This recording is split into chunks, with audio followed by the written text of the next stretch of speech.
Chapter 1. Hertfordshire, 1816. The snow began to fall just as the guests were arriving.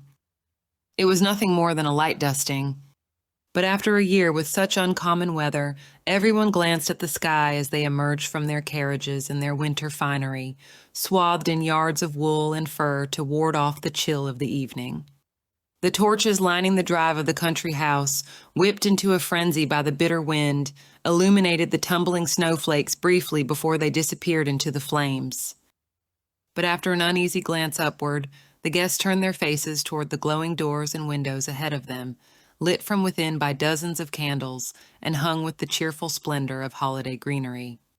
Laughter filled the air, and strains of music could be heard every time the front door opened to admit another guest. Lily Adler, normally the sort of woman to take in every inch of her surroundings with a critical eye, barely noticed. Instead, even as she accepted her brother-in-law's hand and let him help her down from the carriage, her attention was fixed on the vehicle arriving just behind theirs and the two people emerging from it.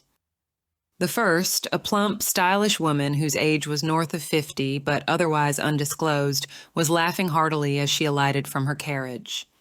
The second was the man making her laugh, tall and handsome, with one sleeve of his stylish driving coat pinned up over the spot where his arm was missing below the elbow. "I ought to have told you Mother was inviting him for the week." The comment made Lily start and drew her attention back to the man at her elbow. "I am amazed you kept the secret, John," she replied, giving her late husband's brother a wry look. Sir John Adler looked a great deal as his younger brother had, and it always gave Lily a wistful pang of memory to meet his eyes.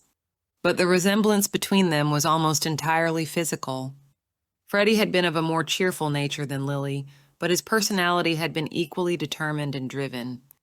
Sir John, on the other hand, was easygoing, a little absent-minded, and always eager to please the person with whom he was currently in conversation.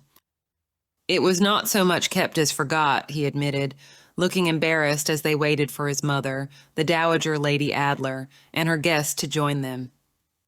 "I kept meaning to write you, but—" "There are many demands on your time, I am sure," Lily replied, her voice low. "She means—" John hesitated. "That is, she wishes—" "Your mother is hoping Mr. Spencer and I will make a match," Lily said, saving him the awkwardness of having to be the one who said it out loud.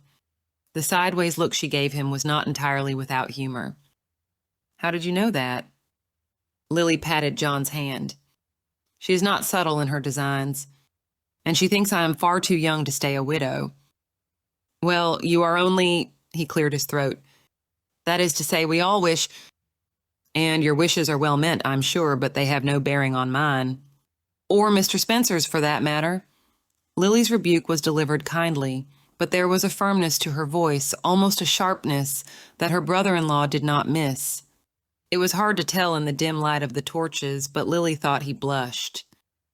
"Well, what are your—" "Lady Adler," Lily interrupted him, fixing a smile on her face as the other two joined them, having navigated the slippery, frozen ground of the drive. She liked Sir John very much, but there were some questions of his she had no intention of answering, particularly not when she wasn't sure what the answer was or what she wished it to be. "Mr. Spencer, shall we make our way inside to greet our hostess for the evening?" "Indeed, yes," Lady Adler smiled kindly. She was always kind, always interested in what she thought was best for those that she considered her responsibility. Lily, whose own mother had died when she was an infant, could forgive Lady Adler a great deal because of that kindness. Lady Adler would have felt it her duty to help a daughter of her own, widowed at such a young age, to find a second happy marriage. And so she took it as understood that she would do the same for Lily.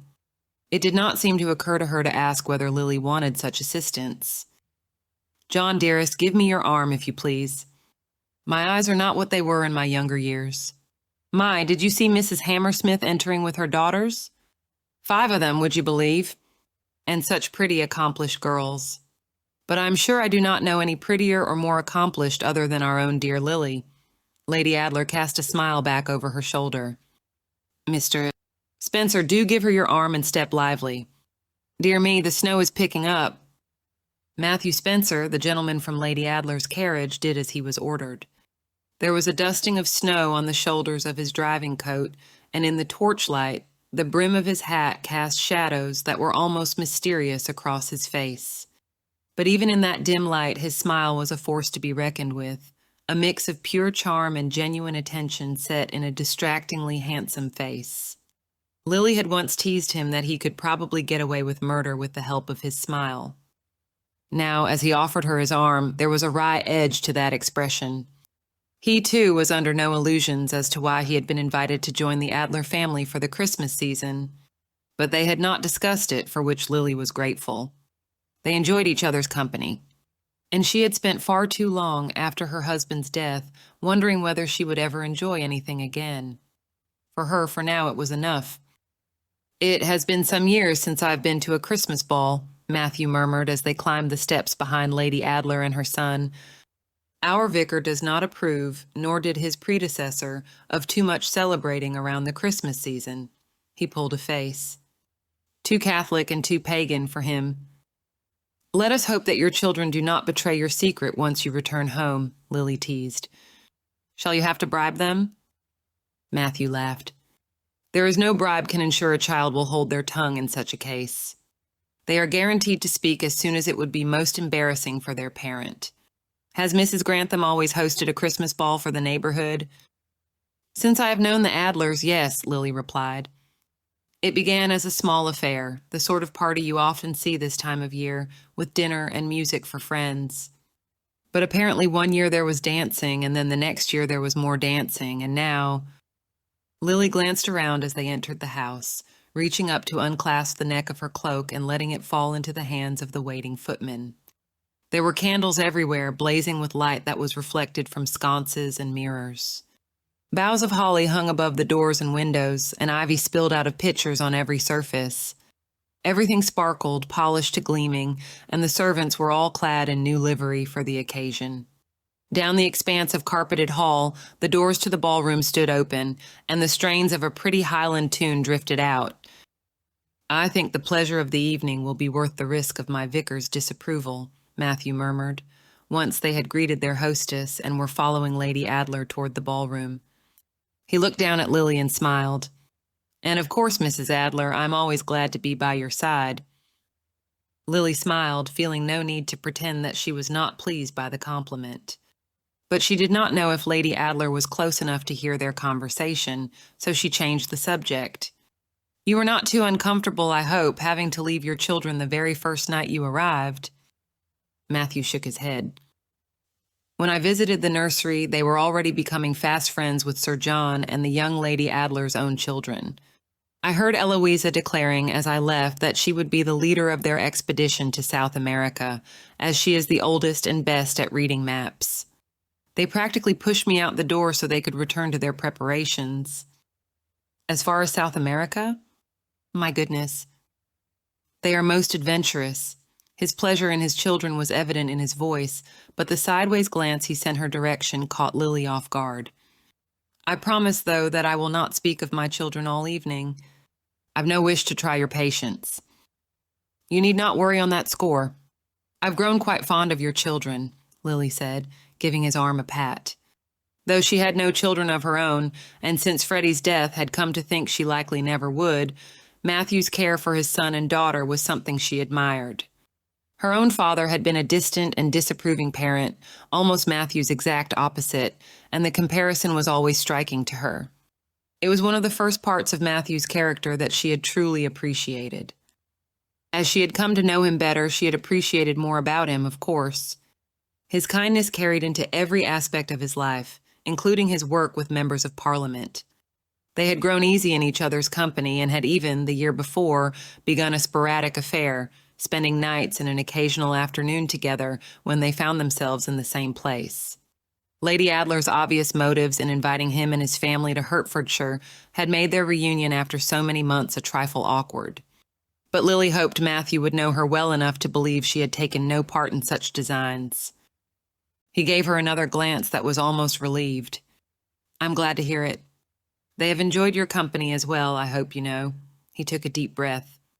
"In fact, there is something I wished—" He was interrupted that moment as the music broke off, the gentle background tune falling into a momentary jangle, then silence, before swelling into the strains of the evening's first dance. A murmur of delight went through the room as gentlemen found the partners they had solicited earlier in the evening, and young ladies who had arrived more recently looked about hopefully for someone to request the pleasure of their company. With so many families in the country for the Christmas season, and the Adlers not the only ones who had brought guests, the room was a busy, cheerful bustle as the dance began. "You were saying?" Lily asked politely. But Matthew merely shook his head. "What I ought to have been saying was that we must find you a partner. You mustn't sit out the first dance of the night on my account." Matthew, who had lost one arm below the elbow to a wartime injury some years before, could manage many dances with no more trouble than a few adjustments. But the Scottish reel just beginning required the use of both hands, and he would not be able to complete the figures. Lily was still curious to know what he had been about to say. "I am happy not to dance." "Nonsense," Matthew smiled, giving a little shrug. "You're a lovely dancer, Mrs. Adler, and just because I cannot join in is no reason you should miss out on the pleasure.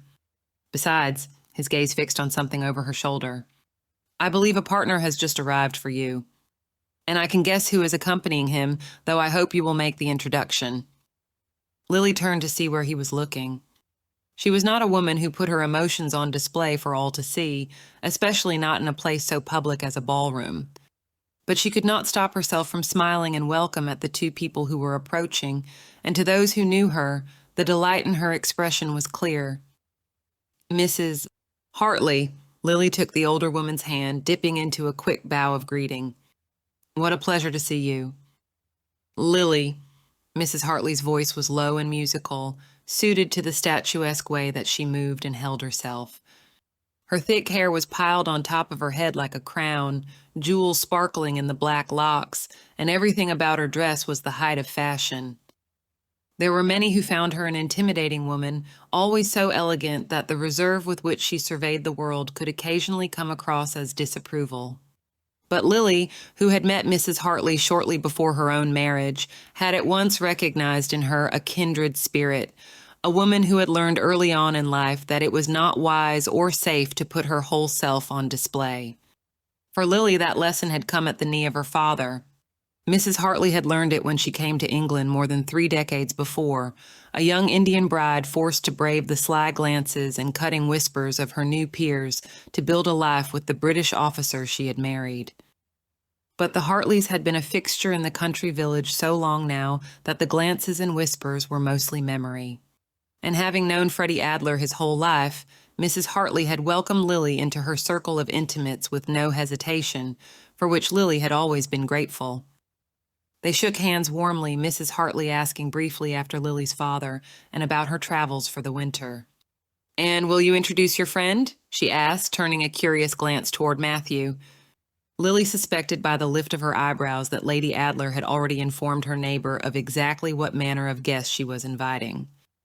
Lily made the introduction while Matthew bowed, then turned to the man whose arm Mrs. Hartley was holding. "Captain!" Her smile grew. Though her friend was a faithful correspondent, they had not met in person for nearly half the year. "It is good to see you again." Jack Hartley returned her smile. "And you, Mrs. Adler." The sincerity in his voice warmed her in spite of the chill in the air. There were not many people Lily considered true friends. But Jack, who had been the boyhood companion of her husband and had become her own trusted confidant, was one of them. A bit of a scoundrel by nature, he had his mother's good looks, but little of her reserve. And he never lost an opportunity to tease Lily or make her laugh. So she was surprised when he offered no other comment or greeting, merely turning to Matthew and asking, "And how do you do, Mr. Spencer?" "Well, thank you, Captain." Matthew glanced at Lily, a small frown gathering between his eyes, as though he could sense something was amiss between them. "How are you enjoying your return to Hertfordshire for the Christmas season?" "It is good to be with my family again." Jack looked at his mother and around the ballroom for a quick moment before turning back to them. "And we are as glad to have him with us," Mrs. Hartley agreed. "I, in particular, am delighted by his decision, as I am sure you can imagine, Mrs. Adler." Jack had written nothing out of the ordinary in his last letter to Lily, but his mother was smiling as though confident that whatever her son's news might be, his friend would surely have heard it. Lily didn't bother to hide her curiosity. "I am sure I will be delighted as well, should he see fit to share this decision with us." "Or is it a secret?" she asked, turning to Jack. Whatever she might have expected him to say, Lily was unprepared for what came next. Looking far more serious than she was accustomed to him being, Jack replied, "I am resigning my commission in His Majesty's Navy just after the new year." Had he announced that he was moving to the Arctic, Lily would not have been more stunned. He had mentioned once or twice over the last year that he had thought of giving up his commission, but he had never seemed serious about the idea, and Lily had never expected anything to come of it. Jack had been a Navy man since he was a mere boy. To picture him permanently on land was almost impossible. She stared at him, unable to think of anything to say, equally stunned by the news as by the fact that she was only just now learning it. "I do not know if congratulations are precisely in order," Matthew said, covering the surprised silence with admirable quickness. "But I can say welcome to that particular fraternity, Hartley, of those who have left His Majesty's service and must now scramble for ways to occupy our time." Jack laughed. "You seem to have busied yourself admirably, Spencer. I, however, lack political skill, and I've no children to demand my attention." "Perhaps you might think about remedying that, dear one," his mother put in with a sly smile. "I'd be ever so pleased with more grandchildren. Shall I find you a dance partner once you've taken a turn with Mrs. Adler?" "Oh, are we to dance, Captain?" Lily said, a little more archly than she intended. Jack gave her a crooked grin.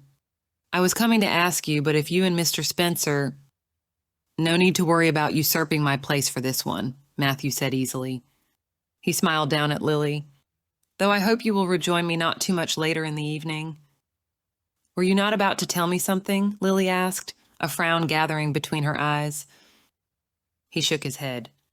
"It can wait." He looked as though he wanted to say more, and Lily wanted to ask what he was keeping from her, but she was too conscious of the other eyes on them. In the end, she gave a polite nod and turned to Jack. "Very well. I shall accept your kind invitation, Captain, even though you have not precisely issued one." "How good it feels to be put in my place once again," Jack said cheerfully, making his mother laugh. But he looked more serious as he glanced at Mrs. Hartley. "Will you be with my sister when I return?" Some of her mirth faded. She gave him a quick, tight smile and a nod. "Indeed. Enjoy yourself, my dear. No need to worry about me." Matthew gave Lily's hand, which was still tucked into the crook of his elbow, a squeeze with his arm.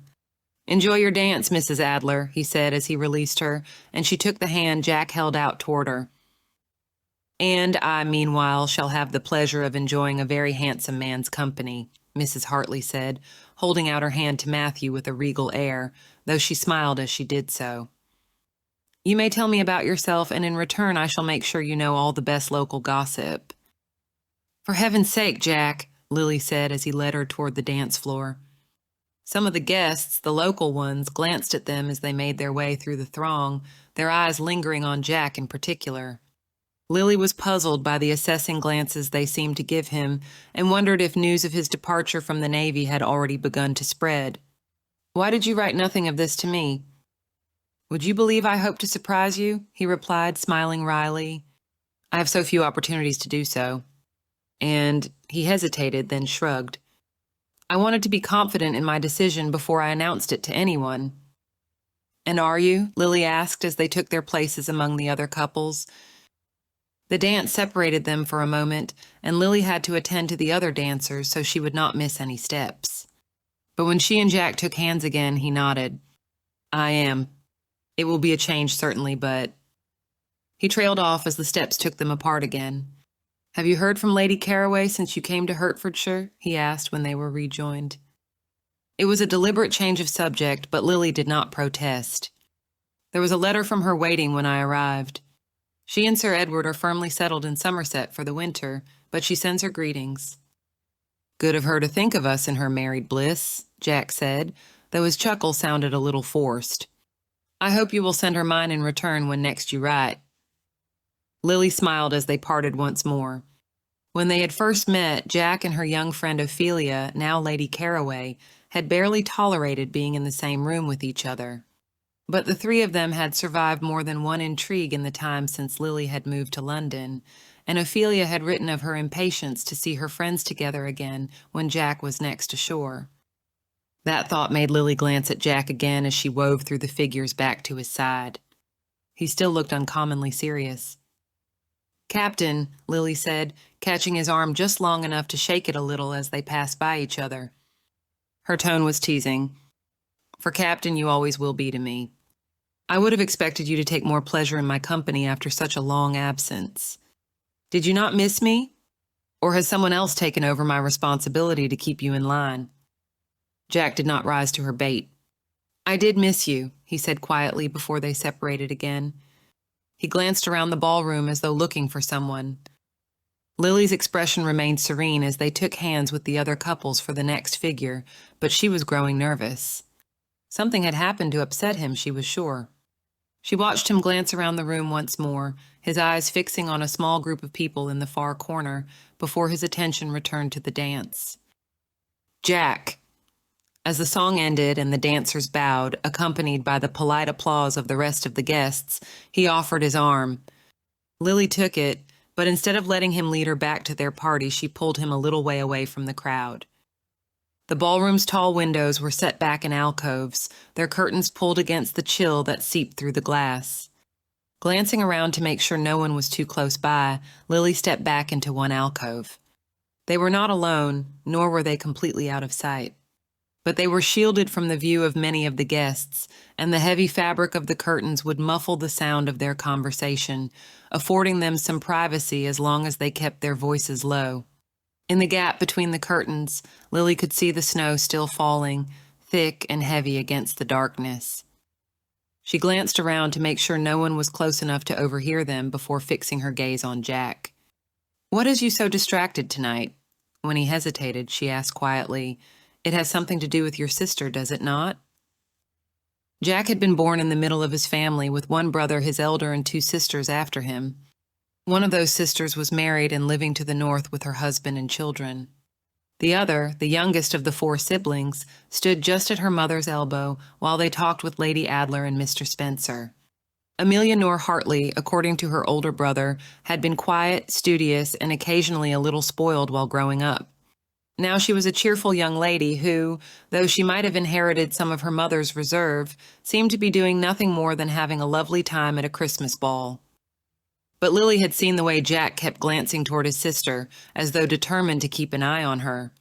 And even Mrs. Hartley, normally enigmatic, looked tense every time her youngest child joined in the conversation.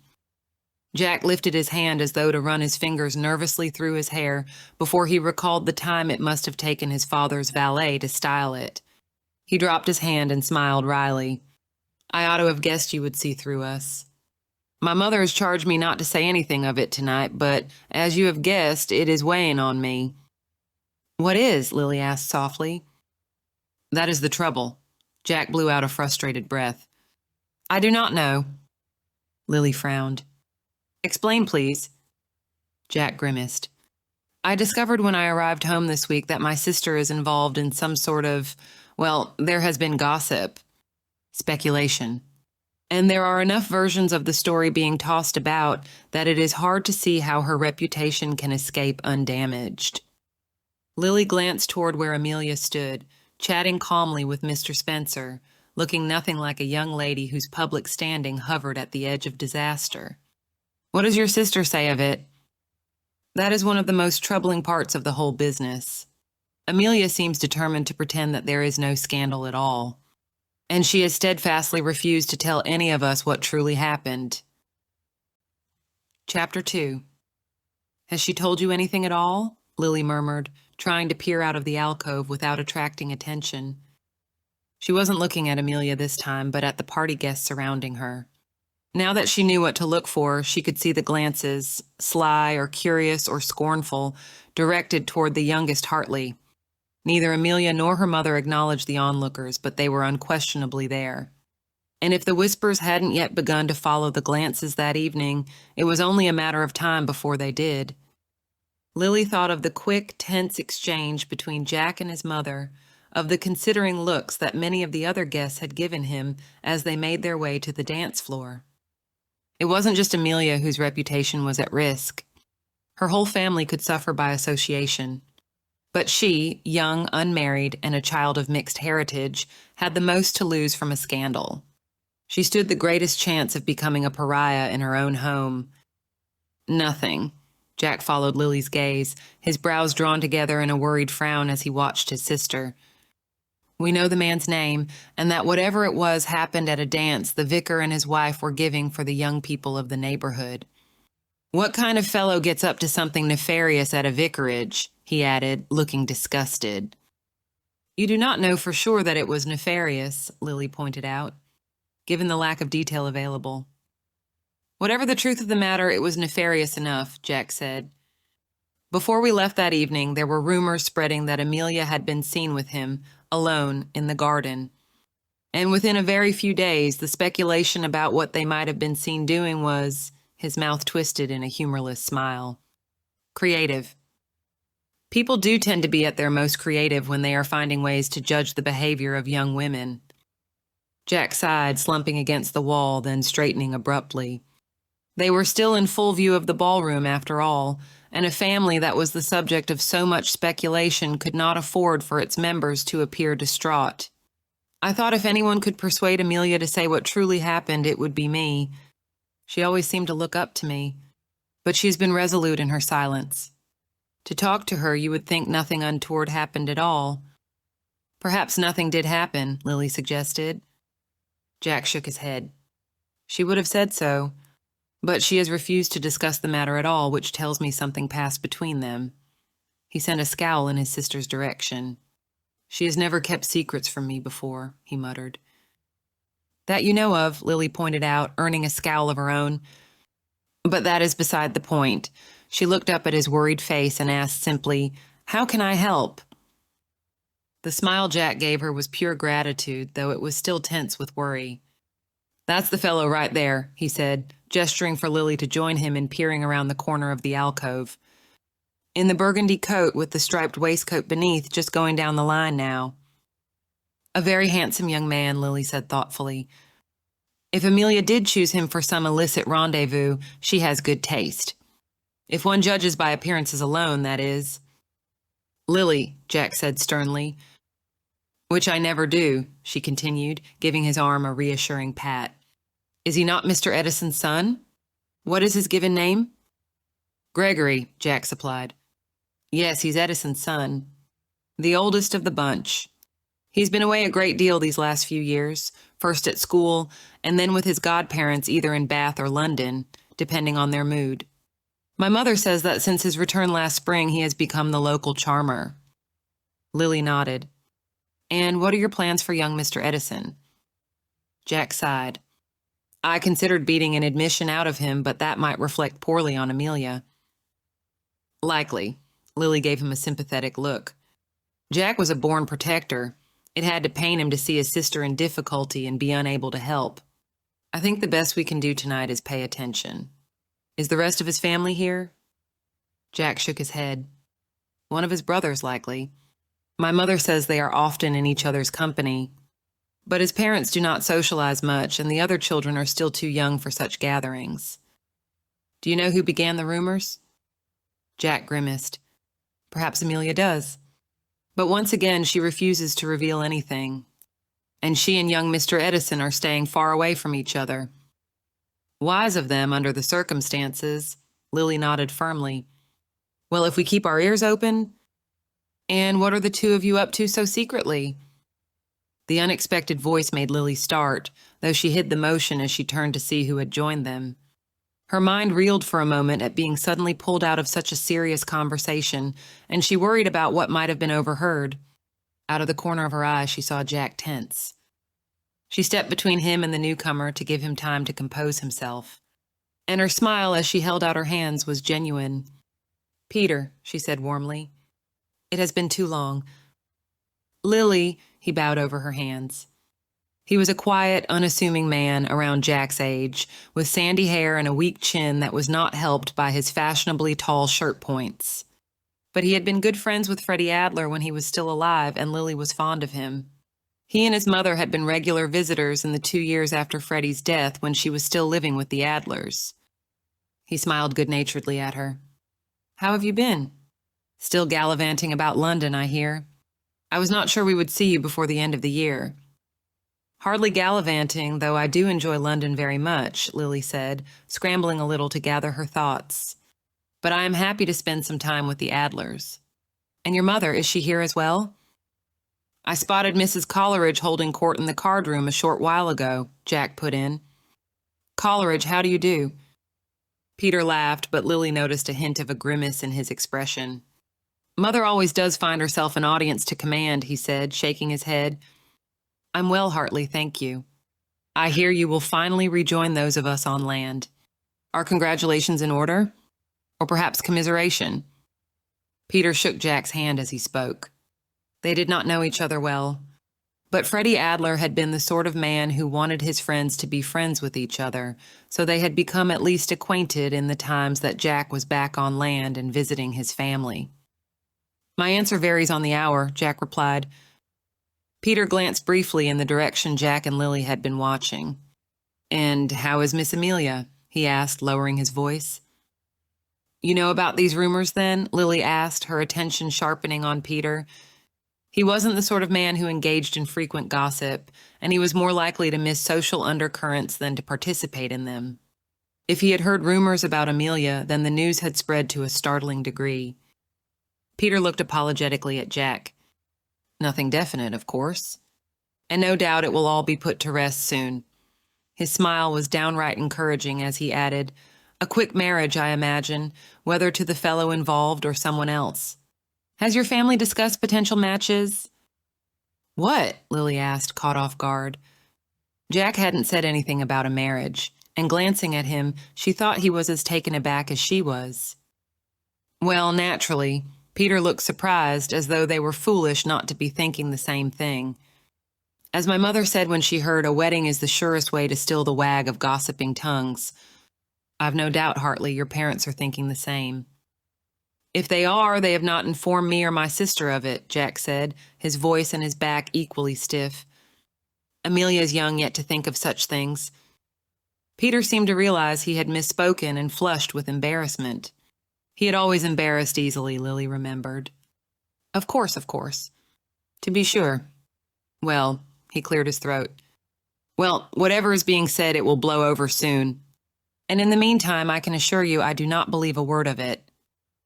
"Good of you," Jack said, a trifle shortly, but Lily couldn't blame him for that. "Your opinion carries some weight in the village these days, after all." Peter cleared his throat again. "Well, yes, as to that, I'm sure I deserve it no more than the next fellow." "Why, Peter, what does that mean?" Lily asked, motivated as much by genuine curiosity as by a desire to introduce a new subject to the conversation. "What have you been getting up to since my departure?" "Nothing really, I can assure you. It's not something I like to—" "He is being delicate because it involves talk of money," Jack interrupted. "Coleridge has been making himself rich, and half the neighborhood along with him. At least those with sufficient ability to invest in his Irish properties."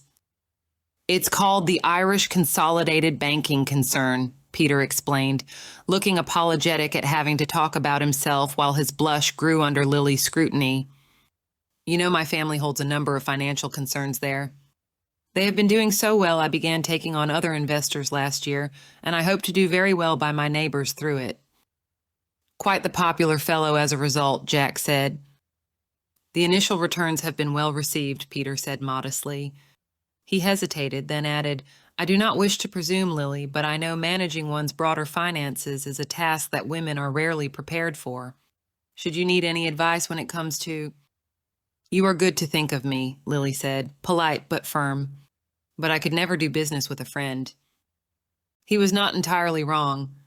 No one had ever taught her to manage her own income and investments, assuming that she would never need to understand more than pin money as a child and household accounts as a wife. And Peter, in spite of having 6 elder sisters, had long been accustomed to managing the finances of his whole family as his sisters married and moved away one by one.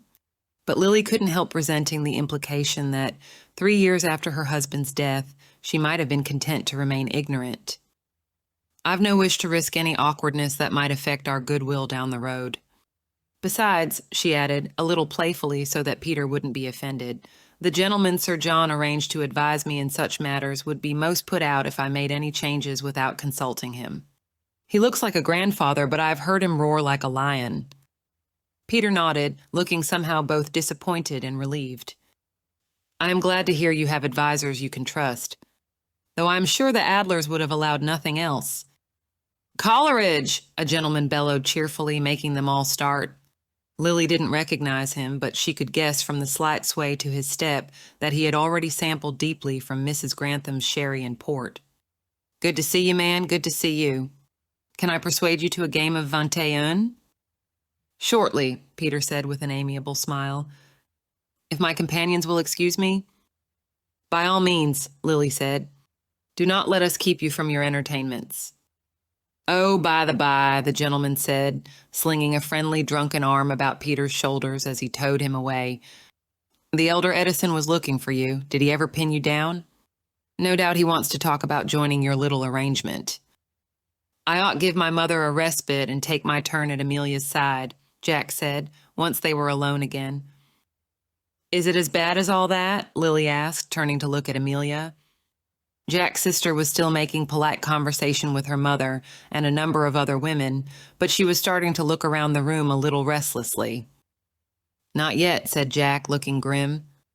"But I'll not allow it to become worse." With that grim thought hanging over them, they made their way back. Both Mrs. Hartley and Amelia greeted them with evident relief. "Rafi, you've brought Mrs. Adler to see me at last," Amelia said, curtsying prettily. Lily had always found their custom of calling each other by their middle names, the names chosen by their mother rather than their father, to be deeply endearing. The first time she had asked Jack about it, he had told her all 4 of his siblings did so, though his parents might call their children by either or both of their given names, depending on how stern they were feeling. Lily smiled, bowing in return. "It is good to see you again, Miss Hartley." "Do you mind if I take a turn about the room, dear ones?" Mrs. Hartley asked.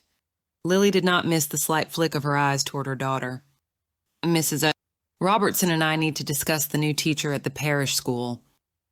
"Not at all," Jack said, nodding gravely. Lily watched the whole exchange, then glanced at Amelia. The girl's lips were pursed slightly as she followed the interplay between Jack and her mother. But whether she was amused, annoyed, or simply resigned, Lily could not tell. Amelia said briefly and cryptically once they were alone. "What does that mean?" Jack demanded. Amelia gave him a condescending look, then turned back to Lily. "How are you enjoying your family visit, ma'am? It has been some time since you were last with us in Hertfordshire." "Too long," Lily replied warmly. "I have missed the Adlers." "And they you," Amelia said. She had followed Lily's line of sight and now was watching Lady Adler thoughtfully. "I think they still see you very much as a member of the family, as their connection to dear Freddie." She glanced at her brother. "The same for you, Rafi. Lady Adler looks for news of you almost as often as Mama and I do." "Then it is good I am such an excellent correspondent," Jack said with a chuckle. Lily smiled with them, but she could tell Jack's merriment had a forced edge to it. He had taken up a position next to his sister that was almost guard-like, and he sent more than one scowling look into the crowd. "You and Rafi made a lovely couple out there on the dance floor," Amelia added, "though I saw that you entered the ballroom with a gentleman who is far handsomer than my brother. I applaud your taste." "Mr. Spencer is a good friend, to be sure," Lily said, unable to stop herself from putting an extra emphasis on the word friend. "Did Lady Adler have a chance to introduce you?" "He is not more handsome than I," Jack interrupted indignantly. "Far more handsome," Amelia said with a younger sister's smugness. And yes, she did. "He was charming and—" She broke off, her amused expression dimming as a pair of young ladies walked past, both of them cutting their eyes in Amelia's direction before turning to whisper behind their hands in a way that was clearly meant to be noticed. Amelia lifted her chin. And it was so pleasant to speak with someone new for a change. Someone with things to say that were actually interesting, Her voice rose on the last few words, and the young ladies scooted away as if they were being chased, though their whispers did not abate. Jack watched them depart with his jaw clenched. "Do you wish to dance, Noor? I would be happy to find a partner for you." "No need," she said, looking unconcerned. Up close, Lily thought that air of indifference might be costing Amelia a great deal to maintain, but if she had not been looking carefully, she would not have noticed. "In fact, I must beg you to excuse me for a moment." "What?" "No, indeed not," Jack said, affronted. "How you could think of going off by yourself at a time like, wherever you need to go, I shall accompany you." "You needn't stick to me like a burr on a horse," Amelia said, her exasperation plain. "How much trouble do you think I shall get up to?" "I don't know, Noor. How much will it be this time?" Jack asked, glaring at her. "You managed to surprise us all before." Amelia sighed, accepting her fate with a shrug. "Well, you cannot accompany me where I must go next, as only ladies are permitted." Jack gritted his teeth. "Are you being deliberately provoking?" "No," Amelia laughed at his expression. "But I did have rather a large glass of punch when we first arrived. Shall we go find our mother, then?" "No need," Lily interjected. "If your brother will allow me to play chaperone?" Jack nodded gratefully. "I shall wait here." He fixed Amelia with a stern look. "We're only trying to look out for you, you know." "I know," she said, looking serious at last. "I just wish you would not worry. I wish you did not need to worry." "It will blow over soon," Jack said, giving her arm a squeeze. "Keep your chin up and pay no mind to what anyone says." "Will you follow that advice too?" "No," Jack grimaced. "And if I hear too many more things that I mind, I might have to start knocking some heads together." "That will quash the rumors for certain," Lily said dryly. "Come along, Miss Hartley." "From what I hear, Mrs. Adler, you get up to plenty of trouble on your own," Amelia said as they made their way to the retiring room set aside for the party's female guests. "Though I suppose it is of a different variety." "I like to think I help solve problems rather than create them," Lily said. "Well, I recently heard a rumor that you helped to solve the problem of a missing set of emerald earrings," Amelia said, giving Lily a sly look as they paused in front of the doorway. "That cannot be true, can it?" "How on earth did you hear of that?" Lily asked, not sure whether to be flattered or worried that news of her assorted investigations had made it as far as Hertfordshire. "From my brother, of course," Amelia said. "Did you really? Had someone stolen them?" "The owner's son," Lily admitted. "Young people often do unwise things when they would be better off simply talking to their parents about the trouble they are in." Amelia gave her a sideways look, her mouth thinning for a moment before she shrugged. "I suppose that is meant as a lesson for me," she said with forced lightness as she turned away. "I hope you will not be too disappointed if I do not follow it." "I will be unsurprised, at least," Lily replied, shaking her head. That made Amelia laugh as she pushed open the door of the retiring room. Lily followed her inside. She waited in the comfortable room, where a few women clustered around the toilette table, while Amelia excused herself into the adjoining chamber that had been set up as a washroom. When she emerged, a mother had just ushered her daughter into the room and was asking if there was something on hand with which to mend a tear in her dress that stretched nearly to one knee, leaving an unseemly portion of the young lady's leg on display. There were brief murmurs of "let me see" from the women present. Amelia, who had her reticule in hand, spoke up. "I've a paper of straight pins." "Will that do, Miss Rutledge?" "They should tide you over for the evening."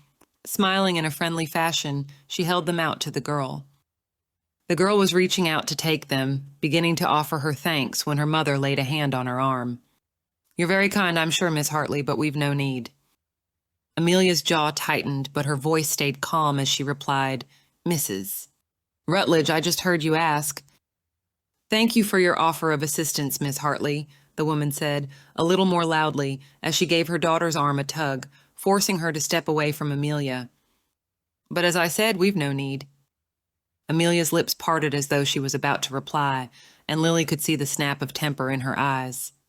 The other two women in the room were deathly silent, watching the miniature drama unfold with undisguised interest. But Amelia merely closed her mouth on a thin smile, inclining her head as politely as if the woman had just paid her a compliment. Mrs. Rutledge. Miss Rutledge, do enjoy the rest of your evening. She stalked out of the room, her shoulders tense but her head held high. Lily did not follow immediately. Really? She said, fixing Mrs. Rutledge with an icy stare. You could not accept the loan of a pen? The woman's mouth tightened peevishly, her cheeks pink with embarrassment. I'll thank you not to judge. That is a rich request from a woman clearly full to the brim with judgments, Lily said, not bothering to keep the scorn out of her voice. And you've hurt your own daughter in the bargain, who is now stuck with 10 inches of torn skirt and no means of repairing it. Madam, I do not know who— Virtue is not passed through the loan of a pen, Lily said coldly. And if it were, you would have done better to accept, as the only virtue I have seen on display here was the offer of aid to someone so clearly undeserving of it. Mama, what are we to do about my dress? Miss Rutledge whispered, tugging at her mother's sleeve. A very good question. Lily gave Mrs. Rutledge one more scornful look. Do enjoy answering it, she said as she swept out of the room after Amelia, whom she found waiting in the hallway. I do not need anyone coming to my defense, you know, the girl said, a little crossly. Then she sighed. But I am grateful for it. Whoever she is a spiteful cow, Lily said, her temper still high as she followed Amelia back toward the ballroom. I feel sorry for Miss Rutledge, at least, Amelia said. It is a shame for such a pretty dress to be ruined. And she must have been mortified when it ripped. She's only 16, you know. Lily gave her a sideways glance. You're very calm about it. Amelia shrugged. As you pointed out, her own daughter was the most injured by her behavior. I emerged unscathed. Such opinions have no power to wound me. Lily hesitated. She admired Amelia's sentiments, but they were true only to a certain point. Past that, if the gossip became more vicious, Mrs. Rutledge's behavior would look mild in comparison. Amelia could find herself snubbed and scorned everywhere she went.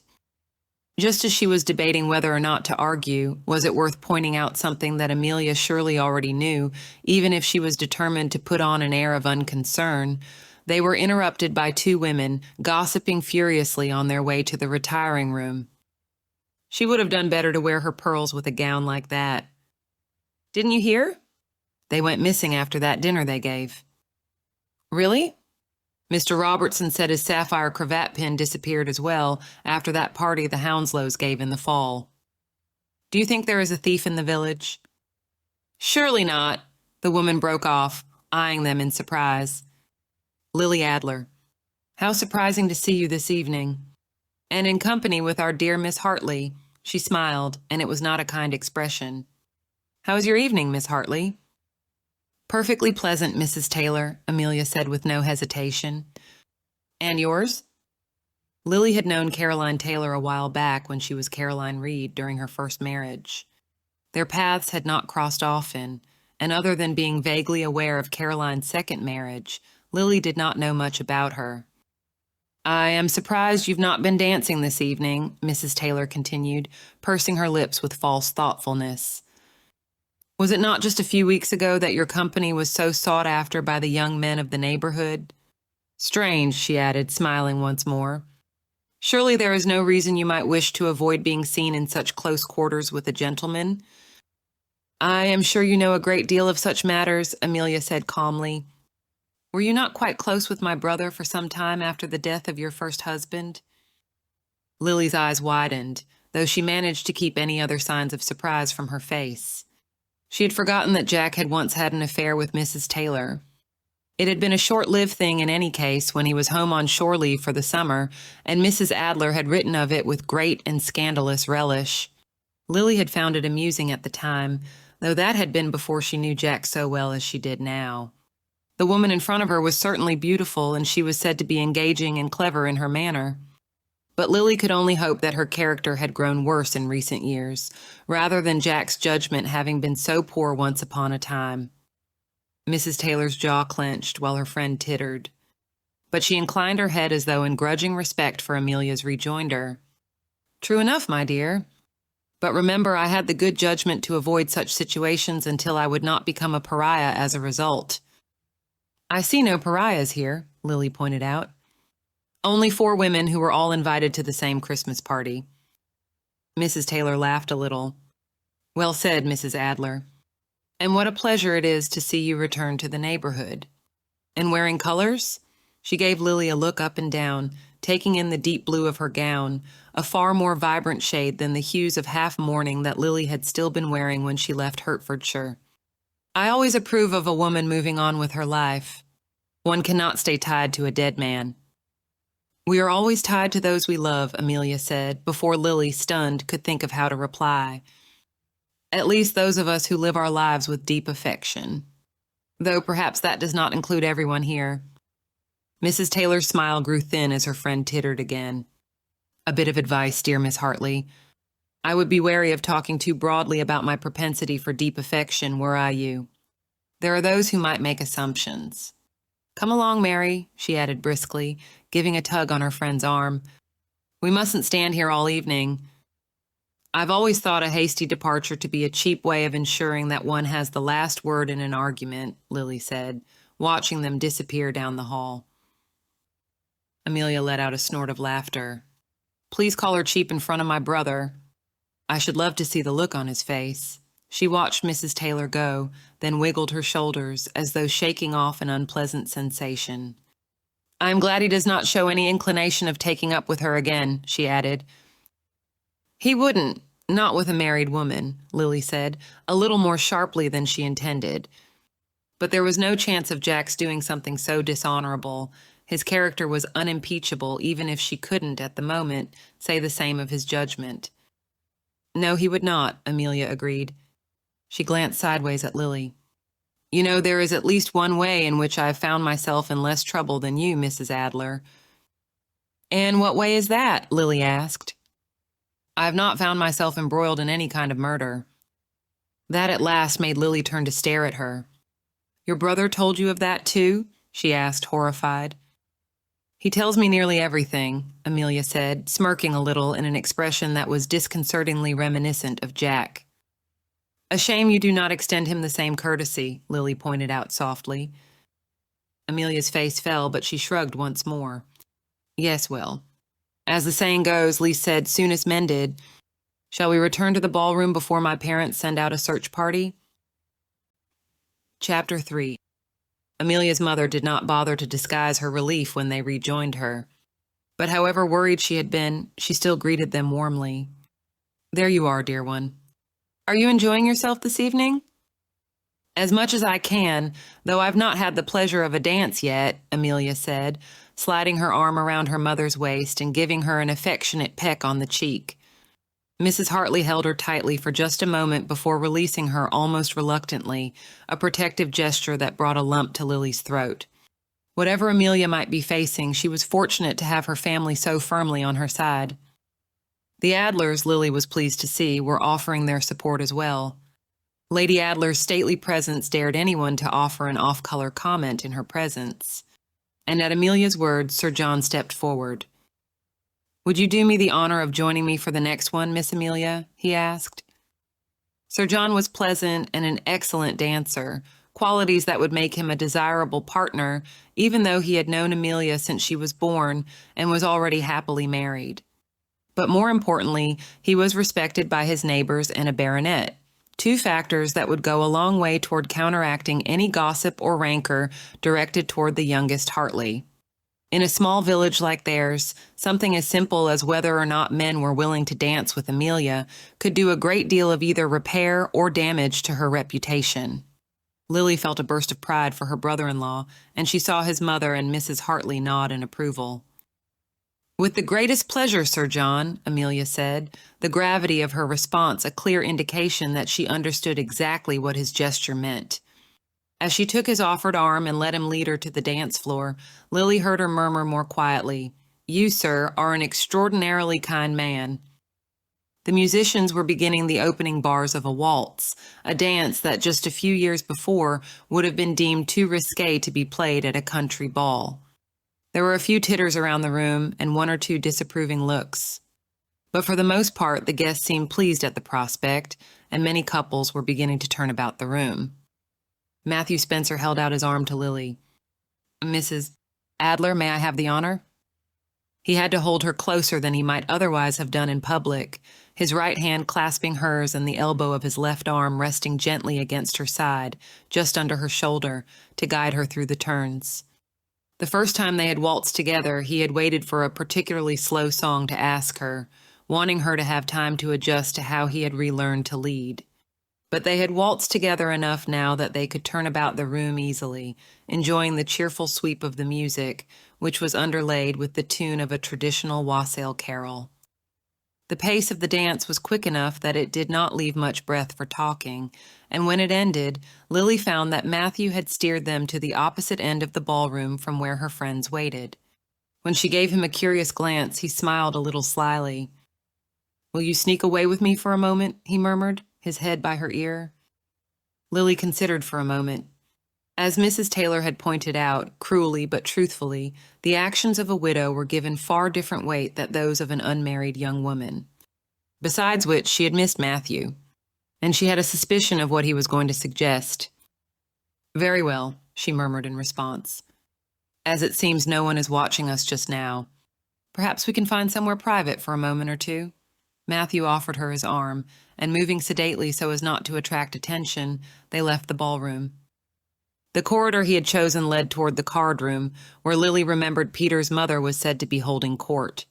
But halfway down the hallway, another passage opened up, and they were able to slip down there when no one was looking. It led them to a series of rooms, one of which proved to be a small study. They could still hear the music from the ballroom even after Matthew closed the door behind them. For a moment, the room was dark except for a banked fire, so Lily crossed to the window and pulled the curtains open while Matthew bent to light a branch of candles. The open curtains let in more light than she had been expecting. It was coming off the ground, she realized, where a thick layer of snow had fallen and was reflecting the moonlight, even as the clouds gathered overhead. Enchanted, Lily opened the window, which was tall enough to be practically a door, and stepped out onto the narrow terrace, barely more than a ledge. There was enough of an overhang above her that the snow was not deep just outside the window.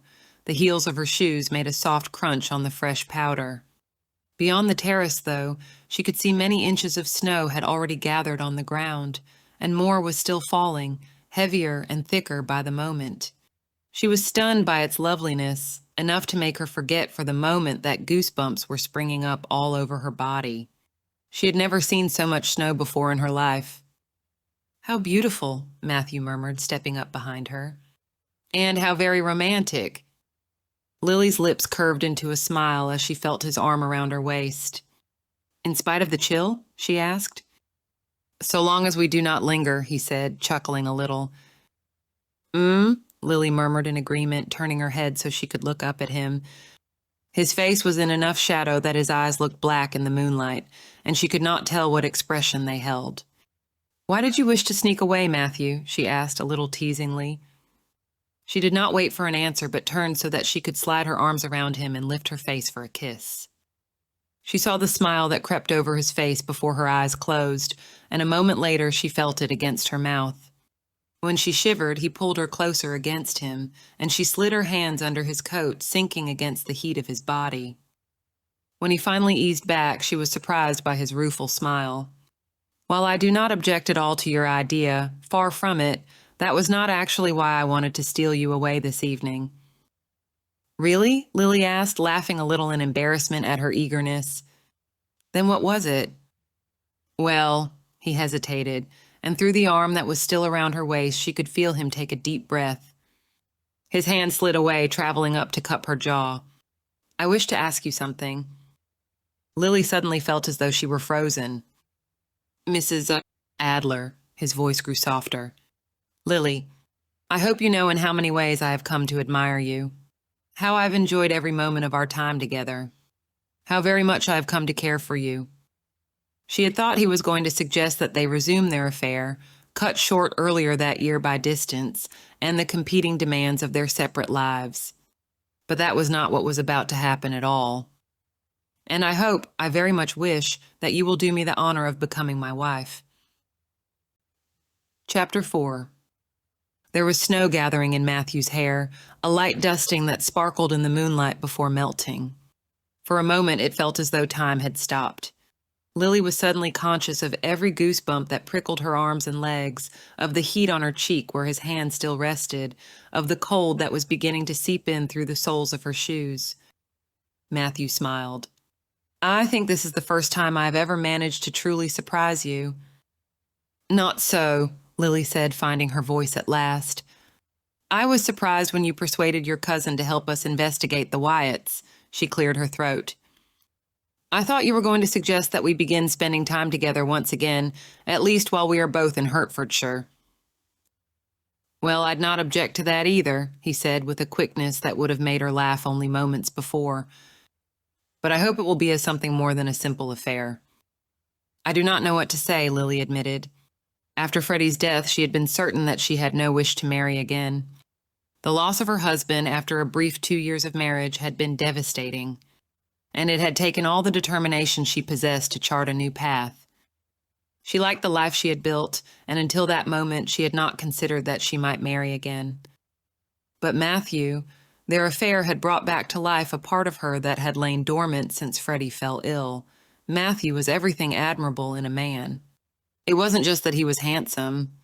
He was also charming and kind, devoted to his children, determined to use what influence he possessed to improve the lives of those less fortunate than himself. He was that rare sort of person who, despite his past misfortunes, was content with his life, a like feeling that they both recognized in each other. And she had come to care for him very much. "Then say nothing for the moment," he suggested, his thumb stroking her cheek. "I have never yet known you to make a hasty decision, and I see no reason why you must do so now. We shall be in Hertfordshire for some time. Indeed, I should be happier in your acceptance if I know that it comes after your very exacting mind has sorted through every consideration." "I am not entirely sure that is a compliment," Lily said, laughing in spite of the conflicting emotions that were knotting together in her chest. It was too dark to read his eyes, but she could see enough to know that he was smiling at her. "I assure you it is." Though he sounded confident, he had not spoken as though her answer was a foregone conclusion, for which Lily was grateful. She did not yet know her own mind, a situation that did not often arise and left her more unsettled than she liked. If he had acted as though he knew her decision when she did not, she would have been tempted to refuse him on the spot. And she was not ready to do that. Not yet. A gust of wind rose around them, making her shiver, and the sudden swirl of snow that accompanied it had them both turning their heads toward the sky. "It is growing even heavier," Matthew said. "I should not keep you out in the cold any longer. And we ought to return inside before anyone notices our absence," Lily added, as he held out his hand to assist her back over the threshold of the window. "The roads will be growing treacherous soon," Matthew said as she closed the casement once more. In the candlelight, Lily could see the worried frown creasing his forehead. "Perhaps—" He trailed off, but she could guess what he was thinking. "We can find the Adlers," she said. "I'm sure they would not object to leaving early. No doubt they will wish to outrun the weather as well." The hallway was still deserted when they emerged from the study, and they made their way with calm but brisk steps back toward the ballroom, not wanting to attract any attention. Widowed though they both were, and granted certain leeway as a result, neither wanted to deal with the speculation or whispers that would come if the wrong person discovered them alone together. Halfway back, though, a sudden rise of voices made them pause, both of them giving the other a nervous look. But the voices weren't in the hallway itself. The door ahead of them was ajar, and they could hear two men arguing on the other side. The first voice Lily did not know, and the man spoke too quickly for her to pick up exactly what he was saying. But the angry, anxious tone of voice was unmistakable. "It is a debt of honor," a calmer man replied. To her surprise, she recognized Peter Coleridge's voice. "And as gentlemen, we both know those must be repaid. It is not a question. Though, of course," his voice grew thoughtful, "a gentleman might also offer a friend the time he needs to gather his funds." "Damn it, man," the first man said, his voice cracking, making Lily wonder exactly how old he was. "Will you make me humble myself? I have need of the money." Lily felt herself blushing with secondhand embarrassment for the unknown man. Peter was an easygoing man, but even he would expect a debt of honor to be paid in a timely manner. How dreadful it would be to be the man who must ask to be excused from such an obligation to his neighbor because he could not afford to repay what he owed. She was not surprised to see Matthew looking uncomfortable, and he urged her past the room quickly so they would not overhear any more. "Did you recognize who it was?" she asked, once they were far enough from the room that their voices wouldn't carry. Matthew grimaced. "I think it was the younger Edison brother. Clearly he's not yet learned never to gamble with what you cannot repay." "Poor fellow," Lily murmured as they left the hall. "Young men can be so rash." The heat of the crowded ballroom hit like an unexpected wave after the chill of being outside. Lily was relieved that no one seemed to have noticed their absence. But her relief was short-lived. The musicians had fallen silent, and their hostess had clearly just finished speaking. She was stepping down from the dais at the side of the ballroom. "What do you think happened?" Matthew murmured, glancing around uneasily. Lily cocked an ear toward the nearest group of people. "I believe it is the weather," she whispered back. "We lingered outside too long." Guests were beginning to cluster and break away, many heading toward the doors, as Lily and Matthew made their way toward where the Adlers were gathered. "Oh, Lily, Mr. Spencer, there you are!" Lady Adler was fanning herself, looking around anxiously. "We ought to depart at once. The drive back is not a short one, and if we are to stay ahead of this wretched snow—" "I am afraid I must advise you against that, Lady Adler," Mrs. Grantham, their hostess, said as she joined them. Mr. and Mrs. Hartley were with her, trailed by their children, all of them wearing equally uneasy expressions. Jack had a thick layer of snow in his hair, which was quickly melting in the heat of the ballroom, giving him a disheveled appearance at odds with his elegant evening attire. "I was one of those out investigating the roads along with Mrs. Grantham's footman," he said. "The snow is growing worse, and the roads are becoming impassable." "But," Lady Adler fanned herself more briskly, "but what does that mean for us?" "The guests who live close by will be safe returning home," Mrs. Grantham said. "But I hope that you, and all those whose homes are at a greater distance, will remain here until conditions improve." "Surely it is not as bad as all that," Matthew demanded. "Not so quickly?" "It is growing rapidly worse. And I could not dream of allowing you to return home in such weather," Mrs. Grantham said. "You would never make it. Excuse me, please, I must tell the others before they attempt to depart as well." "But my children—" Matthew broke off, blowing out a frustrated breath as he watched their hostess hurry away. Lily, her hand still on his elbow, gave him a sympathetic squeeze. "There is no help for it, I suppose?" he asked, turning to Jack, who shook his head. "I think we would go 20 minutes down the road and find ourselves in serious trouble," Jack said. There was sympathy in his voice, but it was firm. "And Charlotte is there to care for the children," Sir John put in, referring to his wife, the younger Lady Adler, who had not come with them that evening. "She will ensure all is well." Matthew sighed again. "And I certainly would not want to ask you to put your own driver and horses at risk," he said, nodding to Sir John. "No doubt we will be able to leave in the morning," Mr. Hartley added. He was a solid, handsome country squire, with the roguish good looks that his son had inherited, though they had grown softer as he aged, and were now set off by a pair of shining silver spectacles. "But I think it best that we all avail ourselves of Mrs. Grantham's hospitality for the night." Amelia had drifted away from the group as they continued discussing the logistics of the evening and when they might be able to return to their respective homes. Lily went to join her by the window, where she had pulled aside one of the heavy draperies and was peering out. "Can you see anything?" Lily asked. Already the icy swirl was heavier than it had been when she and Matthew had been outside. "Just snow," Amelia replied, letting the fabric fall. "I do not think we will be leaving tomorrow." She turned to glance back at the ballroom and sighed. "This will be an interesting group to become housebound with." Lily followed her eyes. Most of the guests had departed, flooding the front hall and carriage drive in their hurry to get home before the weather grew even worse. Only the ones whose homes were too far away remained in the ballroom, many of them still talking and laughing as they sipped drinks and glanced around at their fellows. Peter Coleridge and his stately, silver-haired mother had joined the Adlers. A pretty, well-dressed woman about Lily's own age was just returning to the room and moved to join Mrs. Taylor and her husband, who were talking with a pair of tall young men. "I see Mr. Gregory Edison will remain tonight," Lily said quietly. "And the gentleman who looks so much like him must be—" "His brother William," Amelia said as she turned away. "As I said, not the party I would like to be snowed in with. But there's no help for it." "Who is that speaking with the Taylors?" Lily asked. "I do not know her." Mrs. Crewe," Amelia said, shrugging. "She moved here earlier this year from London, and she always wears the most magnificent hats. But beyond that, I cannot claim to know anything about her." Amelia glanced around. "Mr. and Mrs. Hounslow will remain as well, I see. Stay away from them if you can. He pinches bottoms and she loves to gossip.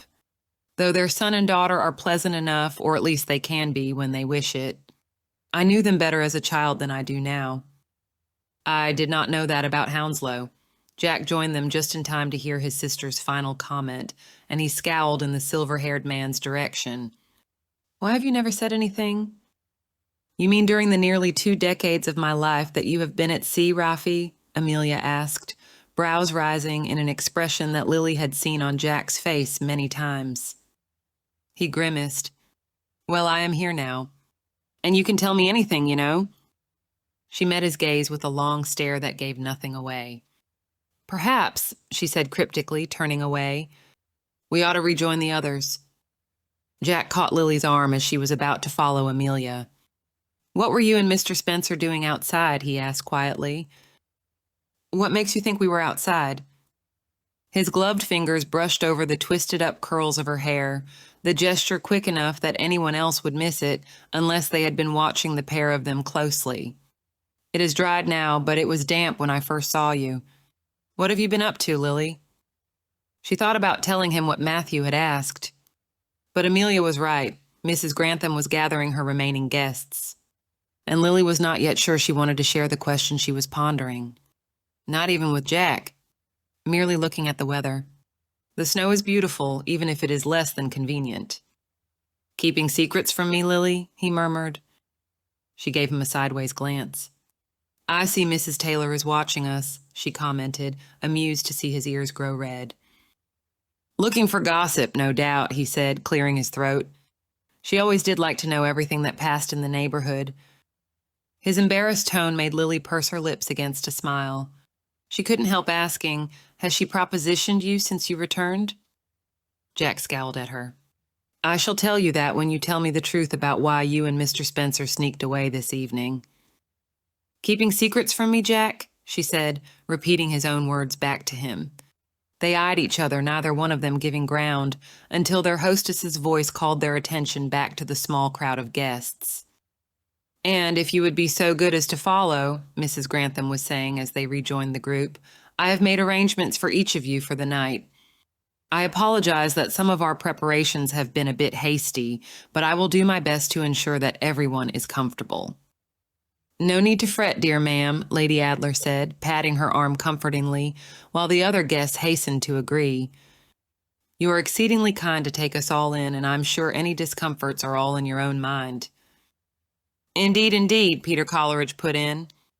"Your hospitality has always been greatly admired for a reason, Mrs. Grantham." "That is good of you," Mrs. Grantham said, beaming around at the assembled group. "Now, if you will all come this way to the hall, my housekeeper has arranged for each of you to be shown to your quarters for the night." The murmur of conversation continued as they followed her out of the ballroom. "Still can't believe this weather. Did I see you dance with her twice? After such a summer?"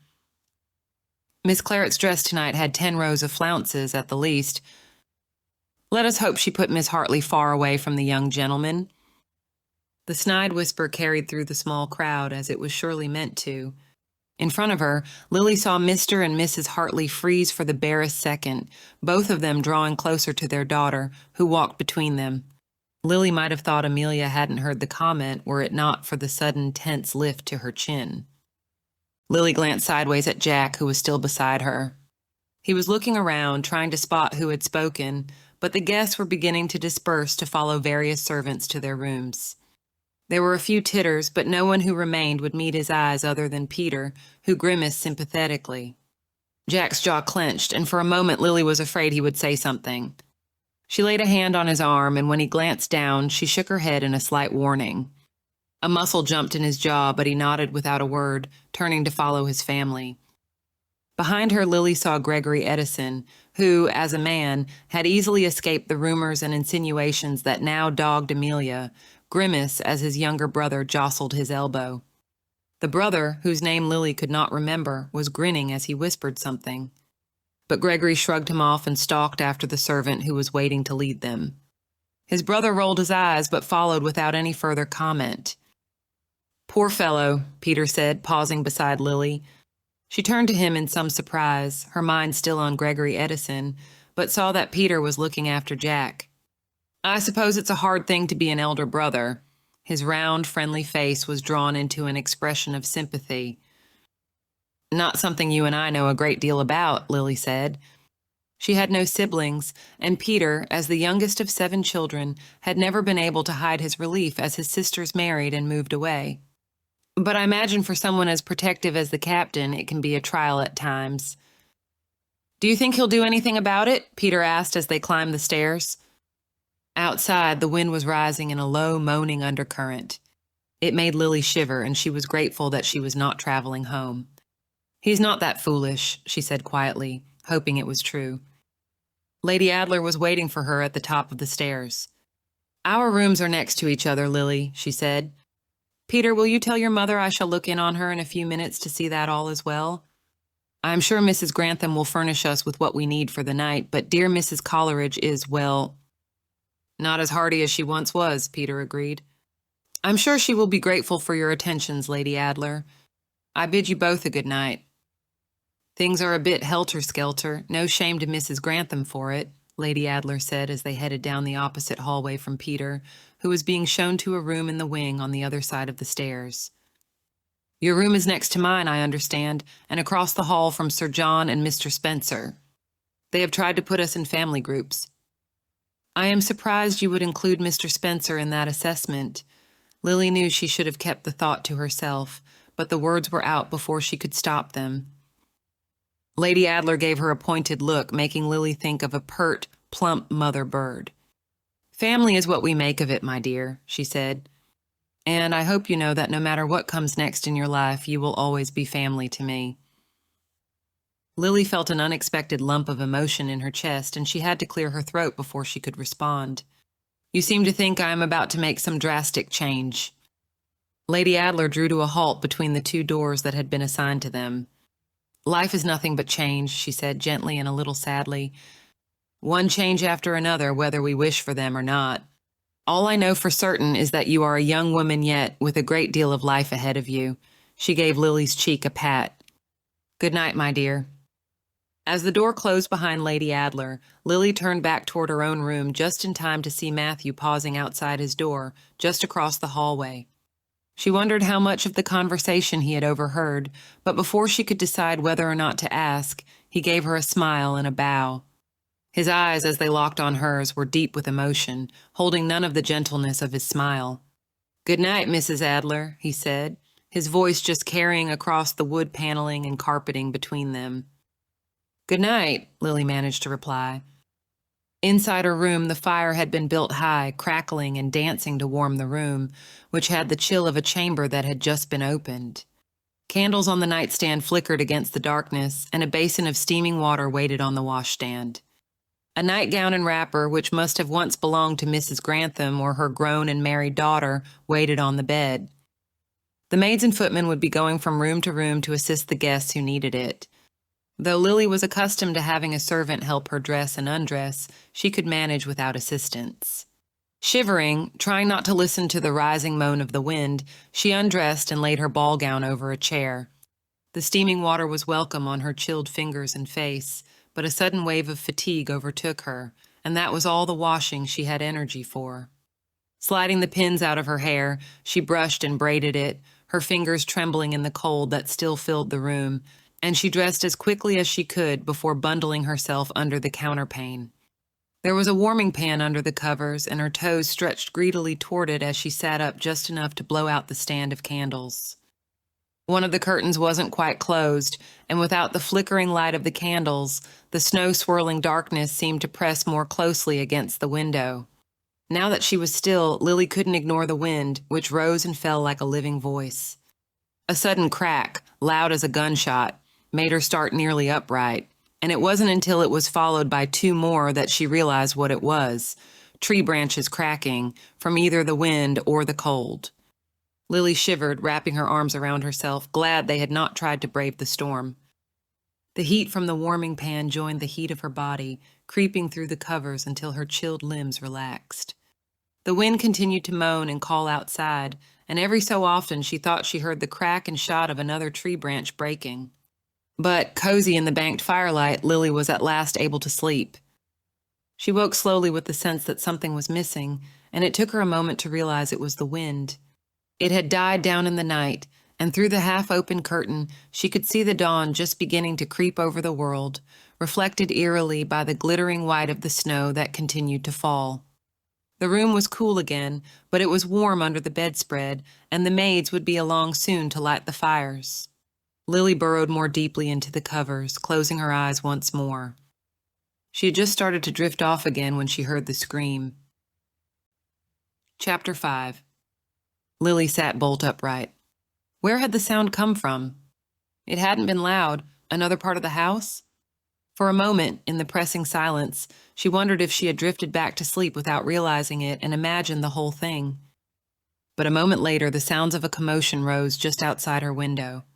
Lily dashed to the window, throwing it open with some effort and peering out into the swirl of snow and early morning light. The guest room she had been given was one of the smaller ones, the better to quickly heat rooms that hadn't been prepared in advance, and as was typical for such rooms, it lacked a pretty view. Hers looked over what she realized after a moment must be the poultry yard. Darkly clad figures who she could guess were servants stumbled through the thick layer of snow that had fallen, trying to reach the two people in the middle of the yard. One Lily could see from her vantage only as a still, upright figure, hand outstretched and pointing toward the second person, who lay sprawled on the ground. The one on the ground was half covered by the ice and snow, unmoving. Lily grabbed the dressing gown from the chair, pulled on her shoes, and ran from the room. In the hallway, a few guests were poking their heads out of their doors, hair tousled and faces creased with sleep, inquiring grumpily if anyone had heard an odd noise. Lily didn't stop to consider propriety or worry about what anyone else might think before she yelled "Jack" as loudly as she could. She didn't know which room he had been given, but a moment later, a door past the stairs was flung open and the Navy captain's head appeared. "What is it?" he demanded. He was already dressed and wearing his driving coat over his clothing. That was odd at such an early hour, but Lily didn't have time to be surprised. "Downstairs." In spite of the months they had spent apart, Lily knew she could depend on him to understand and act quickly. Something happened. "We have to help." And in spite of those months apart, he didn't stop to ask questions. More guests were emerging, summoned by Lily's shout, and questions were beginning to fly back and forth as she dashed down the stairs, Jack on her heels. They didn't need to wonder where to go. On the floor below, Mrs. Grantham was following a stately-looking woman who might have been the housekeeper or another upper servant. Their pace was just barely too dignified to be a run, but they couldn't hide their worry as they disappeared down the steps to the kitchen. Lily and Jack hurried after them. The servants' staircase was narrow and cold. At the bottom, servants clustered in the kitchen, talking in shrill, anxious voices as the cook tried to keep some order. The underservants glanced uneasily at Lily and Jack as they came into the kitchen, but no one seemed to know what to do or say. The door to the yard had been left wide open, and the wind blew in gusts of snow and icy morning light. Outside, more servants were gathered, though they parted like a wave as the housekeeper led Mrs. Grantham out to see what had happened. As Lily and Jack tried to follow, they were stopped by the frail but determined body of the butler, who interposed himself between them and the open door. "Madam, sir, perhaps you would care to return to your rooms? Breakfast will be ready shortly." Jack drew himself up, clearly prepared to use his rank to push his way past the aging servant. Before he could say anything, though, and before Lily could think how to reply, Mrs. Grantham turned sharply. "What is—" She trailed off, eyeing Lily and Jack with trepidation. She looked ready to send them on their way with some commonplace assurance. But half a dozen emotions chased their way across her face in that moment, and she instead asked, "Mrs. Adler, how many of the rumors about you are true?" "That depends on the rumors," Lily replied calmly, though her heart was pounding. Behind Mrs. Grantham, she could see the limbs of the eerie, still figure sticking out of the snowbank. "Though if you refer only to the ones that are most relevant at this moment," she turned her gaze pointedly toward the body in the snow, "there is indeed some truth to them."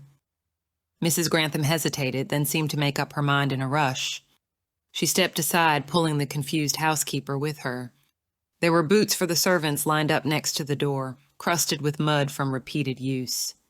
Lily pulled off her delicate evening slippers, slid her bare feet into the pair that looked closest to her size, and followed as she and Jack were ushered into the yard, their eyes fixed on what awaited them there. A man dressed in borrowed clothes, his skin white with cold, his hair thick with clumps of ice and snow. He could have fallen, hit his head, been caught in the storm and frozen. He could still be alive in need of help. He could have had an innocent reason for being out in the storm. He could have. But this close, Lily could see the snow that had been kicked aside and trampled by half a dozen feet in the servants' frantic attempts to clear it away. The icy powder was too thick on the ground for her to see the mud of the yard. But it was still stained with red and brown from where the man's life had leaked away in the night. The once snowy linen of his shirt was stained the same color, jagged and torn from the bullet that had ended his life. The gun that had fired it had been unearthed beside him, as snow-logged as his own body. The man's frozen eyes and mouth were wide open, as though he had not believed until the last moment that whoever had faced him in that yard could be capable of the shot that had ended his life. Lily glanced around the courtyard. The snow was trampled around the body and leading toward the kitchen door, but it was pristine in the rest of the yard, unmarred by any telltale footprints. She turned to the cluster of servants who had drawn back as she surveyed the scene. "Who found him?" A wide-eyed scullery maid stepped forward, her mouth trembling. "Me, Mum." "When you came outside, was there any sign that someone had walked here? Any indication of which way someone might have gone?" The scullery maid shook her head. "No, Mum. Just blank snow was all. I was going to see if there was any eggs in the coops when I saw—" She glanced at the body, then looked away quickly. "I screamed," she added in a whisper. Lily nodded. She had expected as much, though she had hoped otherwise. But whatever traces might have been left behind, the snow had hidden them thoroughly. She turned back to Jack, who was still staring at the body. His jaw was clenched so tightly he looked as though he would vibrate with the effort of keeping still. Mrs. Grantham, wringing her hands and clearly uncertain what to do next, eyed him uneasily. "Someone ought to fetch Sir John Adler," Lily said, briskly taking charge of the situation. "We cannot bring a coroner here, not with all the snow, but we at least have our magistrate." While Mrs. Grantham gave orders to her servants, Lily laid a hand on Jack's arm. "It's going to look very bad for Amelia," she said softly. Jack nodded, a quick jerk of his chin, though he didn't seem able to speak. He didn't need to. They both knew exactly what rumors would begin flying as soon as the rest of the guests heard what had happened. The man lying dead in the snow was Gregory Edison.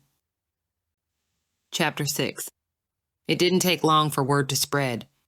Amelia Hartley, roused by her frantic mother and dragged to the breakfast room in a show of cool defiance, felt more afraid with each passing moment. By the time the guests were gathering at the table, the undercurrent of whispers rustled through the room like a wind, murmuring just beneath the valiant attempts at normal conversation. Amelia eyed the group over the edge of her teacup.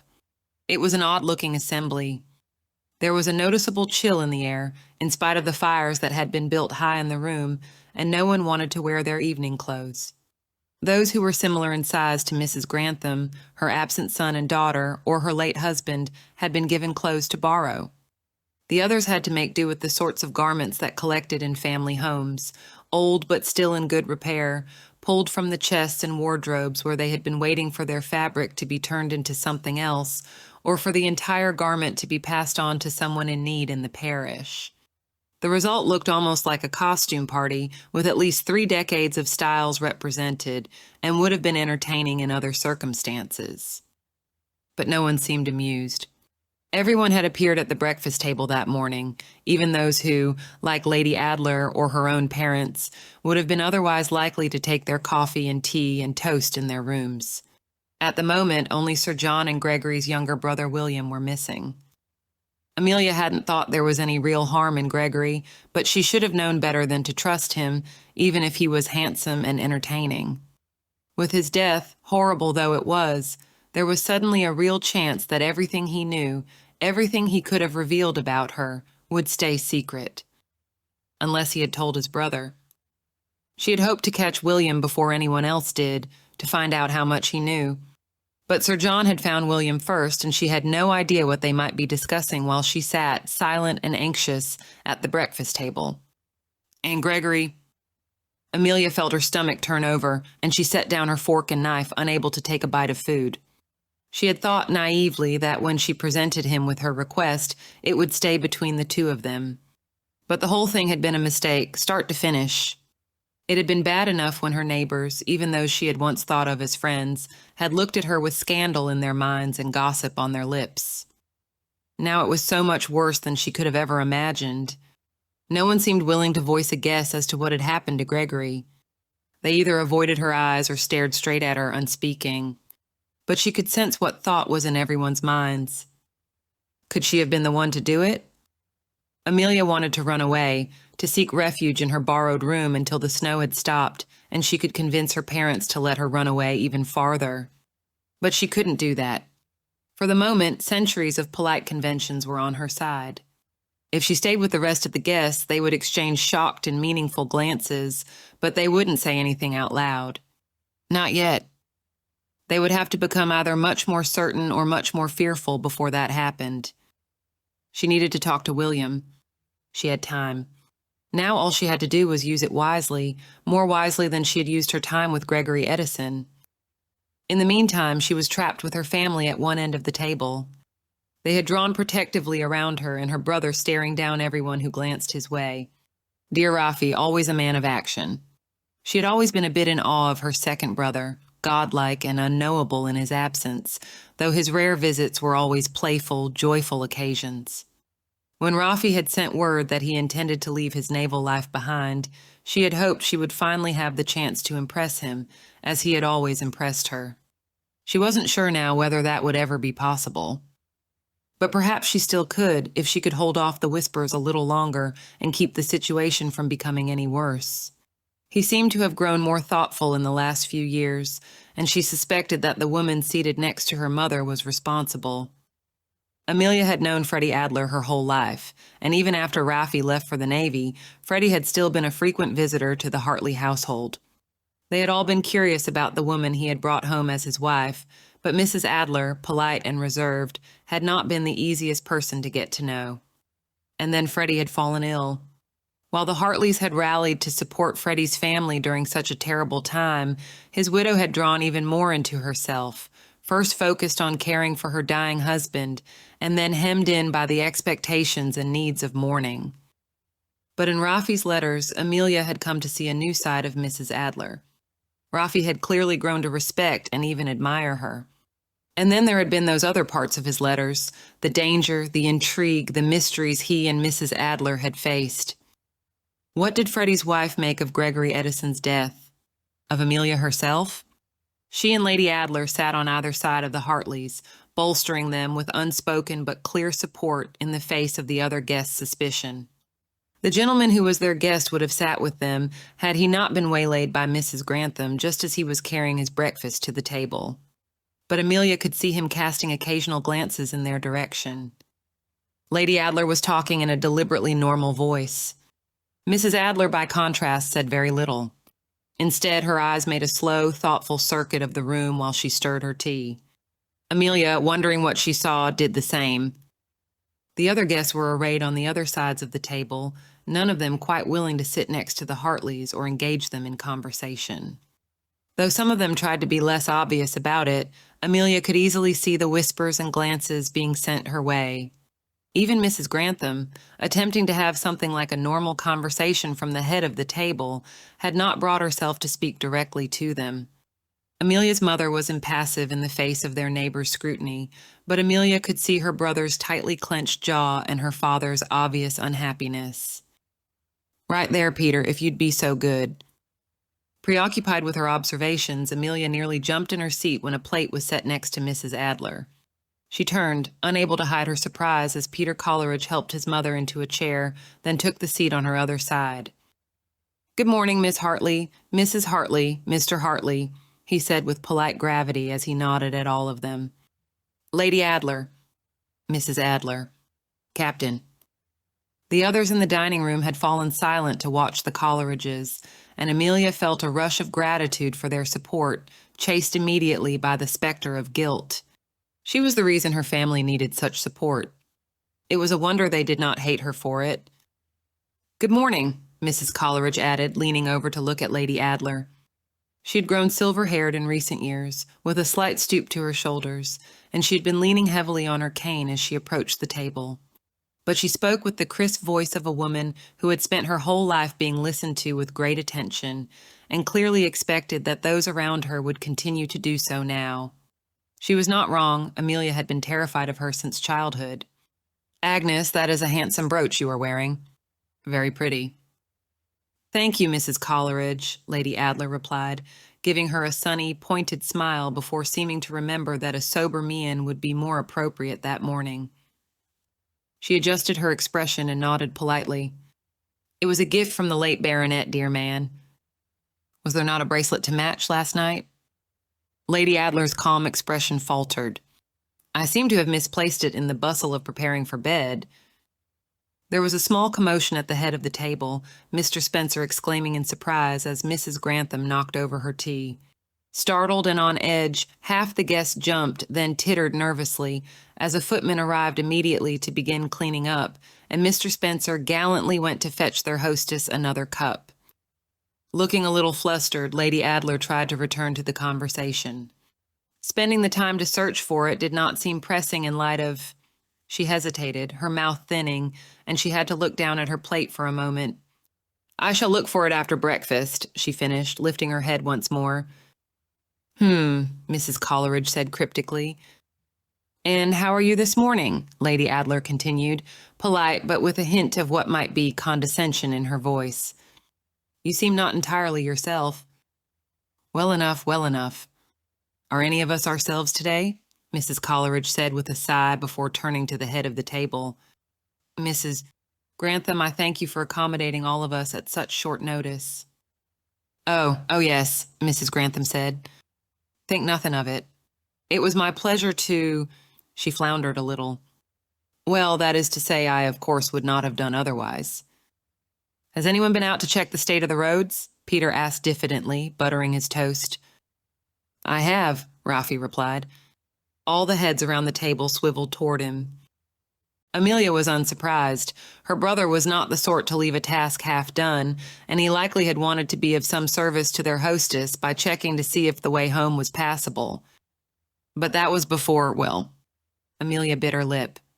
It might not have been the wisest thing for Rafi to admit that he had been out and about at, or even before, first light. Many of the other guests watched him hopefully as they waited for him to continue. But some of those who turned in his direction could not, or would not, hide their suspicion. Mrs. Crewe, the neighborhood's newcomer, glanced rapidly between Amelia and her brother, her expression wary. Peter looked concerned, even nervous, before he fixed his gaze on his toast once more. Even Mrs. Grantham seemed apprehensive as she looked at the Hartleys, then around at the rest of the table before turning back to Rafi. "And how were things?" she asked, a little hesitantly. Rafi grimaced. "I could barely get past the gate. It seems we are thoroughly snowed in. And more is still falling, so there is no saying when the situation will improve." A heavy, anxious silence followed his statement as the guests exchanged glances. Mrs. Grantham cleared her throat. "Well, I shall do my best to make sure everyone is as comfortable as possible. And in any case," she looked apologetic, "I'm afraid Sir John said that even once the roads are passable, he may still need to ask everyone to remain." But why on earth would we do that? Mrs. Taylor demanded. To impose on you in such a manner. And no doubt poor William is anxious to reach his parents. Would it not be better if we all returned home as soon as we are able? It would be better for one person, certainly. They all jumped a little as Sir John strode into the dining room, his shoulders and hair wet with melting snow. His normal expression was one of cheerful good humor. Now his face was drawn and tight. Amelia had not seen him look so serious since his brother's death 3 years before. Sir John, always a friend to everyone he met, had been the local magistrate for nearly a decade and had never had to deal with crimes more severe than poaching or a disputed property boundary. Now, suddenly faced with investigating the murder of one of his neighbors, he gazed around the room with poorly concealed discomfort. Nearly every face had turned toward him when he entered. But Amelia saw Mrs. Adler, instead of watching Freddie's brother, glance around the table once more. Some of the guests were watching the magistrate, but a few still looked toward Amelia, their eyes narrowed and faces drawn. The Hartleys and Lady Adler were watching Sir John, except for Raffi, who, like his friend, was watching the other guests. He caught Amelia watching him as well, and he tried to give her an encouraging smile. But his usual wry humor was missing, and the expression faltered as he looked away. Amelia felt as though the bottom had dropped out of her stomach. If Raffi believed she was in trouble. She took a deep breath, wondering which was better, to remain impassive in the face of obvious suspicion, or to look upset and worried like the rest of them. Would they think she was upset about Gregory's death or something else? There was no right answer. She turned sharply away, deciding to keep her own eyes on Sir John and nothing more. Unfortunately, Sir John continued, Mrs. Grantham is correct.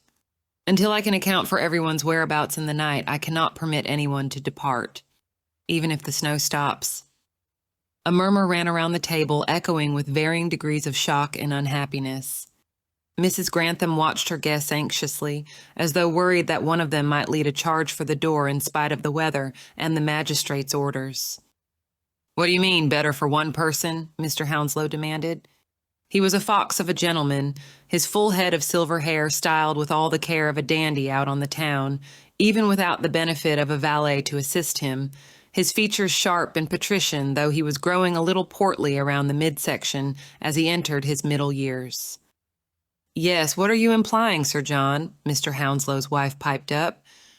She was rail-thin and anxious, as elegant as her husband, even in a borrowed dress 2 decades out of fashion, with the bearing of a woman who had once been taught to sit, stand, and walk with a book balanced on her head, and had never lost the knack. Sir John hesitated. Amelia suspected he was trying to think of the most delicate way to phrase the matter, so as not to upset his neighbors further. She could have slapped him when his eyes darted toward her before quickly looking away again. Instead, she decided to be blunt. "He is clearly implying, ma'am, that it would be better for poor Mr. Edison's murderer if we were all to depart." Every head turned in shock to Amelia as she spoke, a gasp going through the room as she uttered the word murderer. Amelia's breath came a little faster in the face of their sudden attention, and she spoke more quietly than she meant to. But she still managed to sound calm, as though explaining nothing more exciting than the breakfast menu, which is something neither he nor we can allow. "Well," Mrs. Hounslow drew herself up, affronted. "If I were you right now, Miss Hartley, I should show far less certainty in my proclamations." Raffi made as if to rise from his seat, his expression hot with fury, before their mother laid a hand on his arm. He sank back into his chair, but he did not bother to conceal his anger. "And why is that?" Amelia asked, raising her voice a little so that it carried over the growing whispers of the guests. Her heart was pounding. "Do you not agree that this killer must be apprehended, Mrs. Hounslow?" "Sir John, do you suspect one of us gathered here?" Mrs. Taylor broke in. "Who else could it have been, Ninnyhead?" Mrs. Coleridge sniffed. "No one was walking through the storm last night, that is for certain." Mrs. Taylor's cheeks grew red with embarrassment. "Well, in that case," she bit off, turning toward Amelia, "I believe we all know where blame is likely to—" "I thank you for sharing your thoughts, Mrs. Taylor," Sir John said loudly, cutting off not only Mrs. Taylor, but the other exclamations being tossed about the room. "If any of you have anything other than speculation to share, you will have the opportunity. I've already spoken with Mr. Edison's brother, who has returned to his room to collect himself, and I beg you will not pain him with gossip when he reappears. In the meantime, he drew himself up, looking determined and resigned and a little bit terrified all at the same time. In the meantime, I must ask that you all remain here in each other's company as I begin my work. What, are we supposed to sit calmly and continue our breakfast with a murderer among us? Miss Hounslow exclaimed. There was silence in the room at her words, all of the guests glancing around the table at each other. Amelia could see a mix of fear, nervousness, and disbelief reflected on the faces around her. Many of them dropped their gaze as soon as they met anyone's eyes. I am afraid we do not have any other option, Sir John said gently. Mrs. Grantham, might I prevail on you for the use of your library? Of course, she said, starting a little at being addressed directly before rising from her chair. She looked around at her guests, her voice painfully earnest. I am sure you will discover this was nothing more than an accident, or that it truly was someone from outside our party. We do not, after all, know what exactly happened, or even when it occurred. But you shall, of course, have whatever you require. Perhaps the rest of us might wait in the drawing room instead? Peter asked, glancing at his elderly mother. It would be more comfortable than remaining at the table. Very well, Sir John agreed. Mrs. Grantham, would you show everyone where they need to go? And perhaps a servant or two might be made available to accompany anyone who needs to leave the drawing room for... He cleared his throat, clearly not wanting to mention a visit to the washroom in mixed company. Well, for any personal needs. The room was still for a moment as everyone exchanged glances, and Amelia could see the moment when each person realized what he meant. The magistrate did not want them to venture anywhere alone for their own safety or... Lady Adler stood. Come along, everyone. Let us leave the magistrate to his work. Mrs. Grantham, if you would lead the way. Amelia tried not to notice the darting glances being sent her way. Sir John had said William was in his room. If there was any sort of confusion or bustle, she might be able to slip away to find him. Her mother leaned close, her murmur for Amelia's ears alone. Do not be afraid, my love. We can weather this together if you do exactly as is expected of you. I did not do anything wrong, Amelia insisted, though she couldn't stop her voice from breaking as she said it. It sounded like a lie even to her ears. She swallowed. Her mother laid a hand on her cheek briefly. Then do not be foolish enough to start now. Be wary and careful, and all will be well. Come, she pushed back her chair. Everyone was filing out of the room. It's best that we stay with the others. Chapter 7. Lily hung back in the breakfast room watching the other guests leave. Of all of them, Mrs. Crewe seemed the most inclined to keep to herself, but Mrs. Taylor, her husband following closely on her heels, caught the newcomer by the arm and began whispering furiously. Jack stayed close to his sister and mother, though Lady Adler allowed Mr. Hartley to offer his arm. Mrs. Coleridge stomped from the room, her head held high even as she leaned on her cane. Peter, after a moment's hesitation, held back from following her immediately, instead falling in step with Mr. Hounslow. Mrs. Hounslow shepherded their children from the room, her expression stony while they both whispered furiously. What do you see?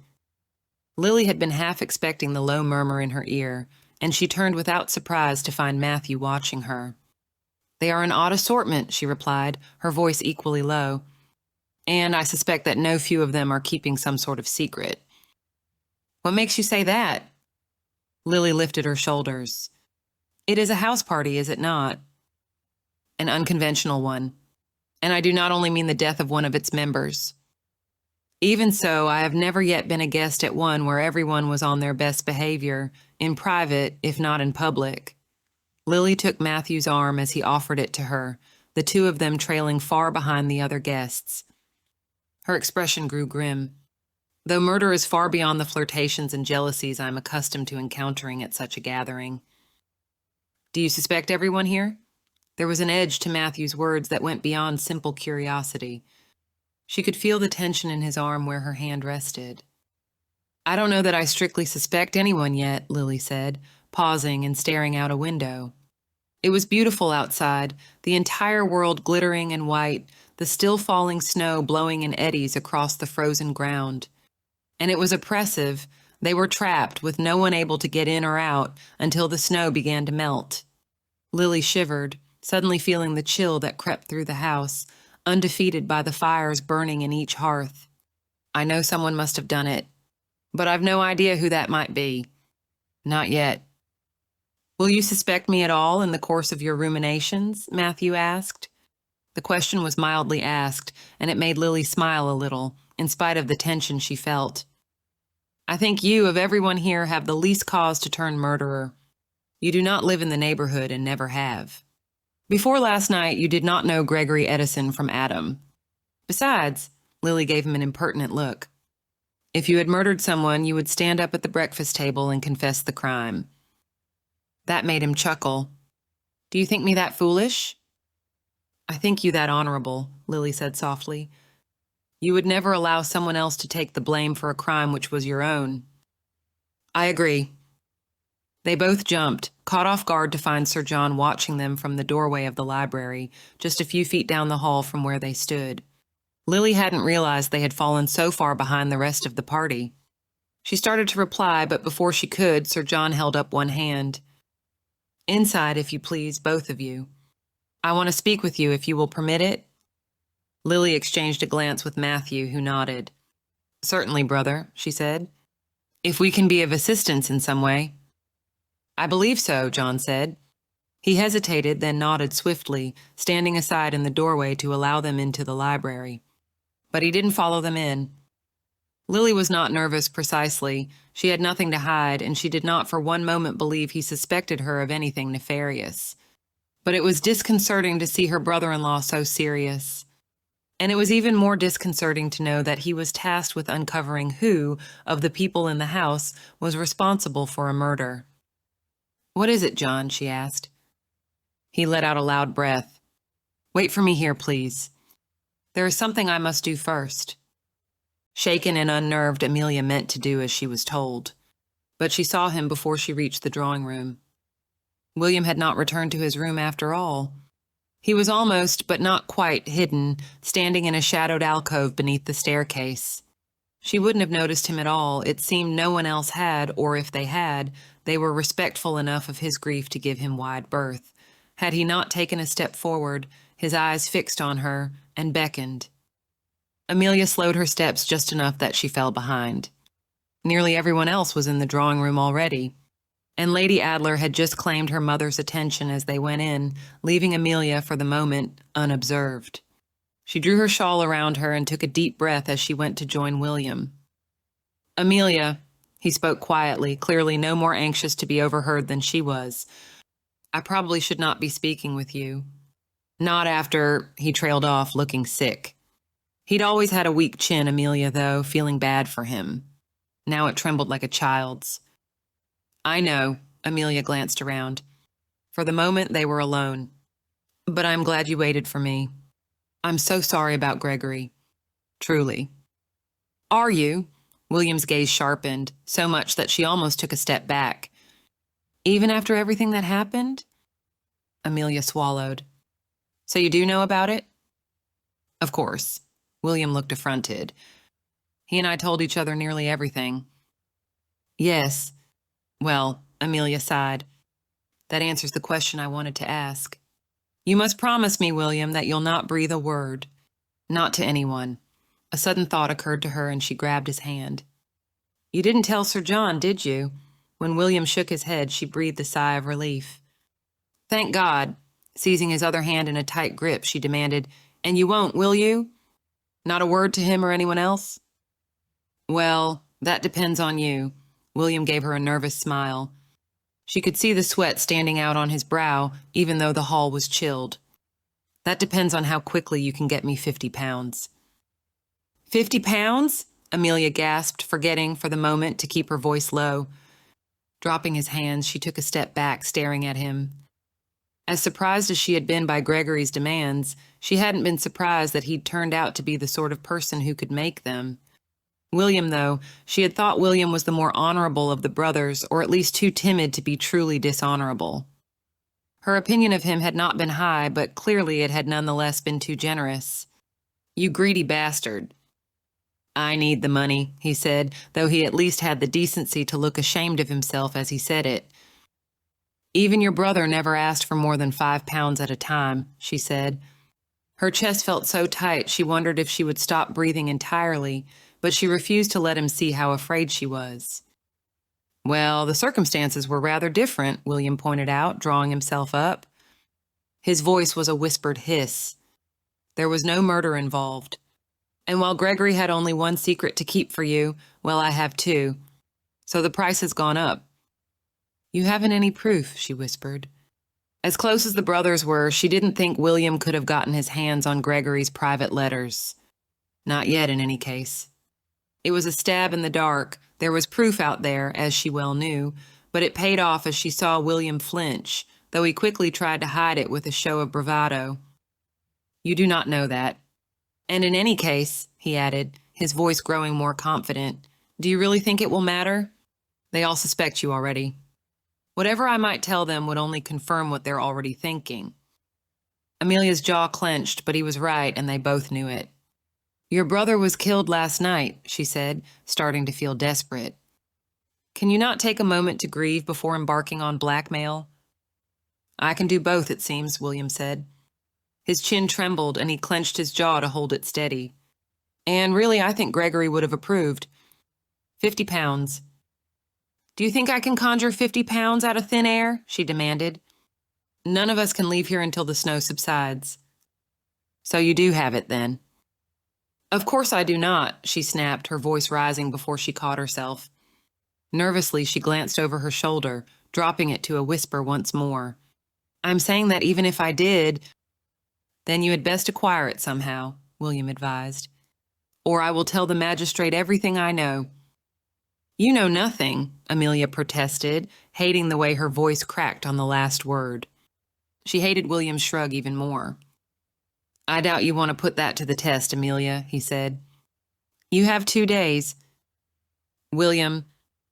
He made to push past her, and she, not thinking, grabbed his arm and tried to pull him to a stop. William! He hadn't expected it. Caught off guard, he lost his footing, stumbling into an ornamental table full of knickknacks and vases. He tried to catch himself and succeeded only in sending it all tumbling to the ground. The crash of porcelain and the cracking of spindly wood rang through the hallway.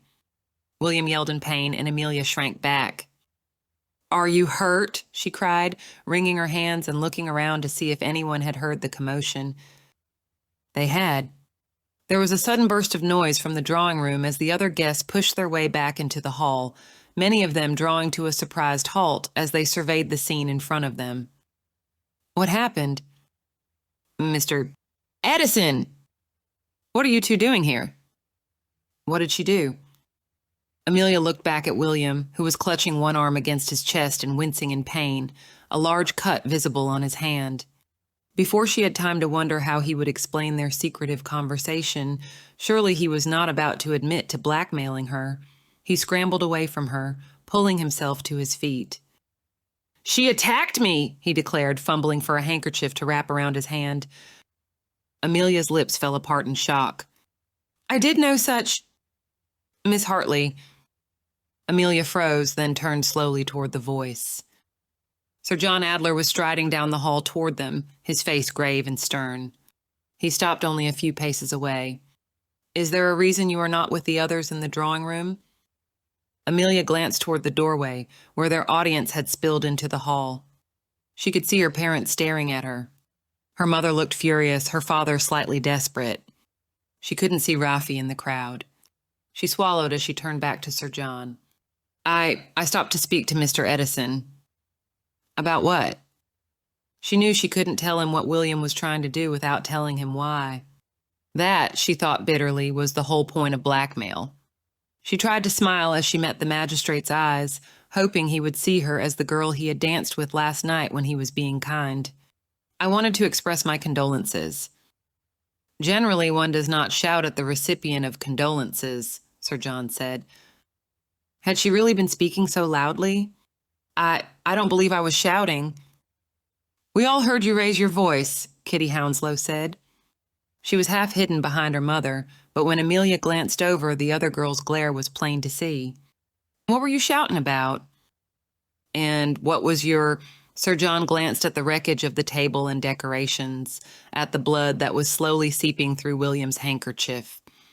Your altercation about? There was no altercation, Amelia said.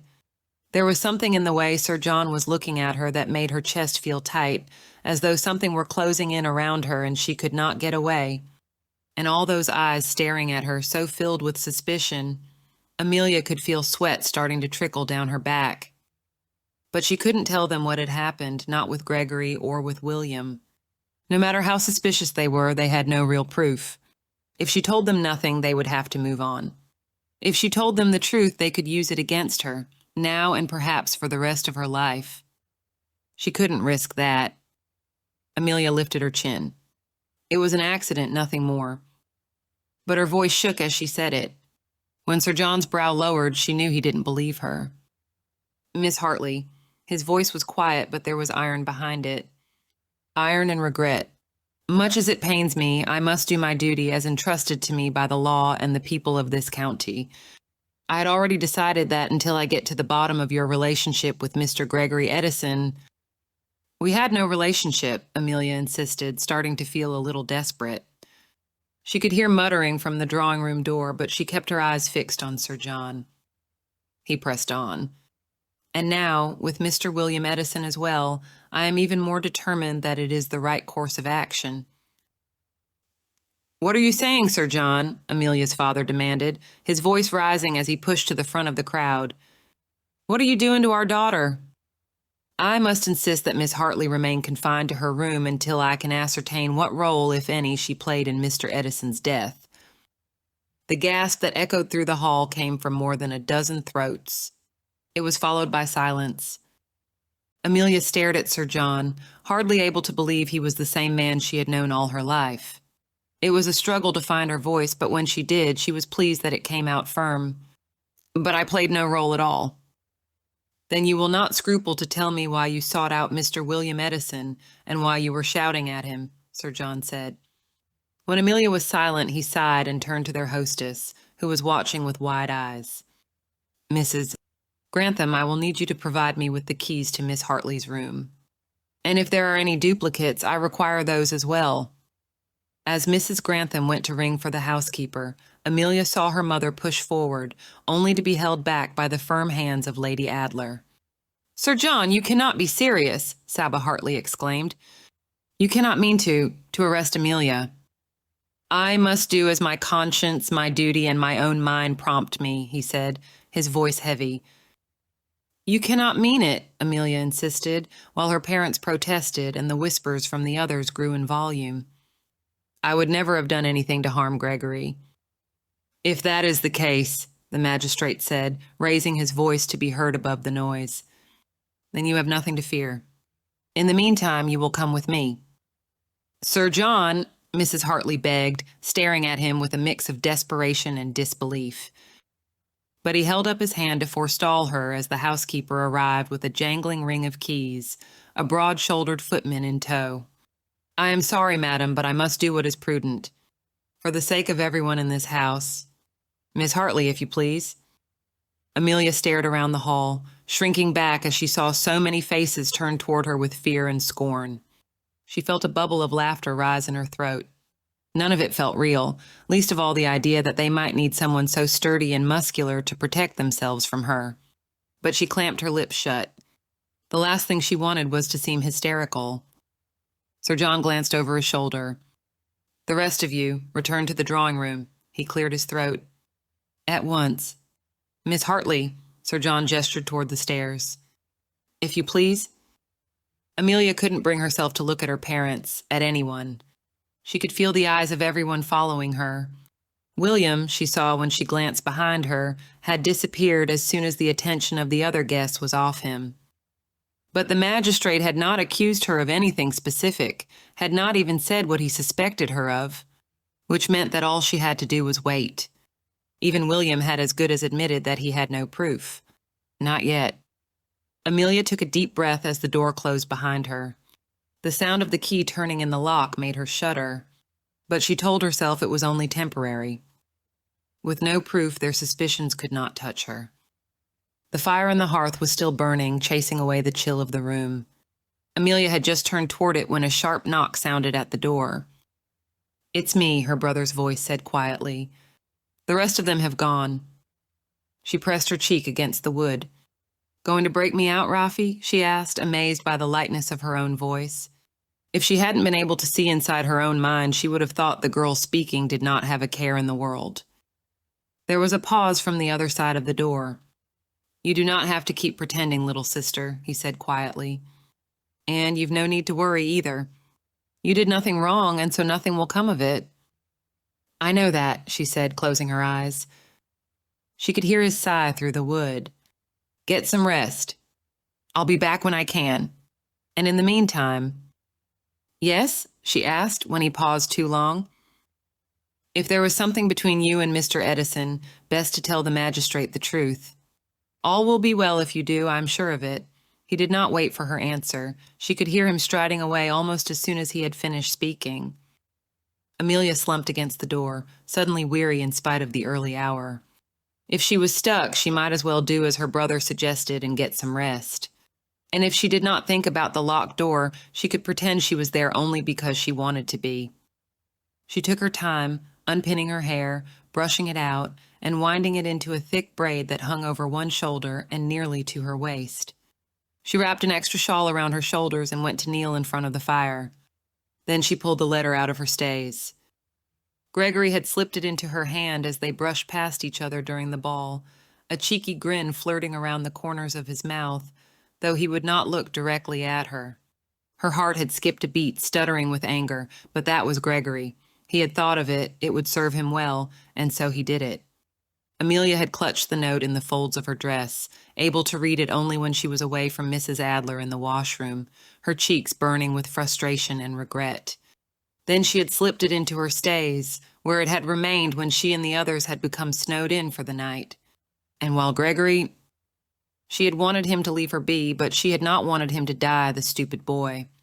Amelia scowled down at the letter, then tossed it onto the fire, stabbing at it with the poker until it was well and truly alight.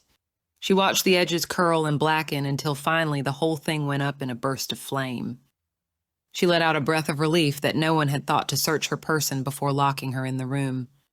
Now all she had to do was deal with William. Perhaps Rafi could help her after all. She couldn't tell her parents, but Rafi was the sort of man who was caught up in scrapes and adventures all the time. Surely he would see that this was no different. If only she could bring herself to admit what she had done. Chapter 8. Lily had spent the time waiting for her brother-in-law pacing around the library. "Are you cold or anxious?" Matthew asked from his place by the window, where he was staring out at the snow. "Both," Lily replied, going to stand by his side.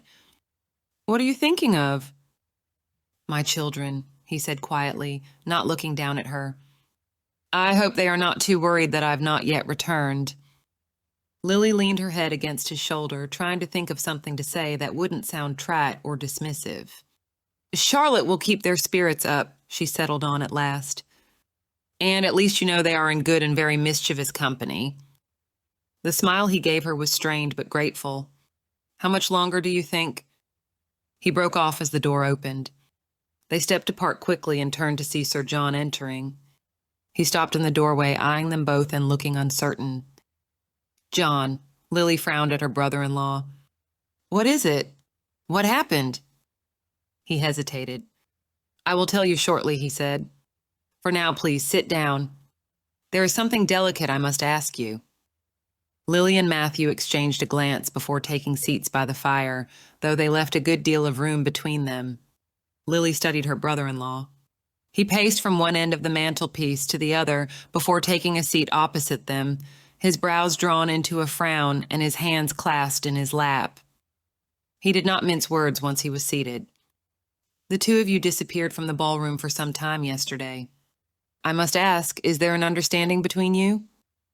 Lily glanced at Matthew, who inclined his head slightly, gesturing for her to speak. "We are not engaged," she said. Little though she wanted to discuss the subject, especially not with John, it was not the time to withhold information. "But Mr. Spencer has proposed, and I'm considering my answer." "Is that relevant?" Not strictly, John admitted. But I must be blunt, and it would have been easier to do so with you, Lily, were you engaged once more. As you are not, he stood pacing around the room again as though gathering his courage. When he spoke, he did not look either of them in the eye. Did one of you visit the other's rooms last night? If it wasn't precisely the last question Lily had expected him to ask, it was certainly at the bottom of the list. She stared at him too long, not sure how to answer and unwilling to look to Matthew to see how he felt about such a line of inquiry. John waited, staring past her shoulder, his face scarlet but his expression stoic. We did not, Lily responded at last, her voice calm as ever, though she felt her own cheeks heating. Were you hoping we could provide some confirmation of each other's whereabouts? No, not that, John grimaced, fiddling with the knickknacks on the mantelpiece. He was always fidgety indoors, preferring movement and outdoor activities to occupy his time.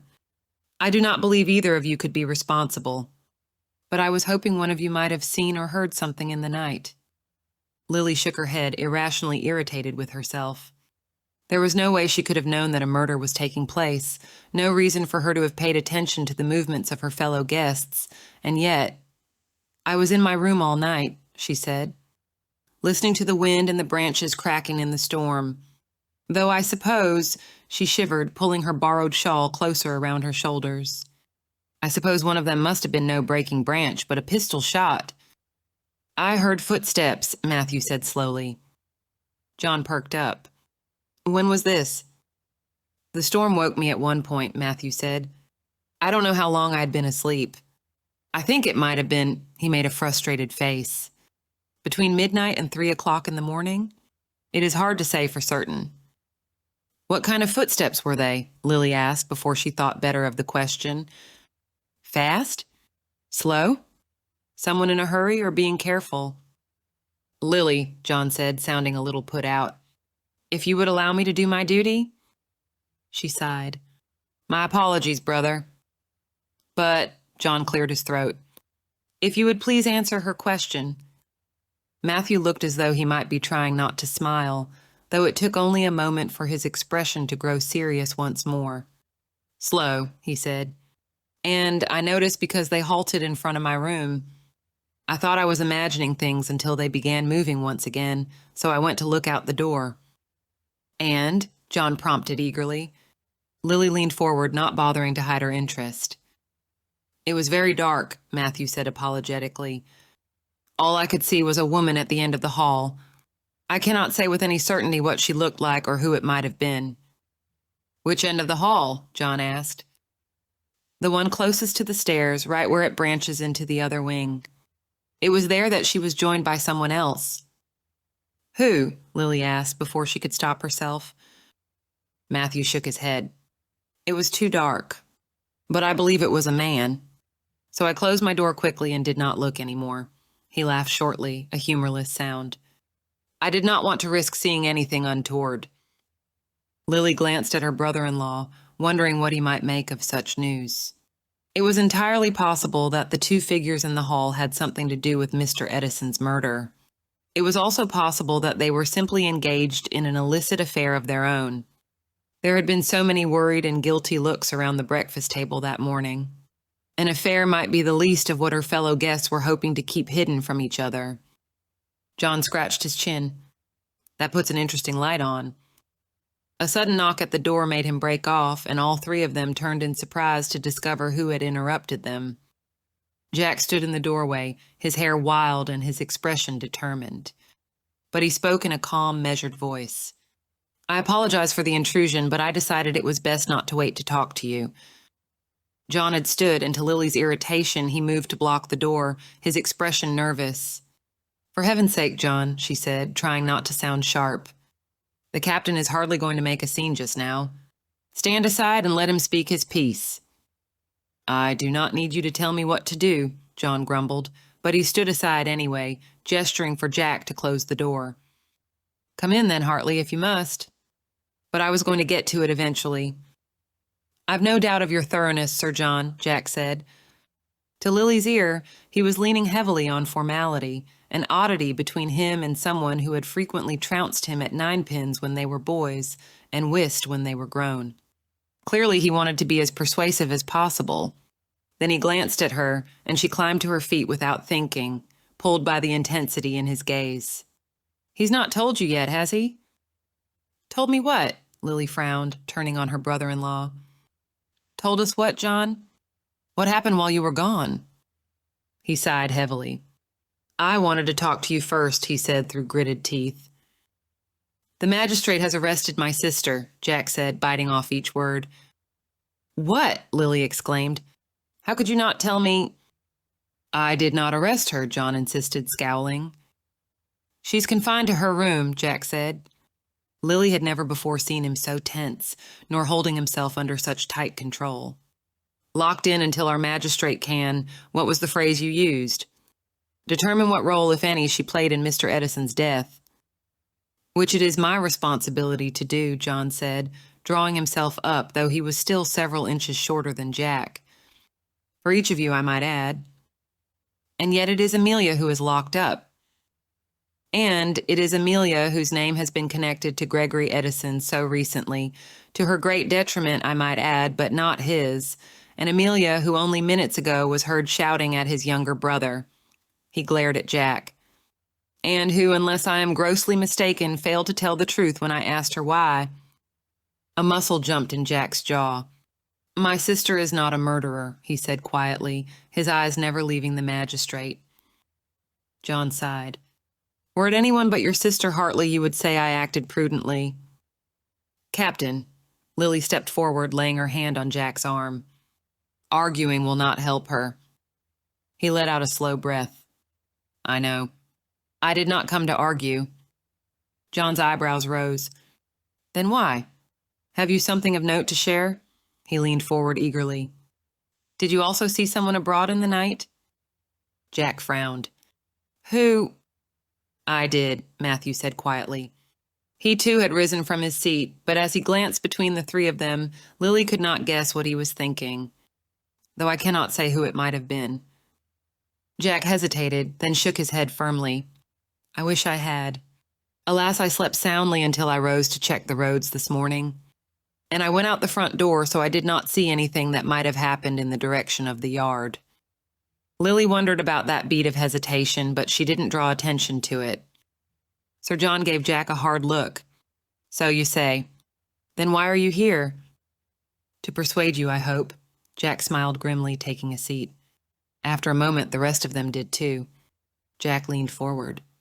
"You can understand, I'm sure, why I want this matter cleared up as quickly as possible. Which is why I think you ought to accept assistance in your investigation." Lily tried to catch Jack's eye, but he was watching the magistrate, who, at the moment, was looking offended. "See here, Hartley, I know I've not much worldly experience compared to someone who has sailed half the globe. But I know my neighbors, which I think counts for rather more in a situation like this. And I'm hardly a stupid fellow." "I would never dream of saying that you are," Jack said, quiet and earnest. "But these sorts of things are too much for any one person to handle alone. And everyone here will be on their guard around you. They know you're going to unearth whatever secrets and petty problems they are hiding, and they will do their best to prevent that from happening." Sir John had grimaced when Jack mentioned these sorts of things. He might not know details, but Lily kept up a regular correspondence with the Adlers. He had to know that Jack knew more about investigating the intricacies of murder than he did. But he still shook his head. "Hartley, you must understand why I cannot allow you to assist me," he said, more gently than Lily would have expected. "It is your sister who— that is to say, you are too close to the situation for me to accept your help." "I was not proposing that I be the one to assist you," Jack interrupted. Lily sat up a little straighter. John frowned. "Then who?" Jack cast a wry look in Lily's direction. "Mrs. Adler, of course." There was silence in the room as Sir John stared at Jack for a moment, then turned to Lily. "I hadn't— that is—" he trailed off. Lily sighed. "Are you going to protest that my sensibilities are too delicate for such a task?" she asked. Beside her, she heard Matthew let out a quiet huff of laughter. "God forbid," John shook his head. "I know you better than that. But I had thought—" She saw him glance at Matthew, who drew back a little, glancing uncomfortably between them. Lily's mouth tightened angrily. "Accept my assistance or do not, brother, as you wish. But do so on the merits of what I may offer, not on the basis of any permission you have imagined I require," she said tartly. "I am my own woman, am I not?" Jack was staring at all of them, a frown gathering between his brows. She hoped that he wouldn't ask her any questions she wasn't ready to answer, not in front of Matthew, and was relieved when he cleared his throat and added, "She has a great deal more experience than either of us in such matters, as you know, and, as well, she has seen some of the new methods of the Bow Street investigators up close." "You may as well let me," Lily said, "since no doubt I will end up poking around regardless. It is what I do, it seems." She heard another quiet laugh from Matthew, and for a moment she felt his leg press against hers, a small gesture of support that wouldn't draw the attention of the others. But she didn't look away from her brother-in-law. John drummed his fingers against the mantelpiece, studying her. "And what sort of things do you think your poking around might unearth?" "Do you wish a demonstration?" Lily asked, folding her hands in her lap in a show of demureness that she knew wouldn't fool any of the men in the room for a moment. John raised his brows. "I do." For a moment Lily didn't respond, her eyes fixed on him. With that challenging, skeptical expression on his face, he reminded her so much of Freddie, and the sudden memory of that loss made her chest tighten. That didn't happen often anymore, and it took her a moment to gather her thoughts once again. The sensation lasted only a heartbeat, but it still left her flustered. Taking a deep breath, she drew her knee away from Matthew's and stood. "What I have observed," she said, buying herself a moment more as she walked toward the window. The snow was falling more heavily again, and the morning light had grown dimmer. The solid weight of the sky looked low enough to reach out and touch. There could be no leaving that day, and perhaps not the next one either.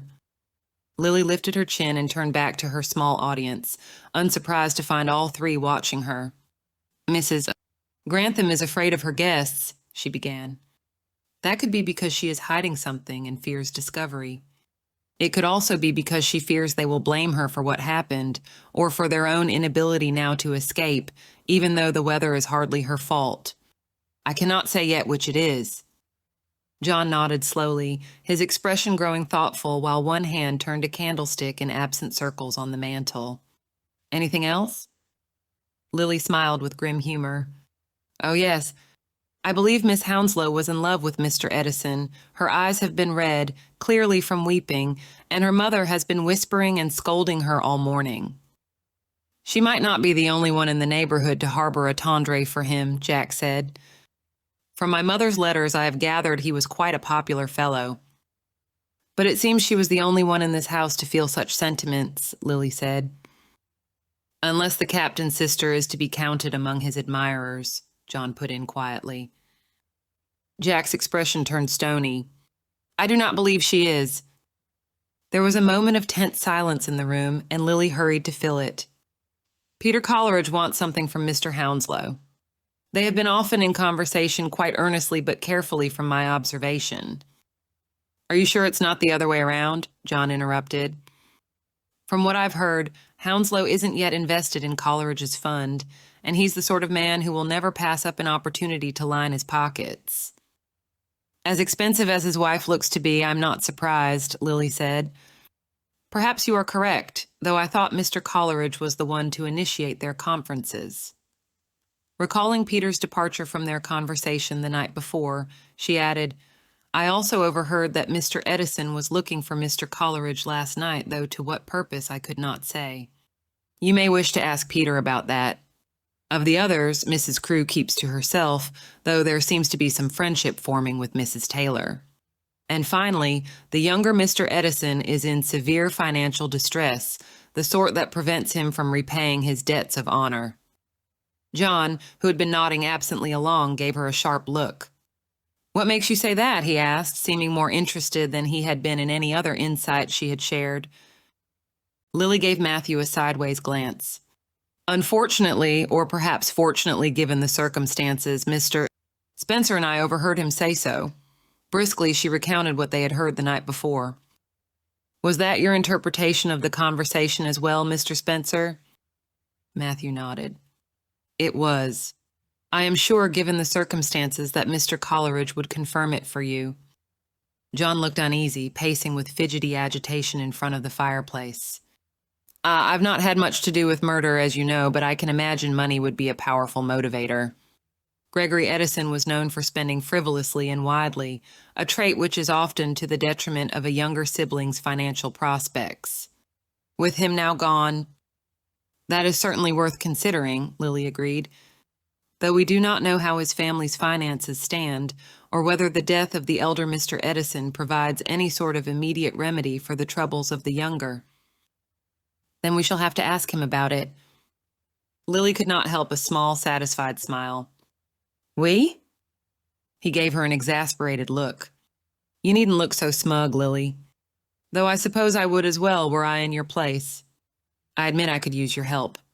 Does that satisfy you? Her expression grew more serious. I shall be satisfied if we discover the truth with as little damage as possible to those who have the misfortune to be swept along as we do. If they are innocent, they have nothing to fear, Sir John said stoutly. Lily shook her head. No one's life is entirely an open book, John, and usually for good reason. There may be those here who, while having nothing to do with Mr. Edison's death, have every reason to fear what might be brought to light in the days to come. Seeing her brother-in-law look a little terrified at the thought, Lily tried to smile. We shall do our best, which is all we can do. What steps shall we take first? John, his confidence clearly shaken, cleared his throat. Well, I have already admitted to needing your help. What do you advise? Talking to our fellow guests? Perhaps the servants first, Lily suggested. They often know a great deal more about our affairs than they let on. He blew out a breath. True enough. Gentlemen, he turned to Matthew and Jack. I must ask that you rejoin the other guests in the drawing room. And I hope I need not say it, but you are to discuss nothing you have overheard in this room, including Mrs. Adler's involvement. Of course, Jack said, bowing. Of course, Matthew echoed him, rising. We shall await your instructions with everyone else. When he turned to Lily, he held out his hand, his expression warm and encouraging. But it was not hard to see the worry in his blue-black eyes as she placed her palm in his. Mrs. Adler, I hope you know that you may call on me for anything you need. She smiled back, trying to look more confident than she felt. Thank you, my friend. I will join you shortly, I'm sure.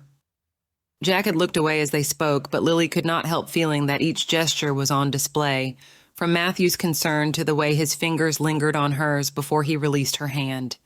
She felt her face heat and hoped she was not blushing too severely. Jack followed as Matthew left the room, but paused in the doorway and cleared his throat. Mrs. Adler, might I have a word with you in the hallway? It will not take long.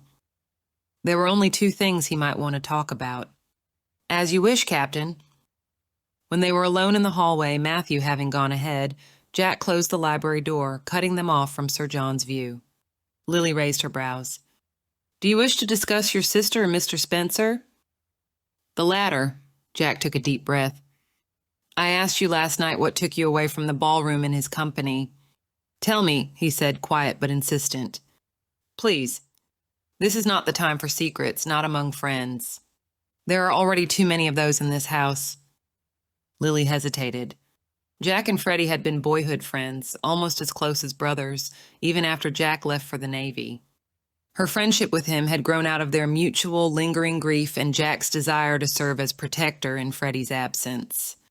It had become a partnership of equals, and Jack had been as pleased as anyone to see Lily lay off her mourning clothes at last and fully re-enter the world. But Lily could not shake the worry that he might feel she was betraying her husband's memory in considering someone else's proposal. But he was trusting her with his sister's safety. To offer him anything less than her honesty after all they had been through would be its own kind of betrayal. Mr. Spencer asked me to marry him, she said quietly. I have not yet given him an answer. Jack was very still for a moment, then nodded slowly. Do you love him? Lily was not ready to answer that question. I have not yet given him an answer, she repeated. And for the moment, I think the question itself must wait. There are more pressing matters at hand." "Perhaps," Jack said. He glanced behind him, where Matthew still lingered at the spot where the hallway turned toward the drawing room, clearly watching them. "Murder and intrigue might come first for necessary reasons. But I don't think either of you have put it from your minds." He spoke carefully, giving away nothing. Lily wanted to ask what he thought. She wanted the insight of a friend who knew her so well. But that felt selfish. He already had enough on his mind, enough to worry about. His focus was, and should be, on his sister. Her own questions would keep. At last, Jack turned back to her, a wry smile on his face. "I can tell you what Sir John thinks of the matter, at least." Lily bristled, remembering her brother-in-law's behavior. "Why do you suspect he knows anything about it?" "Because it is clear that, in his mind, you have already been handed over to a new lord and protector. Besides," Jack snorted at her expression of instant distaste. He had to have suspected already. "Why else would Mr. Spencer have been invited here?" "I'm not a parcel to be passed from one family to another," Lily said indignantly. "I know you are not," Jack said, his voice uncommonly gentle. "Just as I can guess that you have decided not to let yourself dwell on it until you have dealt with the task at hand. For which," he paused, clearing his throat, and his expression grew more serious. "For which I am more grateful than I can say. I'm glad Sir John accepted your help, Lily. He needs it. And if I cannot be the one responsible for protecting my sister, there is no one I trust more than you." He bowed, giving her a crooked, hopeful smile. "Good luck." Lily watched him head toward the drawing room to rejoin the others, feeling a guilty weight settle in her chest. She had not told him that she was not so immediately convinced as he of his sister's innocence. Whatever had passed between Amelia and Mr. Edison had clearly threatened her somehow, at least her reputation, and perhaps even her person. Lily couldn't picture the girl being guilty of planning a murder. But lashing out in a moment of fear or some other strong emotion, that Lily could imagine. A draft snaked down the hall, making her shiver, and she pulled her shawl more tightly around her shoulders. And here was Jack, forced to step aside when he no doubt longed to be charging into the fray, relying on her to discover the truth. She hoped that his faith in her abilities was not misplaced. Chapter 9. The housekeeper looked nervous as she entered the library. Lily couldn't blame her for that, though she kept her feelings off her face. It was Mrs. Raynaud who had gone to fetch Mrs. Grantham that morning when the dead man was discovered. She was a woman of African ancestry, striking even in the plain garb of a servant. Delicate lines fanned out from the corners of her eyes, and her black hair was pinned firmly back under a starched white cap. Her wary eyes took in every inch of the room as Sir John showed her in. "You may take a seat, Mrs. Raynaud," he said gravely, though he did not follow his own advice and instead took up his position at one end of the mantel. "Thank you, sir, but I'll remain standing," the housekeeper said. Her glance lingered on Lily, who was seated near the fireplace. "You need not worry of being accused of any impertinence in behavior," John said, every inch the magnanimous country squire. "I hope a woman of my position never need fear being accused of impertinence, as though I were a child or a common scullery maid," Mrs. Raynaud replied, her tone never losing its polite cadence. Lily had to purse her lips against a smile. The housekeeper was a formidable figure. John cleared his throat, looking flustered. "Yes, well, indeed not. But we may be talking for some time, and it is cold away from the fire. This weather is a damnable thing." Mrs. Raynaud seemed to consider his words, then, very deliberately, took a seat across from Lily. "How may I be of service?" "I am attempting to form a picture of what happened last night," John said gravely. "I understand that you went to fetch Mrs. Grantham after Mr. Edison's—" He cleared his throat again. "After Mr. Edison was discovered?" "Indeed." When she offered nothing else, John frowned. "Mrs. Raynaud, you must be aware that, as magistrate, I am duty-bound to discover what happened last night. When you withhold information, you are hindering my work." "How's it withholding to answer the question you asked me, sir?" the housekeeper said, still soft and polite. He scowled at her. "Tell me what happened." She considered for a moment. "Constance, the scullery maid, is generally the one to check the poultry in the morning." We're early risers below stairs, and even earlier than usual today, with a house full of unexpected guests. I was up and about, seeing to the arrangements for clothing and linens, when I heard Connie scream. We all did, and half the staff came rushing into the kitchen in time to see her run in, sobbing about a gentleman in the snow. Mr. Lambton and me. Lambton is the butler? Sir John interrupted. Yes, sir. He was tending to the silver. He didn't have it all prepared, being as hosting happened so suddenly, so he arrived as quick as I did. There was already a fair crowd heading into the yard, but we were able to clear them out enough to see. Mrs. Raynaud's cool demeanor wavered a little, and a shiver chased its way across her shoulders. She let out a deep breath. It was clear quick enough that there was nothing to be done for him. Mr. Lambton did his best to keep everyone back in the kitchen, and I went for Mrs. Grantham. And did you notice anything odd? She gave him an impatient look. The gentleman being dead was fairly odd. Other than that, John said, with somewhat exaggerated patience, we may take it for granted that murders do not happen here regularly. Did anything else catch your eye? Were any of the staff behaving oddly? Anyone who might have been out of their room in the night? The staff's all in shock, Mrs. Raynaud said, but she regarded the magistrate with a grim, almost smile as she spoke. You want to know if I think any of them might have done it? Someone had to, John pointed out. I do not for a moment believe anyone was trudging here and back through that storm. Well, it wasn't any of the staff. Mrs. Raynaud spoke with absolute certainty as she fished a chain out from under the neckline of her black gown. Hanging from it was a heavy key. There's a door past the kitchen between the servants' quarters and the rest of the house. Anytime we have guests, I keep it locked at night. Do you worry about theft? Mrs. Raynaud met his eyes. I worry about the gentleman guests bothering the female staff. Oh, John cleared his throat and glanced at Lily. If he expected her to be flustered by such a pronouncement, he was mistaken.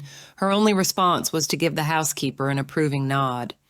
Lily didn't know a single woman with any degree of awareness who would have argued that the housekeeper was taking unnecessary precautions.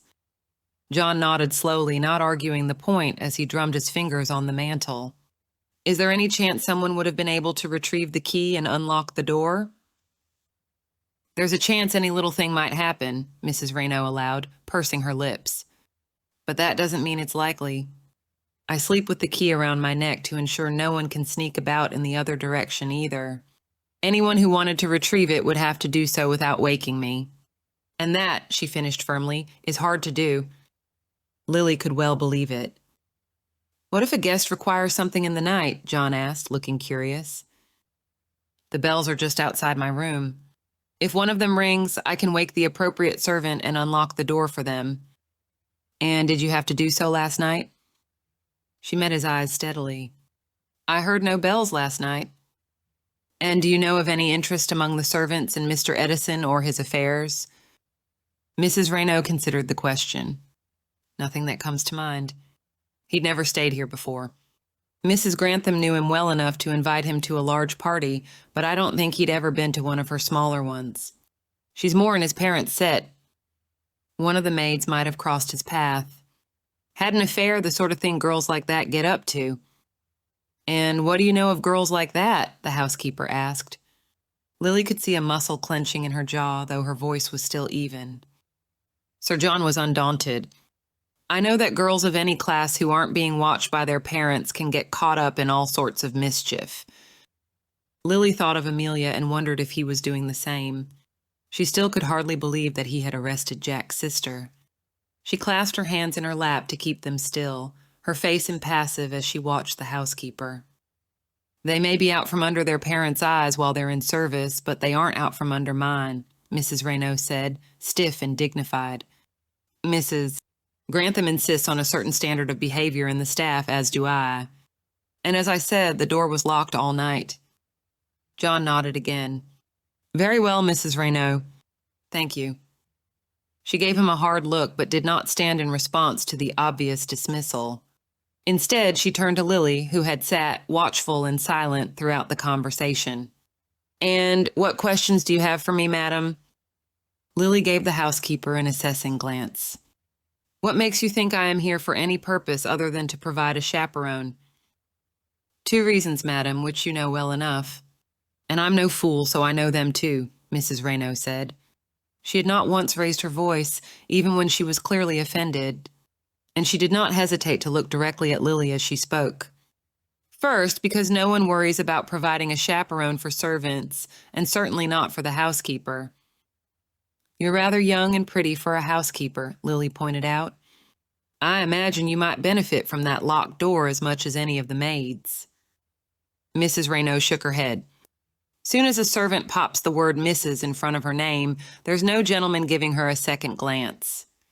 Wouldn't you agree, sir? She added, glancing at John, who blushed bright red. I am a happily married man, Mrs. Raynaud, he said firmly. I don't give a second glance to any woman in service or otherwise. Then you're an uncommon sort, the housekeeper said, polite but pointed. Was there ever a Mr. Raynaud? Lily asked curiously. The housekeeper hesitated, then shook her head. There wasn't. Sir John made an involuntary movement at the admission, his gaze growing sharper, and she glanced at him, looking a little defensive for the first time. I don't claim the title as any sort of deception. It's custom for a housekeeper to be called Mrs., whether or not she's ever been married. Of course, John rumbled, but he still looked thoughtful. Lily didn't blame him. In such a case, anyone who was pretending, in even a small way, to be someone they were not would prompt his suspicion. What was the second reason? Lily asked, drawing the housekeeper's attention back to herself. At Mrs. Raynaud's puzzled frown, she added, You said not needing a chaperone was your first reason. May I ask the second? The housekeeper narrowed her eyes. The second reason is that I was there this morning. Mrs. Grantham didn't let you look at that body for nothing, and I'm guessing the squire here didn't let you stay for nothing either. So, I expect you have other questions for me. Sir John blustered and protested, but Lily nodded slowly. It is a rare thing for a woman of your age to have risen to the position of housekeeper in a household this large. You must be very good at your work. Is there a question in there, madam? The housekeeper asked stiffly. Indeed. To be an excellent housekeeper, one must see a great deal, to anticipate the needs of both employer and guests, to know the strengths and weaknesses of each person who sits in the servants' hall, to almost predict what is going to happen before it happens. So, Lily's voice grew sharp, though it stayed as soft as the housekeeper's own had been. What have you seen, Mrs. Raynaud? Nothing, the housekeeper said firmly. Lily waited, letting the silence draw around them, her eyes fixed on the other woman. Mrs. Raynaud shifted a little in her seat, then glanced at Sir John. At last she sighed. Nothing about the staff, and I don't like to gossip about Mrs. Grantham's guests. It is hardly gossip if a magistrate is asking you about it, John pointed out. Mrs. Raynaud pursed her lips, still looking uncomfortable, but she nodded. And Mr. Edison was, I believe, having financial difficulties. Sir John exchanged a glance with Lily. Mr. William Edison? No, the housekeeper shook her head. Well, that is not just him. The elder brother who died was in difficulties as well. How do you know? Lily asked, sitting forward. Mrs. Raynaud sighed again. We all had to help get the guests settled last night. It was busy, with the whole staff hurrying to see all was comfortable. While I was setting new candles in the elder Master Edison's room, his brother came rushing in, all in a lather. I wasn't intending to eavesdrop, you understand, she added, looking a little nervous for the first time. It's a point of pride that I never do. But they weren't exactly being careful with their words. Which were? John prompted. Mr. William wanted to borrow money from his brother, I think. He might have complained about their funds being unequal, with him being the younger brother. I was trying not to listen. And the elder Mr. Edison said something about Mr. Dawson, the carriage maker, hounding him for payment. For his phaeton, I believe. I know he said, I'm as hard up as you right now and can't advance a penny until next month. I left as quick as I could, so I didn't hear much more than that. She sniffed. Young men of his class are often unwise with money. Begging your pardon, sir, she added, almost as an afterthought. You shan't hear any argument from me on that score, the magistrate said, shaking his head. Thank you, Mrs. Raynaud. And you have nothing else you can tell us? Lily asked. Anything else you saw in the night?" "I saw nothing in the night," Mrs. Raynaud said quickly and firmly. She glanced down at her hands, which were folded demurely in her lap. "After all, I was on the other side of that locked door, same as every other servant." Lily waited a moment, then nodded. "Very well. I thank you for your honesty, even if it was a bit uncomfortable." Mrs. Raynaud stood at last. "Is that all? Can I have anything sent up for you? Tea?" "No, you may continue with your work for the day," John said. "Very good, sir. Madam," Mrs. Raynaud gave the barest drop of a curtsy before leaving. As soon as the door was closed behind her, John let out a loud sigh. "What did you make of that?" he asked, resuming his pacing. "Do you think she was telling the truth about everything? The bit about William and Gregory squares well enough with what you heard." "It does," Lily said slowly. "I believe she was telling the truth about that much, at least. As for the rest," she glanced up at her brother-in-law as he took a place on the settee across from her. "She was lying, you know. She would not meet my eyes at the end there." "What do you think she was concealing?" Lily turned over the housekeeper's words in her mind. "I wonder if she is hiding her own whereabouts. The locked door would prevent any of the servants from going upstairs, as she said. But she kept the key on her person. There was nothing to stop her from using it." John looked unhappy. "Do you think that means she turned murderer? Or," he trailed off, looking a little hesitant to say what he was thinking. "Or, as we discussed, she is young and pretty, particularly for a housekeeper," Lily suggested. When he nodded, she couldn't help adding, "I was a married woman, John, as you well know. You needn't be so delicate with me." "Yes, but you were married to my brother," he grumbled. "There are some things a man does not care to think about in relation to his own family." "Well, thank God you never had any sisters then," Lily said. "I should hate to see how squeamish you would be about them." "Very squeamish," he said with a small chuckle, looking relieved to have something to laugh about. A moment later, though, his expression grew more sober. "You look as though you were thinking about something." "Always," Lily said, her eyes fixed on the crackling fire. "Was there anything found with Mr. Edison?" "The gun," replied John, his fingers tapping restlessly against the arm of the settee. "Mrs. Grantham thought it was one from her gun cabinet, but she was not sure. They are taken out regularly to be cleaned, but not used much since her husband's death." "Did you check?" He nodded. "There was a pistol missing, so it seems she was right. But no one can recollect when the cabinet was last opened or who would have been responsible for locking it after. It seems perfectly possible that it was left unlocked at some point, which means anyone could have gotten in easily." "Wise of our killer to leave it with the body," Lily said thoughtfully. "If they had taken it back into the house and hidden it in their room, it might have been found. And if they had attempted to conceal it somewhere else instead, they would have risked being seen in the act. Would be easier if he—" "Or she," Lily interrupted. "Or she," John acknowledged. "Lord knows the female sex can be deadly when they wish it. It would have made things easier for us if he or she had been stupider." "Alas," Lily said. She didn't like to admire a murderer, but she had found it was better to acknowledge her quarry's strengths than otherwise. Someone who would kill was not someone she wanted to underestimate. Was there nothing else with him? "A candle in a holder, which we unearthed from the snow as well. It was the same style as the one in my chamber, so I imagine he brought it with him when he left his room. A piece of paper in his pocket that looked like it had once been written on, but the ink was blurred from the wet. And a string clutched in his fist." "A string?" Lily propped up her elbows, resting her chin on her clasped hands. "You mean like a bit of twine?" "No," John shook his head. "I think it was a necklace. It was very short, but it had part of a clasp still at one end. And the other end was knotted before it frayed." He gave her a bit of a smile. "I have purchased enough jewelry for my wife to know what sort of necklace would be knotted like that." "Pearls," Lily said slowly. "Why would he be holding a broken bit of a pearl necklace?" "He wouldn't," John suggested. "No, he wouldn't," Lily agreed. "He would be holding the whole necklace. Whoever needed to remove it from his hand would have been the one to break it. And the knots would mean they wouldn't lose more than one or two of the pearls." "Indeed. So somewhere in this house is a broken pearl necklace that we need to find. Lily frowned. But what does it mean? You mean, why would the necklace itself have been important? John shook his head. Your guess is as good as mine. Lily stood feeling fidgety.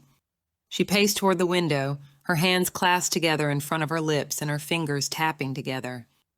Why do I recollect something about pearls? Do you? John asked, surprised. Was one of the ladies wearing them last night? No, Lily said, shaking her head. None of the ladies who remained here, at least. Not that I can recall. The memory was at the edge of her thoughts, but she could not quite capture it. Perhaps it will come to me in time, she said, grimacing in frustration. I hope so, John said fervently. Lily felt a pang of sympathy for her brother-in-law, always so straightforward, constitutionally incapable of entertaining dark thoughts about anyone he met. Sir John was magistrate through default of his elevated rank in the county, but there were few people less suited to the task.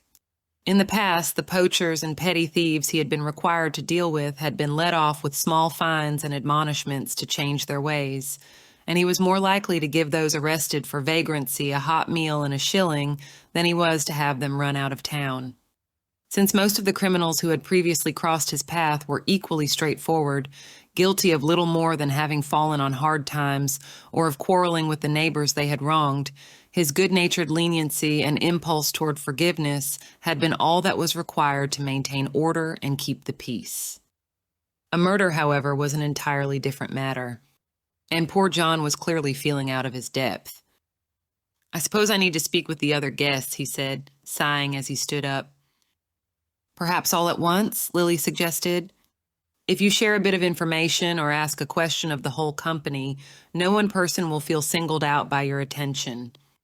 They may be more likely to reveal something by accident, either in manner or expression. A good idea, that, he said, nodding. He rubbed his hands together briskly. You are rather good at this, you know. Lily smiled a little. Indeed I am. But I do appreciate you noticing.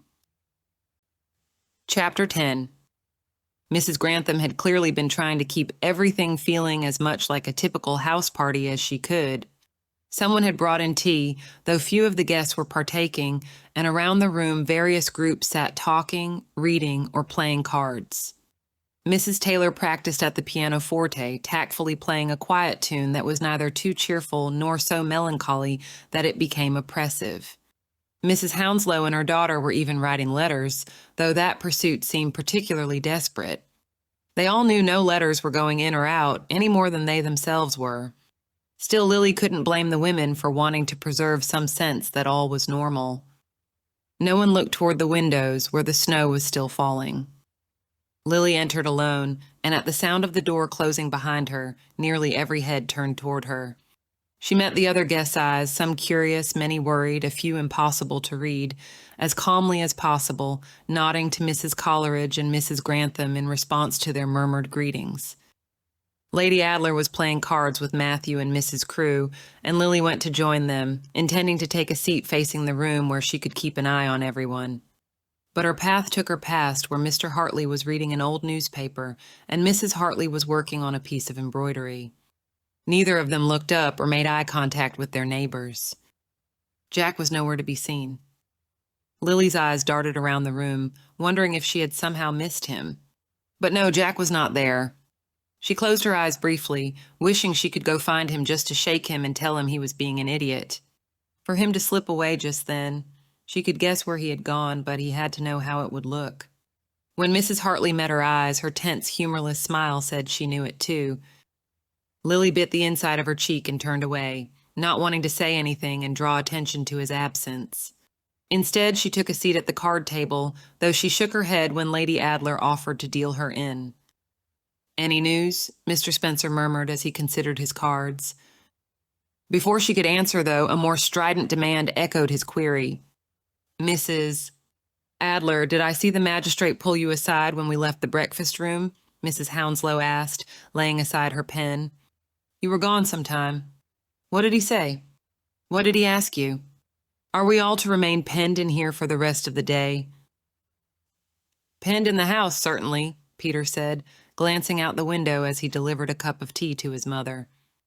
At this rate, the light will barely last the afternoon. Not to worry, sir. We've plenty of candles and firewood laid in, Mrs. Grantham said reassuringly. She was seated with Mrs. Coleridge and Mr. Taylor, and she reached out to give Peter's hand a pat where it lay on the back of the settee. And it cannot snow forever. I was not talking about the weather, Mrs. Hounslow said impatiently, fidgeting with her writing things and glancing about the room as she spoke. If he already has Miss Hartley arrested, why keep us here? We can all guess what happened easily enough. Beside her, Lily saw Miss Hounslow try to wipe away her tears before they fell, but they splashed on her paper anyway. She crumpled up her ruined letter with sudden, surprising vehemence before taking a deep breath and drawing another sheet from the pile to begin again. On the table next to her were 2 or 3 more crumpled attempts. Without looking at his daughter, Mr. Hounslow, who was reading the paper at the same table, passed her a handkerchief. Her brother slouched in his chair with the rest of his family, flipping a coin over and over, looking bored. I am afraid I am not privy to his thoughts, Mrs. Hounslow, Lily replied, trying to sound as demure as possible while she lied with a straight face. They would all be less on their guard around her if they did not know she was assisting the magistrate, and that meant they would be more likely to reveal something important without realizing it. He spoke to me only as a brother, dear man. He's always concerned about the delicate feelings of women. That earned her a sharp look from Lady Adler, who knew full well that Lily had few delicate feelings for anyone to be concerned about, let alone her son. But it was delivered from behind a hand of cards, and Lily hoped she was the only one who noticed. Not so dear right now, Mrs. Hounslow grumbled. Did he say what he will do next? I believe he is planning to speak with us soon, Lily said, speaking slowly and a little uncertainly. Though what he intends after that I could not say. Does anyone know what he thinks happened? Mrs. Crewe asked quietly. She did not look up as she spoke, her eyes on the card she was playing as she laid 3 on the table, but Lily could see her fingers trembling as she did so. Without gloves on, the tips of them were reddened and rough, as though she were suffering from the uncommonly cold weather. Well, we all know what happened, Mr. Hounslow said, still not looking up from his paper. Edison was always a stupid boy, and apparently he was stupid enough to get himself— Albert, his wife snapped. Mr. Hounslow shrugged and shook his paper to straighten the pages. But the warning in his wife's voice was enough to make him fall silent. We do know what happened, though, Miss Hounslow said, her voice shaking. She looked around the room as though seeking approval. And it seemed she found it from at least one person. Lily tilted her head, trying to see who, because her voice grew stronger. There is one person here who had reason to harm Mr. Edison, and she is— If you have some proof of who harmed Mr. Edison, I look forward to hearing it. The sound of the heavy drawing-room door opening echoed through the room, and half the company jumped at Sir John's sudden speech. Miss Hounslow flushed bright red, sinking back in her seat, while her brother chuckled and gave her a pat on the shoulder. But you locked Miss Hartley up, sir, Mrs. Hounslow insisted shrilly. And we all heard her altercation with William Edison not an hour past. What more do you need? A great deal more, I'm afraid, John said, stiff with dignity. Suspicion is not the same as proof, however likely we may think an outcome to be. Then do you think my daughter— Mr. Hartley had leaned forward in his chair, but he stumbled over his words a little, looking uncertain. That is, you are not convinced that she— I am convinced of nothing yet, whatever my suspicions may be, John said. Mr. Hartley sank back in his chair, closing his eyes as he let out a slow, shaking breath. Which is why I have asked you all to gather and remain here. The less we are each alone right now, the more room I have to learn what I must. And— he hesitated. And the safer you will all be. A shiver went through the room at his words. Some, like Mrs. Grantham, looked down unhappily, clearly unsurprised by the magistrate's words. Others, like Mrs. Hounslow, looked stunned by the reminder that the danger might not be past. I've no doubt I will speak to some of you individually, John continued, surveying the room. But having talked with some of the servants, I have decided that my first questions are best asked of everyone. I know this is a difficult situation. To say the least, Mrs. Coleridge interjected sharply, thumping her cane. Indeed. John cleared his throat, scowling a little at the interruption. A difficult situation, and I've no wish to keep you in more suspense than I can avoid. Lily watched the company out of the corner of her eye, taking in their reactions. Mrs. Coleridge lifted her chin imperiously, though it was impossible to tell whether she approved or disapproved. Mrs. Grantham fiddled with her teacup, turning it in anxious circles on its saucer. Mrs. Crewe let out a slow breath as though she had been holding it in suspense and was suddenly relieved. The younger Mr. Hounslow merely looked bored. The rest of the guests kept their eyes fixed on Sir John, who was still speaking. What I'm going to share with you now is, well, it has come to my attention that some number of guests may have left their rooms in the night. A murmur went through the room. Lily saw Mrs. Taylor and her husband exchange a pointed glance as she joined him on the settee. Mrs. Crewe made a sudden movement that knocked her cards from the table, and she had to bend to retrieve them. I must ask that, if anyone saw anything suspicious, you tell me so, privately if you wish, as soon as you can, John continued. On my honor as a gentleman, I promise not to reveal whatever you will be forced to tell me about your own. He cleared his throat. Nighttime activities. A nervous titter went through the room as some of the guests glanced at each other, wondering who Sir John might be speaking of. Lily ignored it, focusing instead on those who remained silent. Mrs. Grantham's eyes were fixed on the magistrate, her hands clasped around the arms of her chair so tightly that they trembled. Her face had gone painfully pale at Sir John's words, then just as swiftly deep scarlet. She certainly had been out of her room in the night. Or perhaps had been visited by someone who was. But who? Lily looked around the room, her gaze settling on the senior Mr. Hounslow. He looked the type to engage in a clandestine affair. But looks could be deceiving. It is vital in such a matter as this that we all work together and be as honest as possible, John said, speaking a little more loudly over the whispers darting through the room. However painful or embarrassing certain revelations might be. Which is why I must also ask that if anyone knows of any financial difficulties that Mr. Edison, the elder, might have been experiencing, you speak with me about that as well. Another murmur went through the room, this one equally divided between curiosity and affront that such things were being discussed openly. Well, if he was in difficulties, there was a simple solution for that, Mrs. Coleridge said in a loud whisper, poking Mrs. Taylor in the side as though sharing a confidence. The other women gave a pained smile and scooted an inch farther away. Should have invested in Peter's Irish fund. Silly boy. Has Mr. Taylor done so yet? Mother, Peter said, looking embarrassed as a chuckle went through the room, breaking the tension that had gripped them all. This is hardly the time. Well, I, for one, know nothing of any of these matters, Mrs. Crewe said, more loudly than was necessary. She glanced around the room, her chin lifted, then turned back to Sir John. I did not leave my room the entire night and know nothing of any comings or goings, and I would never dream of prying into my neighbor's finances. What a horrid thought. No, nor do we know anything, Mrs. Hounslow agreed. Is that not right, my dears? She added, turning to her family. Slept like the dead, her son agreed. An awkward silence fell over the room at his words, and he turned bright red as he realized what he had said. That is to say, Mrs. Taylor, did I not once hear that you suffer sometimes from insomnia? Peter asked suddenly. Mrs. Hounslow took the opportunity to scoot closer to her son and speak to him in a low, hissing voice. Mrs. Taylor gave Peter an uneasy look. Perhaps it was you who was spotted in the corridors in the small hours of the morning? No, I'm sure it was not I, she said quickly. That is, perhaps? I don't quite remember. Do you recall, my love, whether I needed to take myself for a stroll last night? I know the storm kept me awake for some time. I am afraid not, her husband said, giving her a bored look.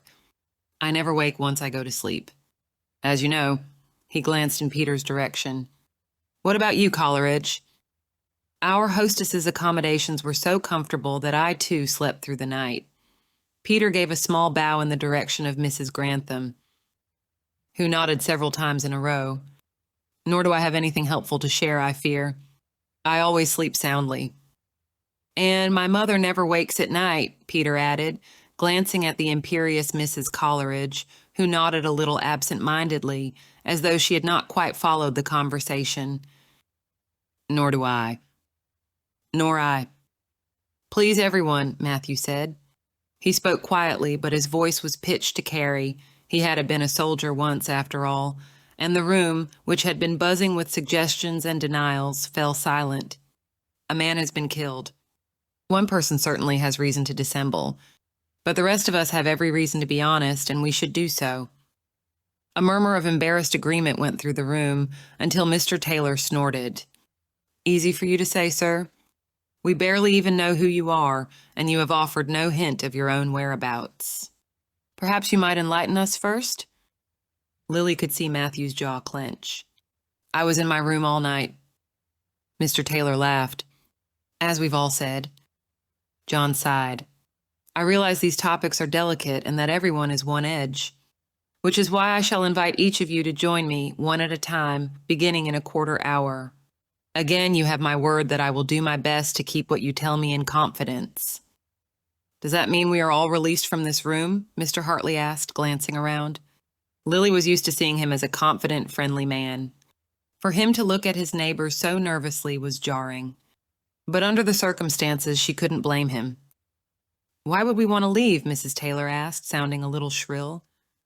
If the magistrate is correct and a murderer could still be among us, I, for one, much prefer to be always in the company of others. Don't worry, dear, Mrs. Coleridge said, patting the younger woman's hand and chuckling. No one wants to murder you except your husband. Bursts of nervous and unkind laughter chased each other through the room, and more than one person began speaking at the same time. Mother, under the circumstances... Oh, hush, Peter, I was only teasing. If one cannot make a joke at my age... Well, I did not find it amusing. In very poor taste. No sense of humor. In a quarter of an hour, John said, raising his voice. I hope someone will choose to be more forthright once fewer eyes are upon you.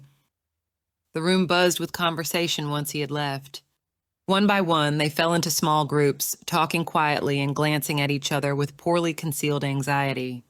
Mrs. Taylor, still clearly offended, returned to the pianoforte, while Mrs. Coleridge, looking bored, thumped her way over to the Hartleys, handing Mrs. Hartley the book that had been resting on her lap. My eyes are not what they once were. Saba, you will be good enough to read to me. It was clearly not a request, but Mrs. Hartley still nodded as graciously as she could under the circumstances. But Lily could see her hands shaking as she flipped to the first page. Mrs. Adler? Lily's attention was drawn back to the card table by the question from Mrs. Crewe. Shall we deal you in for the next round? Oh, no, I thank you. Matthew stood. Mrs. Adler, would you care to take a turn about the room? He asked, offering his arm. When she took it, nodding to the others, he steered her away from the card table. Shall we join Mrs. Grantham by the tea cart? Or I can find you a novel, I am sure, in the stack they brought up with us. I do not think I could read a single word, she said, letting out a shaky laugh. Perhaps not, he agreed as he handed her into a chair set a little apart from the others, close to the half-open door. There was indeed a pile of books on the table next to the seat he had chosen. He selected one and handed it to her, bending low to whisper in her ear as he did so. But you might need to pretend to read while you keep your eye on everyone. She looked up at him as he took the seat next to her, a book of his own in hand. Are you afraid? She asked quietly. Damn near terrified, he admitted. You? Yes, she whispered. Desperate people are unpredictable. They stop seeing those around them as neighbors and start seeing them as, she let out a slow breath, as obstacles that need to be removed. And everyone here is growing desperate. Yes. She did not add that she was afraid of what Jack might do if he became convinced that his sister was in danger. He was already being foolish. She did not want to think about how much more risk he might be willing to take. But no one had yet noticed his absence, or if they had not commented upon it, which meant that they might not notice hers either. I need to find Sir John, she murmured to Matthew, setting her book aside. If anyone asks where I have gone, I shall think of some embarrassing excuse, he said, smiling a little. Lily gave a short laugh, grateful for the attempt at humor. But a moment later, his expression grew more serious. Or do you want me to come with you? No, I think he would wish it to be just the two of us. She laid a hand on Matthew's arm. You will be careful remaining here? He caught her fingers and, to her surprise, raised them just long enough to brush a kiss across her knuckles. His back was to the room, mostly shielding the gesture from the view of the others, but still. It was a shockingly intimate moment for such a public space. Lily felt a shiver skate its way up her arm, in spite of her worries. Promise me you will be careful too, he murmured, his eyes serious. I promise, she replied. Wish me good hunting? It did not take her long to find her brother-in-law once she had slipped out of the room. He was pacing the hall between the drawing room and the library with his hands clasped behind his back, his mouth and brows drawn into tight lines that cut across his face. She could recognize the expression. Freddie had often looked the same when he was steeling himself for some unpleasant task. She pushed the memory abruptly aside. John? He looked up, startled, then let out a sharp breath when he saw her. Lily, did something happen? Not yet. But it occurs to me, she glanced back toward the drawing room. They are all buzzing in there, growing more anxious, but they are not leaving. And they have not been back to their rooms since they left this morning, before what happened to Mr. Edison was common knowledge. He nodded slowly. You think it is time for a search? I do, Lily said, nodding. Shall we find Mrs. Raynaud again and ask for her help? Chapter 11. The staff had left the curtains tightly drawn over the windows to keep in as much heat as possible. Amelia, shivering a little, drew one back to peer outside. It was brighter than she expected. The sunlight that trickled through the low, heavy clouds reflected off the icy surface of the snow, and it took her a moment to realize what that meant. The storm had, for the moment at least, stopped. Her heart lifted with the realization. Perhaps. But a moment later it crashed back to its accustomed spot. Even if the snow did not begin again, the roads would not be passable by morning. And even if, by some small chance, it was possible to leave tomorrow, Sir John would not allow it. She wasn't sure whether the delay was good or bad for her. The longer he looked, the more likely the magistrate was to find someone else on which to pin the blame for Gregory's death. But that sense of being trapped would weigh on everyone, including the magistrate. Eventually, desperate to leave, they might be happy to accept her guilt as the price of their own liberty. Feeling penned in and anxious, Amelia let the curtain fall back into place and turned away from the window. The tap on the door made her jump. "Who's there?" she called, clutching the shawl tight against her chest. "Luncheon, miss," a wary masculine voice called. There was the sound of a key turning in the lock. "Stand back, if you please. I've been told not to let you leave the room." Amelia was tempted to place herself immediately before the door, defiantly wanting to exercise what little power she had left. But she was hungry and she was scared, and she didn't have it in her to make more trouble. She retreated toward the fireplace. "Come in." The sturdy footman was standing there when the door swung open, a covered tray in his hands. And someone else. "Rafi," Amelia said, taking a step forward before she thought better of it. "What are you doing here? Is there news?"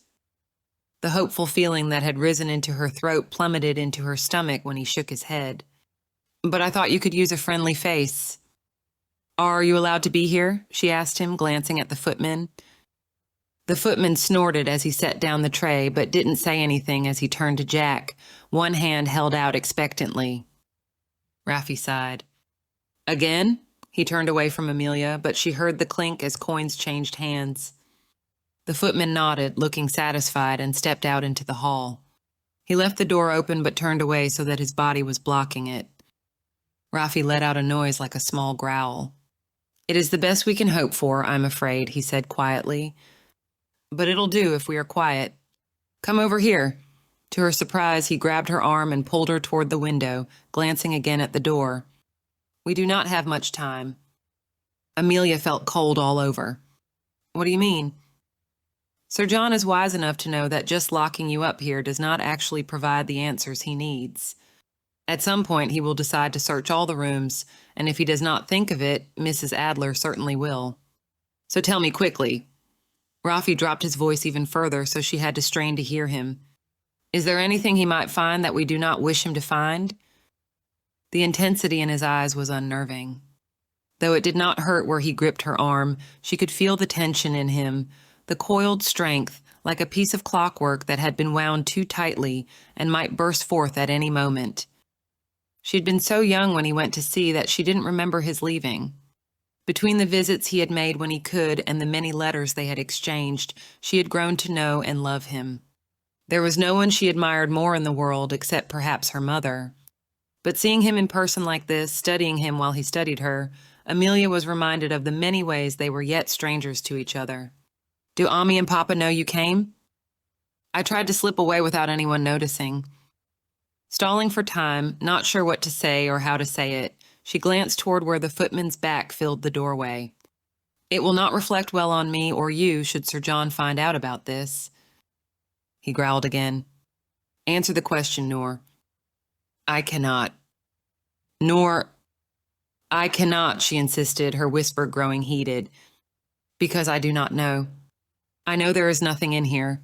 She almost added now before she caught herself, but her eyes still darted to the fireplace in spite of her effort to keep them locked on Jack's face.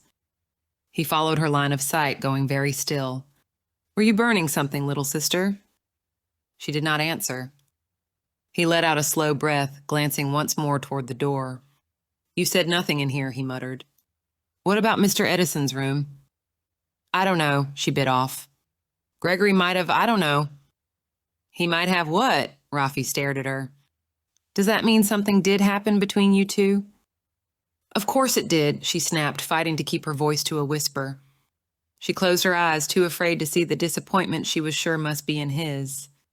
It should have been nothing. It was nothing. But it was a nothing that ended up mattering very much. "What were you going to say he might have?" Her whisper was strangled. "Letters." "What kind of—" She opened her eyes as Rafi broke off, dropping her arm so that he could clench his hands into fists. "Please just tell me what happened." "To Mr. Edison?" Amelia lifted her hands helplessly. "I've no idea. I was asleep all night." A sudden cold sensation flooded her midsection. "You do believe me, don't you?" "Of course I believe you. That was not what I meant. What passed between the two of you that night at the vicarage? You can tell me." He reached out to give her braid a tug, something he used to do when she was a child and he was home on shore leave. The gesture brought tears to her eyes. "Leaving Mr. Edison's death aside, what happened to you matters to me. I hope you know that." His voice was low and persuasive, and she wavered. The idea of confessing what had happened, what she had done, made her feel ill. But she knew she needed help. She opened her mouth, about to reply. "Whatever it was, it is the reason your neighbors are watching you with such suspicion right now," Jack continued. And Amelia suddenly felt cold again. "Your neighbors," he had said. "Not our neighbors." Because Navy or no, he would leave when all of this was done. She would be the one left behind, to bear the disappointment and disgust of the people she loved if they found out what she had done. The cold feeling inside her was swiftly replaced by hot shame, and anger at Sir John, at Gregory, at the unfairness of it all, and most of all at herself. She had been so stupid. "Noor," Jack said gently, "it is my responsibility to keep you safe." "As you did all the years you were gone?" she said, the hot feeling making her lash out. "You left your family behind years ago. Why worry about keeping me safe now?" He flinched at that, and she instantly regretted her words. "I was keeping you safe then, too," he said, taking a step back. "I was doing what I could to keep all of you safe." "I know." Amelia turned away, trying to swallow down her tears. "I know. I should not have said that." "Noor," he caught her hand, pulling her back to face him. "I'm sorry I have not been here all these years. Perhaps if I had been, you would trust me more." There was frustration in his voice, in the way he ran one agitated hand through his hair and shook his head. "But I am here now, and you are in trouble now. This is real." "You think I do not know that? Someone I know was murdered. By a person in this house. It isn't only me who is in trouble. We all are." "Then let me do what I can to protect you." The way I could not before. His voice was low and urgent. "What do the letters say?" He must have seen the look of panic in her eyes because his voice became low and urgent. "Very well, you do not want to tell me. But you must at least tell Sir John. Amelia shook her head almost frantically. I cannot. Why? Because, Amelia met his eyes, he will think I wanted Gregory dead. Rafi stared at her, his hand tightening on hers. Did you? What is going on here? The sudden question and the fury behind it cracked through the room. Amelia was so startled that she screamed, pulling away from her brother as she spun around toward the door. Sir John stood in the doorway, Mrs. Adler just a pace behind him. She watched the room with a curious, narrow-eyed expression that gave away nothing that she was thinking. But the magistrate didn't bother to hide his anger as he strode into the room. I repeat, what is going on here? You, he glared at Rafi, are not supposed to be here. Her brother crossed his arms, leaning back a little against the windowsill. I brought my sister her luncheon. Surely you don't mean to say she should not eat? I did not. That is not. Sir John made a frustrated sound in the back of his throat. That is not what I meant, and you know it. What were you talking about? Nothing at all, Jack said calmly. Then why did Miss Hartley scream? The magistrate demanded. Were you so scared to be overheard? Do I need more reason to be scared than the obvious? She demanded, drawing closer to her brother without thinking. There is a murderer in this house. Let them be, John, Mrs. Adler said suddenly. The captain is in his protective mood, and you ought to know you'll get nothing sensible from him in such a state. Besides which, you're making poor Hugo here think his employment is at risk. Sir John turned his glare on the shamefaced footman trying hard to be invisible outside the door. Hugo, is it? Sir John demanded. The footman nodded, eyes wide. I assume he paid you? A darting glance toward Rafi, and the footman nodded again. I'll be telling the housekeeper then. She can decide what's to become of you. You may leave. As the young man scurried away, looking relieved, Sir John let out a loud sigh. We came to search, John, Mrs. Adler said, her voice still quiet. But to Amelia's surprise, the magistrate was clearly listening. We should focus on that. Sir John nodded. Very well. You, he rounded on Rafi once more. Out. And if I hear you've gone anywhere other than straight back to the drawing room, I shall lock you up as well. You know better, Jack. She is my sister, Rafi snapped. You. No. Better. Sir John bit off every word, his eyes snapping. Now go. Rafi gave Amelia's hand a final squeeze. It will be all right, he murmured. I promise I'll not let anything happen to you. She watched him leave, her heart thumping painfully fast. She hoped he was right. Well then, stand over there if you please, Miss Hartley. Sir John gestured to the corner by the fireplace. Amelia could not help glancing at it as she obeyed, though she looked away quickly. We've work to do. Is there anything you wish to tell us before we do? Amelia shook her head. No, sir, she whispered, wishing she sounded more confident. He sighed again. Very well. Lily, you start over there, and we will both work our way to the middle. It was almost a relief to watch them look through the few things she had in the room, her evening slippers and bag from the night before, the folds of her dress, the pockets of her borrowed dressing gown. Mrs. Adler pulled back the linens and searched under the bed. Sir John went through all the drawers of the desk in the corner. But it was a quick search, and before long they were both done and standing before Amelia. Sir John cleared his throat. Very well. I hope you will understand, Miss Hartley, why it is necessary to conduct a search of your person. Her heart sped up. Will you do so, sir? She asked, pulling back a bit. His face flushed bright red. Good God, no. What do you take me for, Amelia? He demanded, sounding for a moment more like her cheerful neighbor than the magistrate who had arrested her. Mrs. Adler shall. He cleared his throat again. I will wait in the hall. Lily? Mrs. Adler gave a small smile. I am sure it will not take long. When the door closed behind him, she turned to Amelia, giving a little shrug. No help for it, I'm afraid. Shall we get it over with? The search did not take long either. As Amelia pulled off each piece of clothing, including her stays, until she was clad only in her chemise, Mrs. Adler examined each item. When there was nothing to be found, Mrs. Adler nodded, looking relieved. Your brother was the one who suggested I assist Sir John, she said quietly as she helped Amelia dress once more, doing up the row of tiny buttons along the back of the dress. "You know he wants nothing more than to protect you." Amelia felt her face grow hot as she remembered her cruel words to him, words she had not even meant, not truly. "I know." Mrs. Adler watched her a moment longer, then nodded slowly. She glanced at the fireplace. "Were you burning something, Miss Hartley?" Amelia looked down before she could stop herself, checking to see if there was anything still remaining of Gregory's letter in the fireplace. But no, of course there was not. She had watched it burn. There was only ash, of the sort that any fireplace might have. She looked up again, hoping the glance had been short enough to go unnoticed. No, not at all. "And is there anything else you wish to tell me?" Mrs. Adler asked softly. She was watching Amelia closely as she spoke, but still her eyes gave away none of her thoughts. Amelia swallowed.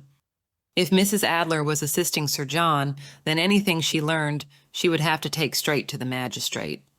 But there was a chance Gregory had not brought the letters with him. Without those, Amelia knew, there was nothing more than gossip to point the finger of blame at her. She could wait out gossip. "No, Mrs. Adler," she said. Her brother might trust Freddie's widow, but Amelia had trusted too easily before, and look where that had gotten her. She would be more careful this time. She shivered a little and wrapped her arms around herself. "I have nothing at all to tell." Chapter 12. Lily glanced at the sketch Mrs. Raynaud had made for them. It was a stiff, awkward drawing, but it served its purpose, showing the doors in each hallway and where each guest was staying. A number of the rooms were unoccupied. Mrs. Grantham's home was large, and she had deliberately spaced her guests out to give them more privacy the previous night. "It might have been more helpful had she put us closer together," John commented, pulling a face while they looked at the sketch. "Perhaps then someone would have seen or heard something useful." "I suspect someone did anyway," Lily replied. "The trick is discovering who." Mrs. Raynaud had been reluctant to provide the map and had insisted on getting Mrs. Grantham's permission first. During that time, Sir John spoke with a few guests one at a time, as he had originally intended. Mrs. Grantham had not been pleased at the thought of her guests' minimal privacy being invaded. "He intends to search their rooms?" she had demanded, her voice growing cold while she stared at Lily. "He intends to search my guests' rooms. Without their permission." "That is the intention, yes. And very much the point." Lily was uncowed by the shocked stare being directed her way. "This is not a normal house party. And these are far, far beyond normal circumstances. There is a criminal among your guests, and we are trapped here with this person for at least one more night, likely more. Either you wish to see this person found, or," she had shrugged, "or you explain to the magistrate why you will prevent him from doing his duty." Mrs. Grantham's mouth had trembled, whether from worry or anger Lily couldn't say. But at last she had nodded.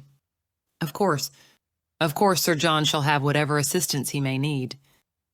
Mrs. Raynaud had brought the map while Lily was with Amelia.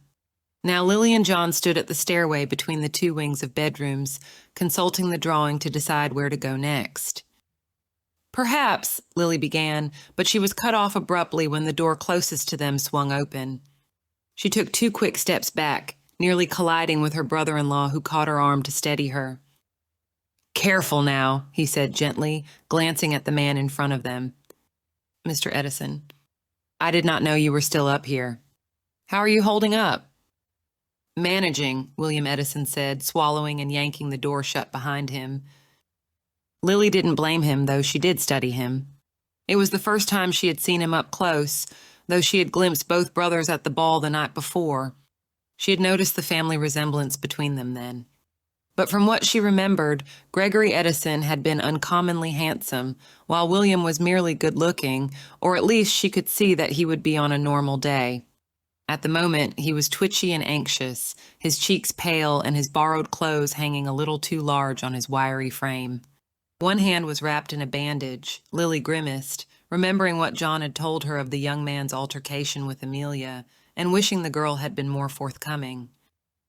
"There is luncheon in the dining room, cold meats and hot tea, I believe," John said, his voice still kind. "If you feel up to joining the others, of course." "Yes." William trailed off, blinking rapidly at them and glancing about the hall, as though looking to see whether anyone else was present. I believe I shall. They are all down there? No one else about here, just you? They are all downstairs, John said. Or you could ring for someone to bring a meal to your room.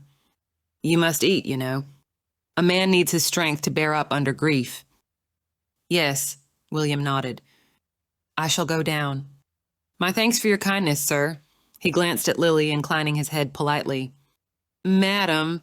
Before they could say anything else, he had hurried toward the stairs, as though he could not wait to get away from them. I apologize. I ought to have introduced you, Sir John said, shaking his head.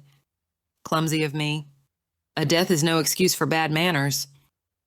Why was he here? Lily asked, frowning. I thought you told everyone to stay downstairs. Well, not him, of course, John said, looking puzzled. His brother just died. I told him he might retreat to his room and take all the time he needed to gather himself for what lay ahead. John, Lily stared at him.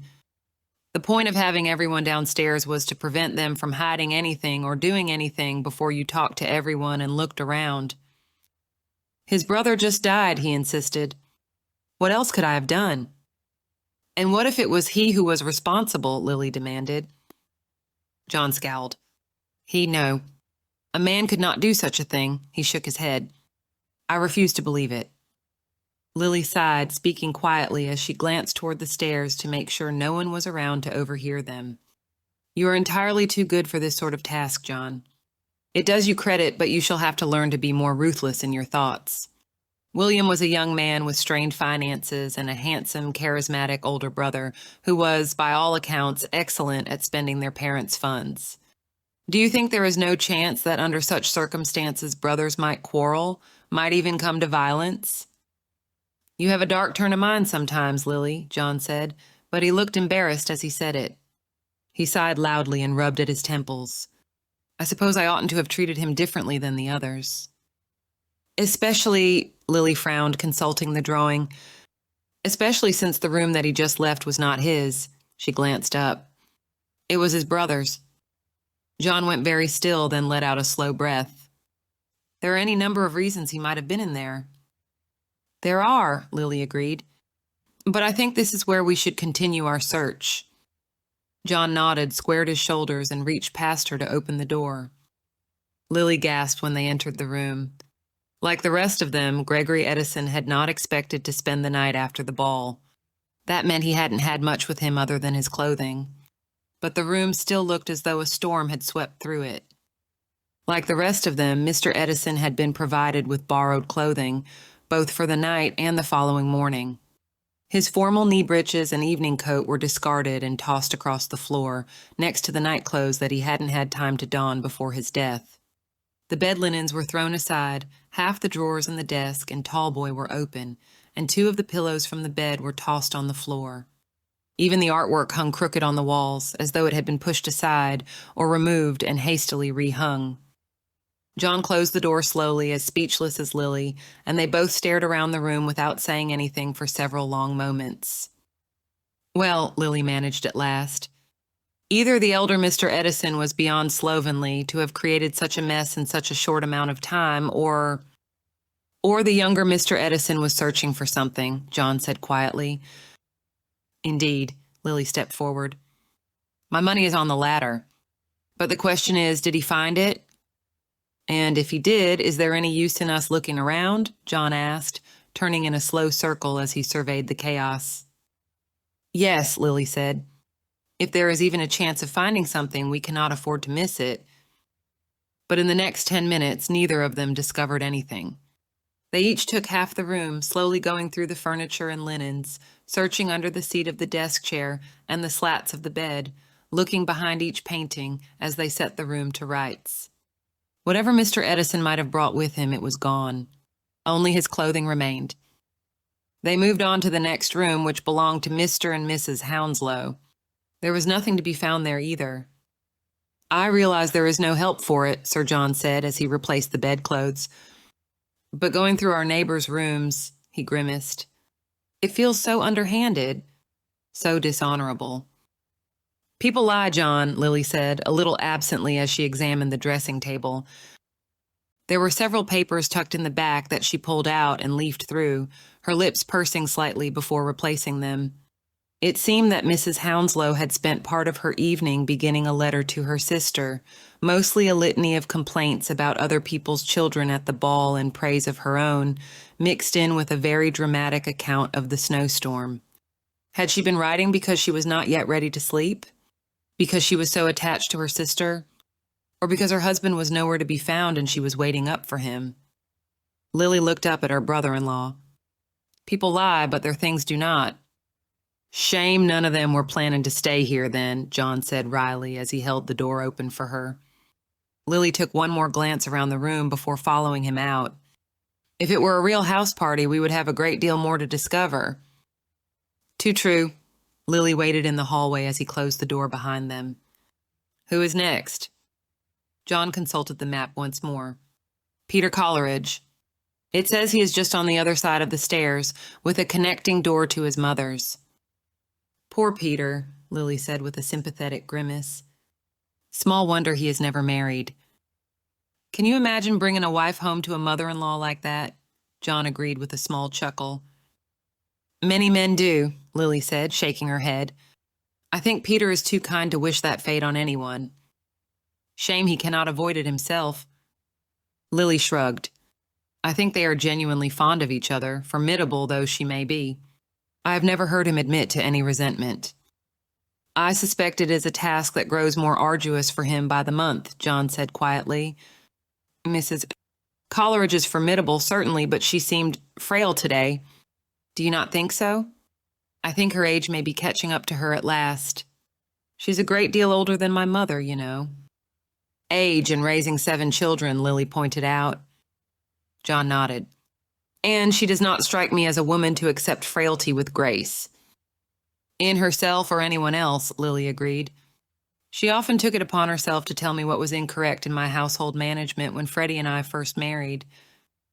I remember, John agreed, smiling a little sadly at the thought of his younger brother. Lucky for you, it was only telling. That made Lily smile as well. There was a story in the Adler family of how Mrs. Coleridge, the first time she was ever shown into Lady Adler's drawing room, spent the 5 minutes she was waiting for her hostess rearranging every bauble and ornament in the room. When Lady Adler had entered and stared around her in astonishment, Mrs. Coleridge had replied that Lady Adler might change it back after the visit, but if she was a clever woman, she would keep it thus, as it looked a great deal better.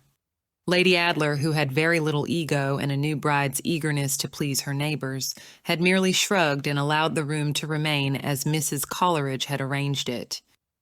I suspect, Lily broke off as they came abreast of Peter's door. The hall was empty except for the 2 of them, so it was easy to hear someone moving about inside the room. She glanced at John, who suddenly looked as wary and alert as she. All the guests had been instructed to stay downstairs, and none of them was supposed to know the rooms were being searched. John motioned for Lily to stand back, and she didn't hesitate to obey. There was a time to push herself forward, but there was also a time for practicality. And if there was a thief on the other side of the door, her brother-in-law was far more suited to deal with whatever might happen next. John nodded to her, then without any further warning flung the door open. Chapter 13. Dear God in heaven! Peter Coleridge looked ready to jump out of his skin or pass out from shock. He was standing in front of the wash basin, his cravat dangling loose and his shirt open at the neck. He stared at them, confused and red-faced. Sir John, what? And Mrs. Adler... Hurriedly, he began fastening his shirt once more, sending embarrassed looks in Lily's direction. What is the meaning of this? I might ask you the same question, John said sternly, while Lily averted her eyes, though she used the opportunity to glance about the room. Everyone was supposed to remain in the drawing room. That is, Peter fumbled to knot his cravat into a hasty bow. He gestured to another shirt, tossed carelessly across the bedspread. A brown stain splashed across its front. I spilled my tea, unfortunately, and came up here to change. Lily's eye was caught by the fire, banked mostly to coals, as the staff had not expected anyone to be in the room. For a moment she hesitated, unsure whether it was wise to let anyone else know that she was assisting the magistrate. Peter was frowning at them. "Sir John, are you snooping in everyone's rooms?" he demanded. "It don't think it can be called snooping when a magistrate does it," Lily pointed out, taking a few steps into the room. Peter had already seen them together, and he would have already deduced that she was not accompanying Sir John for the exercise. There was no reason to dissemble further. At that point, it becomes investigating. The frown did not leave Peter's face. "And what about you?" "Assisting," Lily said blithely. "Sir John is a gentleman, after all, and far too delicate to be the one to go through the lady's private things."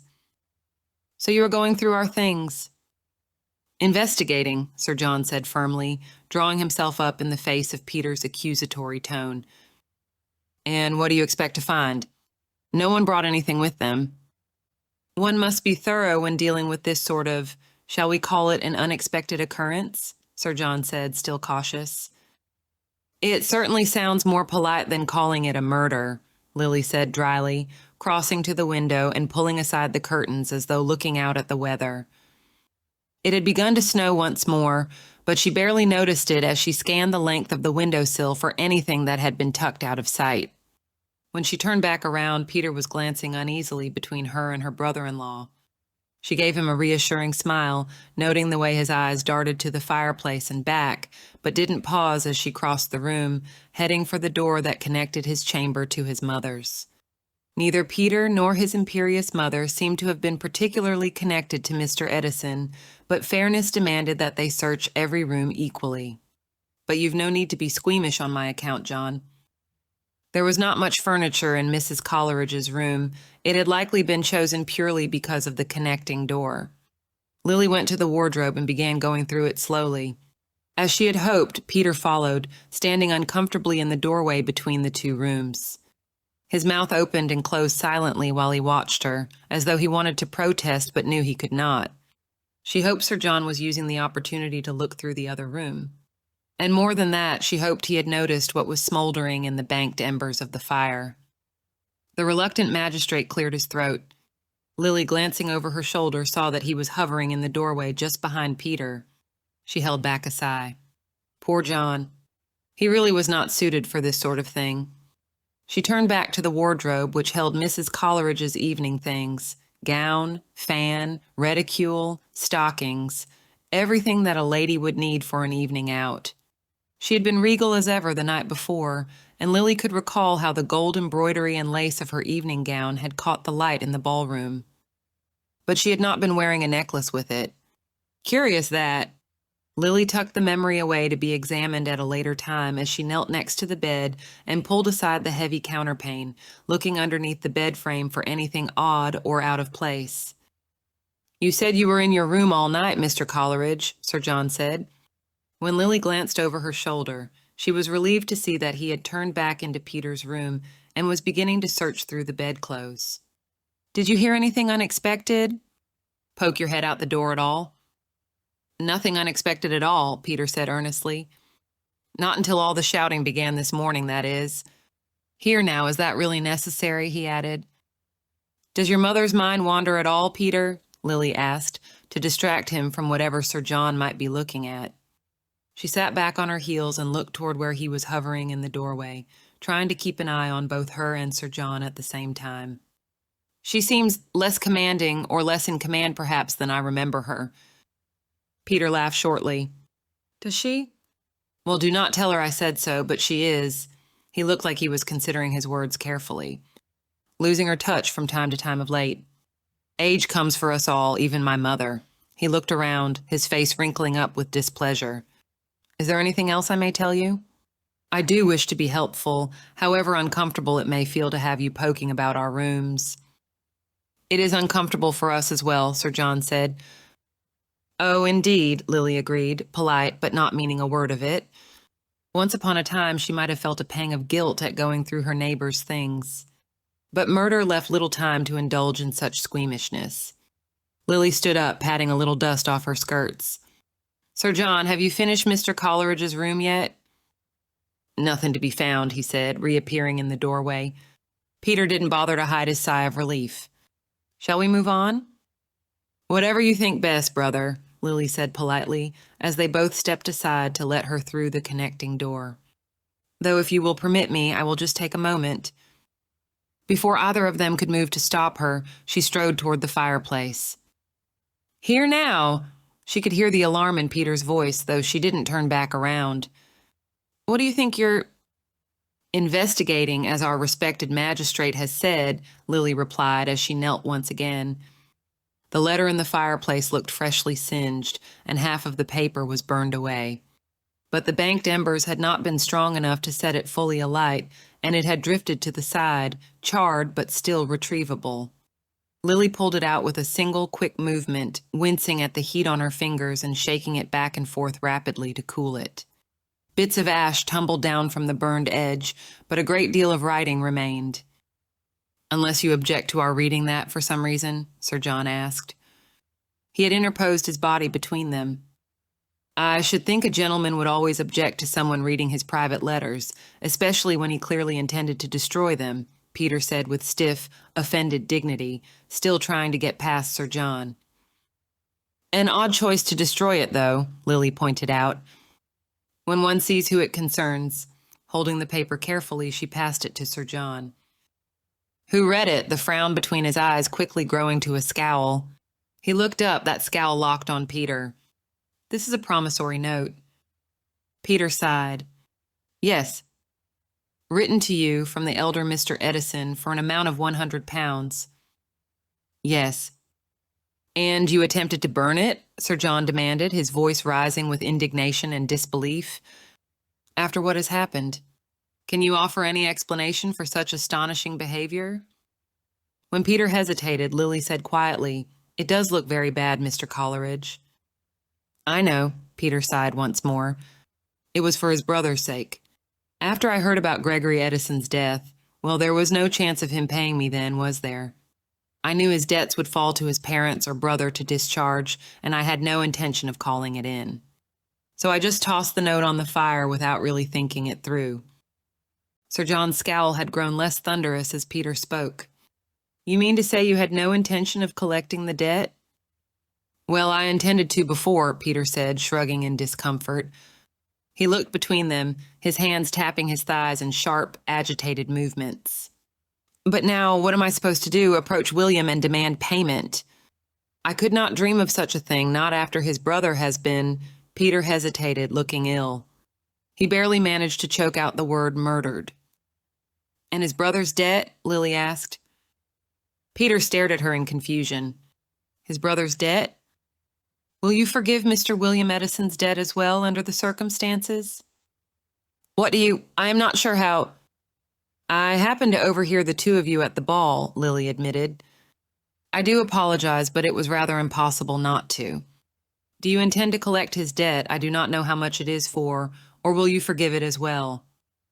That. Forgive my confusion. I'm not accustomed to thinking my private conversations might be overheard in such a fashion. The look Peter gave her was almost accusatory, but Lily merely shrugged. Then you should conduct them with quieter people, she suggested, refusing to feel cowed. Or at least in a more private place. Mr. William Edison was strident in his denials. He is an emotional fellow, Peter admitted, nodding in reluctant agreement. I assume you have his promissory note as well, Sir John put in. Peter glanced down at the fireplace. I do not, in point of fact. I burned that one as well. He looked back up at Sir John and gave an apologetic shrug. I decided William has enough to get on with at the moment. Lily looked back down at the fire, but only char and ash remained. Whatever other letters Peter had burned were gone. And did you speak with the elder Mr. Edison about his debt at the ball? Lily asked. When both men glanced at her, looking a little puzzled by the assertion, she added, You must have intended to, or you would not have brought the promissory note with you to an evening engagement. Peter looked uncomfortable. I'd planned to, but did not have a chance. But he was looking for you, Lily pointed out. Surely you would have taken the opportunity to speak with him on the matter. Peter laughed a little uncomfortably at that. That was my intention, yes. But Mr. Edison did not leave me any chance. As you already know about William's debt, I need not scruple to tell you that was what Gregory wanted to discuss. He shook his head. He would barely let me get a word in edgewise once he found me. I admit I was impressed by such brotherly devotion, but it left me no opportunity to direct the conversation myself. He shrugged, clearing his throat as though realizing he had begun repeating himself. Perhaps that was his intention. I've no idea. Lily nodded, hesitating a little. She did not want to accuse Peter of anything, but she also did not want to be led astray by her own assumptions. If she would have asked the question of someone she knew less well than Peter, then she needed to ask it of him as well. Perhaps you were able to address the matter at another time, she suggested delicately. Sir John had been nodding and looking mostly satisfied, but Lily's question sharpened his attention. Later in the night, perhaps? No, Peter said, looking indignant. I did not leave my room last night, if that is what you are implying. It's a natural thing for gentlemen to argue over an unpaid debt of honor, Sir John pointed out, looking unhappy but determined to press on. Lily felt a good deal of admiration watching him. She knew how uncomfortable it had to make him, to be investigating his neighbors and friends. But he squared his shoulders and continued gamely, and all too easy for an argument to get out of hand. But Peter only looked bitterly amused. Perhaps it sounds unbearably conceited, but consider to whom you are speaking, sir. What need have I to kill a man over 100 pounds? Or even to argue with him about the sum? No, he shook his head. The Mr. Edisons, both of them, are young, but a gentleman's word must be his bond at any age. I intended only to remind them of their obligations as a matter of principle. Now that Gregory is— Peter cleared his throat. Well, I am content to put it behind me. I've no need to collect their debts. Sir John nodded, acknowledging the point. Will that be all? Peter added, not quite managing a polite tone as he gestured them toward the hall. Sir John sighed. That is all for now. Lily, shall we? There are still more ladies' rooms to be checked. Of course, brother, Lily said, trying to look demure, though she wasn't sure she did a convincing job of it. Perhaps Mr. Edison stumbled on something he should not have, Peter suggested as he followed them into the hall. He shook his head. I suppose I shall see you downstairs once more when you have finished your poking and prying. Perhaps you might read to my mother, Lily? She is growing restless, and you have such a knack for it. Certainly, if she wishes it, Lily agreed politely. You and she are fortunate, I think, to have slept so soundly last night. He gave her a sharp look. What does that mean? Just that, Lily said, not bothering to hide her own surprise at his accusatory tone of voice. If you had heard something, you might have gone to see what it was, and then who knows what might have happened. Ah, yes. Well, that is very true, Peter shook his head. Dreadful to contemplate. He blew out a breath, gave them both a terse nod, and made his way toward the stairs. Sir John watched him go, then turned to Lily. Shall we? She took a deep breath. Lead on. Let us see what we can discover. Chapter 14. Nothing. Even hopeful Sir John had to admit, by the time the dinner hour came, that they had discovered nothing of use. The light faded quickly through the evening, disappearing into the low-hanging clouds, and the snow had begun falling once again as they gathered in the dining room. The conversation around the table was stilted. After spending the entire day trapped in each other's company, the guests were running out of things to say. Lily glanced around the candle-lit faces as they rose and made their way to the drawing room for tea and coffee, remembering her quiet talk with Matthew that morning. Right now, the rituals they were all accustomed to were keeping them calm. But the longer they were trapped, the less that calm would last.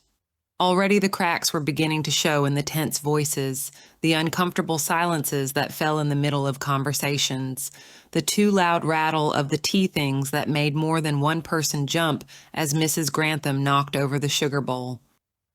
Allow me to assist you, Jack said, sounding very gallant in the silence that followed. Lily saw him give their hostess an encouraging smile as he bent down to help her pick up the silver pots. Take heart, ma'am, he murmured. None of us blame you. And the whole situation would be far less bearable without your inestimable skills as a hostess. She let out a slow sigh, nodding as she reached out to give his cheek a pat. "You're a dear boy, Captain." "You always have been." She lowered her voice, almost too low for Lily, hovering nearby with her tea, to hear. "And I don't believe a word of what they're saying about Miss Amelia, I assure you." Lily saw Jack's hands clench into fists, but the look he gave Mrs. Grantham was gentle. "You are very good," he said quietly as he straightened. "Leave off hounding me, you little whelp," Mr. Hounslow snarled suddenly. When Lily turned, along with everyone else in the room, he was looming over William Edison. "Every time I turn around, there you are, just reminding me of a paltry debt." "If it is so paltry, why have you not yet paid me?" William demanded, knocking into a delicate occasional table in his haste to put some distance between them. He would have sent it tumbling had Matthew not been there to catch it and set it upright again. "Perhaps because we are stuck here, boy? I do not bring my purse to an evening party because gentlemen trust other gentlemen to repay them. I've spent 2 months trusting you." "I beg your pardon?" Mr. Hounslow thundered. "Are you implying that my word of honor is not sufficient assurance for you?" "How dare you?" Mrs. Hounslow hissed, glaring at William from behind her husband, her hands on her hips. "It is not surprising, though. Only those who cannot be trusted themselves are so suspicious of others." William drew himself up in outrage.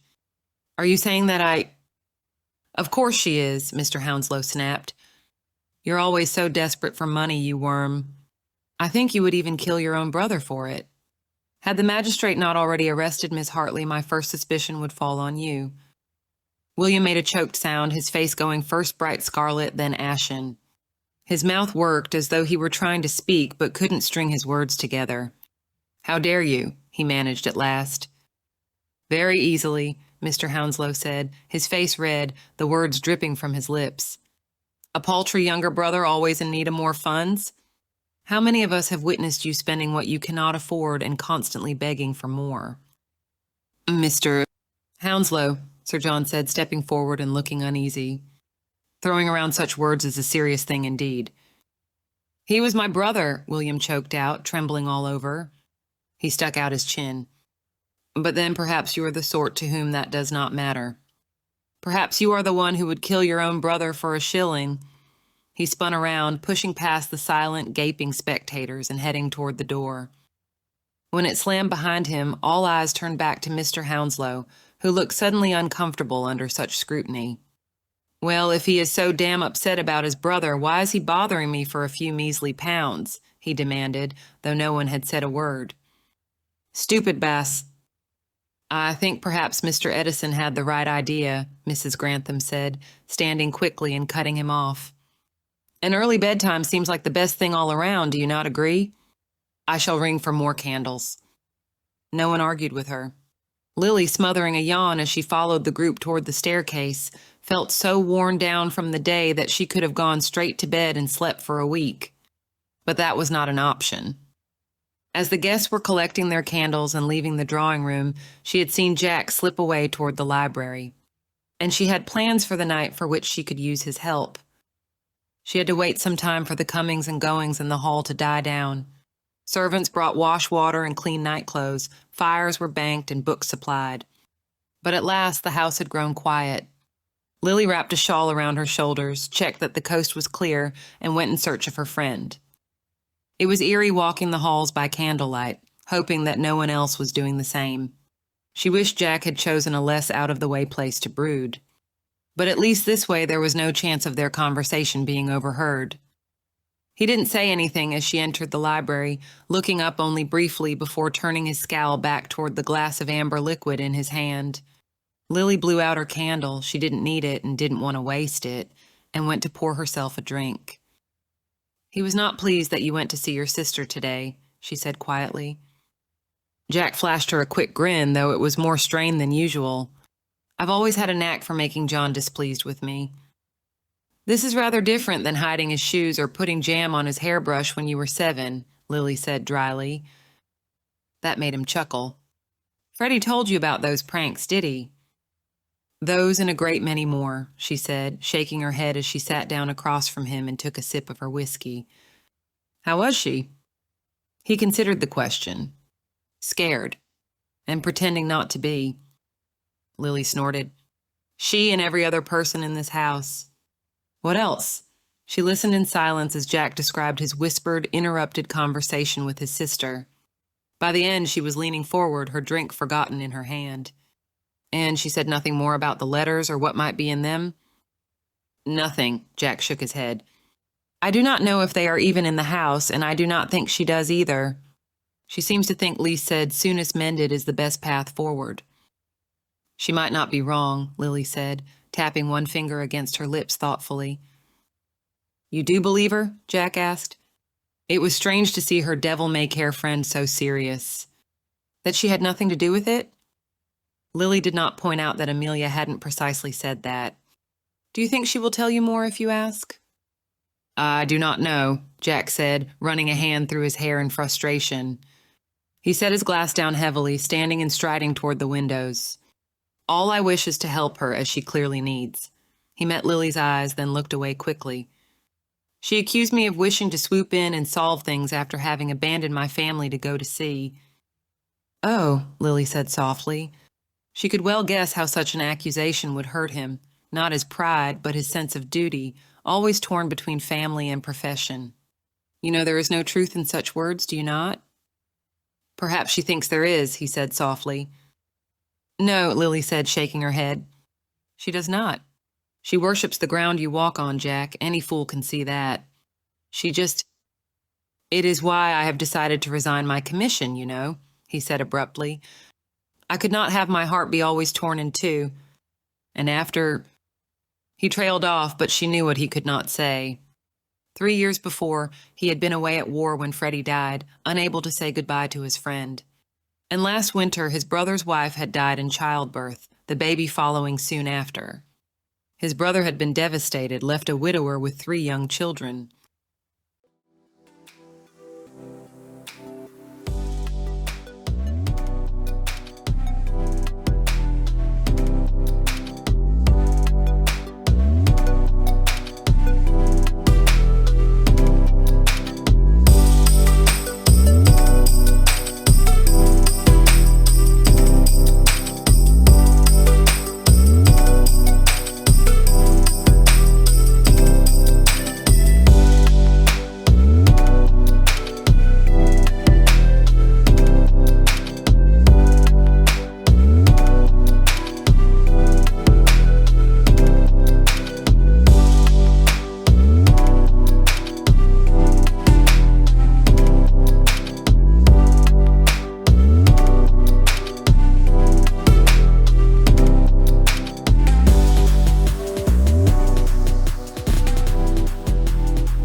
There had been happy occasions he had missed as well. Most of Amelia's childhood had passed while he was at sea, as had his other sister's wedding. It had taken 3 more years before he was able to meet her husband and the 2 children they'd had in that time. Many families were spread across the country, or even the entire empire, their lives shared in letters and distant memories. But Jack grieved what he had missed. I know, Lily said simply. And Amelia knows it as well, I promise. You know what she wants, do you not?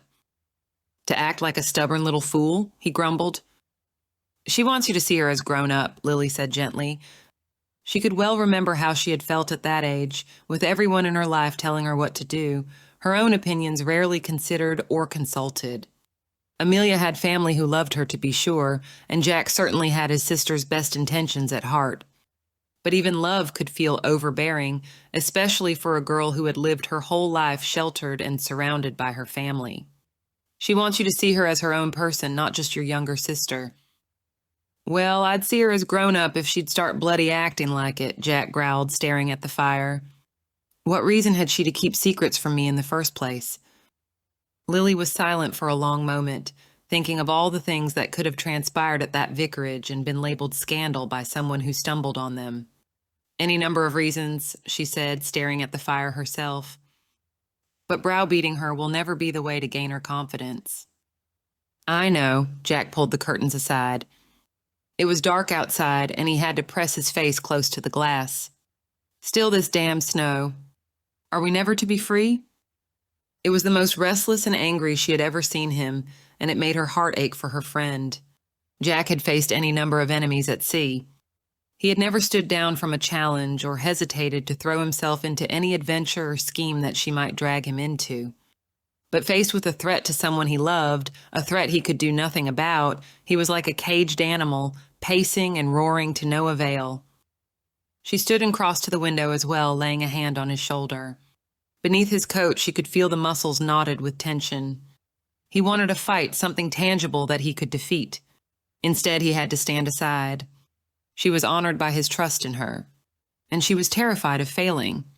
Lily wanted to lay her head against his shoulder, as much to seek comfort for herself as to give it to him. But she stayed upright, knowing he needed to believe in her confidence when she told him, "It will be well, Jack. Nothing will happen to her." When he turned to look down at her eyes, tall though she was, he still had a number of inches on her. She lifted her chin. "I shan't allow it." That made him chuckle. If anyone else said that, he placed his hand over hers, pressing it against his shoulder. In spite of how close their friendship had become, they rarely touched, and certainly not skin to skin. His hand was warm against hers, and he squeezed it tightly, holding both against his shoulder as though grasping a lifeline. He held her gaze as he did, and the heat from his hand seemed to spread through her. He was about to speak, she was sure, and she found herself holding her breath as she waited for what he would say. He closed his eyes briefly, took a deep breath, and stepped away. "What does Mr. Spencer think of your investigating?" he asked, returning to his seat and retrieving his glass from the side table. Lily stared at him for a confused moment before she could gather her thoughts. Mr. Spencer?" she asked at last, following his lead and sitting once again. "He finds it admirable, I believe, though of course it makes him uncomfortable." "How could it not?" She laughed, almost in disbelief. "It makes me uncomfortable. A man was murdered after all." "And we are trapped here with his murderer," Jack agreed, not meeting her eyes. "Mostly he knows that it is happening, regardless of what he thinks. And that he does not have a say in the matter one way or another." "Do you want him to?" Jack asked, looking up at last. "Forgive me for asking, Lily. I know I should be thinking of other things, and I am, to be sure, but I cannot help wondering—" Jack hesitated. "Are you going to marry him?" "I don't know," she answered honestly. "I do care for him, and he would make an excellent husband." She thought of saying more, but wasn't sure how much she wanted to reveal, or how much Jack had already guessed about her relationship with Matthew. Like Jack, she hesitated, her eyes falling to her glass once more. "Would he make an excellent husband for you?" Jack pressed. "I don't know," she said again. "The idea of marrying again at all is so surprising that it is hard for me to— It is as though I have to wrap my thoughts around two entirely new ideas at once." Lily looked up to discover that Jack was watching her closely. "What would Freddie say, do you think?" He did not respond right away, and Lily almost regretted asking the question. Did he think that her marrying again would be a kind of betrayal, though she had been widowed more than 3 years? Did she in her heart think so too? But then Jack smiled. "Freddie would wish for you to do whatever would make you happiest," he said gently. "As do I."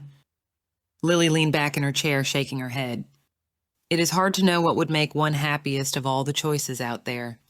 Happy, certainly. But happiest? That is a tall order." "Do you think so?" Jack asked, studying her. "I think it the other way round. Once we know ourselves, we can know in an instant what would make us truly happiest.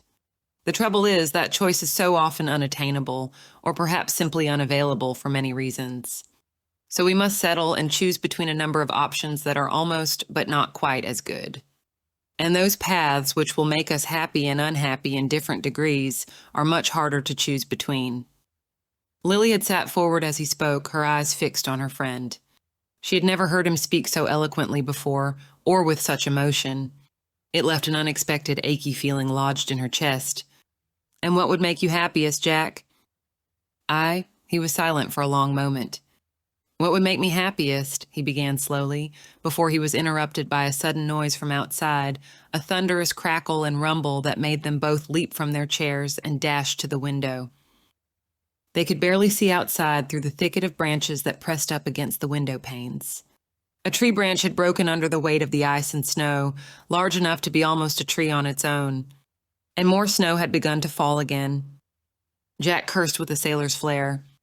Lily, rather than upbraiding him for his language, tucked the obscenities away in the back of her mind for when she might have need of them. "What would make me happiest is getting out of this damned house," Jack said fiercely, as he turned away from the window. "Taking my sister somewhere she is safe would make me happiest." They were silent a moment, and in that silence the clock began chiming the half-hour. "Well, I cannot offer you that," Lily said. She squared her shoulders as though preparing for battle. "But may I suggest a challenge of another sort?" Jack raised his brows in surprise. "What sort of challenge?" "Everyone went to their rooms before 10 o'clock, and it is nearly midnight now, which means that every reasonable person in this house is asleep." "We are unreasonable, then?" Jack asked with a trace of his normal humor. "Very unreasonable," Lily agreed, going to snuff out most of the branches of candles. She left 2 burning. "But that is not the point. What I want to discover, what Sir John agreed we must learn, is if anyone else is unreasonable as well, and whether they are bold enough to leave their rooms." "You think that if they leave their rooms tonight, they might have left last night as well?" "Precisely," Lily said, smiling at him as she handed him a candle, keeping one for herself. He had always followed her thoughts with ease, and it was a relief to discover that months apart had not changed that.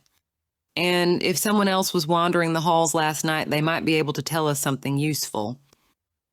"Do you think they will risk it again tonight?" Jack asked as they made their way into the hall, retracing their steps toward the staircase that led to the bedrooms. "Perhaps. Most of them seem to think the mystery had been solved with the blame pinned on your sister, however cautious Sir John might still be." Lily spoke in a hushed voice, as Jack had, the silence of the empty rooms pressing on them. Lily was grateful for the carpeted halls. Whenever they had to cross stone or wood floor, she could feel the cold through the soles of her borrowed slippers. "If that's the case, someone might decide to be bold." "Do you have anyone that you expect to see?" Jack asked, the words barely above a murmur as they climbed the stairs, glancing left and right to make sure no one was yet up and about. Usually Lily would not expect any clandestine meetings to happen before midnight at a house party. But this was no ordinary gathering, and everyone had retired early. There was no saying at what o'clock a furtive nighttime excursion might begin. Lily did not reply until they were settled in the hiding spot she had chosen earlier, at the top of the stairs on the 3rd floor. The widely spaced bars of the banister meant they could see downstairs still, but it was dark enough that their own shadowy forms would be difficult to spot from below. They crouched at the edge of a large decorative cabinet, hoping to blend into its bulk, while Lily felt around for the dark lantern that Sir John had left for her earlier. Jack had already extinguished his candle without needing to be prompted. Lily slid open the lantern shutter to light the one inside it before hooding it once more and blowing out her own. With the light hidden completely behind the dark lantern shutter, they were plunged even further into blackness. But the curtains were open on the 2nd floor, and their eyes slowly adjusted. They had a good vantage of both hallways and would be able to see and hear anyone moving below, especially if they carried a candle. Finally, Lily answered Jack's question. "Did you find anything odd in the exchange between Mrs. Taylor and her husband this morning, when Sir John asked how everyone spent their night?" They spotted her sooner than Lily expected. The flicker of light was easy to see in the dark hall. Jack tapped Lily's hand and silently pointed to where a candle glided along, Mrs. Taylor's face illuminated above it. Lily laid a hand on his arm, silently telling him to wait, and he understood without her needing to speak. They stayed where they were while Mrs. Taylor glanced up and down the halls, then went past the staircase and continued down the 2nd wing. But she did not look up. Lily lifted the dark hooded lantern as they slipped in near silence down the stairs. When they reached the bottom, they could see the light of the candle pausing in front of a door. Lily threw open the shutter on the lantern, and the beam of light sped down the hall. Mrs. Taylor gasped, spinning around toward them, one hand flung up in front of her eyes and her mouth open to scream. "It's only me, Caroline," Jack said quickly, his voice pitched low but still loud enough to carry down the hall. Mrs. Taylor let out a sob of relief. "Good God, Jack, I thought I was about to be murdered here in the dark." Then why the hell are you wandering alone in the middle of the night? He demanded, striding toward her, a fearsome scowl on his face. She scowled right back.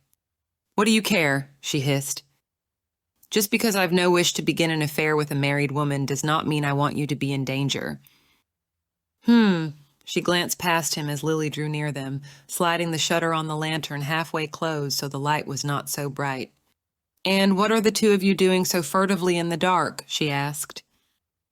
Waiting to see how foolish you would be, Lily said dryly. Very foolish, it seems. She glanced at the room they were closest to, the one Mrs. Taylor had paused before. Is it a long-standing affair? Hardly, Mrs. Taylor snorted. But when one needs comfort and company and someone to care what one says on occasion, well, she gave them a cold look. I do not care to discuss it with either of you. But perhaps he will care to, Lily said, stepping briskly forward. Before either of them could stop her, she tapped quietly on the door. Peter Coleridge swung it halfway open, a pleased smile on his face, which fell with almost comical abruptness as he saw Lily standing there. Lily, that is, you should not be wandering. What are you doing here? He whispered. I know I am not who you were expecting, she replied. Now, I was not expecting anyone, he interrupted, speaking too quickly. Why would you think I was expecting anyone? Lily took Mrs. Taylor's arm and pulled her into view. I saw Caroline on her way to meet you and decided to come along. Will you let us in? Even in the candlelight, Lily could see Peter's look of surprise. I'm flattered, Lily, but I would not, that is, I do not think of you in such a manner. Oh, for heaven's sake, Lily said, rolling her eyes.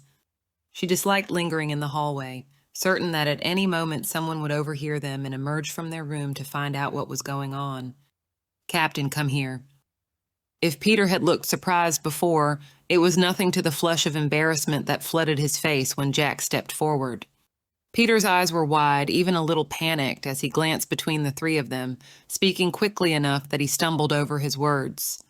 I do not know what Caroline has represented to you, but I do not find that my interests do not tend toward... Good God, man, Jack growled. We are trying to catch a murderer, not titillate ourselves. Open the damn door and let us in. A murderer? Peter exclaimed in a whisper, his voice cracking a little. He stepped aside, though, allowing them to hurry into the room and shut the door behind them. Inside, the fire was built high and every candle in the room was lit, giving it a warm, welcoming glow.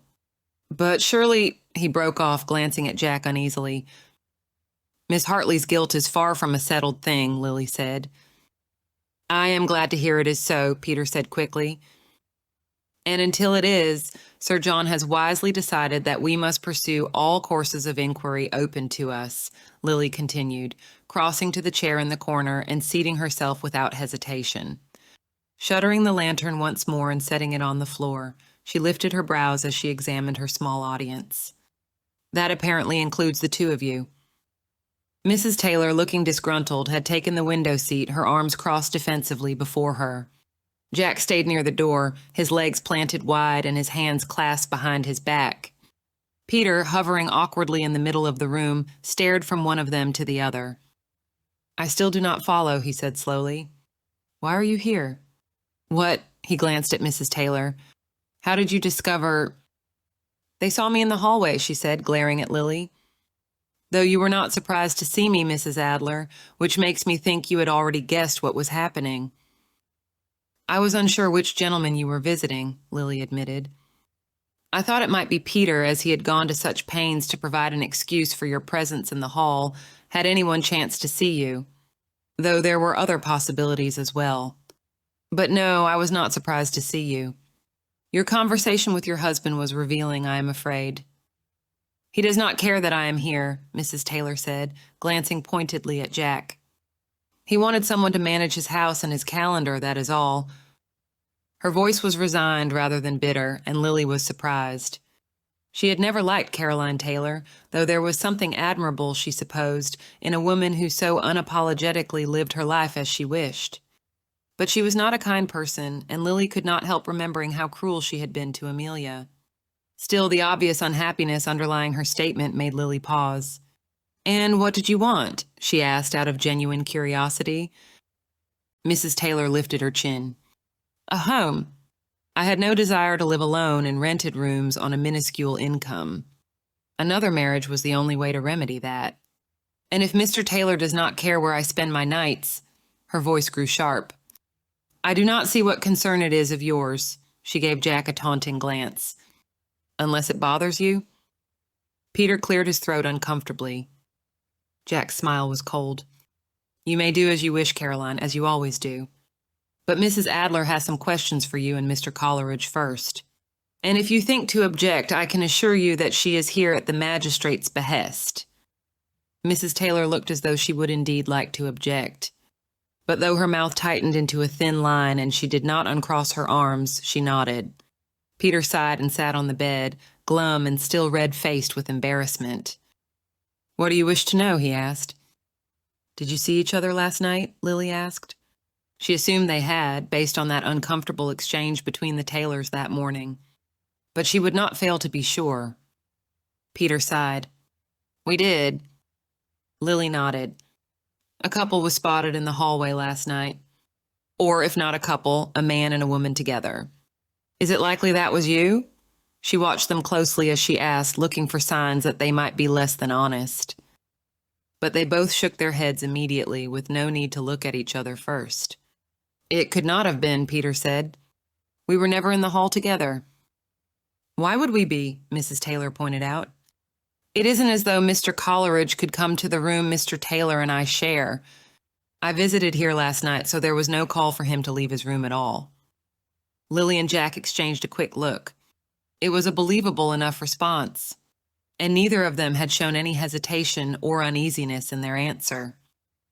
Very well, Lily said. Do you remember what time, Mrs. Taylor, you left your room? Or when you returned? Mrs. Taylor frowned. I certainly did not leave my room before midnight. All the other guests departed around 11, I think, and I waited some time after we were shown to our rooms before I left again. Perhaps around 1 o'clock? Do you know the time any more precisely? Lily asked, turning to Peter. He shook his head. I do not have a watch with me, and I cannot hear the clock from downstairs in this room. I believe Caroline was here for... He cleared his throat, his face growing redder. At least an hour. Lily looked down at her lap to conceal her flash of amusement at his discomfort. If he was telling the truth, Mrs. Taylor might have returned to her room between 2 and 3 in the morning. She nodded, looking up once more. And is there anything else either of you can recall?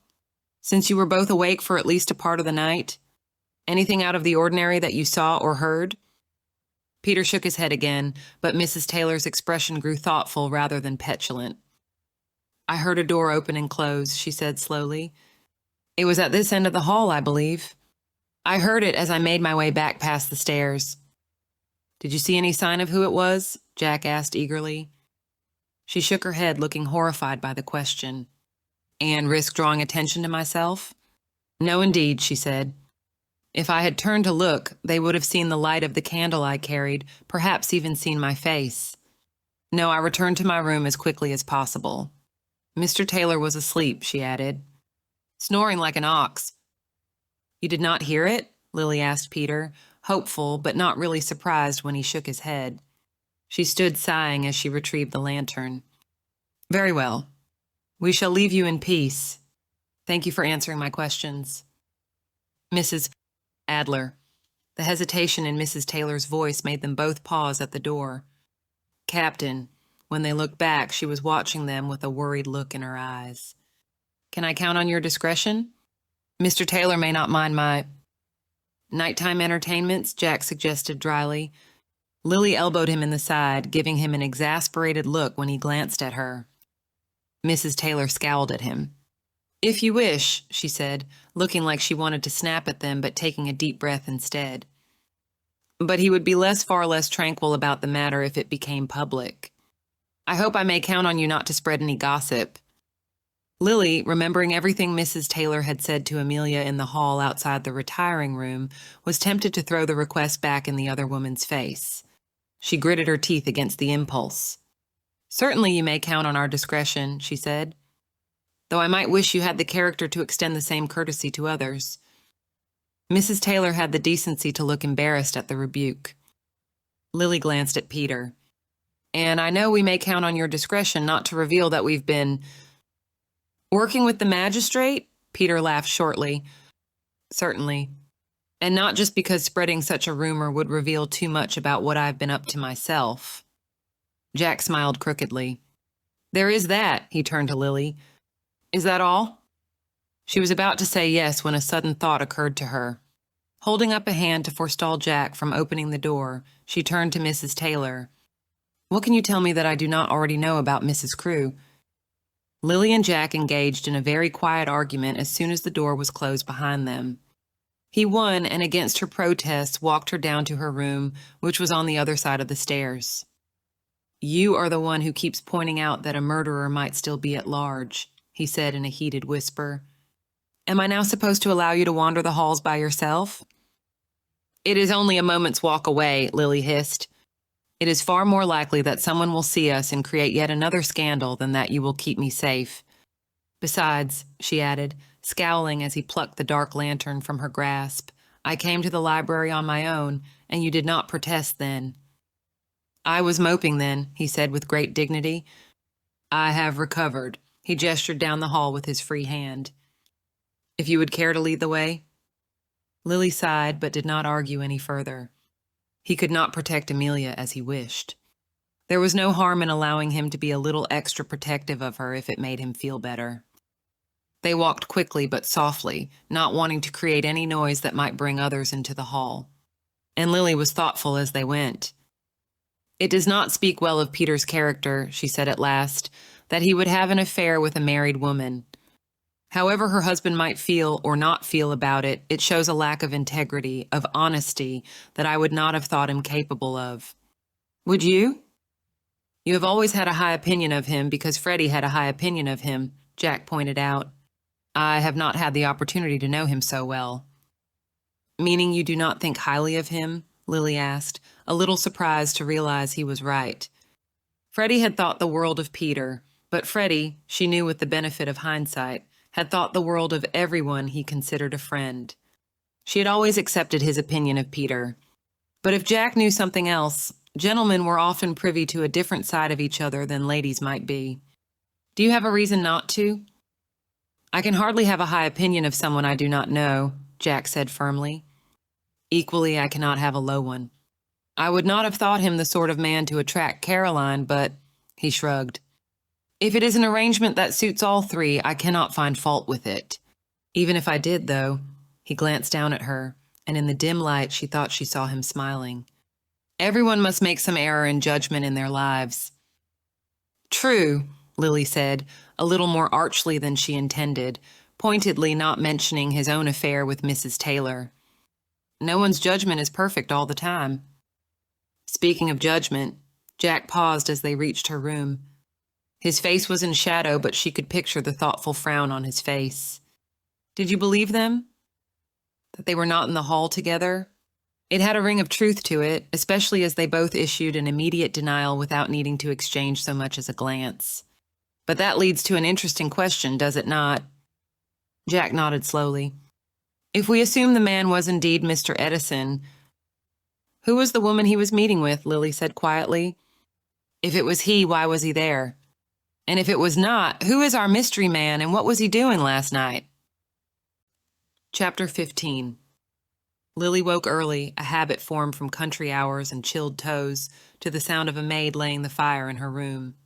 She was tempted to burrow deeper into the covers, tired not only from her late night but from the stress and worry of the past day.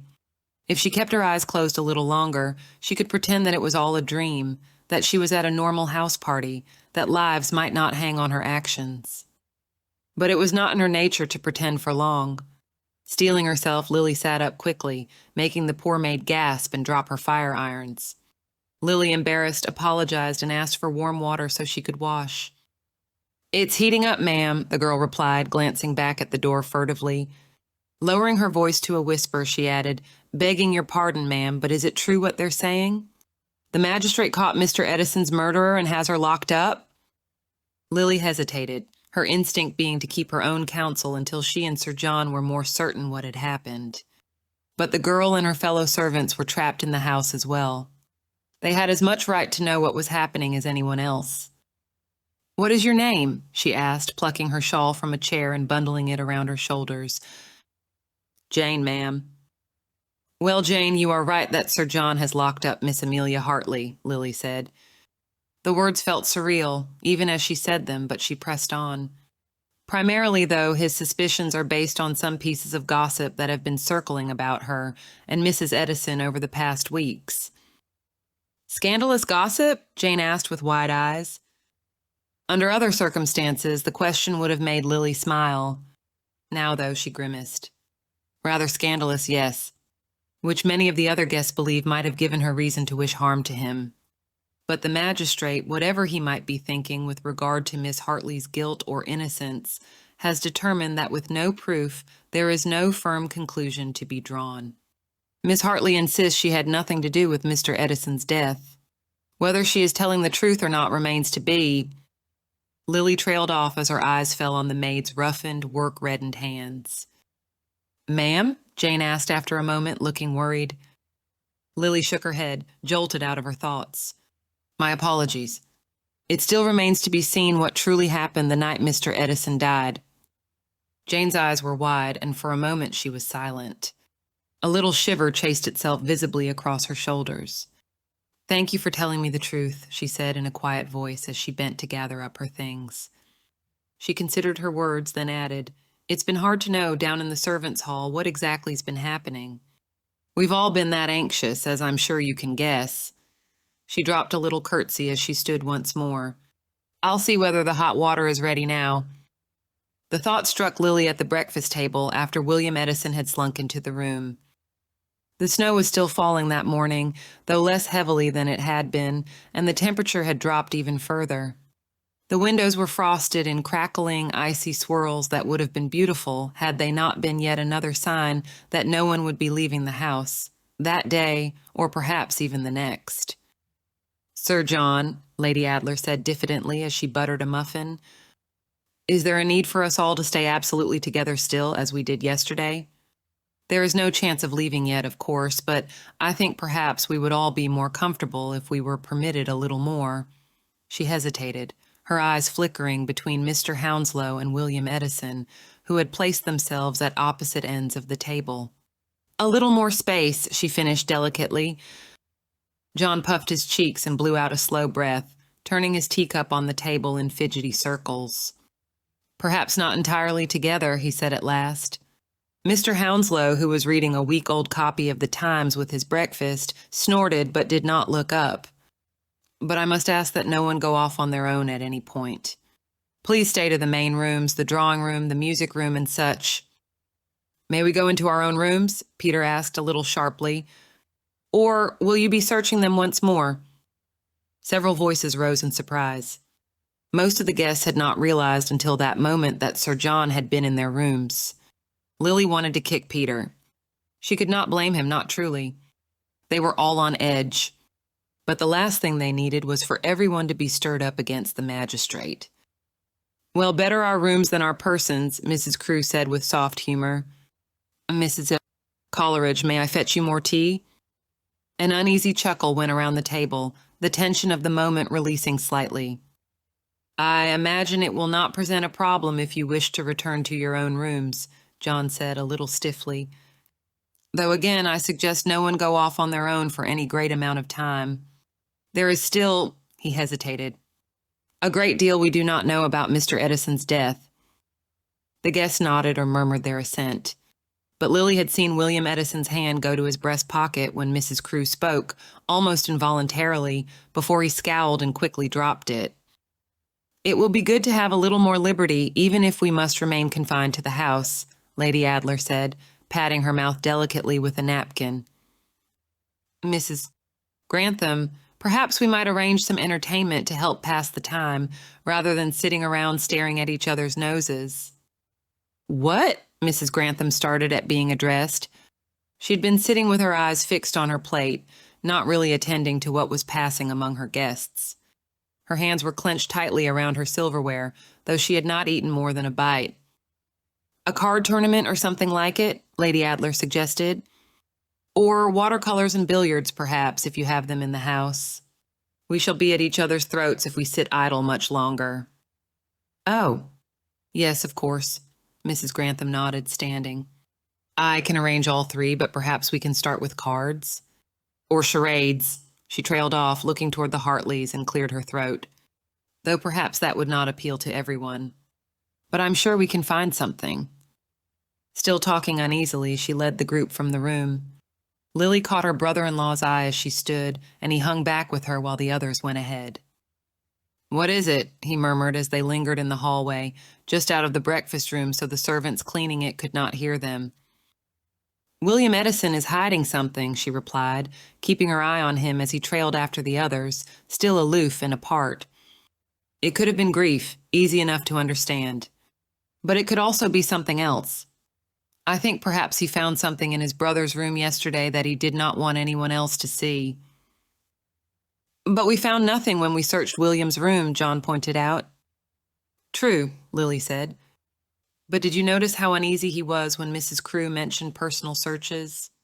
He felt at his breast pocket immediately afterwards, as though he were checking that something was still there. And look," she nodded down the hall. William was holding back. But when he glanced around and saw them watching, he turned quickly, hurrying after the others and disappearing into the music room. "You think he has whatever it is on him," John said slowly. "And that he is considering sneaking away to hide it," Lily nodded. "Do you think Mr. Hounslow was onto something with his complaints yesterday?" Lily hesitated. William seemed like a weak, weaselly sort of young man, and it was hard to picture him with enough bravado or passion to shoot anyone, let alone his own brother. But someone had lured Gregory Edison out of his room and into the snowy, empty yard. Who better than a trusted younger brother? "I think young Mr. Edison is worth keeping an eye on," she said at last. "To see what he does." John let out a gusty breath. "I need to interview the servants today. I cannot afford to wait longer. They might know or have seen something in spite of that locked door." Lily gave him a small smile. "Lucky for you to have an assistant, then." He grimaced. "Very well. You keep your eye on him. Just promise me that you'll not do anything foolish. No going after him on your own or anything like that." "As you say, brother," Lily murmured, earning herself a skeptical enough look to make her smile in spite of the circumstances. "If you've not returned before Mr. Edison makes his move, I shall be sure to take masculine assistants with me." "It is not a joke, Lily," he said sternly. "No, it is not," she agreed. "But we must still lift our spirits where we can." She gave his arm an encouraging pat, but even as she did so, her eye caught several figures making their way down the hall at a rapid pace. One was Mr. Lambton, the wispy butler. The others, wrapped in outdoor clothing she did not recognize. "What do you think is going on?" John frowned. "We should go see before we do anything else." When they came into the library, Mrs. Grantham was speaking with a burly, older man whose red, wind-weathered cheeks and warm layers of clothing proclaimed him a member of the ground staff. He was accompanied by 2 footmen wrapped in their own coats and mufflers, who were handing out mismatched layers of outdoor clothing and heavy gloves to several of the younger gentlemen. "What is this?" John demanded, frowning. "No one is to leave the house." "Mrs. Grantham, what has happened?" "I am afraid it cannot be helped, Sir John," Mrs. Grantham said, wringing her hands and glancing at the groundskeeper. "A tree has come down, it seems, right on the drive from the house. Mr. Humphrey says that if we've any hope of leaving in the next few days, it needs to be hauled away now, while the snow is not falling so heavily." The groundskeeper nodded respectfully, a cap clutched in his calloused hands. "Begging your pardon, sir, but it's work that can't wait, and we've need of more hands for't. If we leave it too long, it could become iced over or sunk in mud if things thaw, and then the road becomes near impassable. We've a short window to pull it out of the way. I've got 2 boys out there chopping branches off, and we'll bring the horses what are suitable for heavy work. But we need men." John glanced around the room. Jack, Peter, and the younger Mr. Hounslow were all bundled up now, looking uncomfortably hot as they waited for the magistrate's verdict. At last he nodded. "Very well, since it must be done. But no one is to be alone for any part of the process?" Everyone must stay together, and if you have to go off at all, do so in groups of no fewer than 3. And Mrs. Grantham, no one else is to leave the library until the men return.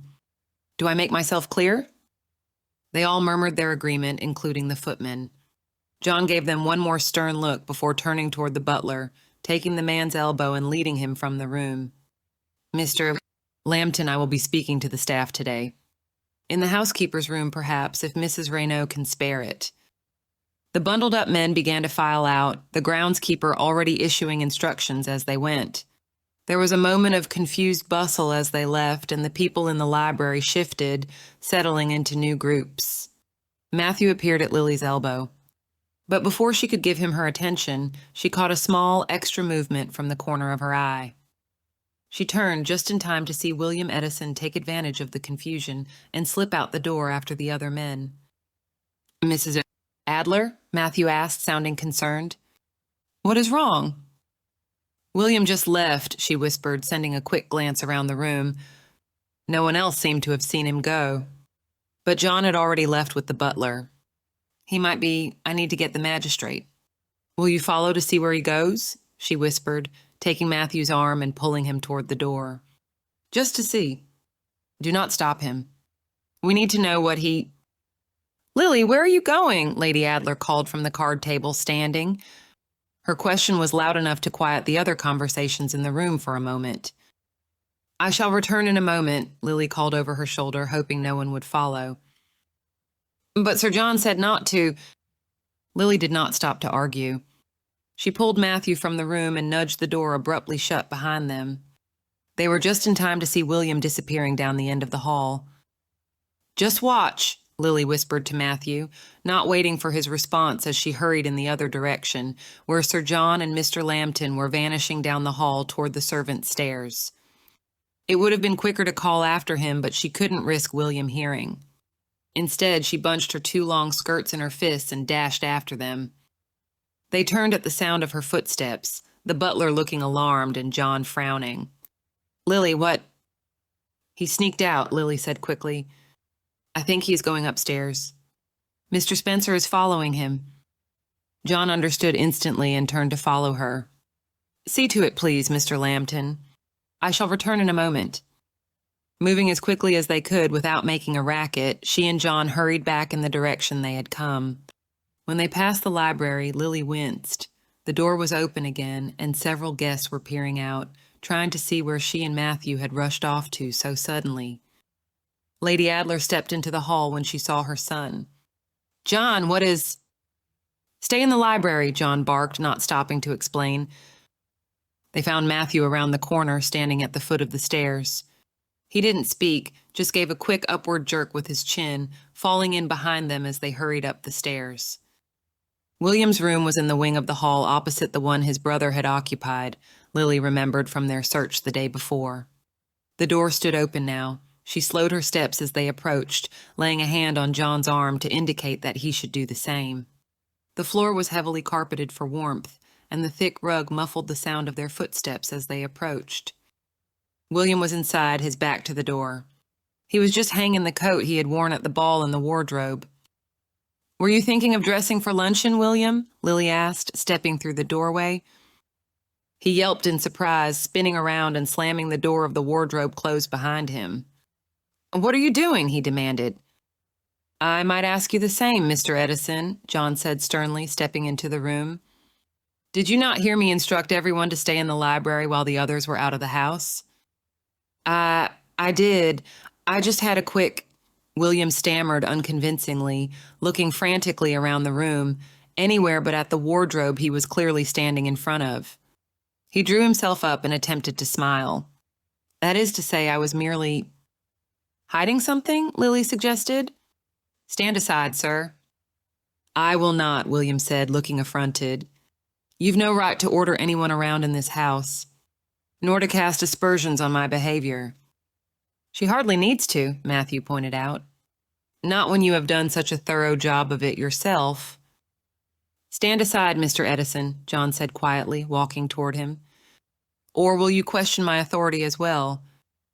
William wavered, looking panicked. John did not ask a second time, but took him by the arms and moved him bodily from in front of the wardrobe. William yelped again, stumbling over his own feet as he tried to grab the magistrate. But Matthew was there too quickly, grabbing his arm to stop him. "I do not advise interfering." John already had the coat in hand. It took but a moment for him to search the pockets and draw out 2 folded letters. He looked up at William. "I will read them regardless," he said quietly. "But this is your chance to tell me what they are before I do." William stared at him, his mouth working silently, as though he could not think quickly enough to come up with anything to say. John did not ask again, bending his head to read first one letter, then the other. As he did, his brows, which had been creased with worry, drew down into an expression altogether more thunderous. Lily, still by the door, held her breath as she watched him. At last he looked up. "Your brother was attempting to blackmail Miss Hartley," he said, so stunned that there was almost no inflection in his voice. Lily stared at him, then at Matthew, whose astonishment mirrored her own. She had thought they would find evidence that incriminated William, or perhaps shone some light on what Gregory had been doing. But this... If Gregory had been blackmailing Amelia, there were few people who would not see that as a reason for her to want him gone. For a moment, the only person Lily could think of was Jack. Was it better or worse that he was not there? What would he say when he returned and discovered what was happening, and that she had not only been unable to stop it, but had not even seen it coming? Would he ever forgive her? "You took these from your brother's room. Did you know what they said when you did?" John asked quietly. Lily flinched. She had never heard her brother-in-law sound so furious. William hunched his shoulders unhappily, pulling away from Matthew's grip as he nodded. John's expression grew even darker. "Why?" William looked down at the ground. "They do not reflect well on my brother, as you can see. I wanted to spare my parents. Protect his memory and all that." He looked up, smiled weakly, but the expression faded in the face of the magistrate's fury. "They are from Miss Hartley," John said quietly. "Are they not?" William nodded again, his mouth twitching nervously. Lily couldn't keep silent any longer. "John, what is it?" she demanded, taking a step forward. An icy knot of dread was curling in her stomach. "What do they say?" John shoved the paper toward her. "Read them if you like."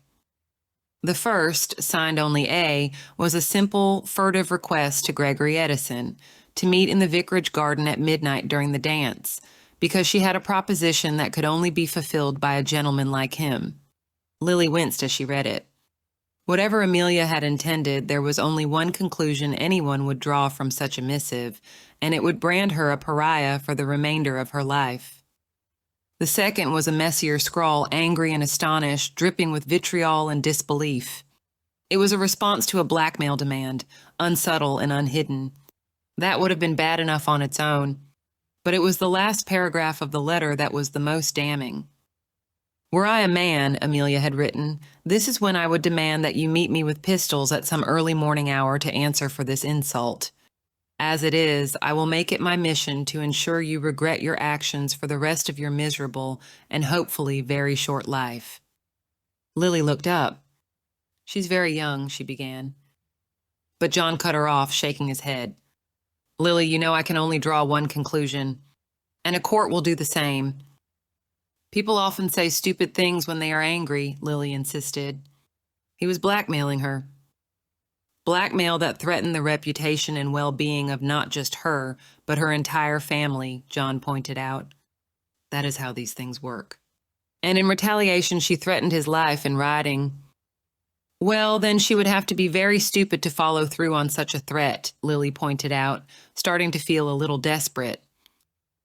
"People are as likely to do stupid things as say them," John said quietly. Stepping toward her, he pulled the letters from her grip. "Which you know as well as I have no other option, Lily. I must follow the evidence I find." He let out a slow breath, glancing back at William, who nodded in quick agreement. "And right now that evidence points squarely at Miss Hartley." Chapter 16. Lily paced around the drawing room, unable to stay still. She had been pacing for what felt like hours.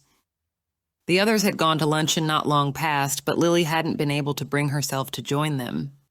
Some had given in to their curiosity or perhaps their fear and followed her and John up the stairs. And though they had not seen the letters, which John had thankfully kept to himself, they had heard enough to know what had happened. To know that, whereas before only suspicion had pointed toward Amelia, now there was evidence. Lily hadn't wanted to listen to the speculation and gossip. Matthew had stayed with her, bearing silent company to her restlessness and not asking her to speak when she didn't want to. She was grateful, and at the same time, she wished he would leave her in peace. She wanted to be alone with her thoughts. Lily glanced at the window. The snow, which had been falling all morning, was tapering off. Though the wind whipped fiercely, echoing under the eaves as it circled the house, she could see the sun shining at last. Lily shivered. Once the guests could leave, John's investigation would come to an end. She was running out of time to find out what had truly happened to Mr. Edison. She had at first been skeptical of Amelia, suspicious of the girl's obvious secrets. But something was not sitting right. And it was not just that she was afraid of what Jack would do when he found out that she had failed him. As if her thoughts had summoned him, she heard a bustle of voices out in the hall, Jack's among them. The gentlemen were returned from their task outside. Matthew turned toward the sound, then glanced back at her. Seeing her hesitate, he stood and went to open the door. "Coming?" he asked. The gentlemen were trudging down the hall. Lily could see that they were all wet through, their clothes muddied and damp, their cheeks red and hands pale from the cold. She felt Matthew stop by her shoulder. "He does not yet know, I think," he murmured. She knew he meant Jack, who was talking with Peter while the young Mr. Hounslow trailed behind them.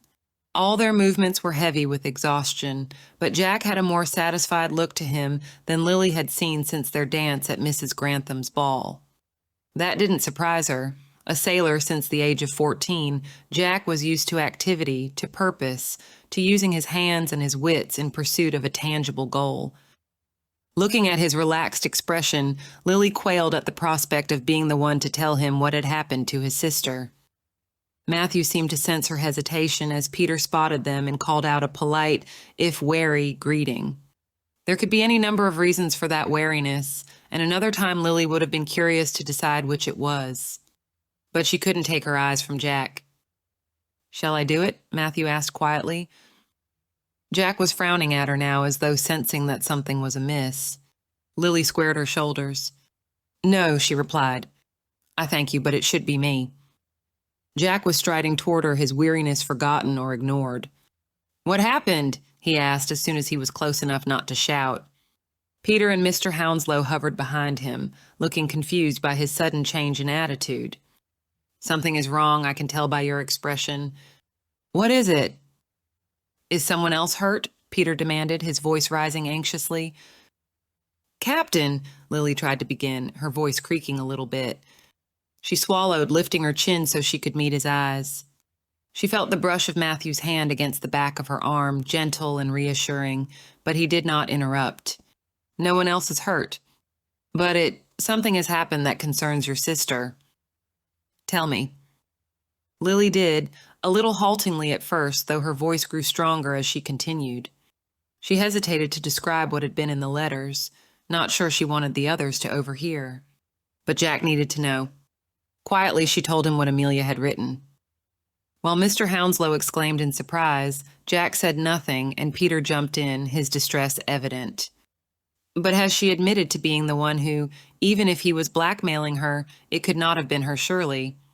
I refuse to believe it. As do I, Lily said. But she was barely listening to herself. Instead, her eyes were fixed on Jack, who was staring past her. She could not read his expression. "Captain? Will you say something?" She was unprepared for the self-recrimination she saw in his face when he turned toward her at last. "This is all my fault." "No," Lily insisted. "No one could have foreseen—" "No, Mrs. Adler." Jack drew himself up to his full height, a look of cold determination coming over him. "I am her elder brother. It was my job to protect her, and I have tried to do so. But it was not enough." He looked past her toward where Matthew stood. "You understand, Spencer, I am sure. Sometimes a man must make things right, no matter the cost." "Captain, what are you saying?" Lily demanded. But Jack merely bowed and turned abruptly toward the stairs. Lily stared, too surprised for a moment to move, then ran after him. She didn't catch up to him until they reached the bottom of the stairs, Matthew and the others on her heels as she grabbed Jack's arm and pulled him to a stop. Lily glanced back at Matthew, who looked as confused as she did. "Captain, what are you doing?" she asked. "Making things right," he said shortly, shaking her hand off and continuing toward the dining room. "What does that mean?" Lily yelled after him. But he didn't answer or look back at her. A sick feeling began to settle in the pit of Lily's stomach as she hurried after him. When he came to the dining room, he didn't hesitate before throwing the doors open so heavily that one crashed into the wall. Several of the ladies shrieked in surprise at his entrance, and more than one guest started to their feet, forks and knives still in their hands. "Jack!" his father exclaimed. "You've heard?" "I have," Jack replied, though he did not look at his father as he spoke. High gaze was fixed on Sir John, who got to his feet slowly, his expression somber. "Hartley, will you sit down?" "You have evidence against my sister?" Jack asked, ignoring the request. John nodded, his expression wary. "I have." He cut a glance at Lily, who stood in the door behind Jack. "No doubt Mrs. Adler has apprised you of the circumstances." "I've heard something of them," Jack said. He did not speak loudly, but his voice rang through the quiet dining room. "Though what they were, it turns out, does not matter. I'm sure you had very good reasons, sir, but the fact still remains that you are wrong." "Hartley," Lily realized too late to stop him what Jack was about to do. She grabbed his arm anyway, but he shook off her hand and stepped forward. There was dead silence in the room as he spoke. "It was I who was responsible for Mr. Edison's death." Chapter 17. "I know you are lying." Lily stared at Jack through the narrow door. Amelia, under suspicion only, had been locked in her bedroom as a precaution. But Jack, now a confessed murderer, had been hauled as far away from everyone else in the house as possible. The attic storerooms had once been servants' quarters, back when a larger Grantham family had been in residence and had required more staff. Now one of the rooms had been pressed into service as a makeshift jail. Jack, lying on the bed and staring at the ceiling, glanced toward the door. Not at her, but at Sir John, who stood next to her. Lily had demanded to speak to Jack alone. Her brother-in-law had refused to allow it, though whether it was her he did not trust or Jack in this instance, she couldn't have said. Jack looked back at the ceiling. "I have already explained what happened, Mrs. Adler," he said quietly. "Of course, that you were outraged by the insult that Mr. Edison inflicted upon your sister's person," Lily said, not bothering to keep the scathing disbelief from her voice. "You retrieved a pistol from Mrs. Grantham's gun cabinet, followed Mr. Edison when he went downstairs, and shot him." The expression on Jack's face could almost have been considered a smile. "I was defending my sister's honor." "Liar." "Enough." Jack swung his feet around and sat up so abruptly that John grasped Lily's arm to haul her back. "I'll not sit here and listen to you insult me." Lily gaped at him. He sounded nothing like the friend and confidant on whom she had come to depend. There was a hardness to his voice and expression that she did not recognize. "You will confess to murder, but you balk at being called dishonest?" That almost smile returned. "A gentleman has his limits." "He is right," John said quietly. "You may not like what he has revealed, but you cannot change it. He has confessed to murder and so must be held and brought to trial." Lily glared at them both. "And you are as witless as he if you think I'm going to let such obvious nonsense stand." John's face darkened at the insult. "There are times you cannot have your way, Lily. Perhaps this is one of them." Lily took a deep breath. Her brother-in-law was generally the most easygoing of men. She was used to speaking her mind around him and expecting nothing but indulgence, or at the worst pleasant disagreement in return. But the past few days had put John under a strain that he had never before experienced. And now he had the son of a family he had known his whole life, and the childhood friend of his beloved deceased brother under arrest for murder. She needed to be gentler with him. Lily took a deep breath.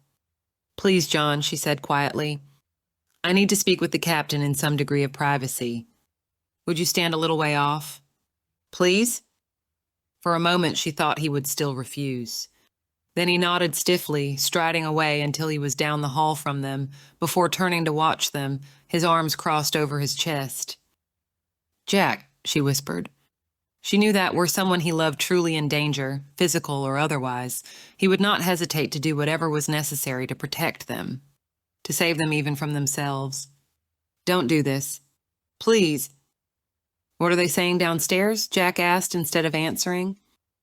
Lily blew out a frustrated breath. "It is nearly an even split, I believe, between those who say you could never do such a thing and those who are amazed no one else guessed your guilt sooner, because of course they were not surprised at all." Lily stepped closer to the door.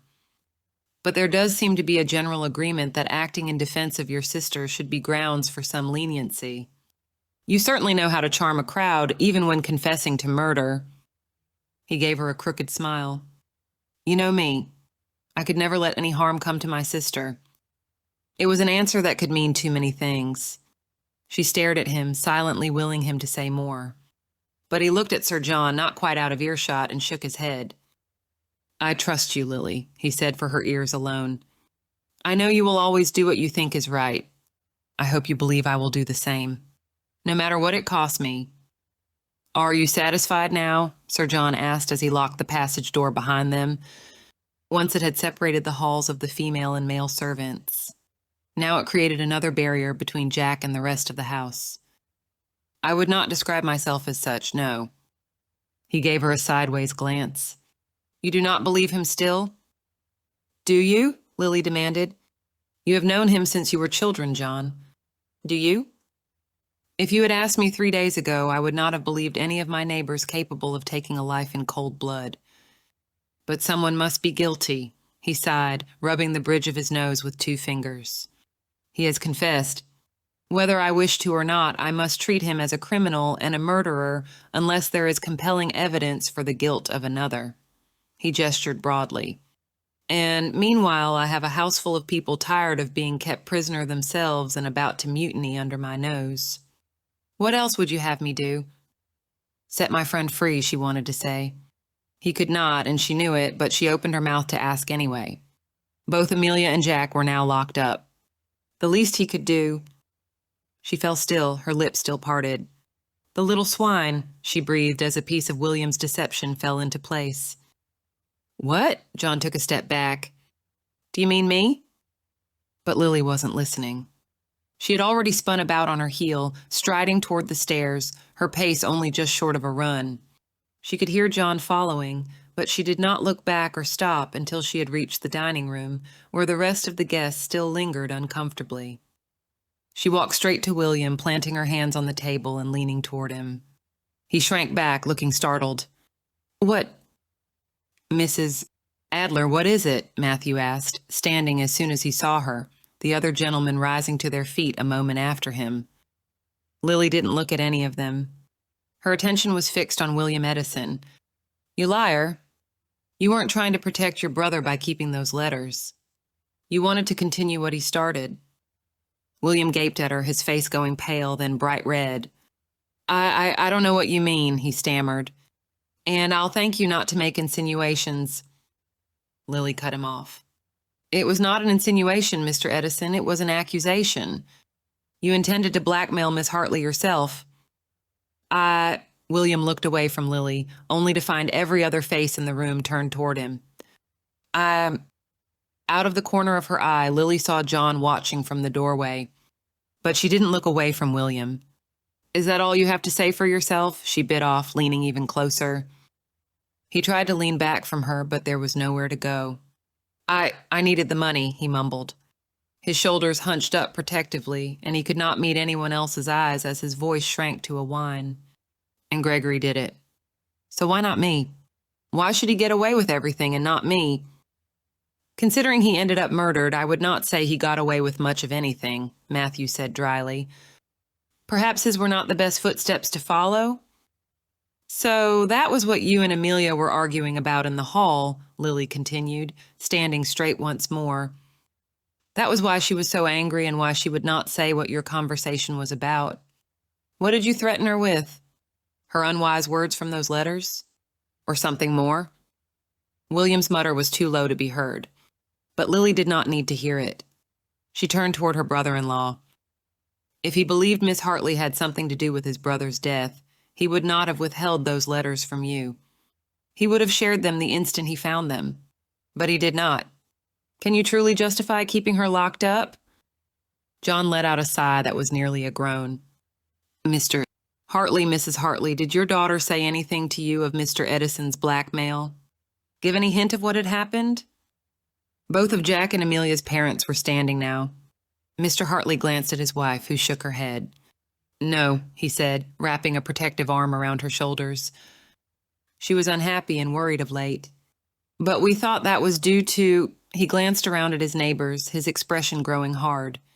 The gossip she was forced to endure. Might she have told her brother about it? John asked, his voice strained. Mrs. Hartley made a noise like she was biting back a sob. She might have, she whispered. I do not know. Excuse me, I must... She pulled away from her husband. I cannot be here. Excuse me, please. She hurried from the room. Mr. Hartley, after a moment's hesitation, followed. There was silence. Come, everyone, Lady Adler said abruptly, taking charge of the situation. She met her son's eyes briefly, then turned away. We must leave the magistrate to his work. Mrs. Grantham, will you lead the way? What? Mrs. Grantham started at being addressed. Oh, yes, of course. Where shall we... Perhaps the library for a change of scenery, Lady Adler suggested. Mrs. Crewe, perhaps you would help me fetch the drawing things from the morning room? Peter, some might wish to play cards. Yes, thank you. Mr. Spencer, would you give Miss Hounslow your arm? She looks piqued. And you, young man... She caught William Edison by the shoulder when he looked as though he would try to slink away. I'm not letting you out of my sight. You may read to Mrs. Coleridge. It's about time you do something useful for someone other than yourself. Bullying and cajoling in turns, she managed to empty the room, leaving only Lily and John behind. He sighed when he saw her watching him. What do you want me to do now? I cannot arrest William just for being an ass. And we've no proof of anything more than that. You can give me the key to Amelia's room, she said. She wanted to yell, but John did not deserve to bear the brunt of her ire.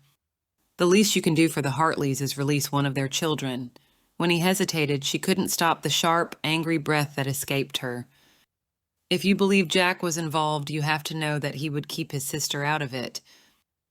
He hesitated a moment more, but at last he nodded, fishing the key out of his waistcoat pocket. Very well. It is not as though she can leave the house anyway. He grimaced. None of us can. A good thing that, Lily said sharply as she took the key. It gives you time to find the person who is truly responsible. Because it is not Jack Hartley. Lily. But she stalked from the room without waiting to hear what else he might have said. Amelia, worn out from pacing around the room and trying to decipher the shouting in the hall, was lying on the bed attempting to read but staring at the ceiling. She jumped when the knock came at the door. When the key began to turn in the lock, she felt an intense urge to flee, though whether she wanted to hide or try to make a dash out the door, she couldn't say. But the person who entered was not who she expected to see. Oh, Mrs. Adler. It's you. Amelia sank back onto the pillows, staring unseeing at her book, trying to look unconcerned by her plight and confident in her own innocence.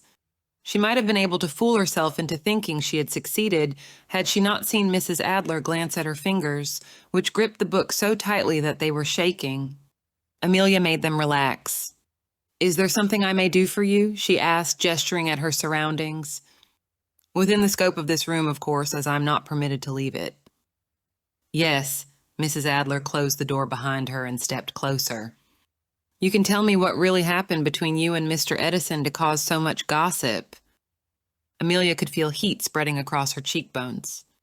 I have already made it clear that I have nothing to say on that matter. Well, now you have no choice. You are mistaken, ma'am. My circumstances here are not so dire, Amelia said, silently praying that her words were true. Whatever speculation might be bandied about at the moment, everyone here will soon recall what sort of person William Edison is. They will realize I am far more likely to tell the truth than he.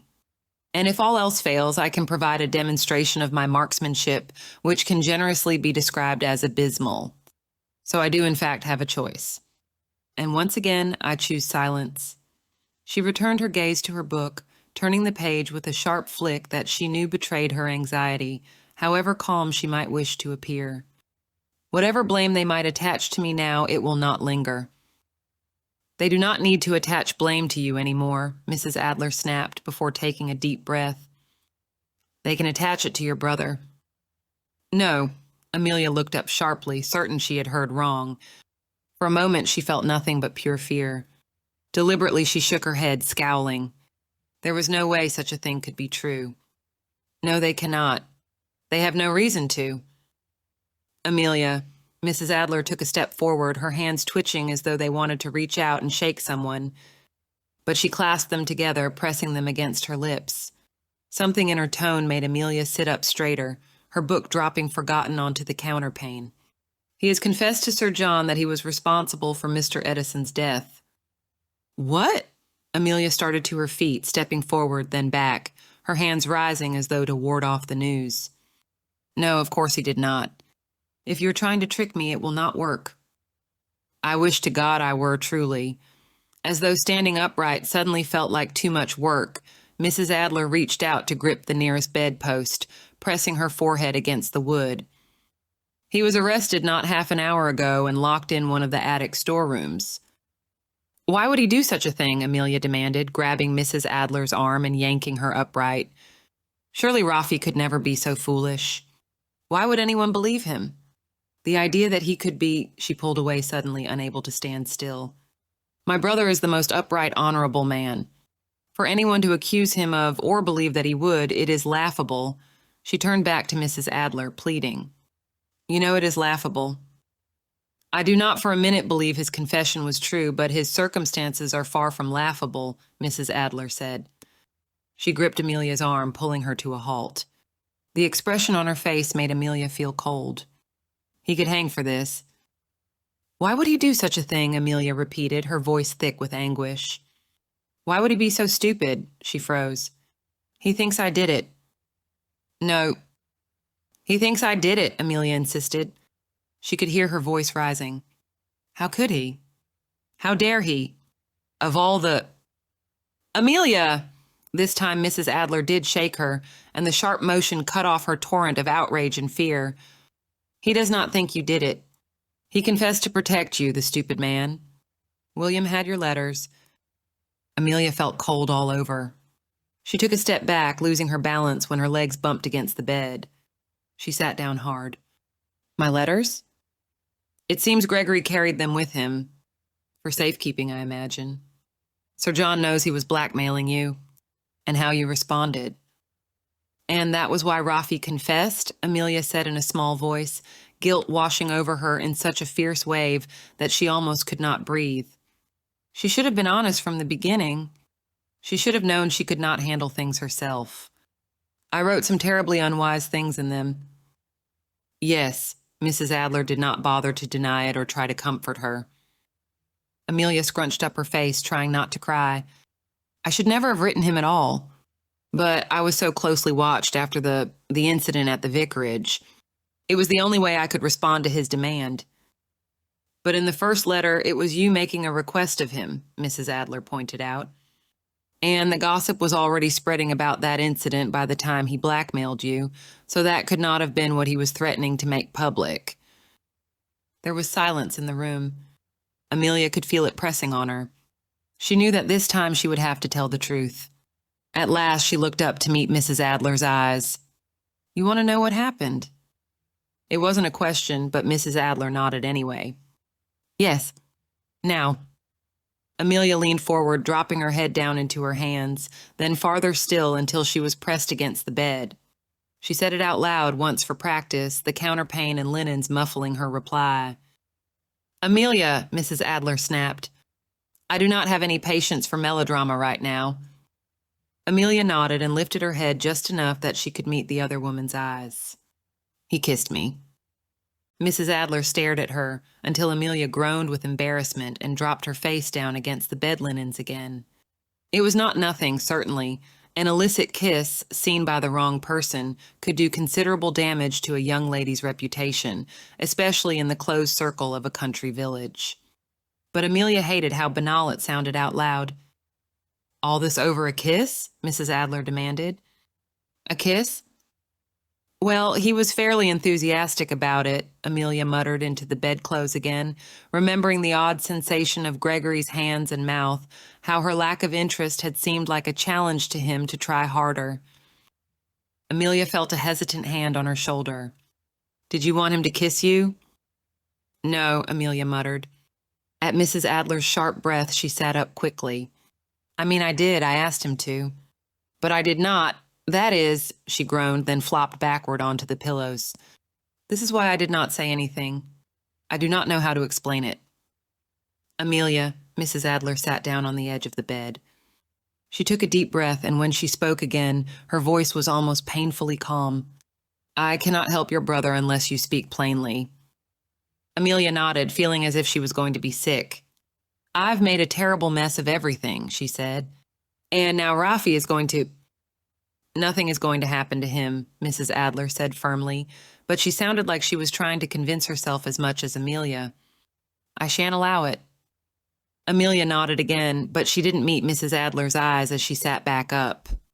Her cheeks were so hot she felt like they were on fire, and she had to fix her eyes on a painting on the wall as she spoke. Her words came too quickly, then paused and stumbled over each other at odd moments. When I made my request, he was very hesitant to agree. He had no desire to take such liberties with a gentleman's daughter. "Wise of him," Mrs. Adler said dryly. "Self-serving," Amelia said, shaking her head. Gregory did not care about the morality of the situation. He simply didn't wish to deal with any bother. So I had to— she hesitated. Here was the part that was hard to admit. I had to reveal some very personal information to convince him to agree. To present it as a challenge, which I knew he would have a harder time resisting. When Gregory met me in the garden, I asked him to kiss me because I'd not been kissed before and because I'd not wanted to be kissed before. I've never been interested in any sort of embrace from a man. I see." To Amelia's relief, Mrs. Adler sounded as if she truly did see. Was there anyone at all who— Amelia shook her head, glancing over quickly, then looking back at the painting. "No one." Which seemed odd to me. The way other girls go on, it seems as if everyone is supposed to want such things. I decided to ask Gregory since he was handsome and pleasant, and the other girls in town are always falling all over themselves, hoping he will dance with them or fetch them punch or anything of that sort. I thought, if anyone was going to stir such interest, surely he would be able. "And you explained this to him?" Mrs. Adler asked. Amelia nodded. Now that she had begun, it was easier to go on. He was too proud to decline such a challenge. He did as I asked, and he was thorough about it, given the circumstances, which is why it was unfortunate that Maria Edwards came upon us.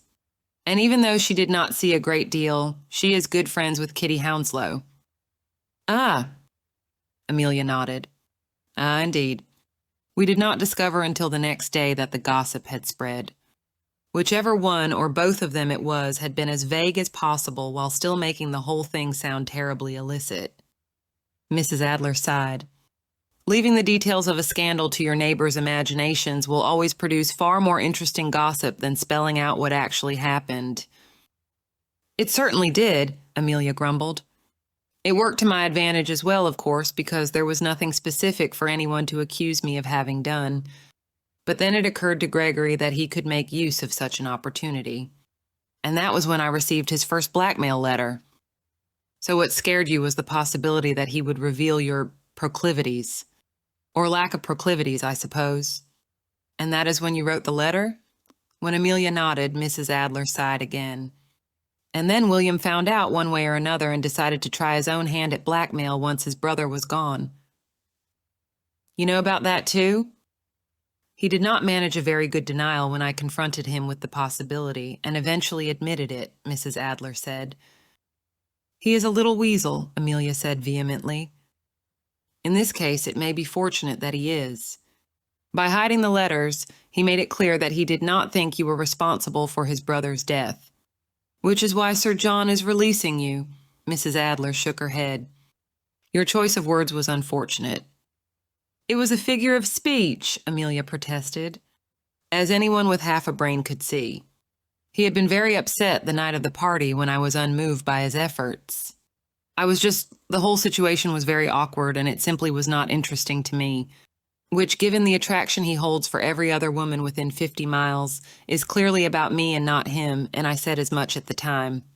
But he took it quite personally, and I was afraid he would be offended enough to reveal what I had told him. I see. But doesn't the very fact that I wrote such a letter prove that I could not have been the one who killed him? Amelia protested. Who would commit their plans to paper if they were actually intending to murder someone? Someone who was not planning to, but who perhaps is prone to flights of high emotion, Mrs. Adler said, her voice cool. She was watching Amelia carefully. The sort of emotion that leads to reckless behavior at a party, and perhaps to striking out at a man who has wronged you when you meet once more in private. Amelia felt as though the bottom had dropped out of her stomach. She wanted to protest the description, to insist on her innocence, but something in Mrs. Adler's expression stopped her. Amelia met her eyes without speaking. She had behaved recklessly, and she had known it at the time. But she, the indulged youngest child of two doting parents, tired of the protective hovering that had hemmed her in for so long, hadn't cared. She had been convinced that she could handle whatever happened on her own, that she didn't need her family's protection. And when things went from bad to worse, when she found herself in the midst of a scandal that she did not know how to put an end to, she hadn't been able to bear the thought of admitting that she had been so very wrong about herself. Is that what you think happened? Amelia asked at last. Slowly, Mrs. Adler shook her head. If you were to kill a man, Amelia, I suspect you would do so only after careful planning, not in a burst of emotion. Amelia could not help the nervous breath of laughter that escaped her, and it made Mrs. Adler smile grimly. But given everything in that letter and the gossip surrounding you and Mr. Edison, the other explanation would be easier for most people to believe. And it is an explanation that would have seen you shortly arrested and tried for murder. Would have, Amelia said quietly, biting her lip. But for the fact that my brother has confessed in my place. The stupid man. Yes. Yes to the confession or to his being a stupid man? Both at the moment, Mrs. Adler said, standing and pacing toward the fireplace. Though I understand why he did it, it complicates things terribly. Against an accusation, we could have defended either of you. But a confession leaves very little of either doubt or room for hope. Then what can we do? Amelia asked, feeling for a moment overwhelmed with anguish. Rafi had wanted to help her. But she had not decided to trust him until it was too late. And now he had helped her anyway in the way she could least allow. For you must know I'll not let him take the blame for me. I would prefer that neither of you take any blame that does not belong to you, Mrs. Adler said firmly. But the snow has stopped, which means that we have until the road's clear to discover who was truly responsible for Mr. Edison's death. And if we do not do it before then, we will. You've been released from your confinement here now that your brother is locked up. The first thing we ought to do is speak with your parents. Dear God, my father must be in a state. And my mother, Amelia stood quickly. I must go to them immediately. What will you tell them? Mrs. Adler asked, sounding genuinely curious. Amelia swallowed, feeling as though she were going to be sick. But she straightened her shoulders anyway. The truth. It is time to tell them the truth. Chapter 18. But why did you not tell us? Mrs. Hartley demanded, leaning forward.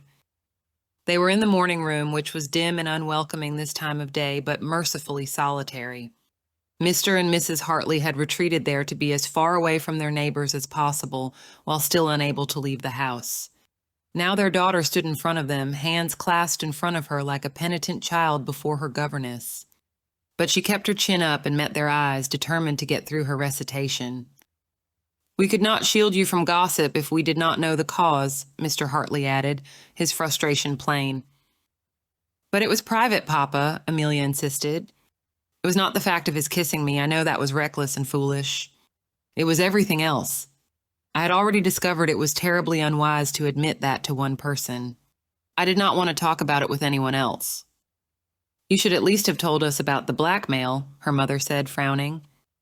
Blackmail thrives on secrecy, my love. If you had told us... I could not, Amelia said quickly. Lily watched her closely as she spoke. Amelia looked past her parents and took a deep breath, as though gathering her strength before she met their eyes again. I was too ashamed of what I had done. I did not have the money to pay him, so I stole it from Papa. You did what? Mr. Hartley surged to his feet, shock and anger written all over his face. How much? How many times? Amelia shrank back. Her voice grew very small. 5 pounds. And then another 10, she bit her lip. And then another 5. 20 pounds? Mrs. Hartley demanded. Amelia nodded. I am sorry, she said quietly. I know you must be very disappointed in me.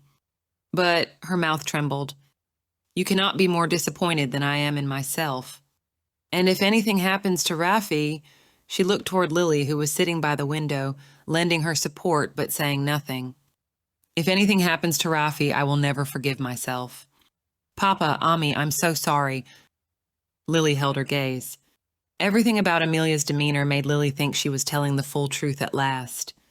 And she had known the girl for years. Occasional bouts of melodrama aside, and that was unavoidable in a girl her age, she was generally cool and rational, more prone to observation than passion. Which fit well, it seemed, with her disinterest in Mr. Edison, or anyone else, as she had admitted. Mr. Hartley's jaw was clenched, and he strode away abruptly, his brows drawn down. Amelia watched him with unconcealed anxiety as he paced a determined lap around the room before stopping in front of her once more. He took a deep breath. I forgive you, he said quietly. Amelia caught her breath. You are not angry? His wry smile was so much like his son's that Lily felt her heart thump painfully against her chest. I am very angry, he said. But I can be angry and still forgive you, because you are my daughter and I love you. With a sob, Amelia threw herself into her father's arms. It's all right, my girl, he murmured against her hair. Sometimes life is nothing but mistakes and learning from them. You aren't expected to have everything figured out yet. Amelia sniffed and looked over his encircling arms. Me, she whispered. Mrs. Hartley sighed. Forgiven, she agreed. If only because children have been lying to their parents since time immemorial. We will discuss a punishment later, she added ominously. But right now we have more pressing matters to deal with. Rafi, Amelia whispered. Mrs. Hartley sighed. Rafi, she agreed. Before she could say anything else, a knock at the door startled them all. A moment later, Peter Coleridge poked his head in. Mr. Hartley? Mrs. Hartley? I was hoping... His eyes fell on Amelia. My dear, you've been crying. I apologize. I've no wish to intrude, he said, starting to back out of the room. No, please, Mr. Hartley said, gesturing toward a chair and taking a seat himself. Mrs. Hartley did the same. Amelia, looking nervous at the interruption, chose a chair closer to the door. We were just finishing our discussion. Though I must say I am surprised you sought us out at such a time, he grimaced. Under such unusual circumstances, I mean. It is precisely that which made me wish to speak to you, Peter said, taking a seat across from Mr. and Mrs. Hartley. It placed him very near Amelia, and Lily saw him glance toward her several times as he chose his words. Lily herself was still by the window. She didn't know whether Peter had noticed her presence. While under normal circumstances she would have made sure he saw her, at the moment she was content to sit back and see what unfolded for the Hartleys. It is terrible what has happened with the captain, Peter continued. You have my deepest sympathies. And though I struggle to picture him in the role of murderer, if he was the person responsible, I can hardly blame him for taking such action in defense of his sister's reputation. A truly honorable man, your son. There was an uncomfortable silence in the room. Thank you, Mr. Coleridge, Mrs. Hartley said at last. It means the world to us to have our friends stand by us. But I am sure that, regardless of what happens, the fact of his confession makes no few difficulties for you. Mr. Hartley smiled without humor. That is one way to put it. Indeed. Peter looked embarrassed. I apologize. Everything I say at the moment feels frightfully banal. I should leave you in peace. He stood, but Mrs. Hartley put up her hand. Please, Mr. Coleridge, tell us what you came to say. We are not the best conversationalists just now, as you can see. But we are trying, I assure you. No, it is I who, that is, it is an awkward thing, what I came to say. But I think it is important. And I think you deserve it. He glanced at Amelia. Particularly you, Miss Hartley. Amelia's glance darted toward Lily for the moment, then to her parents, before it settled back on Peter. I'm not sure what that might mean, sir, she said, polite but wary. What I wish to say is that, given the long-standing friendship between our families, and once the scandal, whatever form it takes, dies down, I wish to make you an offer, Miss Hartley. Peter cleared his throat. Of marriage. The surprised silence that followed his declaration was so pronounced that Lily could hear the quiet tick of the mantelpiece clock. Peter glanced around. I fear I have offended you. No, Mr. Hartley said quickly, glancing at his wife. Merely surprised us. We were not aware that you... He seemed to run out of words. What my husband means to say, Mrs. Hartley continued, her cool voice smoothing over the uncomfortable moment, is that we had no idea you felt such a preference for Amelia. Peter smiled nervously. She is an admirable young lady in all ways, he said politely. Lily could see a slight sheen of perspiration on his brow, but she could hardly blame him for that. It was not every day a man found himself in circumstances that could easily have come from the pages of a novel, proposing marriage to a young lady who had so recently admitted to being blackmailed by the gentleman with whom she had been caught in a compromising position and whose brother was about to be charged in the murder of that same gentleman. She had to admire Peter's determination. Seeing that both Mr. and Mrs. Hartley were unsure of what to say, Peter continued, a persuasive note coming into his voice. The generous dowry you have provided for Miss Hartley would, in the normal course of things, make several offers of marriage highly likely. But you must consider whether it will do any good now, given the new circumstances in which you find yourselves. The likelihood of another offer... He shook his head regretfully. I can imagine what you are thinking, Amelia, and that is that I would not be your first choice for a husband. But I hope you will consider it. I would offer you not only the protection of my name, but what I am sure would grow to be a good deal of true affection. We have known each other for many years, after all. Indeed, Amelia said. Many years. Since I was a mere child, in fact. Amelia, her mother said quietly, and Amelia bit her lip. I apologize, Mr. Coleridge, she said, choosing her words with evident care. I am honored by your proposals. I hope you will not be offended if I wish for time to hear my parents' thoughts on the matter before I give you an answer. Of course not, Peter said. A child must always respect the wishes of a parent. And I understand that an answer may take some time, as concerned as you must be with your brother's circumstances. That had the ring of a reminder, Lily thought, and a pointed one at that. I do believe we would suit well. My mother has a great deal of respect for your family, and I would make sure that you never want for any comforts. He cleared his throat, standing. I shan't impose on you any further for the moment. But please. He glanced around the room, his nervous smile stopping at Amelia before sliding over to her parents. He nodded to Mr. Hartley. I hope you will consider my offer. Thank you, Mr. Coleridge, Mr. Hartley said, standing and offering his hand to shake. You and I will certainly find time for further discussion. When all this, his grimacing gesture took in a good deal more than the room they stood in, has been settled. And I hope you know that we are deeply honored by it and by your kind motivation, Mrs. Hartley added, her eyes flicking toward her daughter. Her fingers moved in a slight beckoning motion, the sort you noticed only if you were a child accustomed to a parent's silent promptings. Amelia stood and held out her own hand. Peter, after a moment of surprised hesitation, took it. Her face was unreadable, so set and empty of emotion that it might have been stone. Standing next to him, his offer of marriage hanging in the air about them, Lily thought she seemed very young, hovering just past the edge of childhood. But no one could remain a child in the face of a murder accusation or the threat of a beloved brother's death. "I thank you, Mr. Coleridge," Amelia said, her shoulders straight and tense. "I hope you know that I am grateful, whatever happens." There was a quick movement in Peter's jaw, the twitch of a muscle, or perhaps he had bitten the inside of his cheek. He was not fully composed, or perhaps he too felt the discomfort of the moment, the youthfulness of the girl standing before him. Lily wondered whether the proposal had been his idea or his mother's. He bowed over Amelia's hand before turning to leave. That was when he caught sight of Lily. His face grew very red. "Lily, Mrs. Adler. I apologize, I did not see you there." "Oh, no, it is I who must apologize then," Lily said innocently, lying without hesitation.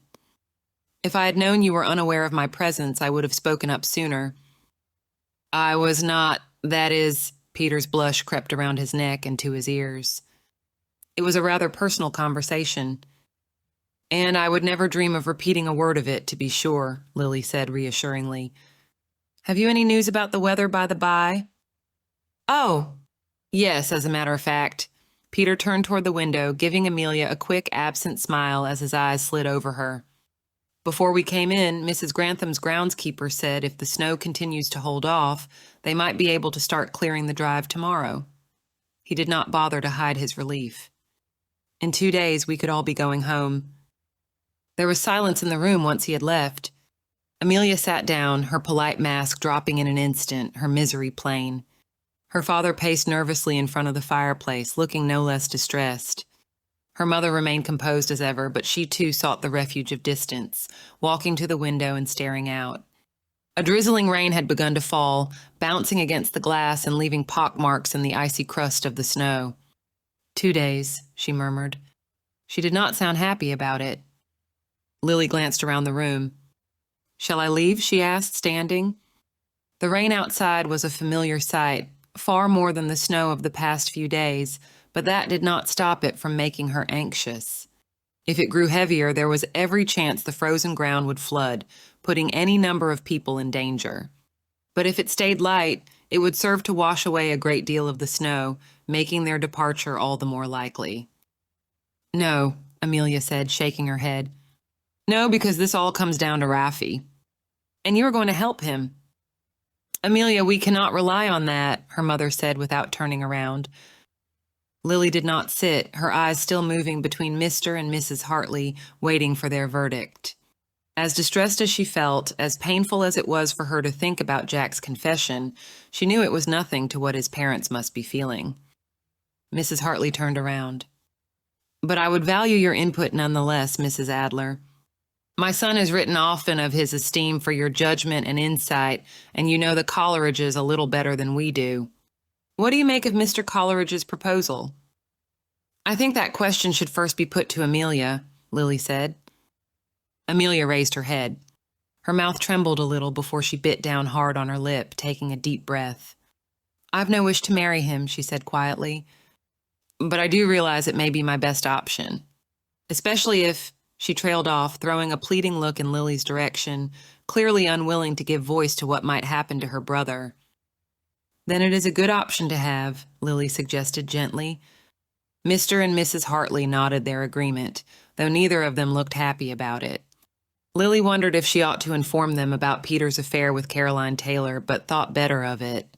If a marriage to Peter could protect Amelia, she did not want to be the one who took that option away from them. Though I wonder whether the idea came from Mr. Coleridge or at the prompting of his mother. "He is perhaps more deferential to her than is common," Mr. Hartley agreed. It did not sound as though he meant it as a compliment. "I hardly think that matters under the circumstances," Amelia said, sighing.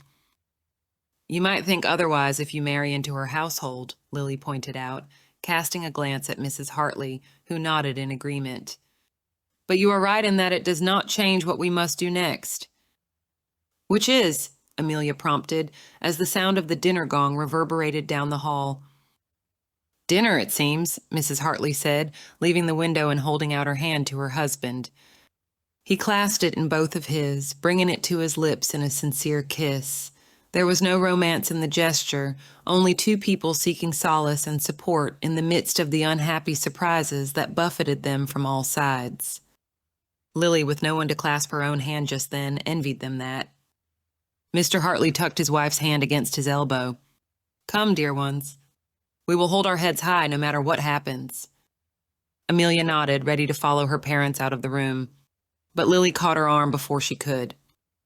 "You and I have another task as well," she murmured, while the Hartleys preceded them down the hall to the dining room. "What?" Amelia asked, glancing around nervously. "I cannot afford to get in any more trouble, Mrs. Adler." "You needn't," Lily assured her. "Our task is to keep our eyes and ears open at this dinner. Everyone is going to have an opinion on Jack's arrest. Everyone is going to be relieved at the prospect of going home. What we need to watch for—" She paused as they crossed paths with the Taylors, who gave them wide berth and cloyingly sympathetic looks as they stood aside to let the Hartleys go first. Lily dropped her voice even further.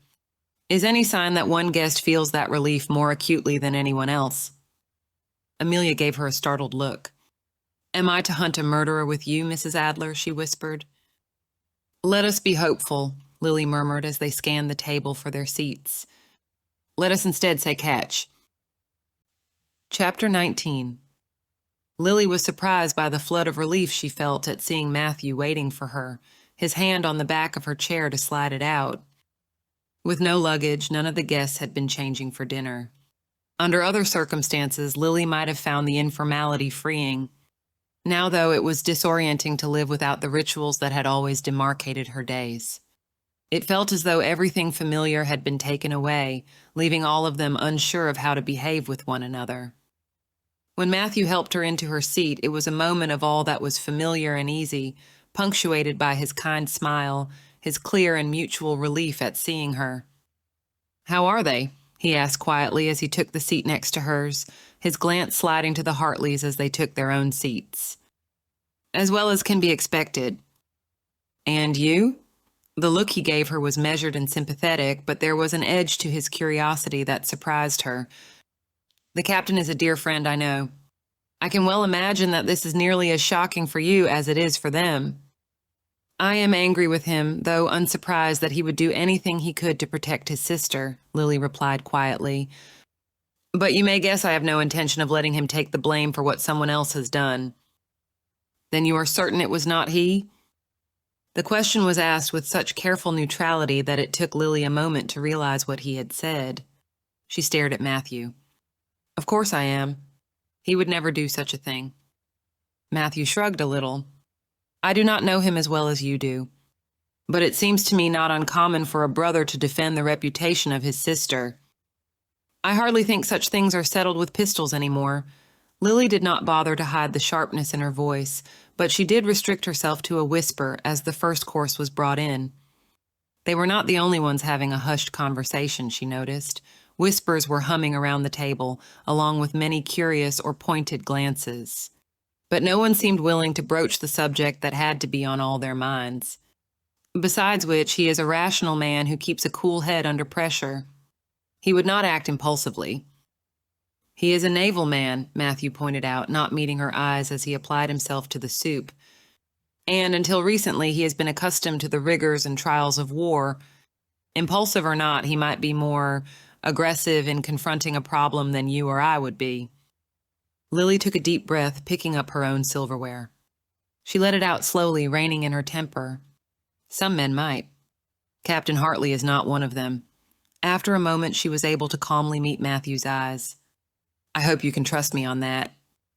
She had to remind herself not to be offended by the way he paused, considering spoon hovering above his bowl.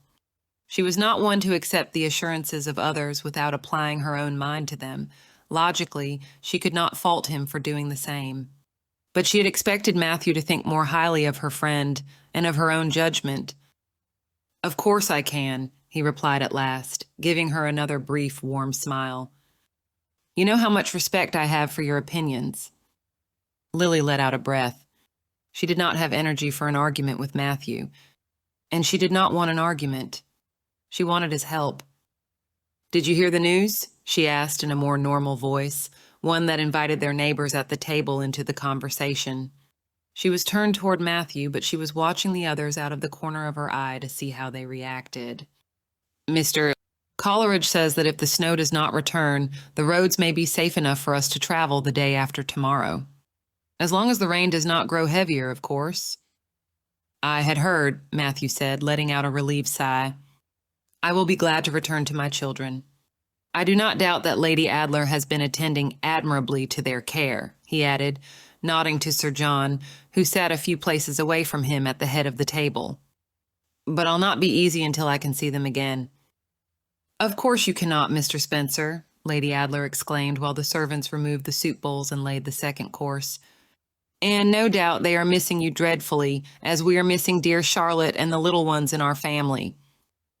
And when we leave, Sir John, what will happen to Captain Hartley? Mrs. Crewe's question sent a gasp shivering around the table and silenced every voice. They all stared at her. She shrugged. I think we've a right to ask, after everything. And no doubt the Hartleys want to know what you have planned for their son. Yes, Mr. Hartley's voice wavered a little, but it grew stronger as he spoke. If you would be so kind as to illuminate us, sir, what will happen when we are finally permitted to leave? All the guests turned toward Sir John. Lily, seated toward the middle of the table, took the opportunity to study everyone she could see. John turned back to his plate, focusing on his dinner rather than meeting the many pairs of curious eyes. The law will take its course as it must, he said, his voice carefully neutral. There will be an inquest, as is customary, at which the captain's confession will be presented, and likely after that he will go to trial. I, for one, do not blame him, Mrs. Coleridge announced. She spoke in her usual authoritative way, her imposing stare fixed on William Edison. It is an absolute travesty what your brother attempted to do to poor Miss Hartley. What gentleman resorts to blackmailing a defenseless young woman? Shameful. William pushed his chair back, standing so abruptly that the entire table shook, the glasses on it shivering with an eerie, discordant music. And so you believe he deserved to die? I did not say that, Mrs. Coleridge said, looking offended. I'm sure the captain did not intend his death. And we've no way of knowing truly what happened. Perhaps your brother was the one who instigated the violence, eh? Perhaps Captain Hartley was only defending himself. Has no one considered that? It is the sort of thing he would do, Mrs. Taylor added unexpectedly. Her husband, buried in his wine glass, snorted softly, but she took no notice. He is an honorable man. I thought it was considered in poor taste to speak ill of the dead, William snapped. It is also considered poor taste to blackmail someone, Mr. Hartley said coldly, his eyes on his mutton. Well, honorable or not, he will still hang for it, William spat out before storming from the room. There was silence after his departure. Mrs. Hartley pushed her plate away. I'm afraid I have lost my appetite for dinner. No one lingered long at the table. Amelia trailed upstairs behind her parents, knowing it was unwise to be too far from them, but stopping for a moment to press her nose against the glass of a window, trying to see outside. For the first time in weeks, in spite of everything, she had begun to feel like she could take a full breath. Jack's confession hung heavy on her shoulders, but the weight of secrecy had been lifted at last. Though it was too dark to see the rain, she could hear it, a steady, icy drizzle that had been drumming the world all evening. They had one more day, Mrs. Adler had said, once everyone left the house. The hallway was mostly deserted as Amelia reached the top of the stairs. The other guests seemed to have moved more quickly than she had after dinner ended. But someone was just coming out of her room, and it was not her father or mother. What are you doing, lurking about here? Amelia demanded. Kitty Hounslow stared at her, letting the door swing shut so quickly behind her that the sound of it slamming closed made them both jump. Kitty recovered first, her eyes narrowing as she looked Amelia over head to toe. Waiting for you, of course. Why? Amelia asked, her patience fraying. There is no audience here for your gossip and insinuations. So I don't see why you would bother. I don't need an audience, Kitty snapped, the color high in her cheeks, her hands shaking so severely that the wax from her candle spilled over her fingers. She winced, hissing a little, but did not pay it any other attention.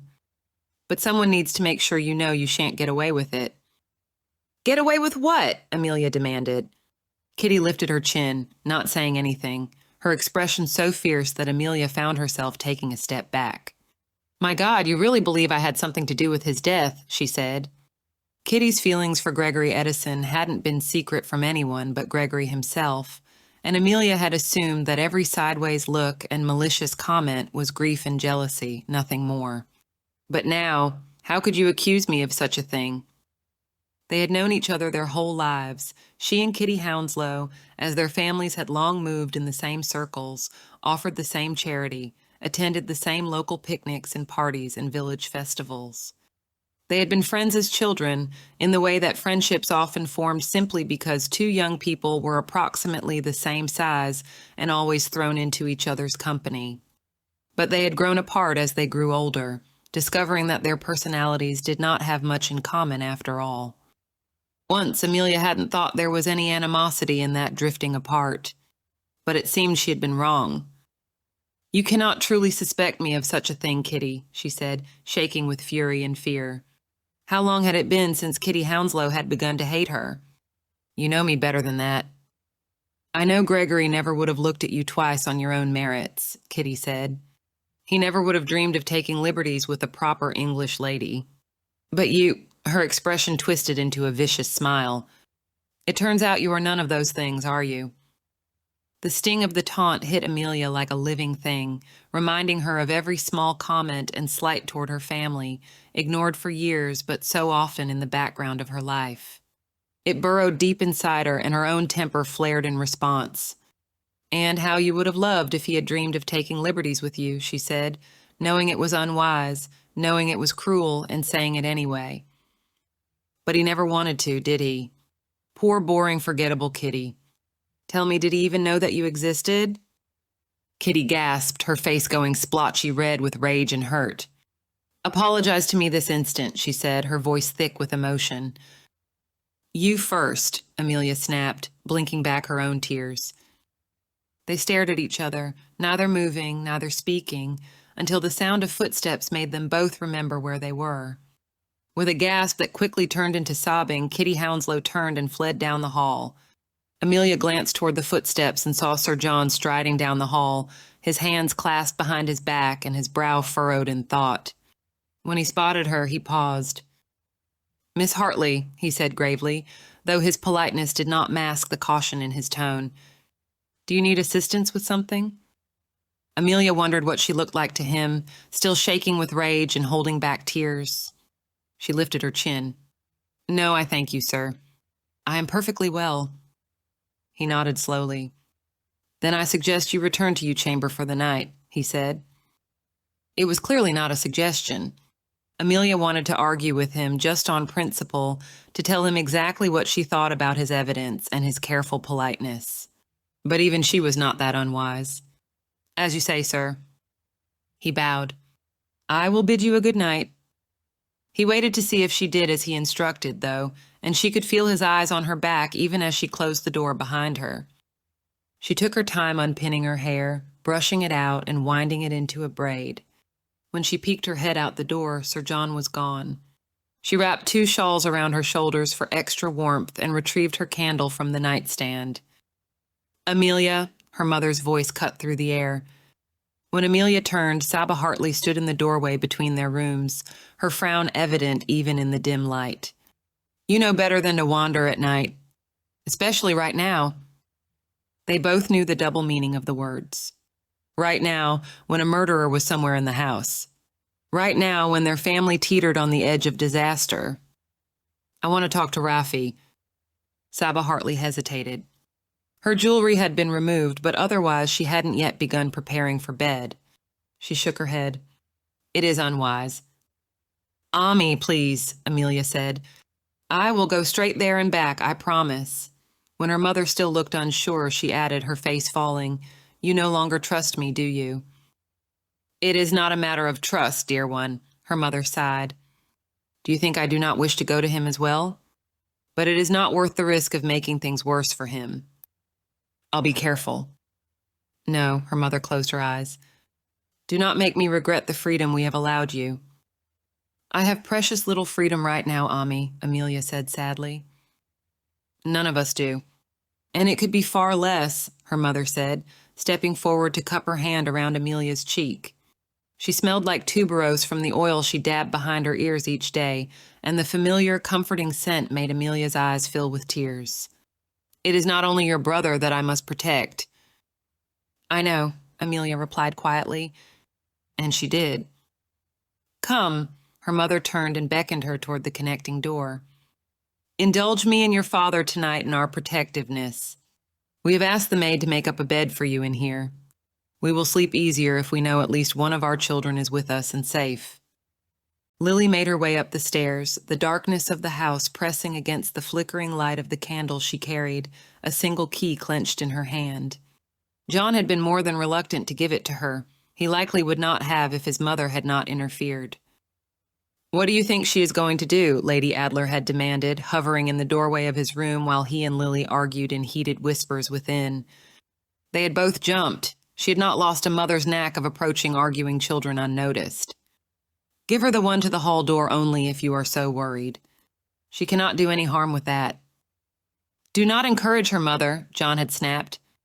"Wandering the halls alone at night is hardly safe." "Why would it be dangerous?" Lily countered. "I thought you already had your murderer locked up." John had glared at her. But in the face of pressure from both of them, he had finally thrown up his hands and pulled the key from the ring, grumbling the whole time. But at the door, when he pressed it into her hand, he had held on for a moment. "Tell him I am sorry," he had whispered. "I wish to God I had another choice, but he did not leave me one." Lily felt her anger toward him soften. "I know," she whispered back. "And he does too." When she reached the attic storerooms, she fumbled a little with the key, the cold air making her fingers clumsy. The click of the lock echoed too loudly through the darkness, and she closed the door quickly behind her, locking it from the other side. She didn't think anyone had followed her, but she was taking no chances. Pocketing the key once more, she counted the doors, knocking quietly on the sixth one she reached. "Jack?" she called softly. There was a creak of bed springs on the other side of the door, the sound of footsteps. A quiet chuckle. "Come for a jailbreak, Lily?" he asked. She could hear him settle onto the floor. She did the same, setting the candle down a careful distance away so she could lean her head against the wood of the door. "A daring nighttime escape?" she suggested. "Only the most daring for the men of His Majesty's Navy," Jack agreed with deliberate lightness. "It shall be bold. Swashbuckling, even." "Alas, I seem to have forgotten my rapier and black cloak," she said. "And Sir John has given me but one key." Another chuckle. "What are you doing wandering in the night, then?" "Visiting my friend," she said gently. "I thought perhaps he could use some company." Jack was silent for a moment. "Your friend is grateful for it," he said at last. "Tell me what has happened downstairs." She did, describing William's blackmail, Amelia's confession to her parents, Peter Coleridge's proposal. When she mentioned the many people who had come to his defense at dinner, she could hear his derisive snort from the other side of the door. "Good of them to think it forgivable for me to defend my sister's honor," he said. What a pity they could not extend that same understanding to the possibility of her defending herself. "People are rarely reasonable when it comes to young women," Lily said. They were silent for a moment. "Tell me," she said at last, "what does Jem think of you leaving the Navy?" Jack laughed quietly at the mention of the boy who worked as his body servant, a former street urchin of 16 who had been born and bred in the slums of London before he came to their notice. "He seems to have made peace with it. He took to sea life far more quickly than I expected, and I think he will miss it some. But he was not disappointed when I told him of our return to London." "Do you think he worries for his mother?" Lily asked. Jem's mother, the only parent he knew, was often sickly, but she had rarely been able to afford a doctor's help until Lily and Jack had begun settling the bills for her. "Actually, I believe the last time we were ashore he met a young lady. Goodness, is he old enough for a sweetheart?" "I beg you never to ask him that," Jack said, laughing once more. "He would be mortally embarrassed." "Well, I hope he is still child enough to enjoy the snow," Lily said, smiling in spite of everything. "However dreadful it may be for us, I do like to picture the young people of the parish out playing in it." "A nice thought, that," Jack agreed. Silence fell between them once more. Lily could hear Jack shifting on the other side of the door. She hesitated, then said quietly, "I know you did not do it, Jack." He was silent for a long moment. "I hope John does not feel too cut up about the whole business," he said at last. "It has to be wretched for him, being forced to lock me up like this." "Then do not make him," she suggested, her voice cracking as she thought of William Edison's awful words at the dinner table. "Are you crying over me, Lily Adler?" he said, soft and teasing. "Dear me, this will never do. I thought you far too practical for such flights of emotion." That made her laugh, which made her glare at the wood of the door, as though he could somehow feel the force of her stare. "Wretched man," she grumbled. "I heard that," he said. Another pause. "You should get back, you know. It isn't wise to linger up here too long." "A little longer," she said, tipping her head back to rest it against the door. "You can tell me a story if you like. A swashbuckling one. Or an embarrassing one. Those are even better." He chuckled again. "An embarrassing one, certainly, to keep our spirits up. Have I told you of the time that John and my brother Asif had gone swimming, and Freddie and I decided to hide all their clothes?" Lily woke with a stiff neck, her fingers and toes feeling half frozen. The candle, still sitting a few feet from her, had burned down by nearly an hour. She winced, irritated with her carelessness and glad that she had not knocked it over in her sleep. "Jack," she called softly. From the other side of the door, she heard the faint sound of a snore. The sound made her smile a little, in spite of her worries, and she wondered which of them had fallen asleep first. Shivering, she fumbled for the key, glad to find it was still in her lap, before staggering to her feet and collecting the candle once more. The house was still as she made her way back down 2 flights of stairs. She was on the 3rd floor, just one more staircase from her room, when she realized she was not alone. "Good evening, Mrs. Adler." William Edison had been standing in the shadows by one of the windows. Now he stepped forward, the light from her candle catching one side of his face and leaving the other half in shadow. "What are you doing?" she demanded. He gave her a long look. "Grieving," he said, biting the word off. "You may recall that it was my brother who was killed, however much the company here seems determined to worry about the sensibilities and well-being of everyone else instead." "Well, then, I'll not intrude," Lily said, not liking the way he was staring at her. But he stepped in her path when she tried to head toward the stairs. "Like you," he said, a scowl twisting the half of his face that she could see clearly. "Accusing me of blackmail so coarsely, so cruelly in front of everyone. No thought for what I have been feeling. And now sneaking upstairs to visit the man who killed my brother?" His voice grew venomous. "What manner of person behaves in such a way?" "I am sorry for your loss and for your grief," Lily said, drawing herself up. She refused to let him see that she was unnerved, both by his nearness and his words. "And perhaps my behavior has been unsympathetic. But as you loved your brother, so I love my friends. And I will do anything," she took a step forward, her eyes fixed on his, "anything to protect them." "Mrs. Adler." William, about to reply, started, turning quickly around and stepping away from her. Lily looked past him to where Matthew waited on the stairs, his face illuminated by the candle he held aloft. "Mrs. Adler, may I escort you back to your room?" "Indeed," she said, happy to step past William and join Matthew on the stairs. "Good night, Mr. Edison. My sympathies once more for your loss." They did not speak until they were in front of her room, where Matthew set his candle on a hall table so that he could lay his hand on her arm. "Are you all right?" "Perfectly," she said, not wanting to admit how unnerved she was. "He was not pleased that I accused him in front of everyone." She frowned at Matthew. "Why were you—" "Looking for you?" he finished, raising his brows. In the dim light, she could not tell exactly what his expression was. "You had not come back downstairs. I was worried about you." "You saw me go up?" she asked. "I did." She waited for him to say something else, to have some opinion on the matter. She could not tell if he was waiting for the same thing. At last he sighed. "Are you sure you're all right?" "I am," she said slowly, though she glanced back toward the stairs and shivered. "But I think I will keep my eye on Mr. William Edison." "If I know you, Lily," Matthew replied, hooking a finger under her chin, "you will keep your eye on everyone." He bent down to brush a quick kiss against her lips. "I'm glad you are safe." Will you promise me to stay in your room for the rest of the night?" Normally, she would have bristled at such a request, but remembering the scowl on William's face, twisted and menacing in the dim light of the candle, she found herself nodding. "I will.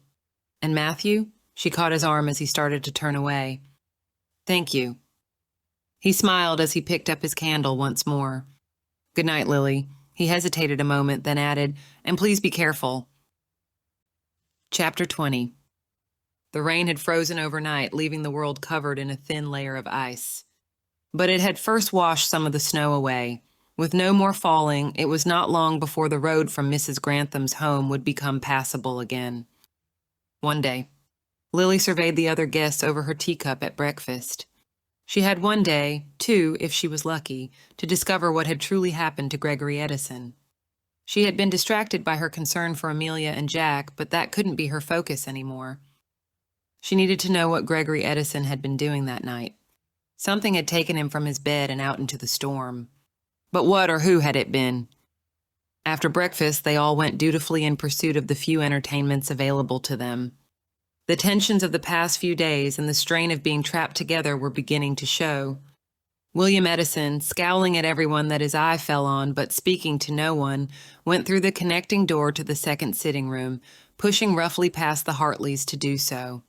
Mrs. Crewe did her best to make cheerful conversation with Lady Adler and Matthew, suggesting a game of cards that no one else seemed particularly interested in, until Mr. Hounslow told her abruptly to shut up as he was trying to read.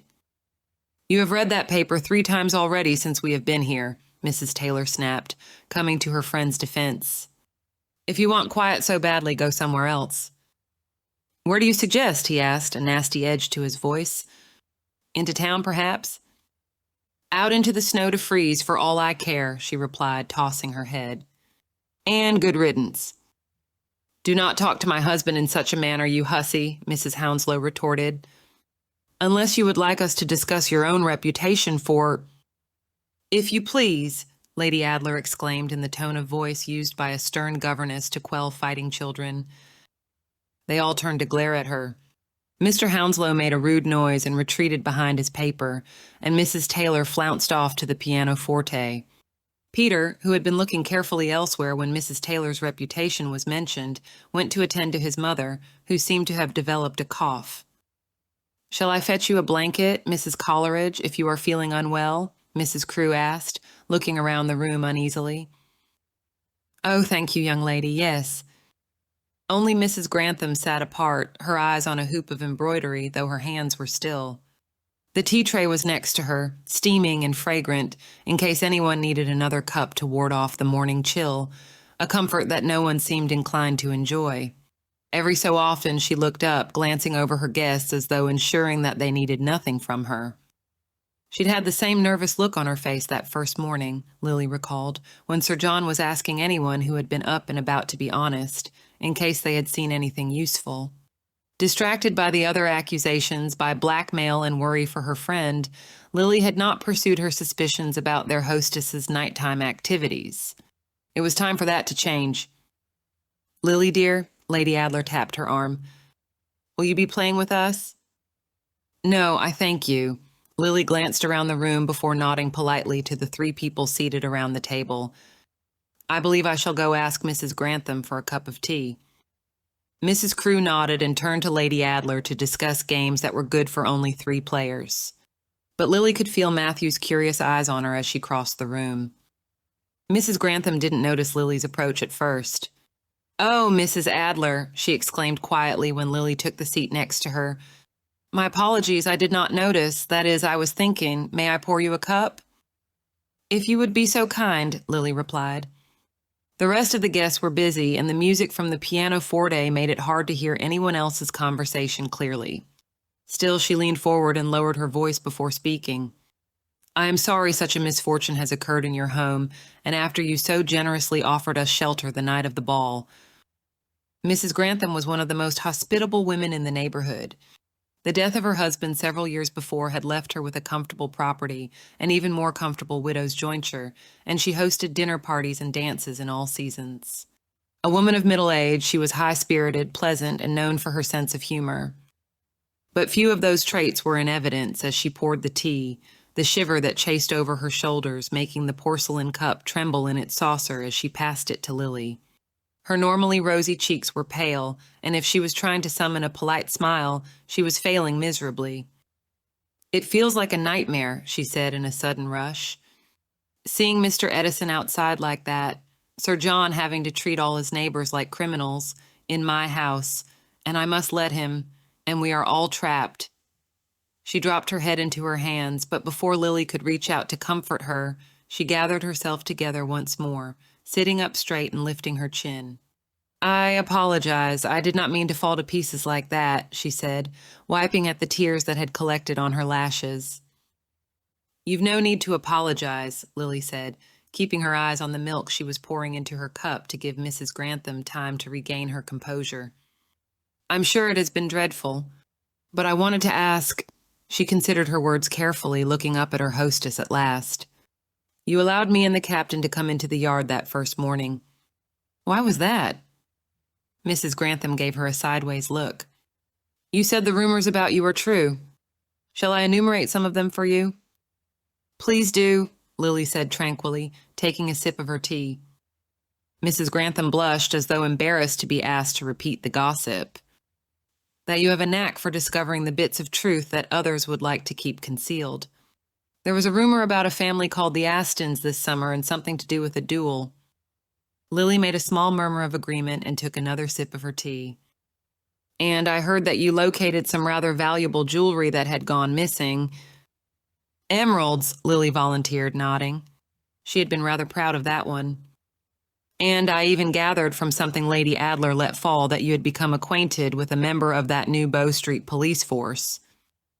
"He is a most gentlemanlike man," Lily said politely, looking down at her cup once more so as not to make Mrs. Grantham too nervous. "It seems you have heard rather a lot about me." "It seems you have used the freedom of your widowhood to some purpose," Mrs. Grantham said quietly. Lily, about to reply, paused, forgetting for the moment what she had been about to say. "I had not thought of it quite like that," she said.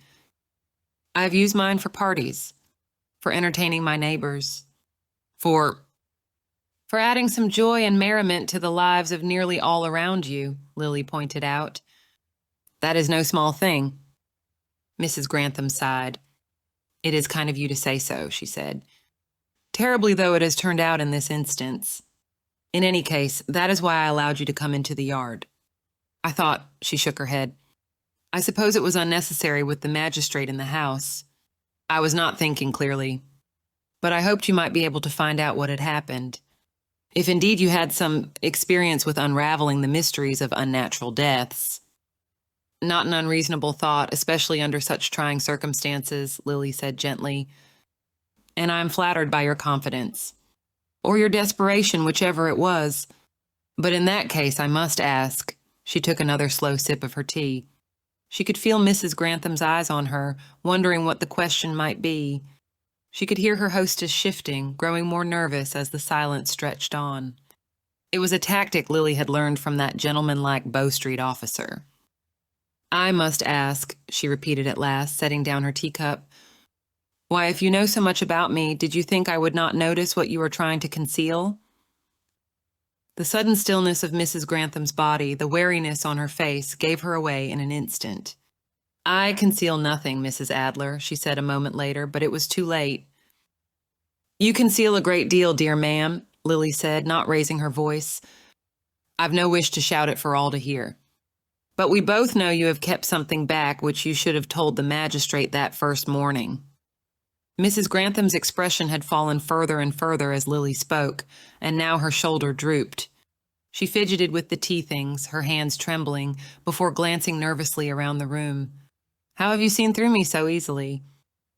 "I suspect because dishonestly is not in your nature," Lily replied, which made your discomfort quite clear. "You're wondering how much to reveal to him. I suggest you start by being honest with me. It will be good practice." Mrs. Grantham hesitated, biting her lip. Lily stayed silent, not wanting to press so hard that her quarry bolted in fear. But she was certain, from Mrs. Grantham's behavior, that the other woman knew something of who had been out and about in the night, had perhaps even been abroad in the dark herself. She waited. "Very well," Mrs. Grantham said at last, her voice trembling as much as her hands. "I had not wanted to. So many other things seemed so much more pressing, you understand. And I thought, why bother the magistrate with my troubles? But you are right." Lily felt a moment of triumph. But it was short-lived, replaced by surprise she could barely conceal as Mrs. Grantham looked up at last and spoke. "I have a garnet and gold parure that belonged to my mother and grandmother. Necklace, earrings, and brooch, not a large set, but valuable. Or I should say I had. Because 2 mornings ago, when I woke and went to my dressing room, I discovered it was missing." Lily stared.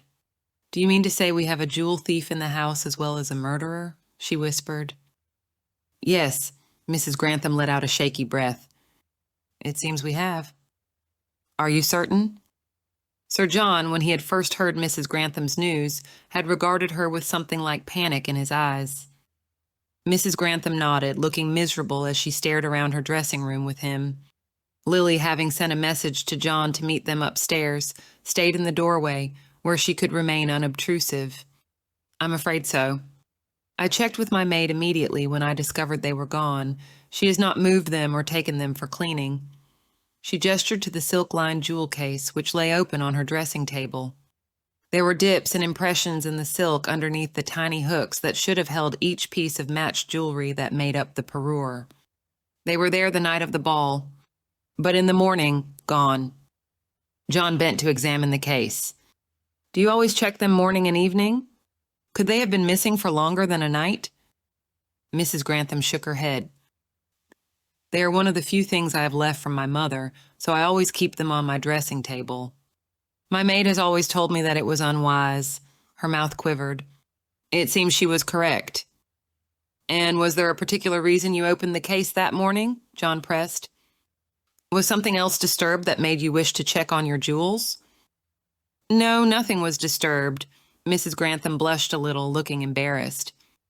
"It is a ritual of mine, you see, to open it and touch them.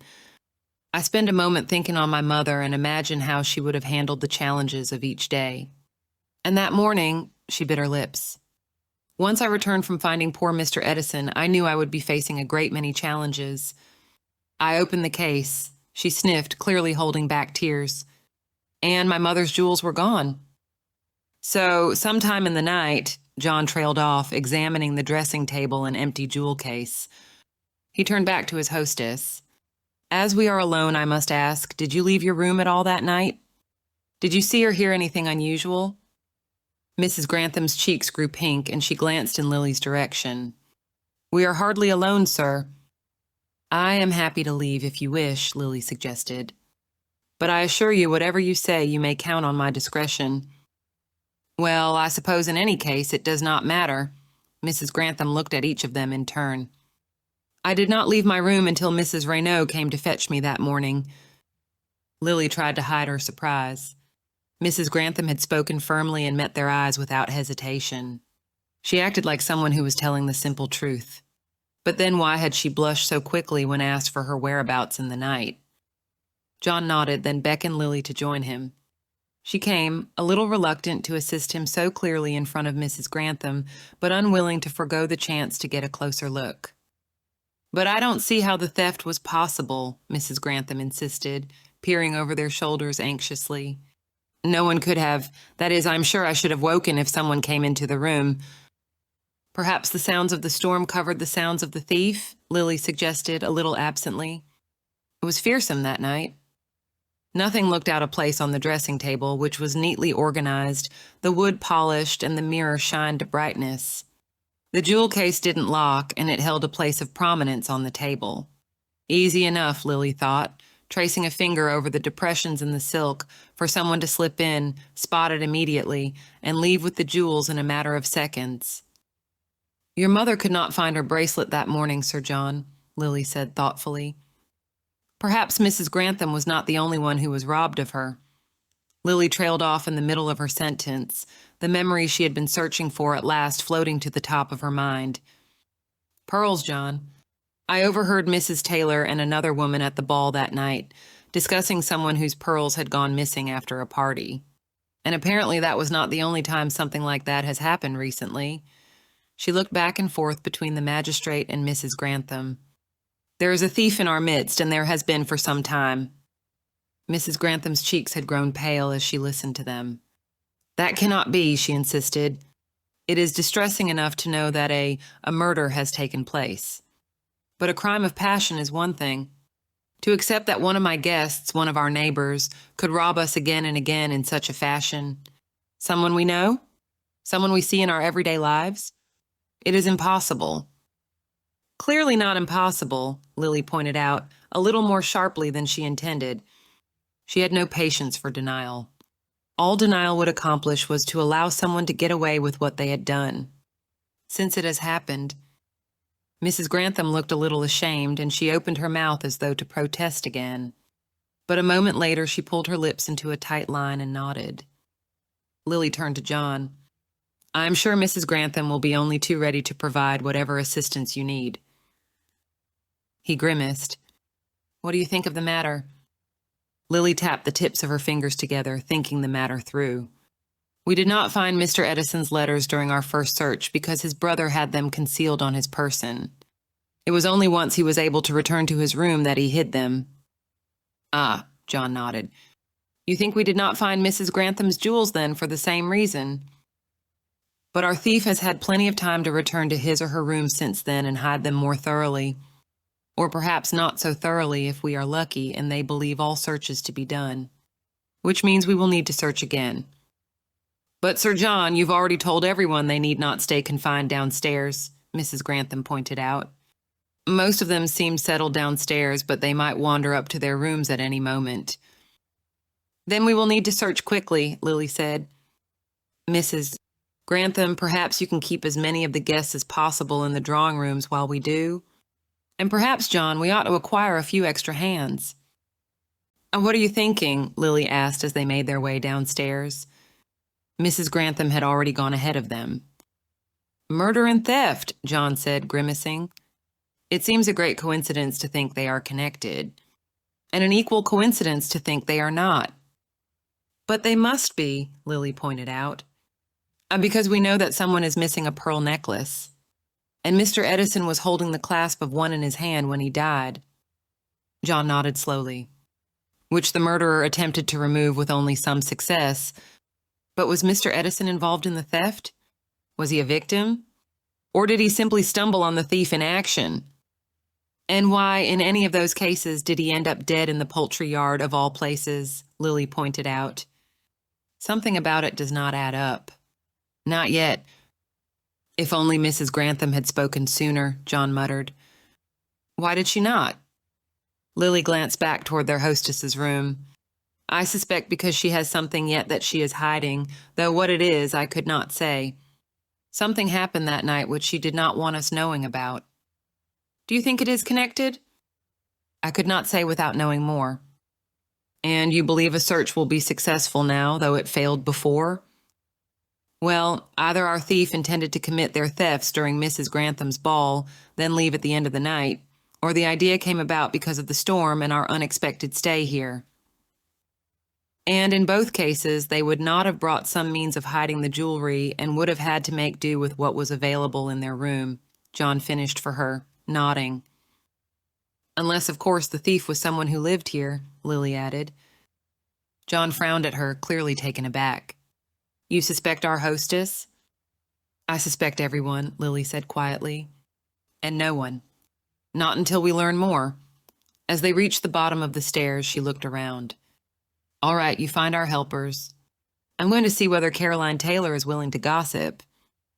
Mrs. Taylor, as it turned out, was quite willing to gossip, though she was surprised that Lily had sought her out for that purpose. But the name she shared jogged another memory in Lily's mind of a beautiful cream and gold gown, the sort that would be set off perfectly by a pearl necklace, yet worn at the Christmas ball with no jewels at the neck. As the guests fluttered and stomped about the room, pushing roughly past each other and exchanging sharp words, Lily caught Peter Coleridge's arm and pulled him toward a small alcove set near the door. What is it? He asked, frowning as she drew him aside. Peter, has your mother by chance mislaid a string of pearls recently? What? No, indeed not. She does not have. Peter hesitated. That is to say, she is not mislaid. He cleared his throat uncomfortably. Why do you ask? Lily's brows had climbed higher the more he stammered. Caroline Taylor mentioned to me that your mother had a pearl necklace go missing after a party some weeks ago, and it seems she is not the only one in the neighborhood to have had such an experience. Nor indeed the only one in this house. Oh. Peter looked away from her, his shoulders slumping. Oh, heavens. I feel like the worst sort of bounder. Mother insisted she could not find them after a party. She thought one of the servants must have taken them. And I told her it was nonsense, that she must have misplaced them and forgotten about it. It is the sort of thing that has happened before. He grimaced, and Lily felt a pang of sympathy. A woman as fierce as Mrs. Coleridge would be unlikely to accept the indignities of aging with grace. I suppose I owe her an apology, then. Looking back at Lily, wary once more, he added, So is there a thief among us? Good God. Does Sir John believe it is connected to, that is, does he suspect the captain has also... I do not think anyone here could suspect Captain Hartley of sneaking about, stealing people's jewels, Lily said, not bothering to keep the heat from her voice. Peter had the decency to look embarrassed. No, indeed not, he said quickly. So what does that mean for... I could not say, Lily replied, turning away. But I hope we shall all know soon. Thank you, Peter. I shall tell the magistrate you've been most helpful. But Lily, Peter called, are we not supposed to stay with the others? I shall join you in a moment, Lily called over her shoulder. Do excuse me, please. It was a blatant lie, and as Peter had already seen her helping Sir John, he likely could guess as much. But she did not care. She had a thief and a murderer to catch. And she was running out of time. Chapter 21. All right, Mrs. Adler said quietly, surveying her helpers. Sir John is going to handle the servants' quarters, just to be certain. Mr. Spencer, you will search the rooms in the East Hall. Amelia, you and I will take the West. Amelia nodded. She had barely slept the past 2 nights, too worried first for herself and then for her brother. At the moment, though, her nerves were enough to keep her focused and alert. She was grateful to have been asked to help and eager to do what she could to assist her brother. But she had never done anything like what Mrs. Adler was suggesting. What sort of things are we to look for? She asked, glancing up and down the halls. She kept her voice low, just as Mrs. Adler had. Think about the sorts of places you used to hide things when you were a child, Mrs. Adler suggested with a brief, tense smile. In the slats under the bed, tucked into drawers under mattresses, wherever you think someone could hide small, valuable objects. Our thief will have been unprepared to hide anything for an extended number of days, which is to our benefit. She too looked around. And if you hear anyone coming, leave the room at once. Everyone is tense enough as it is. We do not need any more confrontations. Matthew Spencer gave them a nod, and Amelia saw him clasp Mrs. Adler's hand briefly before he turned to go to his side of the hall. Mr. Spencer, she hesitated, but he had heard her anyway and turned. Yes, Miss Hartley? He asked gravely. She bit her lip. Thank you for your help, she said quietly. I know you've no reason to believe in my brother, given everything that has happened. It means a great deal that you would help us in this matter. Of course, Miss Hartley, he said, giving her a small bow. He glanced past her toward Mrs. Adler, a wry smile on his lips. I only know the captain a little. But if Mrs. Adler trusts and esteems him, that is enough for me. It was the 3rd day they had all been trapped together, and they had all grown accustomed to each other's comings and goings. There was no need for a list or map to let them know whose room was whose. We would go faster if we split up and searched different rooms, Amelia pointed out quietly. We would, Mrs. Adler agreed. But, Amelia sighed. But it is my brother whose guilt is in question, she said, knowing the reality of the situation. And if I discover something on my own, there are those who will say I was involved in covering up that guilt. We will still go faster with 2 of us per room than 1, Mrs. Adler said encouragingly. We will see him free, Amelia. Never fear. How can you be sure? She asked, her voice sounding very small to her ears. Mrs. Adler lifted her chin. because I will not allow for anything else. Quickly now. We do not know how much time we have. Several of the rooms at the end of the hall were empty. At first, Amelia thought it useless to search them. But Mrs. Adler pointed out that an empty room could be an excellent hiding place, with no one coming and going from it. Amelia stood in the doorway of the first one, looking about as she tried to think through all the possible hiding spaces. "You'll take the beds, carpets, and windowsills," Mrs. Adler suggested. "I shall look through furniture and fireplaces." "Shall we?" They got to work silently and quickly, occasionally helping each other to move a heavy piece of furniture or shift the bedclothes back into place once they had been searched. 3 empty rooms first, then the tailor's. They made a good pair, Amelia was pleased to discover, and her spirits rose with each approving nod that Mrs. Adler gave her. She was still all too aware of what the stakes of their task were. But it was a relief to be doing something at last, not merely sitting around, scared and waiting. Mrs. Crewe's room was next. Mrs. Adler paused in the doorway, surveying the room. It was as empty as the other rooms, Mrs. Crewe's evening clothes and borrowed nightdress laid neatly over a chair, an assortment of pins and a hairbrush tidy on a dressing table, a wardrobe in one corner. Amelia caught herself yawning and shook her head. She needed to stay focused.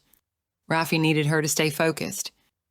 Mrs. Adler crossed to the small pile of folded clothing and began to go through it, even taking the elegant little evening slippers and shaking them upside down.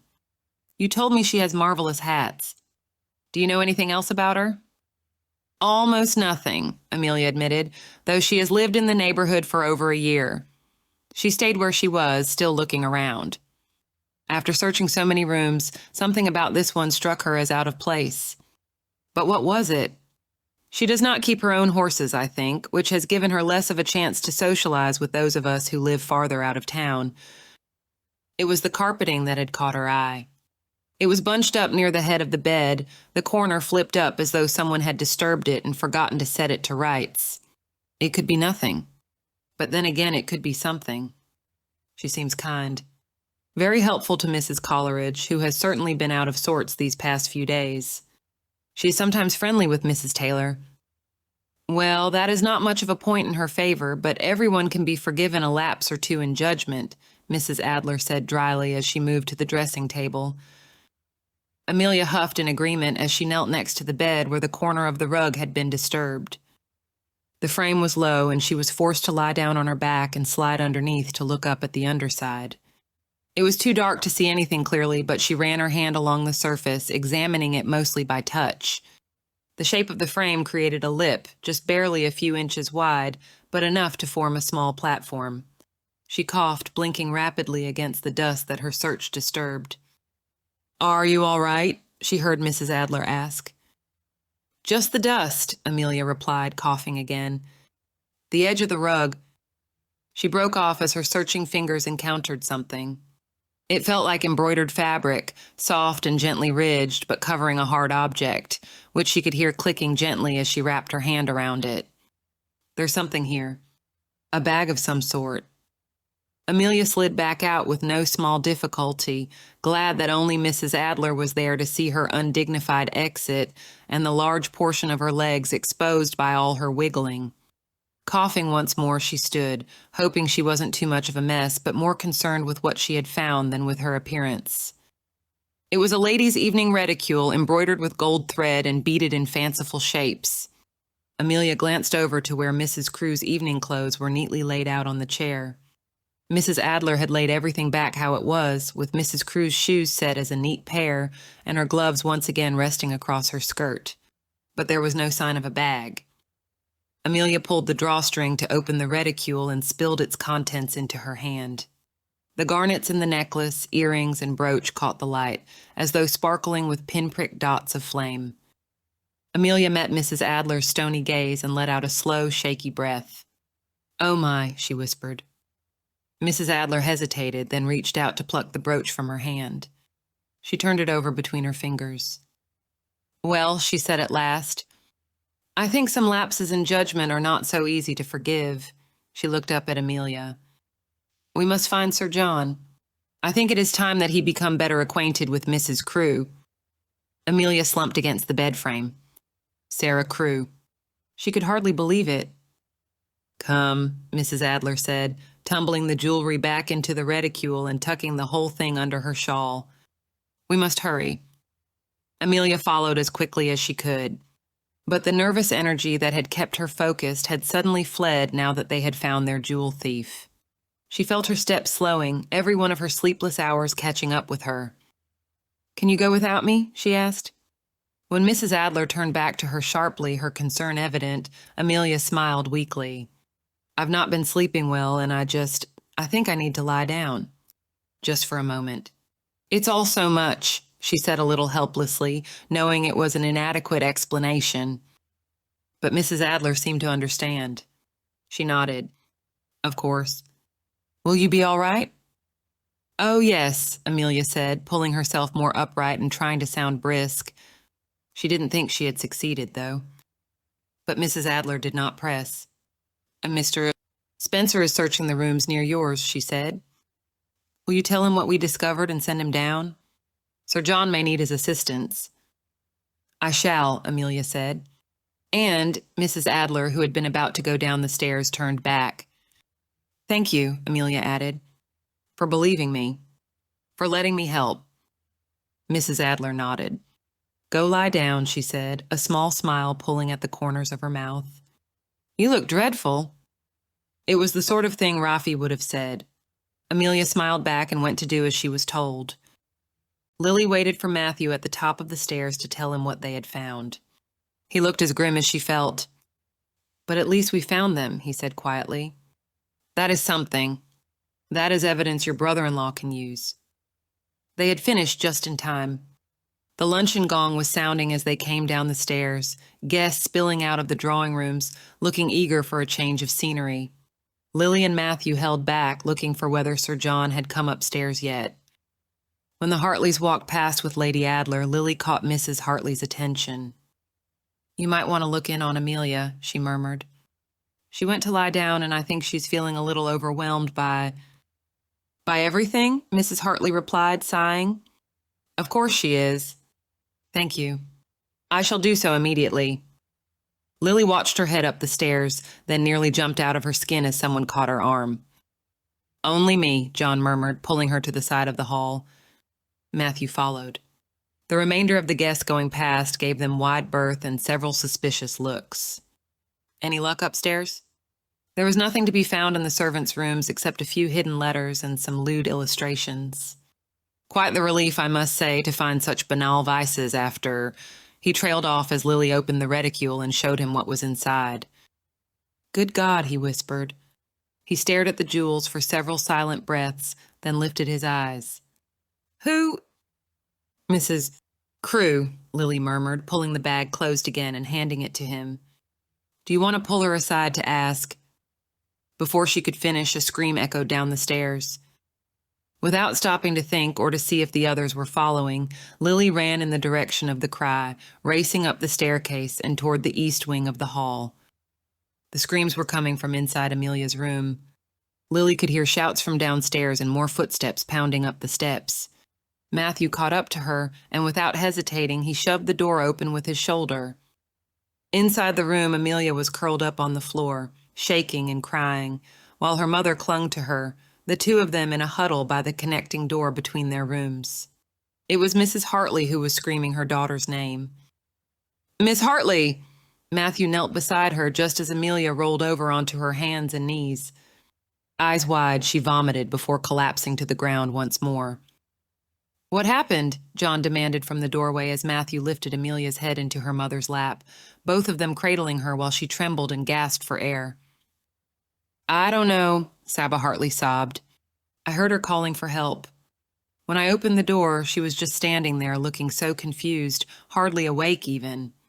And then she collapsed right in front of me. I think she was in pain. I don't know."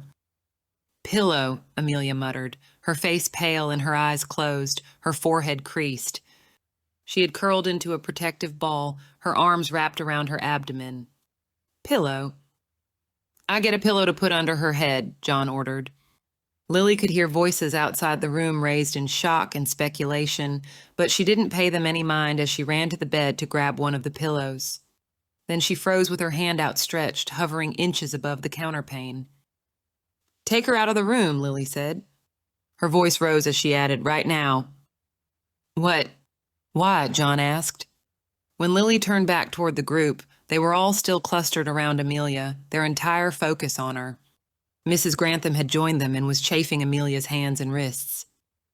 "Not until she is comfortable," Mrs. Grantham insisted. "Miss Hartley, dear, are you in pain? Can you speak?" "What's wrong with her?" her mother begged. "Amelia, talk to me." Matthew was the only one who turned to Lily. "What's wrong?" he asked sharply. "Take her out of the room immediately." "In fact, we should all leave," Lily said, backing away from the bed. "There is something on her pillows. Some kind of powder." "What?" Mrs. Hartley cried, pulling her daughter protectively toward herself, while John and Matthew both started to their feet. Lily had forgotten the open door until their cries were echoed by half a dozen shocked and scared voices. In horror, she realized more than half the other guests were hovering in the hallway, their worried faces pressing in at the doorway as they tried to get a glimpse of what had happened. And all of them had heard her pronouncement. "Someone tried to poison her," Mrs. Taylor cried. "I thought we were done with this business," Mr. Hounslow exclaimed gruffly. "Sir John, what has happened?" "Explain this." There was a sudden thump in the hallway. Kitty Hounslow had fainted dead away, and her mother shrieked her name. Lady Adler was trying to rush to her son's side while Matthew struggled to keep her out of the room. Lily silently cursed herself in half a dozen different ways for her carelessness. "Quiet, everyone," John thundered. "Mrs. Grantham, may we take Miss Hartley to your room?" "Excellent. Mr. Hartley, if you would carry your daughter?" "Mrs. Hartley, you should of course accompany them. The rest of you, some space, if you please. If you wish for answers, you must remove yourselves at once while I look around. Mr. Spencer, Mr. Coleridge, will you both get them clear? Thank you, yes, downstairs, Mother, really, this is not the time for hysterics." Half ordering, half cajoling, he managed to clear the room. But when Lily would have gone with the others to tend to Amelia, he caught her arm. "Don't you dare leave me to figure this out on my own," he muttered. Lily, surprised but gratified, nodded. As soon as the room was cleared and the door closed, he pulled out 2 handkerchiefs and handed one to her. "Cover your mouth and nose, please. I do not want you to breathe in whatever it is." He followed his own advice as well, but even with the handkerchiefs held over their faces, both of them hesitated. "On the count of 3?" Lily asked. John nodded. 1, 2, he steeled himself. 3. They both stepped toward the bed, one to each side, and Lily held her breath as they bent over the pillows. Caught in the folds of the bed linens, they could both see traces of whatever the white powder was. "Have you seen anything like it before?" John asked. "I have," Lily replied slowly. "And likely you have as well." She didn't say anything more for the moment, too focused on looking around the room, a worried frown on her face. Amelia said she had slept in her parents' room so they could keep an eye on her. Her nap that morning might have been the first time she had lain down in her own bed in more than a day. If that was the case, there was no knowing when the powdered poison had been sprinkled on it. But there was also a good chance that the servants, already saddled with a dozen guests for whom they had not expected to be responsible, might have been less than thorough about cleaning the room if they realized no one had slept there. Which meant that anything left behind by the poisoner could still be... "There," Lily said, pointing toward the unused chamber pot that sat under the edge of the bed. In it she could glimpse something white. Lily used her handkerchief to pull it out. It turned out to be half of a torn packet of paper, utterly unremarkable, printed with the typical warnings that the powder inside was intended for vermin. It was empty, all of its contents having been used. "Rat poison?" John took the paper carefully from her. "But how would that get on a guest's bed by accident?" "I do not think it would," Lily said, meeting his eyes. "Unless someone was being very careless indeed." She could see him swallow. "We should not linger here," he said, gesturing toward Mr. and Mrs. Hartley's room. "Not until those linens can be dealt with." Lily couldn't argue with that. She followed him into the connecting room, breathing a sigh of relief when the door was shut behind them. The Hartleys were still with their daughter. For a moment more, at least, she and her brother-in-law could talk in private. "Well, Lily, I suppose this is when you have the satisfaction of being told you were right," he said, his voice shaking as he paced around the room, his nervousness once again evident in the way he touched half the things he passed. "There is more to this than whatever revenge Jack may have wanted to exact against Mr. Edison. But why come after Miss Hartley?" "I can think of only one reason that makes sense," Lily said slowly. "She must know something. Something that could reveal who our murderer is. And whoever it is wanted to make sure she would have no chance to share it with you."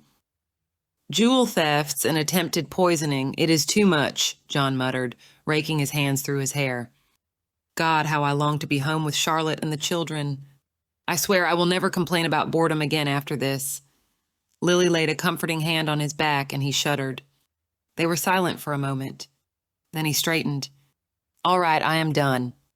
Let us go find Mrs. Crewe and see what she has to say for herself." Chapter 22. No one had returned to the dining room for luncheon. Instead, they were all in the drawing room once more, glancing nervously at each other, pacing around or sunk into corners in family groups. Mrs. Grantham looked up as Lily entered, falling silent in the middle of a comment to Mrs. Coleridge, her eyes wide and worried. Lily glanced around the room, taking in all the guests and their occupations, but looking for one in particular. Mrs. Crewe sat quietly in a seat near the fire. She had claimed a basket of embroidery things, and she was quietly working, her head bent over her stitches and her fingers moving with ease and skill that spoke of years of practice. Lily watched her needle moving in and out, something fluttering at the corner of her thoughts. Whatever she might have put together, though, was interrupted as Mrs. Coleridge let out a loud harumph. "Returned at last, young lady?" she asked imperiously, banging her walking stick on the carpet. "What has happened? Is our magistrate coming?" "He is seeing to Miss Hartley," Lily said, hoping her face gave away nothing. "He has asked that we all remain here until he returns." "Are you all right?" The quiet murmur caught her off guard, and she started a little as she turned to find Matthew by her elbow. She let out a breath of relief at seeing him, wishing she could wrap her arms around him and press her face against his chest. Instead, she gave him a serious nod and took the arm he offered her. "As well as can be," she replied as she allowed him to lead her toward the window. Outside, the wind had picked up, scattering eddies of snow across the ground. But the sun was shining, and she could hear the steady drip of melting ice falling from the eaves. It would be possible to leave tomorrow. The cold seeped in through the glass, and Lily shivered. "We should not stand here long," Lily continued in an undertone. "Everyone is on edge and watching each other, and I've no wish to raise anyone's suspicions any further than they are already." Matthew nodded. "What do you need me to do?" "Be prepared for now," Lily replied, her voice still a whisper. "Sir John will arrive soon to speak with—" She flicked a glance toward Mrs. Crewe, and Matthew nodded. "And there is no way to know what the reaction will be, from her or from anyone else." Matthew nodded. "I stand ready." She laid a hand on his arm, giving him a tense nod before going to join Lady Adler. Matthew stayed near the window, watchful as John entered, and all eyes in the room turned toward him. There was a sudden rise in sound as half a dozen people whispered something to their companions, and then the room fell eerily silent.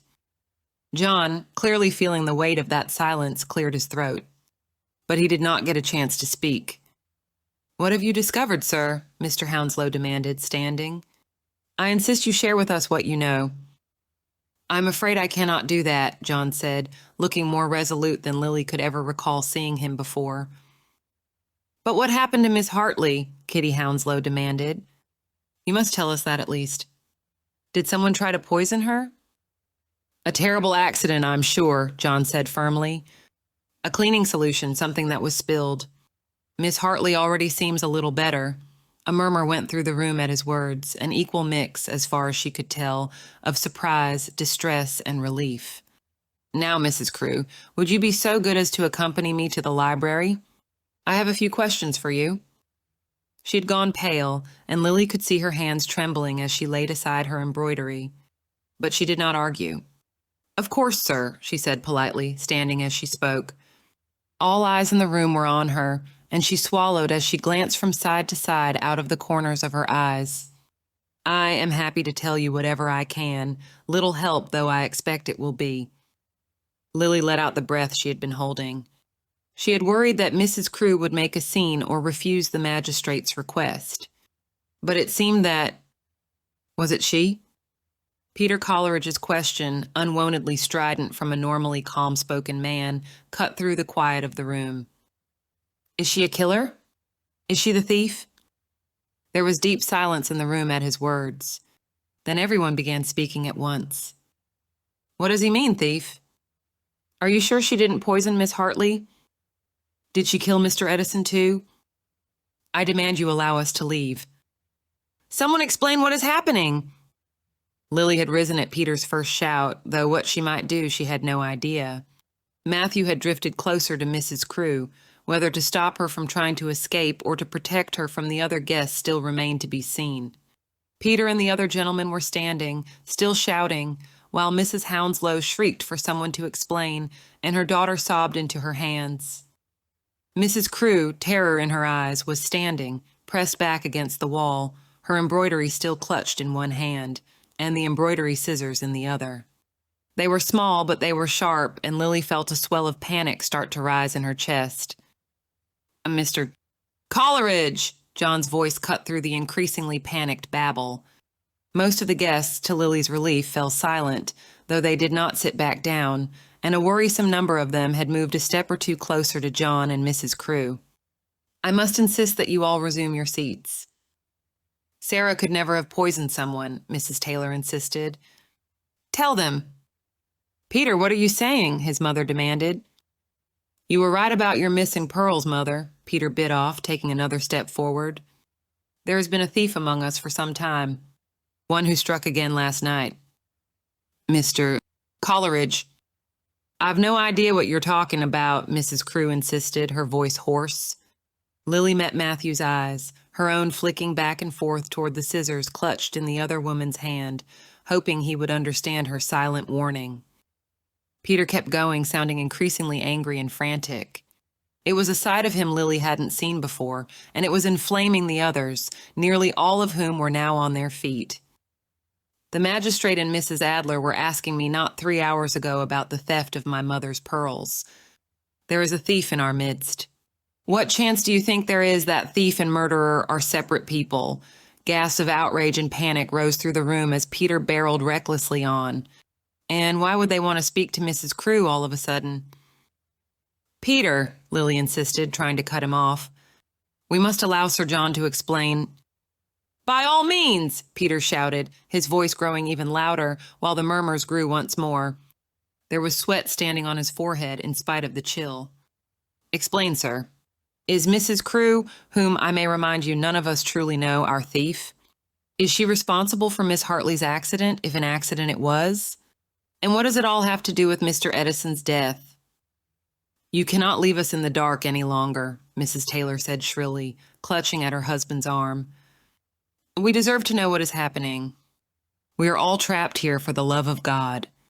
Tell us what you know. The others around the room echoed the demand, many of them pressing toward Mrs. Crewe once more. Very well, if you will all simply calm down, John insisted, his voice rising and cracking a little. He was trying to regain control of the room, but Lily could tell he did not know how, not when everyone was so anxious and angry and on edge. Not when Peter had already revealed so much that should have been left unspoken. Mr. Coleridge is correct. Lily hissed in a breath, wanting to shout a warning that disclosing what had happened wouldn't calm anyone down. But it was too late. I have discovered that at least 2 ladies here had their jewels taken in the night, Sir John continued. Perhaps more of you have as well, I do not know. There was dead silence, as though everyone was holding their breath. Lily wanted to look, to see how everyone was reacting to what the magistrate was sharing. But she couldn't bring herself to take her eyes from Mrs. Crewe. Some of the items that were missing were found in Mrs. Crewe's room. It's a lie, Mrs. Crewe gasped, her gaze darting frantically around the room. I could never. Thief! Mrs. Taylor shrieked. All this time you spent getting to know us just so you could—" "Quiet, madam," her husband snapped. "Can you not control yourself?" "But what does that have to do with Mr. Edison?" Mrs. Hounslow demanded. "I had nothing to do with Mr. Edison," Mrs. Crewe declared. "And what about Miss Hartley?" Mr. Hounslow continued, ignoring her as he turned to Sir John. "I do not know," John admitted stiffly, looking tense and miserable. "All I wish at the moment is to ask Mrs. Crewe a few questions. And the rest of you will need to remain here while I do. So, madam, if you would—" "Not damn likely," William Edison snapped as he stepped forward to join Peter. "If she is guilty of one crime, what are the odds she isn't guilty of the other? Who's to say she did not kill my brother? I say we solve this whole business here and now." "What do you mean, solve it?" Lady Adler demanded, rising from her seat. "Mr. Edison, if you will just—" John began, but the senior Mr. Hounslow cut him off. "He's right," Mr. Hounslow snapped, stepping forward as well. "It's time to stop asking questions, sir, and take action instead." "Gentlemen, please," Mrs. Grantham begged, but they were already moving toward Mrs. Crewe, who still stood with her back pressed against the wall. Mrs. Grantham looked about the room for help. But Mrs. Hounslow was bare steps behind her husband, eyes glinting with fury, and the Taylors were exclaiming in agreement. Mrs. Crewe raised her hands defensively, the light glinting on the sharp scissor edges. But before anyone could move further, Matthew stepped forward, putting his body between her and the men looming toward her. Lily clenched her fists so tightly that her nails dug into her palms, terrified that the cornered woman would lash out, not realizing that Matthew was attempting to protect her. "Gentlemen, you will step back from the lady at once," he said, his voice cutting through the confusion like a bugle on a battlefield. "We do not take the law into our own hands. We are not brutes. Step back." Everyone in the room seemed to hold their breath, and then William dropped his hands, blinking as though he were emerging from a trance as he obeyed Matthew's order. Mrs. Crewe let out a sob of relief, the scissors falling from her hand as she clutched at Matthew's arm. "Dear God," Mr. Hounslow muttered, reaching out to grab William by the shoulder when it seemed as though the younger man would waver on his feet. "Hartley, Mrs. Crewe," he looked around at his neighbors. "I apologize to everyone. It's this damnable snow, being trapped here and not knowing. I feel as though I am going mad." "I think we are all feeling that way," Peter said, taking a step backward himself. Lily could see him shaking. He glanced around the room as though suddenly realizing what a frenzy he had whipped everyone into. Excuse me." He pushed through the crowd toward the door before he remembered that they were not to leave. With a short, pained laugh, Peter headed for the windows, turning his back on the rest of the guests. Sir John let out a shaking breath. "As I was saying, I will need you all to remain here until I say otherwise." "John," Lady Adler said, drawing herself up with an air of dignity and command, learned from decades of being the woman of highest rank and greatest visibility in a neighborhood. "While I cannot approve of my neighbors' style of comporting themselves," she cast a critical eye over the still shaken group, "I am in sympathy with their desires." "We are all concerned in this," Peter said without turning around, while the others murmured in agreement. "We all have a right to know." John glanced at Lily. All she could do was lift her shoulders helplessly. They were well outnumbered, and she did not like to think what the other guests might do if they felt the magistrate was keeping secrets from them once more. "Very well," John said at last. "But I must warn you." Both his gaze and his voice grew sharp enough that the others exchanged uneasy looks. "If anyone causes a disturbance or hinders my work, I shan't hesitate to summon a footman and have that person locked in the still room. Do I make myself clear?" There was a murmur of agreement, and he nodded, satisfied. "Mrs. Crewe, will you please take a seat? No one will come any closer to you, you have my word." She still looked uneasy, glancing around the room. She looked pale and anxious, and Lily could not blame her for that, but at last she sat. Matthew stepped aside, coming to stand near Lily. She met his eyes, unwilling to say anything in front of their neighbors, but hoping he could feel how grateful she was for his presence. When she reached out briefly to touch his fingers, she could feel them shaking, and she kept her hand pressed against his as she turned back to Mrs. Crewe. John clasped his hands behind his back and cleared his throat. "Mrs. Crew, you have denied you had anything to do with the death of Mr. Edison, and I wish to believe you. But you also denied having anything to do with the thefts that occurred the night of his death, even though some of your neighbor's jewels were found in your room. I hope you see, then, why it is difficult for me to believe any of your assertions." He paused, but she said nothing, her back still pressed against the wall as she stared at him. John's jaw tightened. "I can choose to treat you with every courtesy and keep you in a good deal of comfort until we leave, madam," he said, his voice growing sterner. "Or I can offer you the still room as well. I suggest you answer my questions honestly." Mrs. Crewe took a breath, looking for a moment as though she was about to speak, but at the last moment she hesitated. "What trade did you use to practice, Mrs. Crewe?" Lily asked, stepping away from Matthew. She didn't speak loudly, but her voice carried through the silence. Mrs. Crewe's head snapped toward her, her eyes wide with surprise, and she was not the only one. "Lily!" Lady Adler hissed in a dramatic whisper. "We agreed," but she broke off when her son held up a hand to forestall her. "Continue, Mrs. Adler." Lily stepped toward Mrs. Crewe, so she stood slightly apart from the other observers. "The maids in this house, as in any other, have hands that are red and rough from their work. Yours do not have that look, of course, except for the tips of your fingers.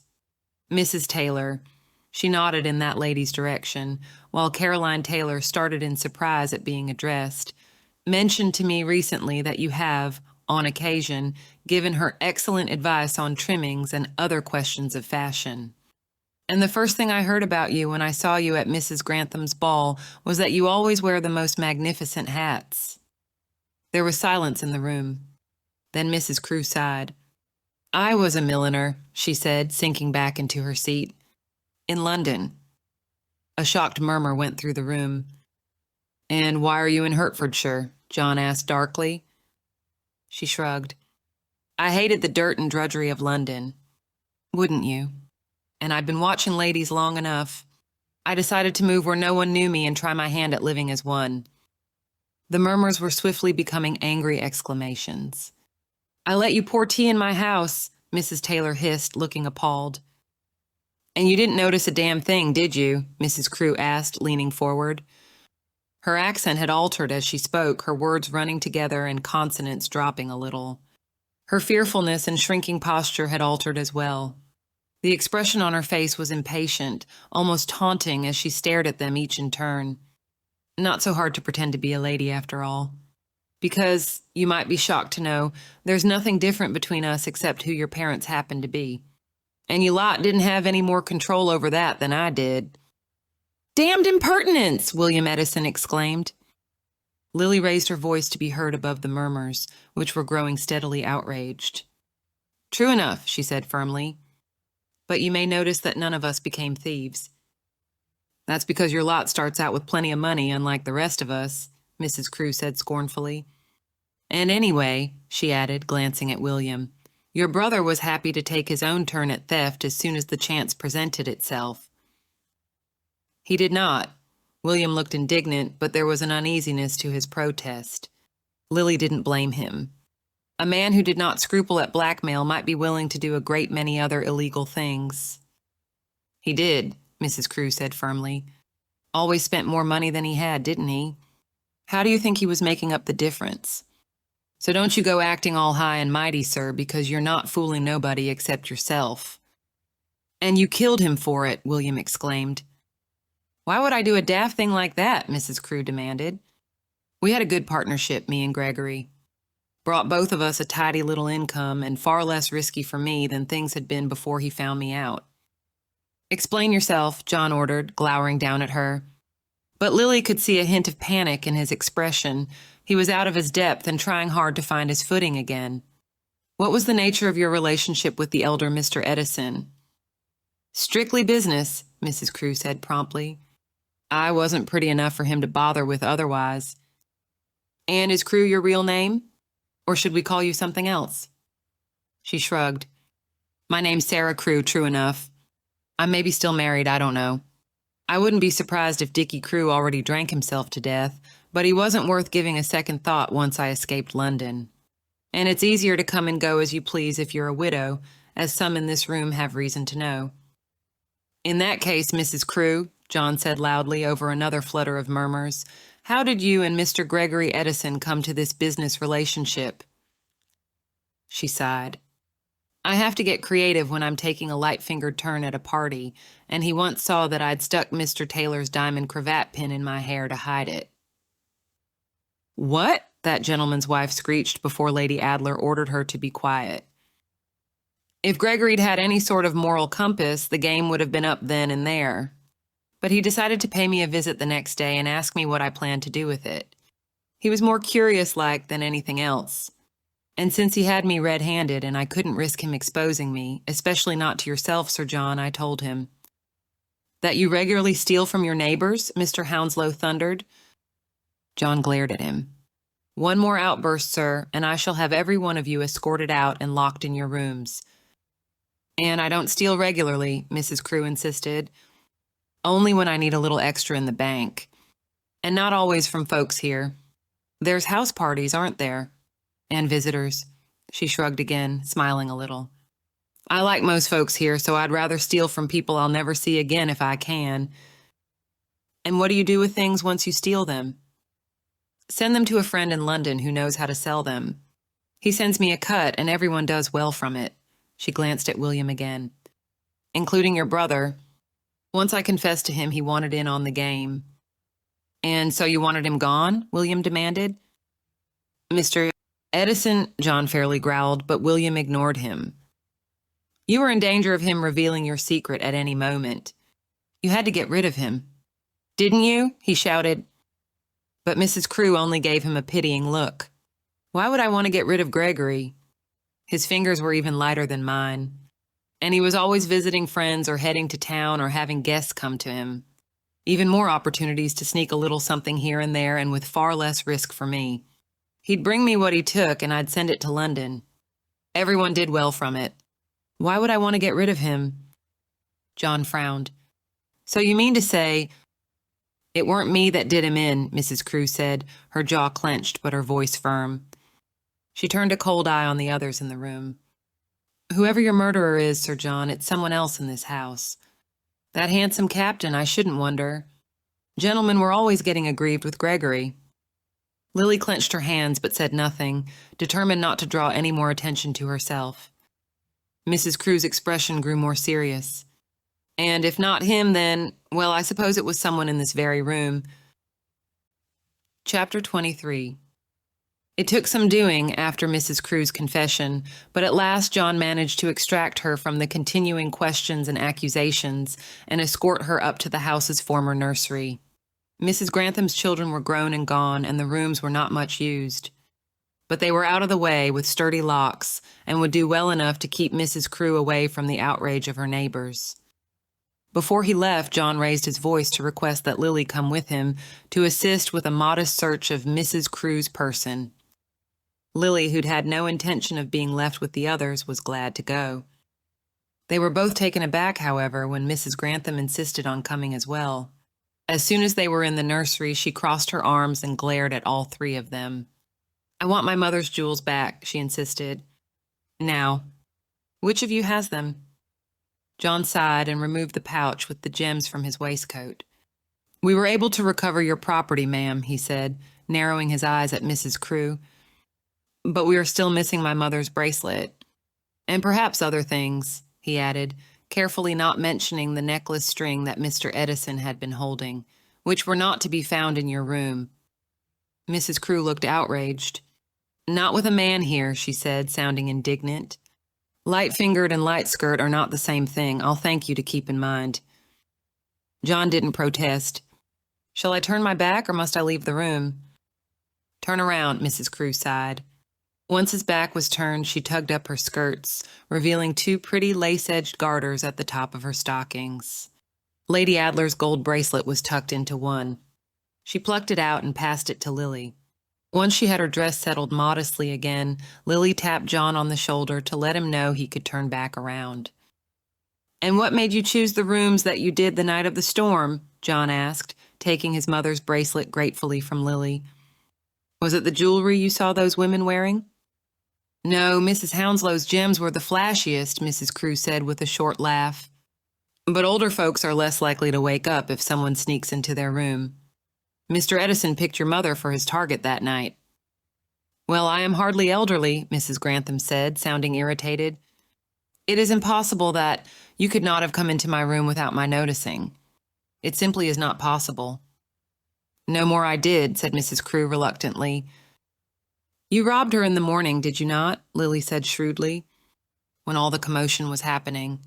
You'd no way of knowing it was because Mr. Edison's body had just been discovered. I imagine you simply thought it a good opportunity to duck into her room while no one was paying any heed.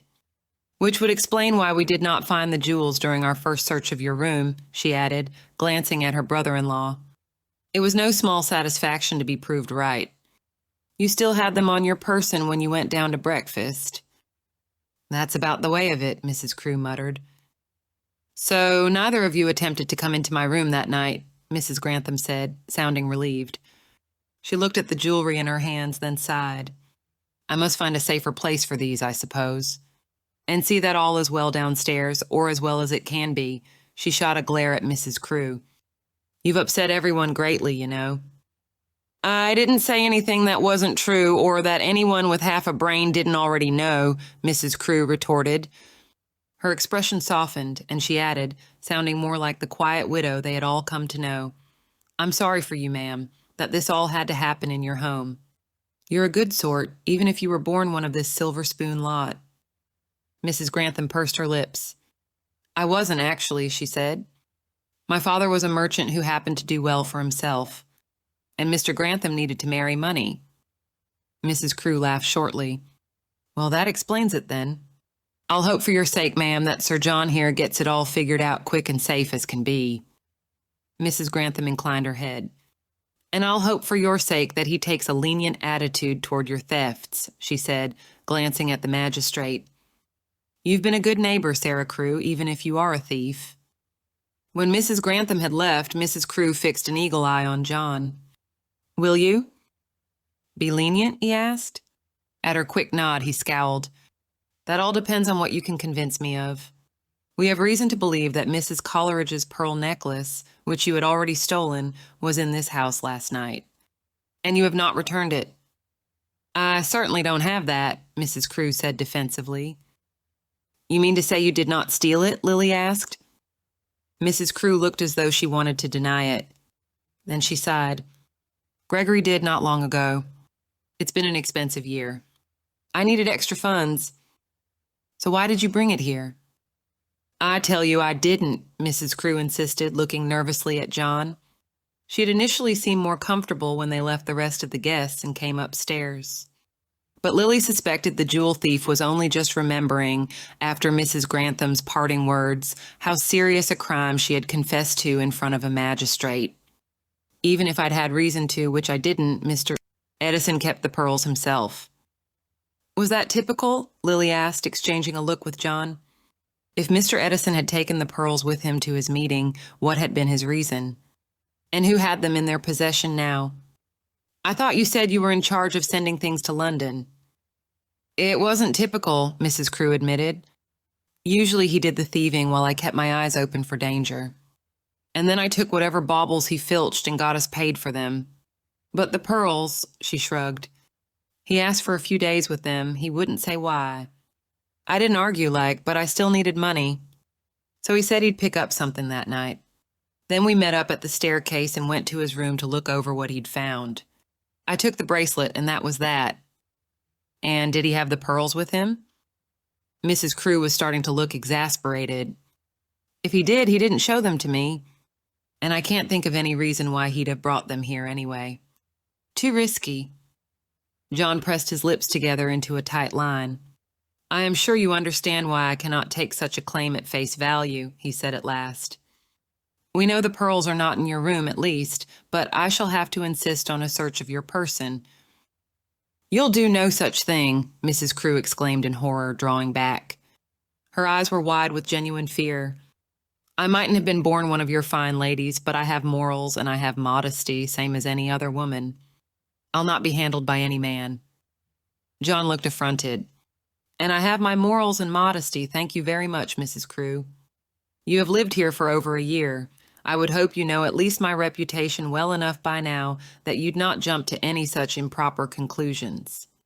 I shall step out of the room, and Mrs. Adler will conduct the search." Mrs. Crewe sighed. "Can I at least use the washroom first?" Lily couldn't help laughing at that. "Do you think we have the wits of babies, ma'am?" "Well," Mrs. Crewe grumbled, "you can't blame me for trying. But you won't find any pearls, I'll tell you that much now, and you might as well believe me." "We shall see," John said, clearing his throat. "Mrs. Adler, I will be just outside the door should you need my assistance." "Thank you, brother, but I am sure Mrs. Crewe will be entirely cooperative."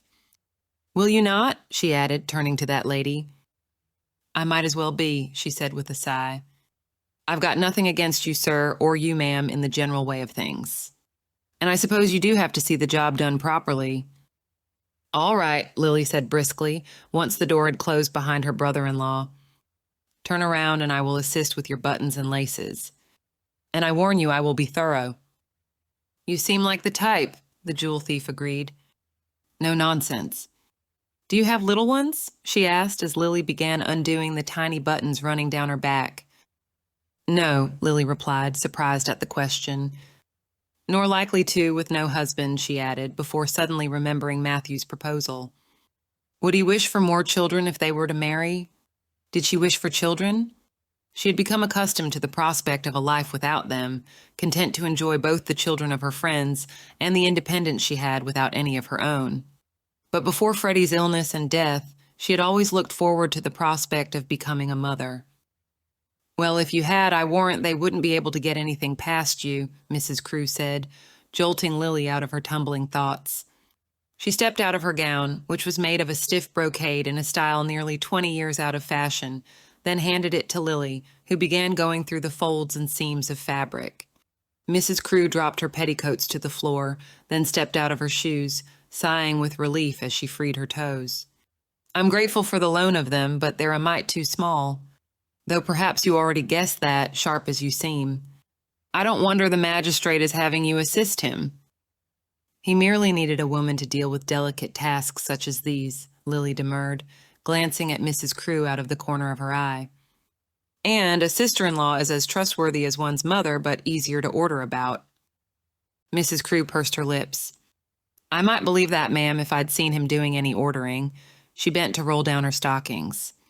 "But I think we both know who has a hand on whose reins here," she added, passing them over as well. Lily ran them through her fingers. They were pretty silk things of excellent quality, likely the ones Mrs. Crewe had worn to the ball.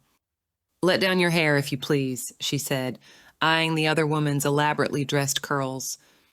"I need to make sure you've nothing hidden there either.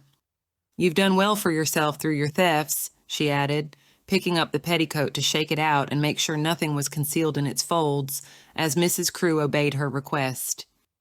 "Was it hard to pass yourself off as a gentleman's widow when you first arrived here?" Mrs. Crewe, now wearing only her stays and chemise, sat down near the fire, shivering a little and drawing a blanket over herself. "Chilly it is without all that fabric on. It made me nervous, but it wasn't hard. I've been around ladies plenty in my line of work. Easy enough to learn how to talk and walk and sip your tea. Besides which," she added, smiling wryly, "I arrived with a good bit of money, and no one questions a woman with plenty to spend, even if she is a stranger. Saved it up I did from all the hats I made and trimmed. I was good at my work, and my useless husband none the wiser. Never fall for a pretty face, my mother always said." She sighed, staring into the distance as she shook her head. "I should have listened to her." "Are you trying to get me to like you?" Lily asked shrewdly. Mrs. Crewe glanced back at her. "Is it working?" Lily laughed in spite of herself. "A little, but that shan't make me careless." She gestured. "On your feet again, if you please, and unlace your stays." Mrs. Crewe looked for a moment as though she wanted to refuse. But at last she sighed and stood. Her stays were slightly old-fashioned, reaching down to her hips, and Lily, who had once had occasion to hide contraband in her own short stays and found it terribly difficult, suspected they might provide ample space for concealment.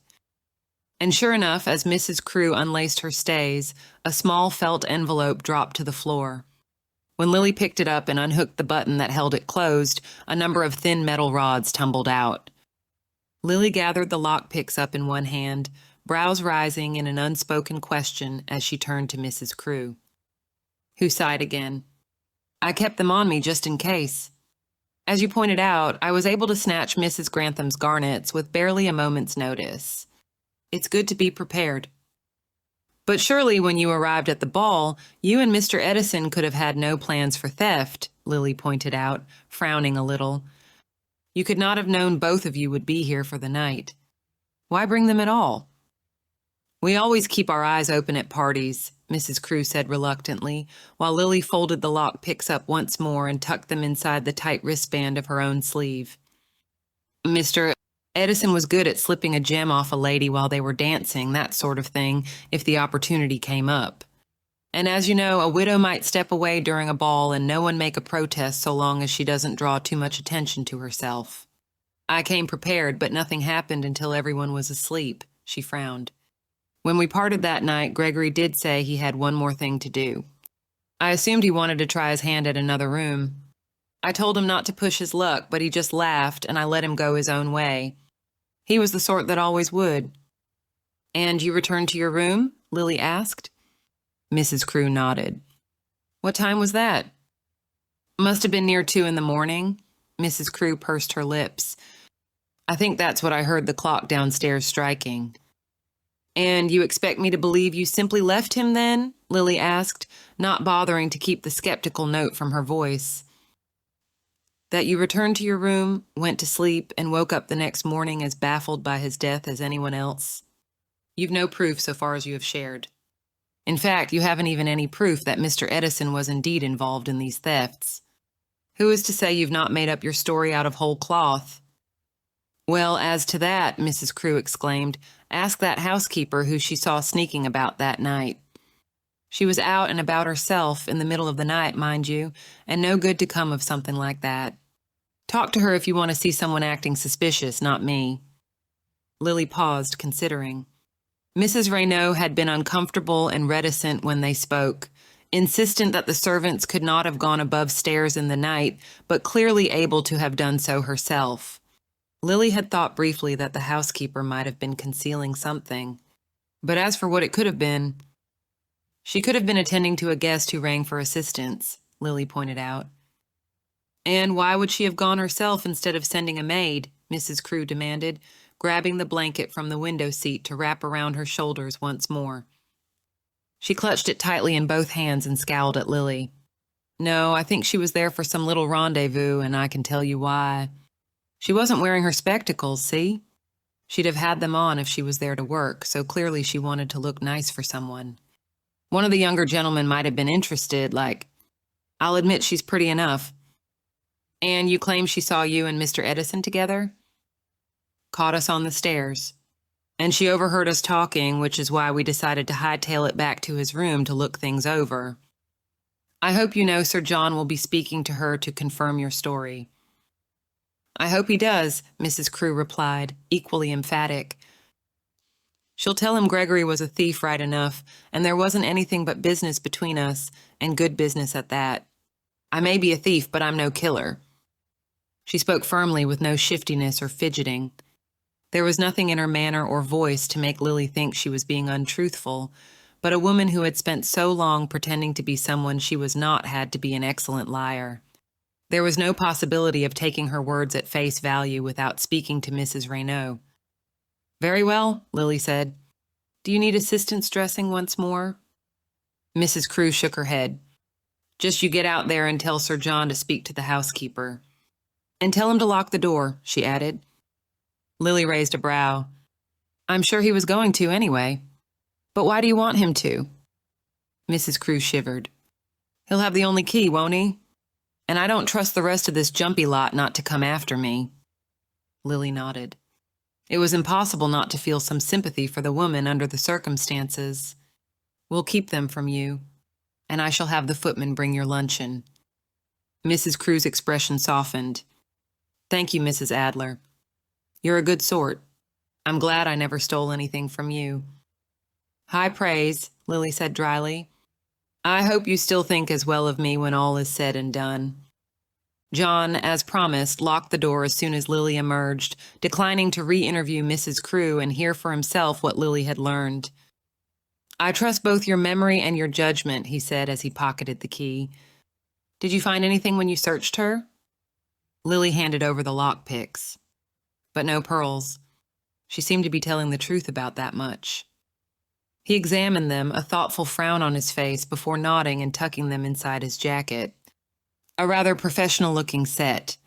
Makes me wonder what that husband of hers did for a trade. Makes me wonder what the devil Gregory Edison was doing in that yard, Lily said, smacking her hand against the wall in frustration. He had to have been meeting someone. But who better than his business partner? Do you believe her? John asked as they headed for the staircase. Lily was about to reply when she glanced over the banister and realized they were not alone. Kitty Hounslow stood at the bottom of the stairs, pacing back and forth before seeming to suddenly make up her mind and begin climbing.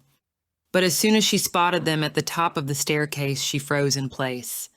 She looked for a moment as though she was going to speak. Then she abruptly turned and began heading back down. Miss Hounslow, John called, striding briskly down the steps toward her while Lily followed at a more cautious pace. Were you looking for me?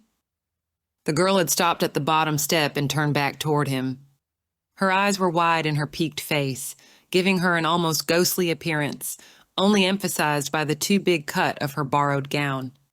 No, of course I was, but I don't think... Kitty's hands plucked nervously at her shawl as John came even with her. Lily, not wanting to crowd her, stayed a few steps above. Do you have something you wish to tell me? John asked gently. Kitty looked up at him with panicked eyes. No! No, nothing. I just got lost for a moment.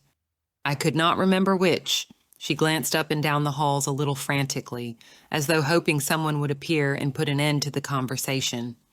Excuse me. Without waiting for a reply, she hurried back down the stairs. For a moment, Lily and John stared after her, both of them too surprised to say anything or to call her back. Lily looked at her brother-in-law. Below, they could hear the guests in the drawing rooms, rather like sheep being contained, Lily thought, or dangerous animals who needed to be caged. What do you think that was about? John asked at last.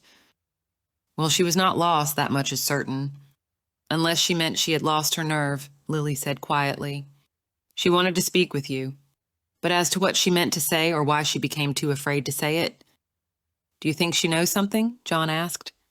She sought me out when she thought no one else would be around. And you think my presence scared her off? Lily nodded slowly. Perhaps. She might have seen something but not known whether to mention it. Lily hesitated. Or there might be something about her family that she wants you to know. John puffed out his cheeks and let out the breath slowly. Do you think it best if you speak with her? Or I? You, Lily suggested. That way you can take a turn with the rest of the family as well and see if there might be anything they have not yet revealed. I doubt Mr. Hounslow, either the elder or the younger, will have much to the purpose to say to me. And what will you do? Sir John asked. I believe I shall pay a visit below stairs, Lily said thoughtfully. Surely someone will be there who can direct me to the housekeeper's room. Be careful, John warned as she was about to walk off. When she looked back, his round, cheerful face was creased with worry. I would never forgive myself if anything happened to you, he grimaced. Nor would my mother. Chapter 24. Haven't you and the magistrate kept me from my work enough? Mrs. Raynaud asked, not looking up from the linen she was counting as she made tiny check marks in the ledger book lying open on her table. The housekeeper's room, which attached to her bedroom, was almost painfully tidy, scrubbed clean and without a single item out of place. But 2 cheerful, colorful prints hung in frames on the wall, and a pretty piece of sprigged muslin had been hung up as a curtain. Mrs. Raynaud, her spectacles perched on her nose, continued working, a gesture that was almost rude. This is my domain, she was clearly saying, surrounded by my people and my things. You are the intruder here. Lily couldn't argue with such a sentiment, but she wouldn't be dissuaded either. We have discovered some new information, she said, taking a seat without being invited. Mrs. Raynaud's shoulders stiffened, and she looked up at last, setting her pen down in the inkwell tray. Do you mean the captain locked up in the attics? Or that jewel thief who stole Mrs. Grantham's gems?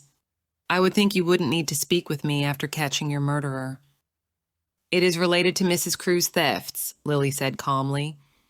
Certainly it is an easy conclusion to draw that a person who committed one crime committed the other as well.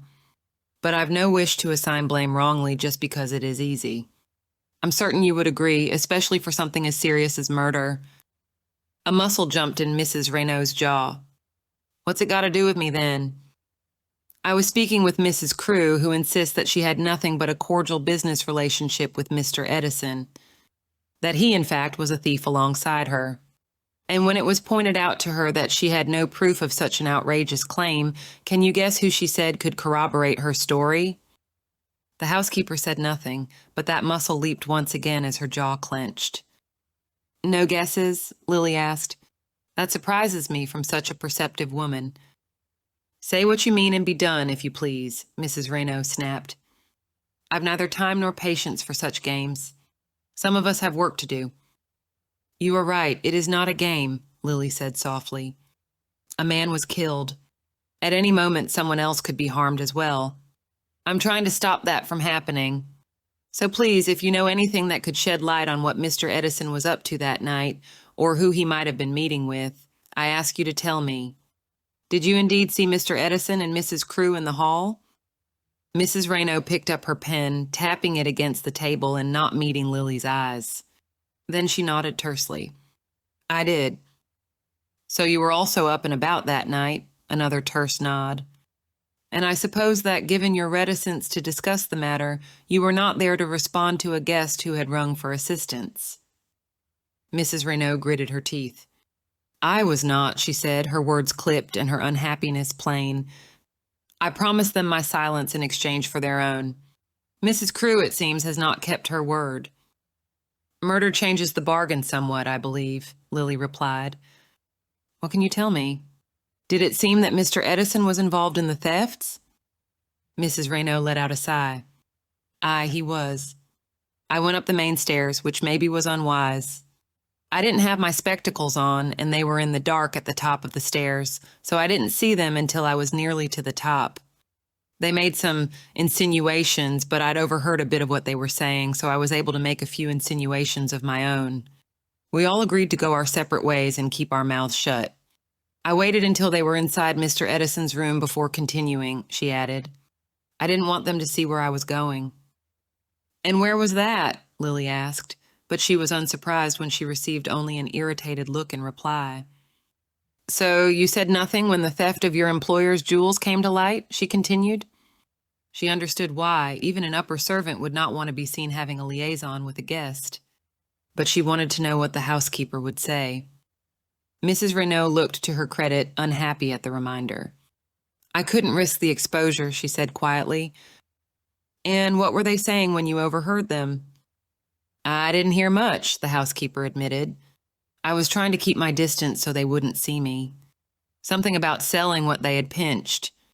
But they were thick as thieves, the pair of them. She broke off, laughing shortly. Now there's an apt turn of phrase. I mean to say that whatever was happening, it was clear they were in it together.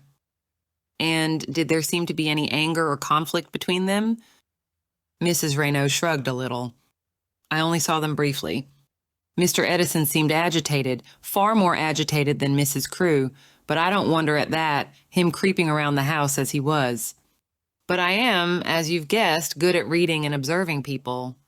I wouldn't think there was any animosity between them from what I saw. And certainly nothing romantic or affectionate. All business, they seemed. Lily nodded slowly, thinking that through.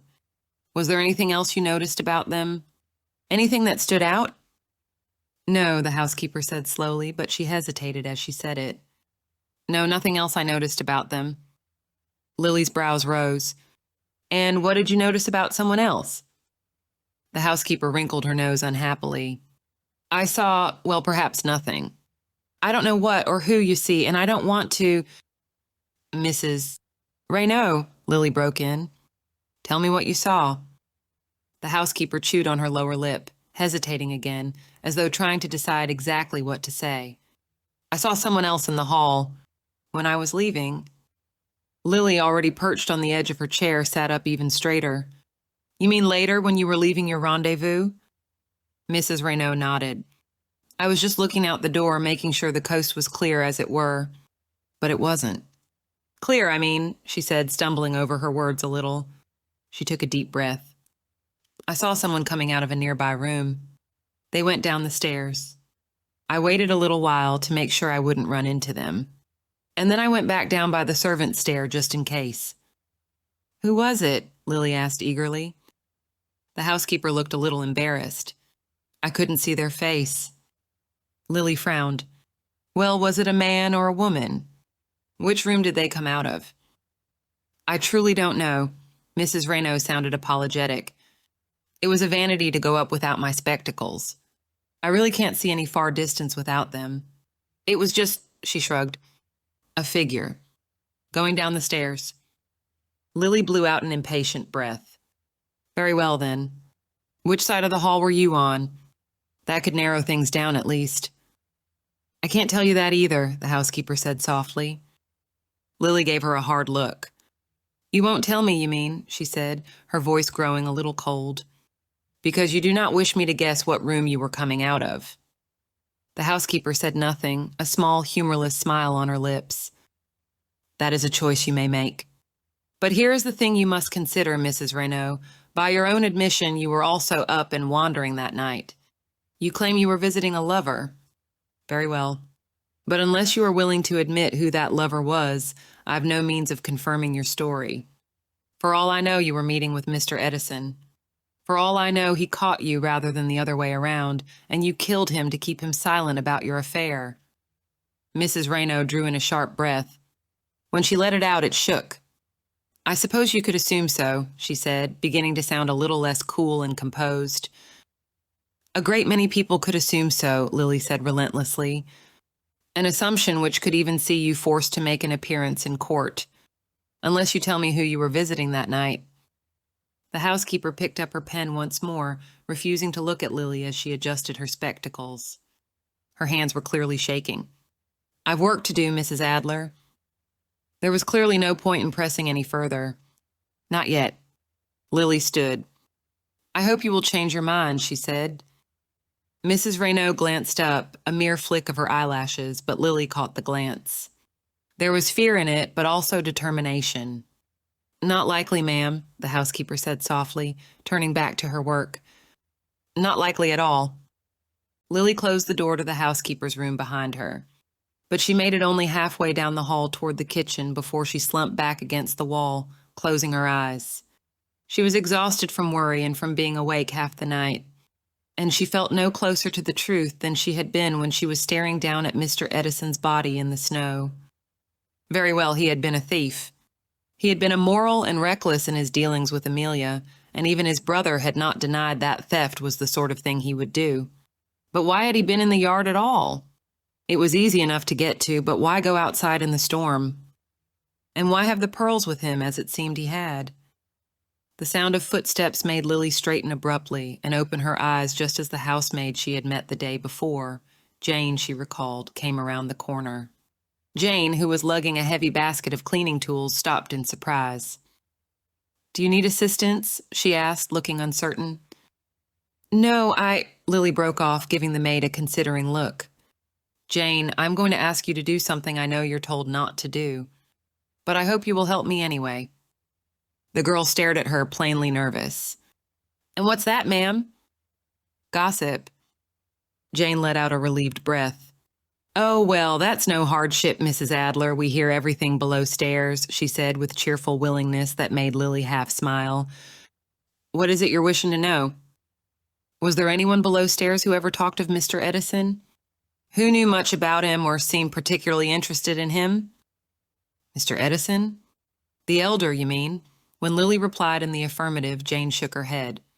I don't honestly know if he'd ever been here before. He's never come to any of Mrs. Grantham's dinners, I know that for sure. But she casts a wider net for a ball, like, needs to have plenty of young men for dancing. Of course, Lily said, nodding slowly. That fit with what Mrs. Renault had said. My next question is, well, less polite, but equally important. She dropped her voice. Do you know of anyone in service here with any sort of criminal background? Or anyone who might have a skill at picking locks? The shrewd look that Jane gave her was unexpected. You're thinking of that door what Mrs. Renault locks, ain't you? She asked. Lily considered lying, but nodded.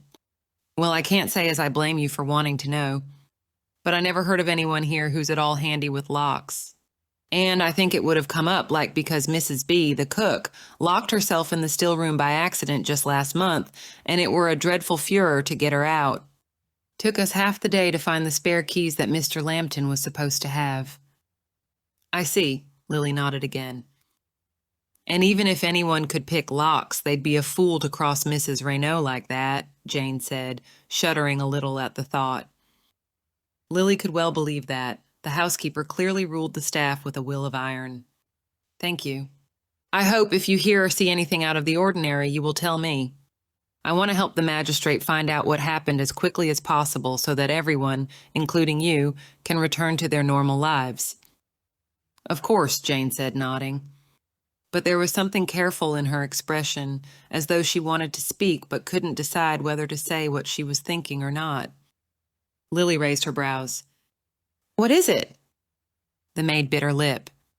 It's only, I found something, ma'am, but I'm not rightly sure what it is.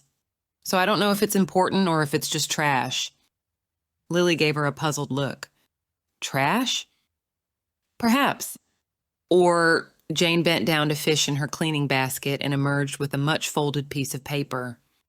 I found it in the paper basket in the kitchen with the scraps and kindling that we use for the fires. It had been crushed and smoothed back out, and Lily could see the faint mark of a dirty shoe print on one side. But the hot-pressed paper was thick and elegant in spite of that, the sort that someone like Mrs. Grantham would keep for her own use, not that of her servants. Lily turned it over to see what was written. It was only a few lines, but it made her stomach flutter with nervous excitement, as one piece in a vast puzzle fell neatly into place. Did you read it? She asked, looking up. What did you make of it? Jane blushed and looked down. I can't read so well, she mumbled. When she glanced up, hesitating, Lily nodded encouragingly. That's all right, Jane. There is no shame in that. And you saw it was out of the ordinary, even without reading it. The maid nodded, looking a little relieved. I could tell it was someone's letter, and I've never seen a letter that nice end up in the scrap basket. I was afraid to use it in case it was important, so I pulled it out. She scuffed the toe of one shoe back and forth. I was going to show it to Mrs. Renault and see whether she thought it had ended up there by accident. Lily folded the letter carefully, trying not to betray just how important it might be. She didn't think it had ended up there by accident at all. Someone had intended that it be burned. Well, I thank you for showing it to me. I shall be sure to tell Mrs. Grantham that you have good instincts and a keen eye for detail. You must be very good at your work. That made Jane smile, though she still looked nervous. Thank you, ma'am. I do try. Will you, that is, I don't want to get in trouble if someone thinks I'm reading their private letters. Not to worry, Lily smiled grimly. I'm afraid the person who wrote this one is no longer here to object. Chapter 25. If he did not write it, it was done by an excellent forger, Amelia said, handing the letter back to Lily. Though still cocooned in blankets, she was sitting up in bed and eager to be of use. I received a few memorable notes from him, as you know, so I remember his writing well. I was hoping as much, Lily said, looking over the girl critically. They both spoke quietly. Though the door was closed, there was a footman stationed just outside for Amelia's safety, and they did not want to be overheard. You are looking better than I expected. Amelia gave her a wan smile. Apparently it was only a mild case of arsenic poisoning. Mrs. Grantham says she hopes I will feel better in a day or two, though I should still avoid exerting myself. Sir John, who had been checking on Amelia when Lily arrived to verify the letter's signature, was pacing around the room, a thunderous frown on his face. Does no one sleep in this house? He demanded, interrupting them as he strode toward the fireplace. His voice snapped with frustration, and the ornaments on the mantelpiece of the little bedroom, opened for Amelia's use while her former chamber was being cleaned and aired, shivered with each pounding step. Was everyone roaming the halls for some nefarious purpose? Lily wanted to be pacing like her brother-in-law, but she could tell he needed a calming presence in the room. So she folded her hands in her lap, hoping he didn't see the tense way her fingers twisted together. Her conversation with the housekeeper had not gone at all as she'd hoped. They were so close to finding out who Mr. Edison might have been meeting with. But unless someone could convince Mrs. Raynaud to speak, they were still stuck. And the longer they stayed that way, the more likely it was that Mr. Edison's killer would escape. Or kill again, she thought, shivering. Walls and conversations in a house like this could be porous, flimsy things. If the murderer learned there were people out there who could point a finger in their direction, there was no telling what they might do. John turned to Amelia once more. "Are you certain you cannot remember anything?" he asked for at least the 5th time, though he also kept his voice down. "Whoever put that poison in your room had a reason. Was there something you saw, something you heard, something you didn't hear? Think, Amelia." "I have thought," she insisted, dropping back onto the pillows. "I have thought, and there is nothing. Whatever our killer thinks I know, they were mistaken." "Then we are no closer to discovering them." John dropped into a chair by the fireplace, limbs sprawling and face turned up toward the ceiling. He looked exhausted, Lily noticed, his eyes bloodshot with dark circles beneath them. "Do you think Charlotte and the children are well?" he muttered. "I know they are," Lily said firmly. "They've plenty of food and firewood and everything else they need. And to children, a storm like this is nothing but adventure. No doubt they and Mr. Spencer's young ones have been having a grand time." John chuckled. It sounded a little forced, but his smile was genuine. One has to admire children's ability to find excitement in the strangest of circumstances. "I cannot decide whether they've far less sense than their parents or far more." He sat up abruptly. "Very well, I've done with histrionics. Hand me that letter again." Lily passed him the scrap of hot-pressed paper Jane had found. It was a simple enough note. "I hope you will be so good as to meet me in the passage to the poultry yard at 3 o'clock this morning. And if you think to refuse, perhaps you will be persuaded when I tell you that I wish to discuss a rather well-kept secret that you do not want your neighbors to discover." It was signed with a flourish, Edison. "The housekeeper says Mr. Edison seemed agitated?" John asked as he reread the note. And according to Mrs. Crewe, he was planning something else after their meeting. She thought he wanted to try his hand at more pilfering. So Mr. Edison was agitated because he was planning a clandestine meeting. None of us knew before the storm that we would stay the night, so he would have delivered this note in some fashion when we were all heading upstairs, or shortly after. Presumably, John glanced up. Well, not presumably, but perhaps to whomever Mrs. Raynaud saw going downstairs. "The timing seems to match," Lily agreed. "And then that person, after receiving this note, retrieved a gun from the gun case, met with him, drove him out into the yard where a gunshot would not be overheard, and," she grimaced. There was no need to finish that sentence. "And then left the note in the scrap basket to be burned. But we've no idea who that was, as Mrs. Raynaud will give no indication which wing she was in. And short of threatening her employment, I do not think we can constrain her to reveal it." "Well, why not talk to Mrs. Grantham?" Amelia suggested. "Surely she can make her housekeeper tell us the truth." "Unless Mrs. Raynaud thinks, not unreasonably, that either way she will lose her position," Lily pointed out, "and so chooses to keep silent. Or," she hesitated, "or unless Mrs. Grantham herself has something to hide." John blew out a frustrated breath. "So what could this meeting have been about? Whose secret? It seems like half the damn people in this house are concealing something." "And where have those pearls got to?" Lily added. "Were they important? And if so, why? Mrs. Coleridge and her son insisted there was nothing special about them, nothing out of the ordinary by way of value." "They are with Gregory's murderer, are they not?" Amelia said, her voice shaking a little as she leaned forward. "Whoever has the pearls has to be the person who killed him." Lily and John exchanged an uncomfortable look. "But where are they?" John asked. No one had an answer. In the silence, the dinner gong echoed through the house. Lily glanced at Amelia. "Will you be all right while we are at dinner?" "Of course," the girl said stoutly. "Go find us some new information from our horrid neighbors. There has to be something we've missed. There simply has to be." Amelia stared at the ceiling as she waited for her own dinner to be delivered, then lifted her hands, holding them before her face. They were still shaking, no matter how she tried to hold them still, and her stomach still cramped with unpredictable shocks of pain. She had not told anyone how poorly she was feeling, though.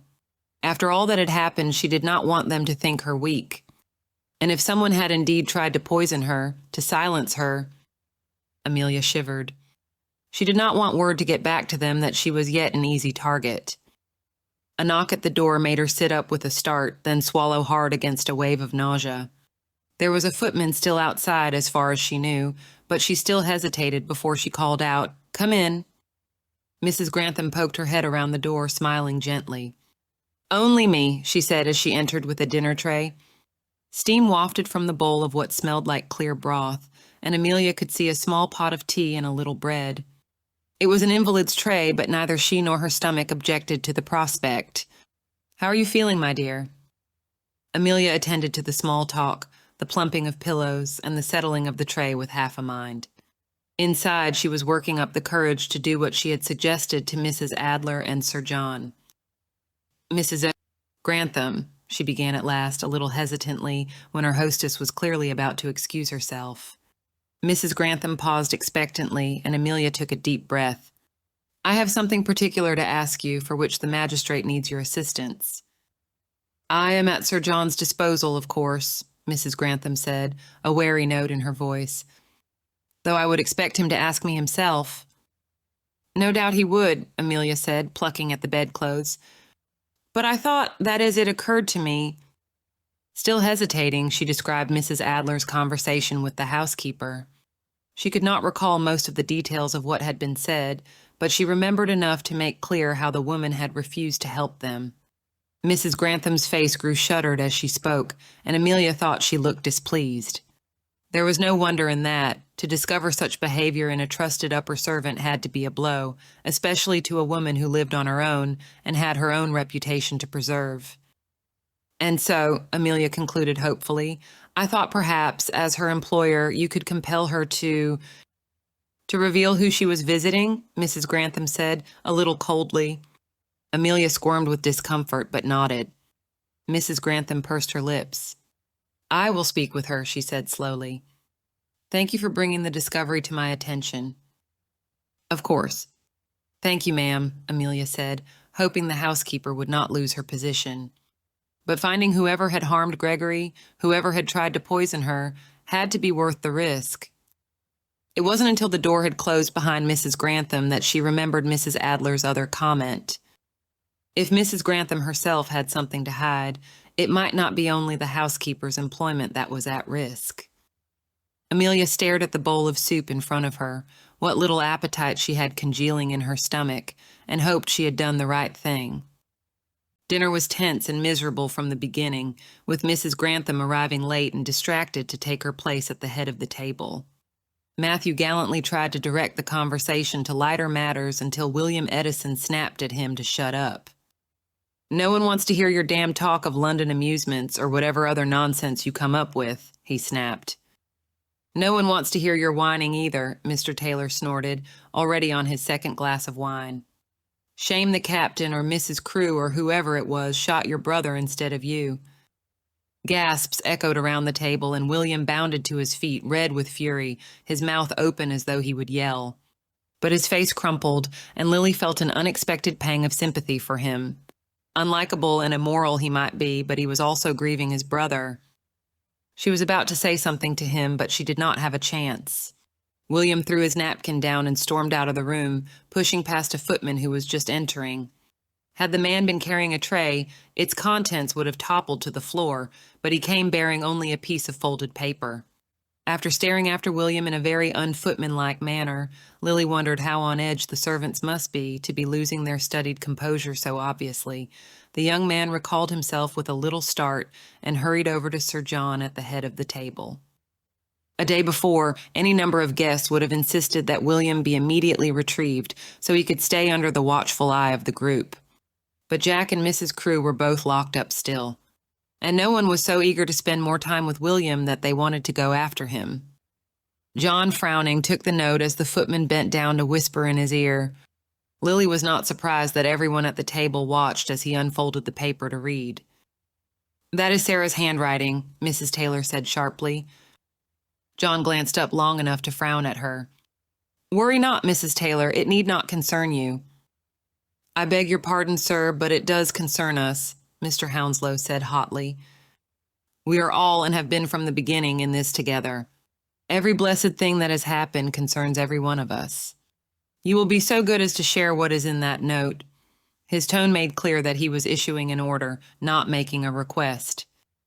John sighed, shaking his head. But he was too genial a man, and too uncomfortable with how much he had been required to set himself in opposition to his neighbors, to refuse.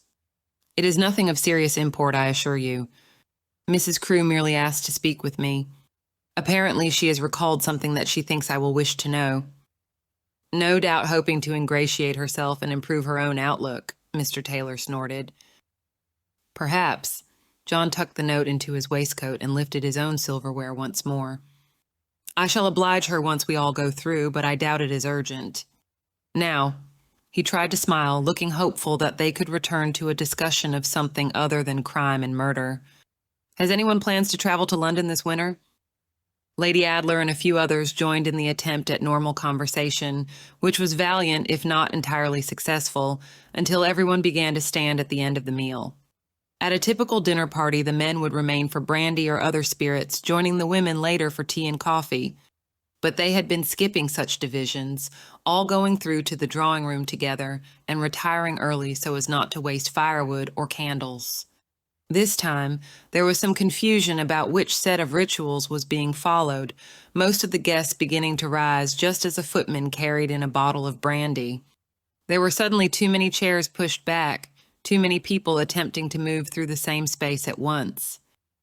It was no surprise, then, when the younger Mr. Hounslow tripped and, flailing as he tried to find his balance, tumbled into the footman, sending both of them crashing into the table and the open brandy bottle flying through the air.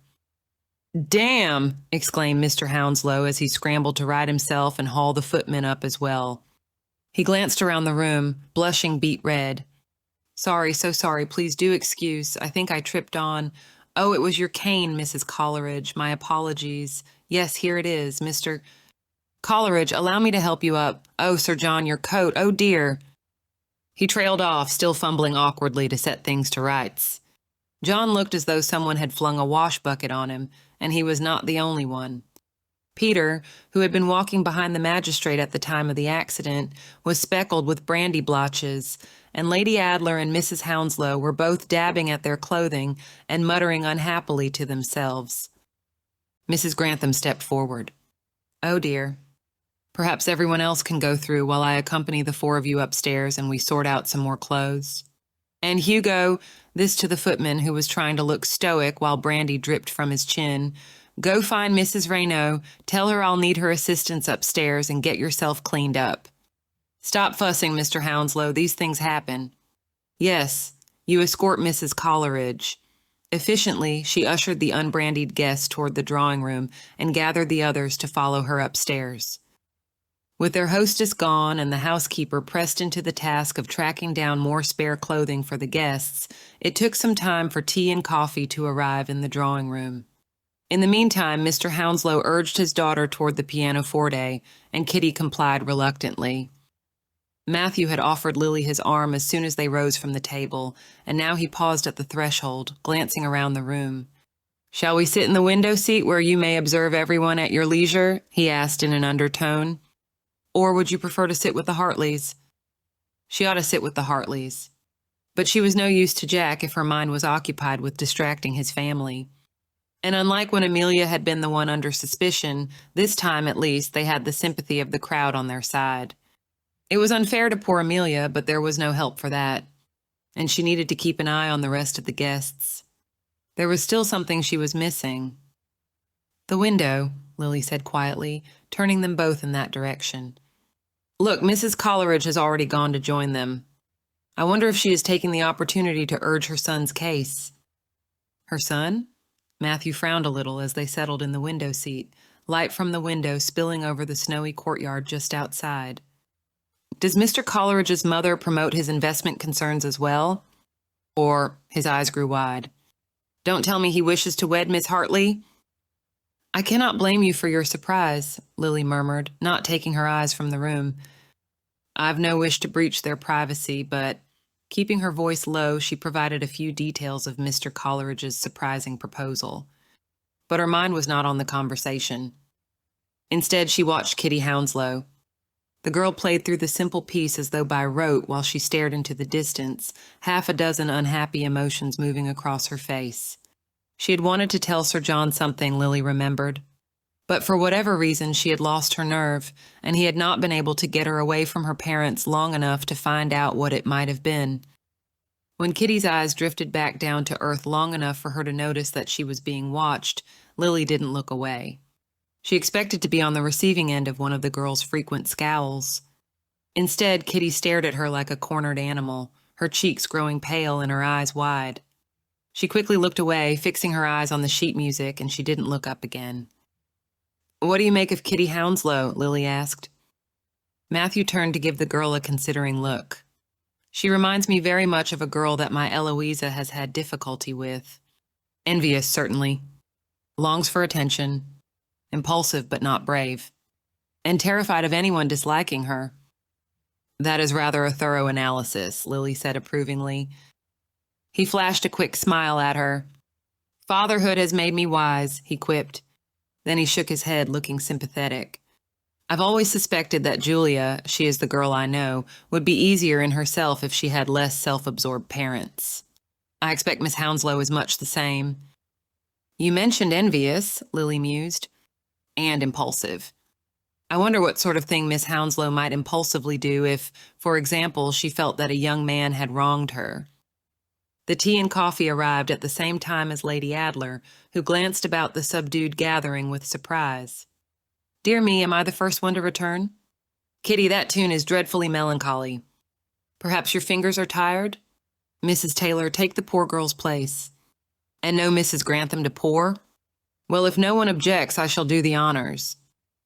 Miss Hounslow has made no secret of her fondness for Mr. Edison, Matthew said quietly, while Lady Adler settled at the tea cart and the other guests began to gather around.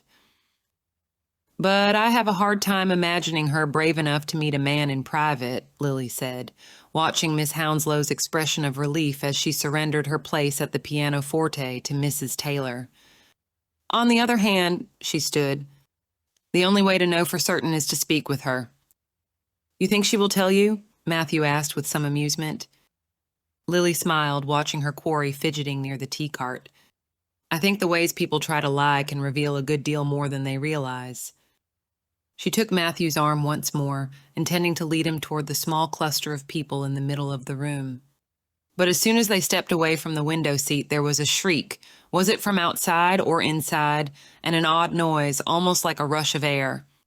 The sound of something heavy hitting the ground in the courtyard made her freeze. Someone screamed. More voices called in confusion. Lady Adler started to her feet, overturning the tea cart with a jangle of silver and shattering china. Kitty Hounslow stared at the window in slack-jawed horror before collapsing to the ground. Lily didn't want to turn around. She didn't want to see what was waiting in the snowy courtyard, just at the edge of the window's light. She took a deep breath and counted to 3 in her head, forcing herself to turn when she reached the final number. Mrs. Crewe lay on the flagstones of the courtyard, the light from the window spilling across her. Her head was twisted at an unnatural angle, her eyes wide and sightless. Beneath her, the icy snow was slowly turning red. Chapter 26. She must have leapt to her death rather than face prosecution for what she did, John said, his voice quiet and grave as he stared around the nursery-turned-sitting room that had been Mrs. Crewe's prison. He swallowed before turning back to Lily, who had found him there after a restless night, his face ashen in the early morning light that straggled through the window. Perhaps that is why she wanted to speak with me. To confess in full before, I thought she had withheld some piece of information. I thought if she grew nervous waiting for me, she would be more honest. You'd no way of knowing this might happen, Lily insisted, laying a hand on his arm as she turned them both away from the window. It was hard enough to stand in the room knowing what had happened there. She couldn't bear to look at that window anymore, and she didn't want her brother-in-law to have to see it either. I know you, John. You would not have been too harsh even if she was a thief. And you would have told her so had she given you the chance. Well, John met her eyes, his voice hoarse, his normally cheerful face drawn with misery. I would have had to be much harsher than I wished had I seen this. He held out his hand, and Lily could only stare. It did not make sense. Draped over his palm was a string of pearls, broken off at one end where the clasp should have been. Once I realized she was guilty of murder as well as theft, I'd have had no choice, John said quietly. He glanced at the window again, then looked quickly away. She must have realized that. I suppose this seemed like the better option. But Lily couldn't gather her thoughts well enough to frame her protest. But where did you get those? He nodded to the desk, which was not far from the window. It was laid out there along with a few other of her things. Apparently she had it with her the whole time. Which tells us all we need to know. Does it? Lily asked, still staring at the pearls in his hand. Does it not? He asked, a little impatiently, scowling at the broken necklace before dropping it carefully into his waistcoat pocket. It seemed to slither, the pearls striking each other with sharp, ominous clicks. They must have quarreled. Perhaps he threatened to reveal her deception, or she was tired of sharing her profits, and she clearly grabbed it from Mr. Edison's hand, either before or after she shot him. He shook his head. She seemed so engaging and honest when we spoke to her.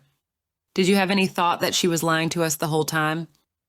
None at all, Lily said, shuddering a little as, turning her head, she caught a glimpse of the window out of the corner of her eye. She quickly looked away, fixing her eyes on her brother-in-law instead. In fact, I still have trouble believing it. Especially since I searched her, John. Those pearls were nowhere to be found, I'm certain of it. Lily, he stared at her impatiently. Are you trying to claim it is impossible for you to have made a mistake? She felt her cheeks grow hot. Of course it is not impossible, she said, working hard to keep her voice even. There was no point in losing her temper with John. And he did not deserve it when he was already feeling so miserable. But in this case, it strikes me as highly improbable. There was nowhere else on her person for the necklace to be concealed. He gestured impatiently around them. There are any number of places, and we were with her up until the point when she was searched, Lily continued over him in a slightly louder voice. She was never alone to hide them somewhere in here. So where did they come from? Lily, please don't, John said, one hand rubbing his temples. You missed them somehow, that is clearly all there is to it. And in this case, her suicide is as good as a confession. But, and I should think you would be glad about that, he snapped at last. If she was our murderer, then Jack cannot be. Lily shut her mouth abruptly. Dear God, Jack. She did not want to argue him into a prison sentence, or worse.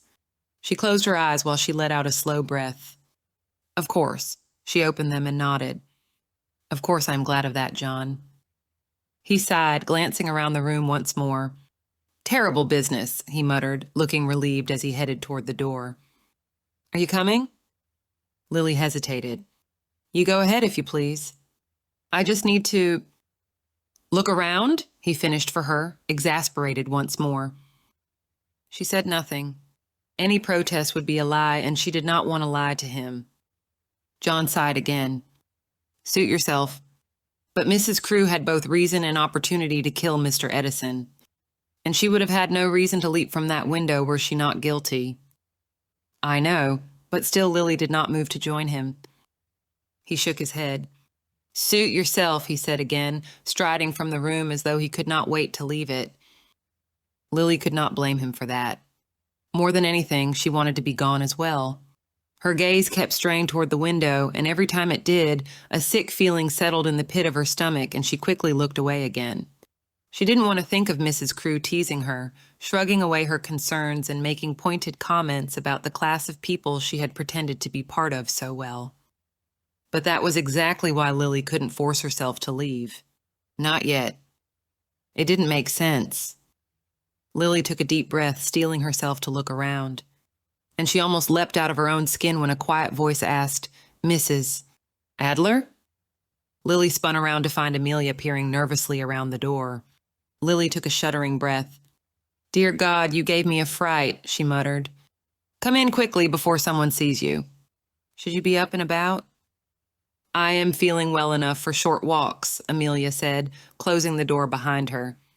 "Did you hear? They're saying Sir John will have to release my brother because Mrs. Crewe was—" She trailed off, glancing toward the window as well, then looked back at Lily. "You don't look pleased, ma'am." Lily hesitated. "I'm glad about your brother, to be sure, but I'm not entirely satisfied with the situation." "Why?" Lily let her eyes drift slowly over the furniture, trying to decide if anything was different, anything out of place since she had last been there. "To begin, there are the pearls," she said, telling Amelia about her previous search of Mrs. Crewe's person, almost absent-mindedly, while she moved slowly about the room, touching a chair here, the mantelpiece there. "And what's more, Mrs. Crewe didn't act like someone with a murderous secret that could be discovered at any moment. And yet she jumped to her death rather than face judgment so soon after." Lily shook her head. "It does not make any sense." "Then what do we need to look for?" Amelia asked. Lily looked over her shoulder, not bothering to hide her surprise. "We?" "Of course," Amelia said, swallowing nervously but nodding nonetheless. "You said I was to help you catch a murderer, did you not?" "That was when your brother was in danger," Lily pointed out. "Well, if you are correct, then we are all in danger still. So," Amelia squared her shoulders in a gesture that was endearingly reminiscent of Jack. "Was it something one of their parents did? Or had Amelia learned it from him during his too few visits home? What should I look for?" Lily thought about objecting, but 2 sets of eyes were better than one. Or at least they were better than the time and effort it would take to send Amelia back to her room to rest. "Anything that strikes you as out of the ordinary." Jack would have words to say, none of them polite, when he found out Lily had involved his sister. But that was a problem for another time. "Anything that seems odd or out of place." Amelia nodded and began to walk slowly around the perimeter of the room, her eyes on the floor and carpeting. Lily glanced toward the door, wishing once more that she could make herself leave, before turning to walk toward the awful window. She didn't let her steps slow as she got close, not stopping until she was standing right in front of it. But there was nothing to see. The casement was closed. Lily let out a slow breath, then, before she could talk herself out of it, pushed sharply against the panes with both hands. There was no give, the latch was firm and would not have come open unexpectedly if someone fell against it. Lily knelt below the window, scanning the floor and nearby furnishings.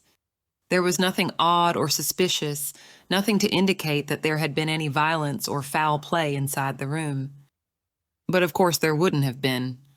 Lily stood up slowly, her eyes fixed on the window without really seeing it. The door had been locked.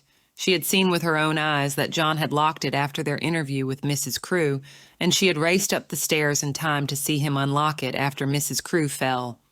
How would someone else have gotten in? "Mrs.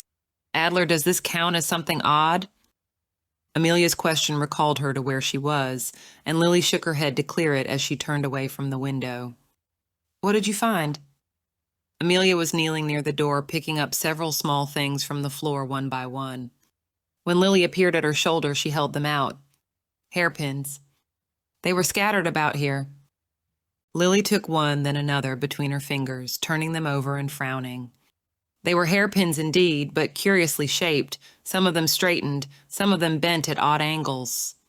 Seeing them, she remembered the masses of coils and curls that Mrs. Crewe had let down at her request to ensure that no pearls were hidden within her coiffure. Easy enough for her to have dropped some as she put her hair back up once she was alone. But why were they all bent out of shape? And wasn't it odd for her to have stood next to the door as she put her hair back up? "What do you think?" Amelia asked, dusting off her gown as she stood up. "What I think is that neither of you ladies ought to be in here." Amelia, less accustomed to being caught where she shouldn't be, yelped in surprise before Lily caught her arm and gave it a quick tug to silence her. Lily herself, though equally startled, managed to keep her composure as she turned toward the door. "Mrs. Raynaud," she said politely, meeting the housekeeper's narrow-eyed gaze with her own calm one. "Was there something you needed?" "I might ask you the same thing," Mrs. Raynaud said, eyeing them uneasily. Jane the housemaid stood behind her, clutching a basket of cleaning things and staring between the two women as they faced off. Amelia beside Lily looked equally worried. "Mrs. Grantham sent us to see that the room is set to rights once more. She didn't say a word about any guests poking their noses around." "Then we shall be out of your way immediately," Lily said, her hand closed around the hairpins. She didn't think Mrs. Raynaud had noticed that she was holding them, but she folded her hands carefully in front of her, just to be safe. Out of the corner of her eye, she saw Amelia, who had been holding the other hairpins, tuck her hands behind her back. "Once you answer a question for me, I'm sure you can guess what it is." The housekeeper frowned, but she seemed resigned to the fact that Lily was not going to budge until she was ready. Mrs. Raynaud glanced at the maid. "Jane, step off down the hall. There's a good girl. The ladies and I need to have a quick chat." "Yes, Mrs. Raynaud," Jane said, still wide-eyed as she looked back toward Lily and Amelia. She placed her basket carefully next to the doorframe, then bobbed a brief curtsy and scampered off down the hall. Mrs. Raynaud faced the two women, her arms crossed. "I already said I'm not going to tell you," she said, glancing uneasily toward Amelia. An upper servant she might be, but she was still nervous about being accused of impropriety, and rightly so. Lily hesitated over her words for a moment. She wanted to gain the woman's trust, not squander it. "Mrs. Raynaud, I beg you to reconsider," she said at last. "You must see how important it is for us to know which room you were exiting. It might be our only way to discover who Mr. Edison was meeting with that night. And whoever it was—" "You don't need to know where I was anymore," Mrs. Raynaud interrupted, not bothering to hide her impatience. She gestured broadly toward the room behind them. "Everyone in this house knows why Mrs. Crewe—" She broke off, looking a little ashamed of what she had been about to say. "What Mrs. Crewe did. Magistrate has his murderer now, and all of you are to go home. Isn't that the end of it?" "It is only the end of it if you believe Mrs. Crewe's death makes sense," Lily said. She could feel Amelia's fascinated attention volleying back and forth between the two of them. "Which in many ways it does not. Please, all I want is to ensure that whoever is truly guilty here is found." "Well, if it wasn't that fraud, maybe it was that Navy captain all along," Mrs. Raynaud suggested, glancing at Amelia. "Wasn't everyone saying just a day ago how justified he would have been to defend his sister's honor?" "My brother would never do such a thing," Amelia said hotly, stepping a little too close to the housekeeper before Lily could stop her. Mrs. Raynaud shifted back, looking unnerved. "Then maybe it was you? You certainly seem to have a temper on you, and worse, so we've heard downstairs." "How dare you—" "Enough," Lily said sharply. To her relief, Amelia subsided. "Mrs. Raynaud, I ask you one more time to reconsider. I promise whatever you tell me will be kept in the strictest confidence." For a moment, the housekeeper hesitated, and Lily felt a surge of hope. Then, "Jane," Mrs. Raynaud called down the hall before turning back to the two women. "We need to be about our work, ma'am, if you've quite finished in here." The clock downstairs was chiming 9 o'clock. Lily sighed. "I suppose we have, then. Come along, Amelia. You need to rest before the journey home." They made their way back to the second floor, which was in a bustle of preparing for the guests to leave, a stranger bustle than Lily was used to in such situations. No one had clothing to pack or servants to muster. Instead, several footmen and gardeners had been sent out to break up the remaining snow and ice on the road and see if any carriages could be summoned from their neighbors. The guests, waiting in their chambers or in the breakfast room, were jittery and excited, some of them still casting nervous glances at each other, others behaving as though nothing out of the ordinary had happened at all in the past few days. Lily left Amelia in front of the fire in her room, both of them tense and thoughtful, before heading back to her own room. She felt as though she were walking in a dream. After all that, were they simply to go home? Damnation! The sudden curse made Lily jump. Mrs. Coleridge's door was ajar, and she could see the elderly woman at the dressing table, fussing with something and muttering to herself. Worried, recalling what Peter had said about his mother growing more frail and sometimes even disoriented, she tapped on the door. "Are you all right, ma'am?" she asked, poking her head inside the room. Mrs. Coleridge darted to her feet, quick and agile as a snake that had been frightened and was ready to strike. She stared at Lily, a hairbrush held in her hand like a weapon, her eyes wide and startled under a half-pinned riot of silver curls. "Oh, Mrs. Adler." She sat back down, seeming to sink into herself in relief, her head and shoulders bowed as though under a heavy weight. "I apologize, I thought it was—" She shook her head, smiling tremulously. "I do not know what I thought it was. All this terrible business with Mr. Edison and Mrs. Crewe has left me so flustered. I can't seem to manage properly without a servant, and, oh dear." Her cane had been leaning against the table, but she had knocked it over as she started to turn. Lily managed to catch it before it hit the ground. "Thank you," Mrs. Coleridge sighed. "I shan't be a mite sad to go home, believe you me." "I think you'll hardly find any argument on that score," Lily replied, trying to sound as soothing as possible. She wondered if she should go fetch Peter. But Mrs. Coleridge seemed to be recovering from her distress, and perhaps all she needed was a little help. "Shall I assist you so you can go down for breakfast?" "Thank you, my dear." Mrs. Coleridge seemed to gather herself with some effort, sitting up straight and turning toward the mirror. When she spoke, she began to sound a little more like her familiar, commanding self again. "None of these fanciful modern styles, if you please.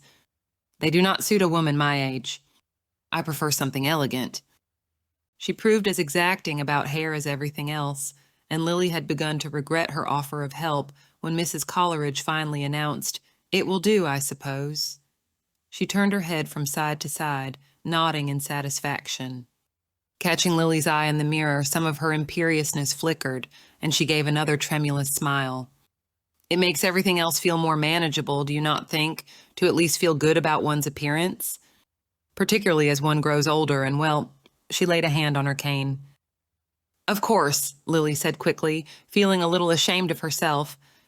"Is there anything else I can assist you with?" She was saved from having her offer accepted by a timid tap at the door. When they turned, Jane the housemaid was peeking her head inside. "Mrs. Coleridge, ma'am? I have your necklace for you. Mr. Lambton and I were able to repair it with the tools Mrs. Raynaud keeps for her spectacles." Jane laid it across Mrs. Coleridge's hands, hovering a little anxiously.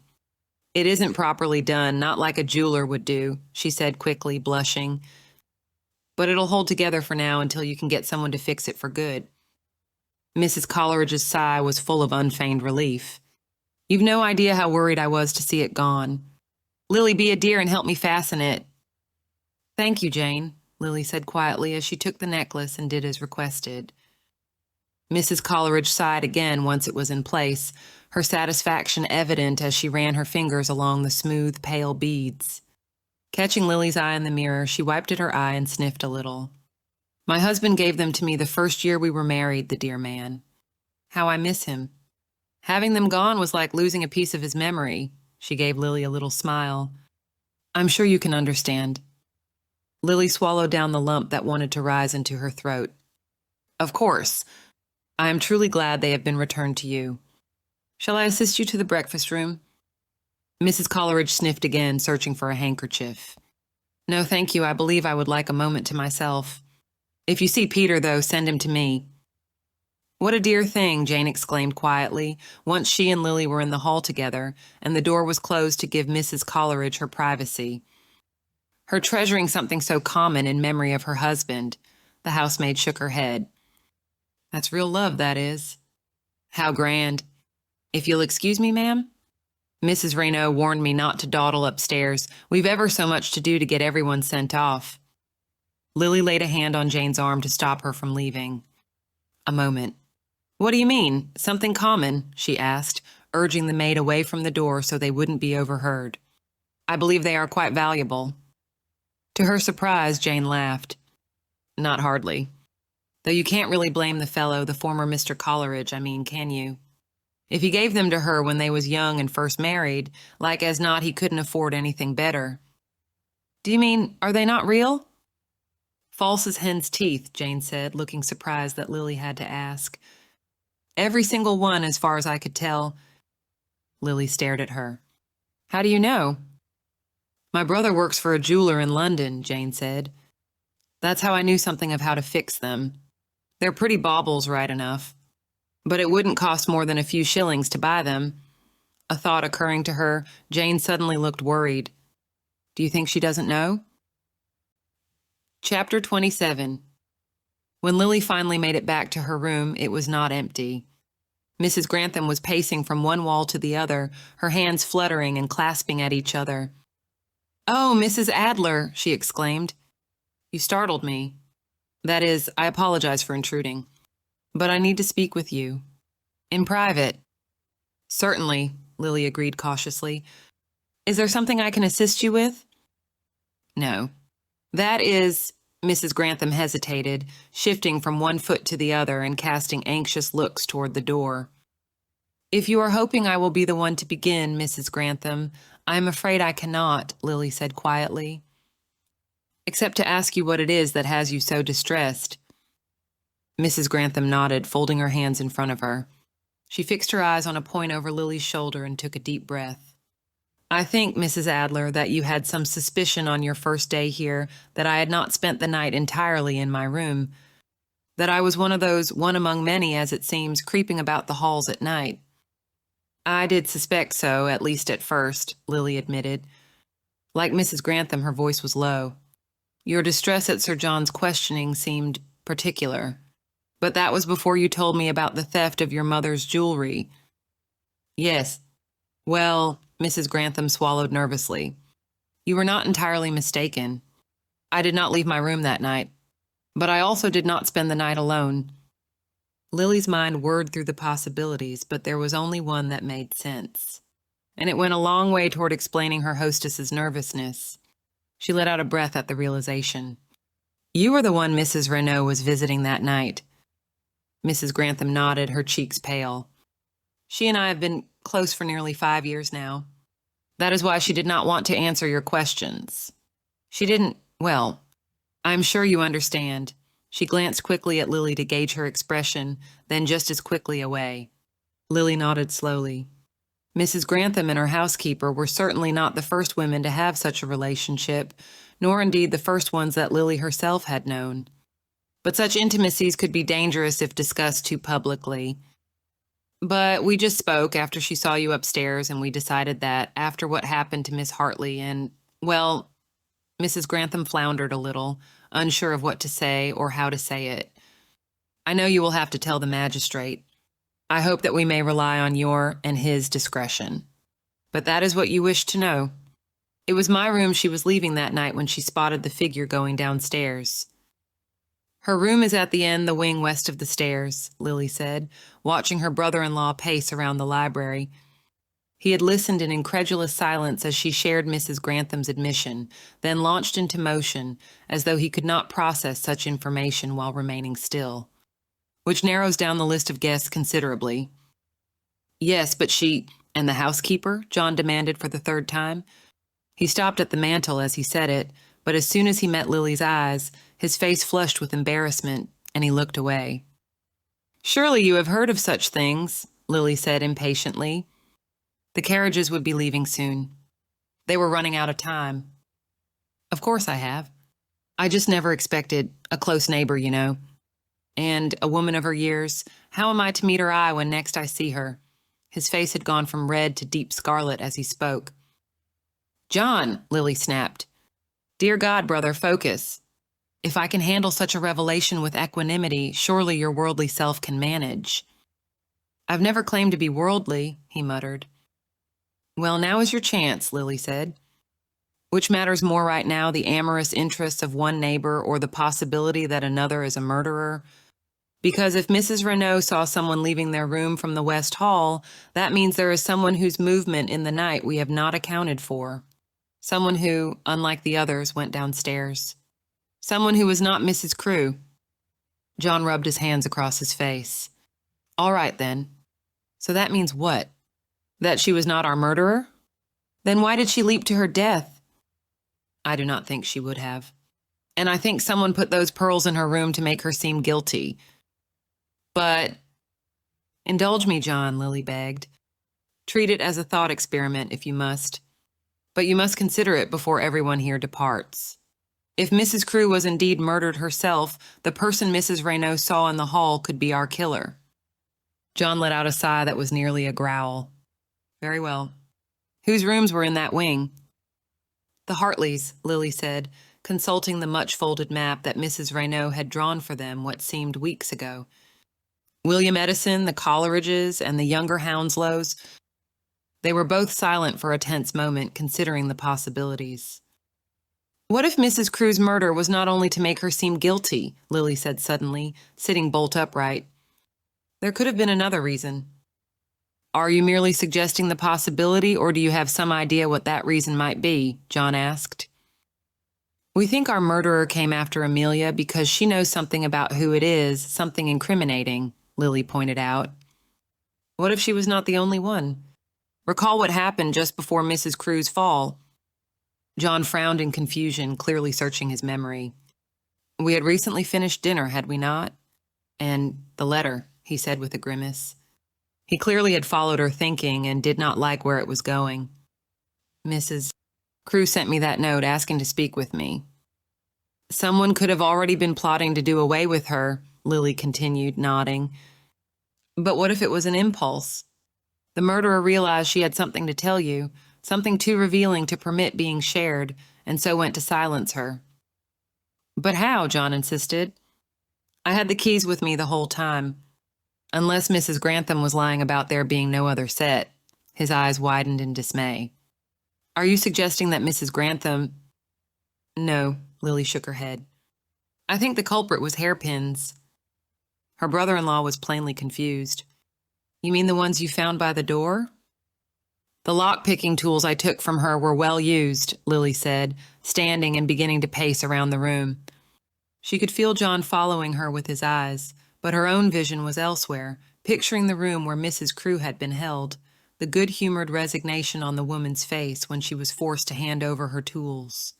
She clearly had plans to use them, and what for but to escape.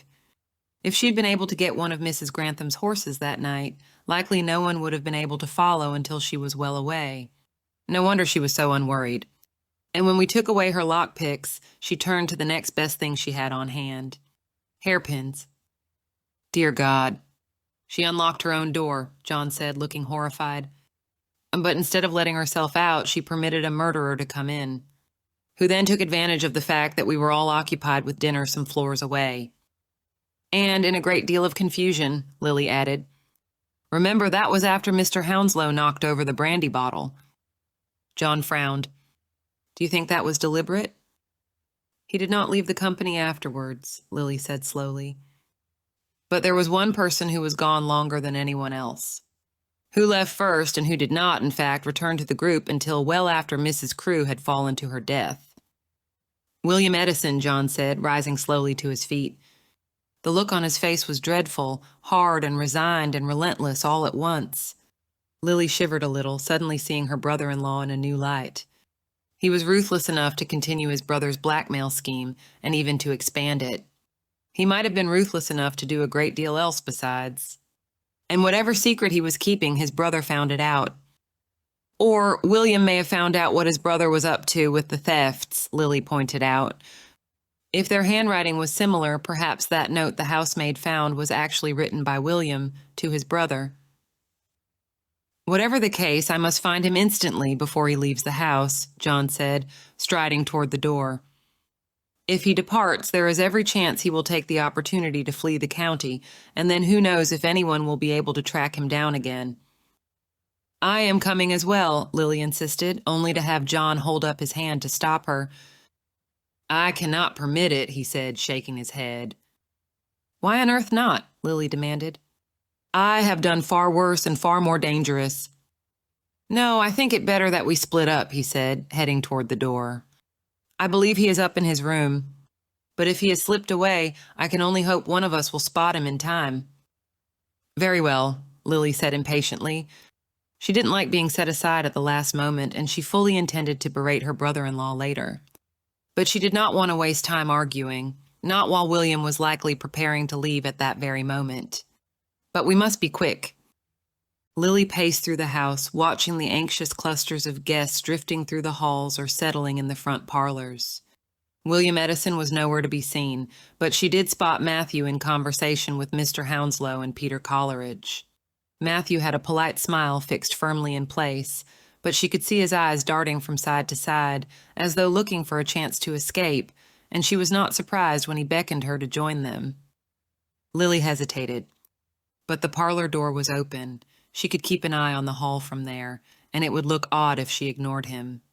Making up her mind quickly, she stepped up to his side just in time to catch the end of Mr. Hounslow's comments. "Surely you cannot be talking about investments, of all things?" Lily asked. "Not at a time like this?" Mr. Hounslow smiled, a suave, insincere expression that was second cousin to a leer. "You know how gentlemen are, my dear. We cannot help ourselves." "Coleridge, Spencer," he bowed.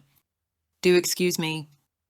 Lily raised her eyebrows at Matthew in an unspoken question, and his quick, flickering smile was a little embarrassed. "Mr.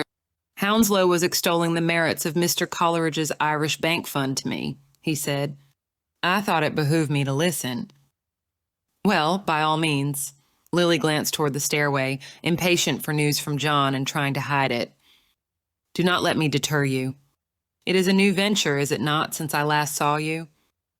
"Indeed," Peter said, glancing at Mr. Spencer and shifting in his seat before giving her a friendly smile. "It is very technical, though, and I've no wish to bore you.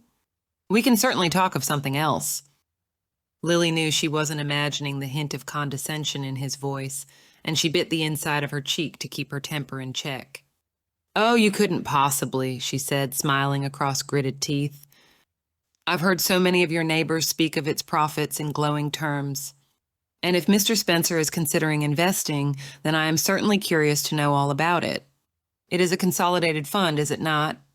Could you explain what that means for the structure of it?" Peter looked taken aback by the question, and his eyes darted around the room, settling on Mr. Spencer once more with a look of mild panic before returning to her. "Well, it is all a bit complicated, but in simple terms, oh dear." He broke off as a bout of violent coughing interrupted all the conversation in the room.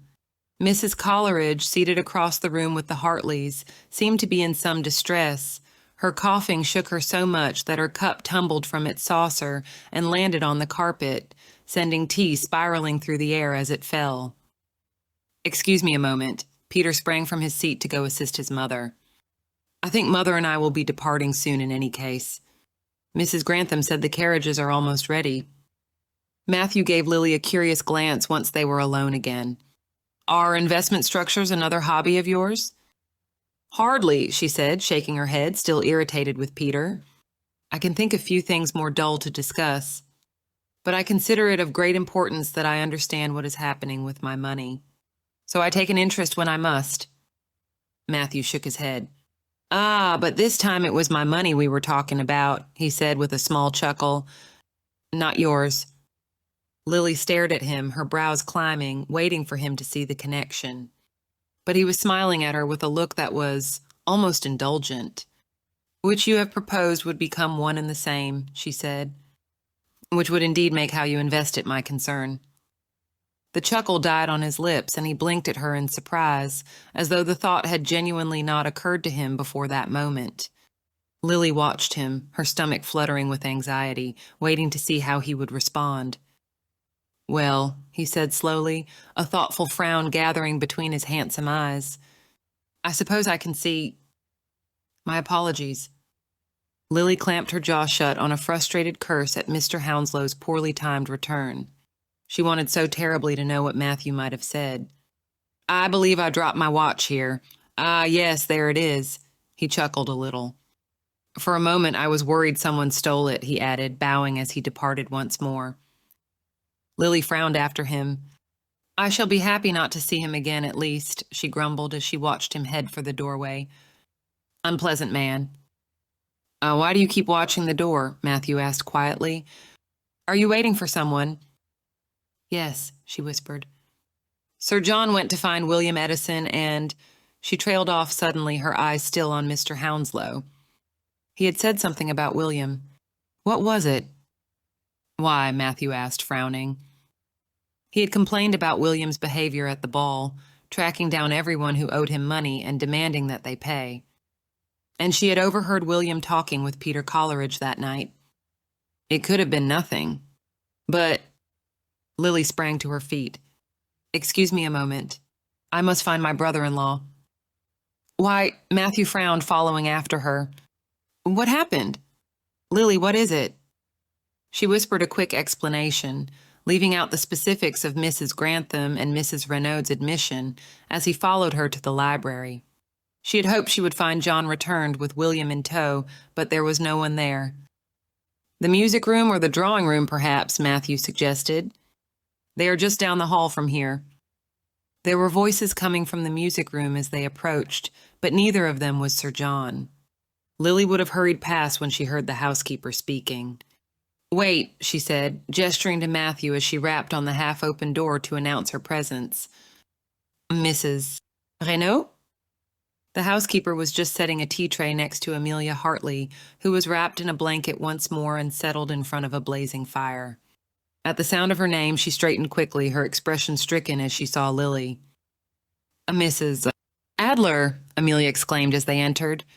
She looked very young and tired as she sat there, and Lily felt a pang of regret that she had allowed the girl to assist her that morning, so soon after her near poisoning.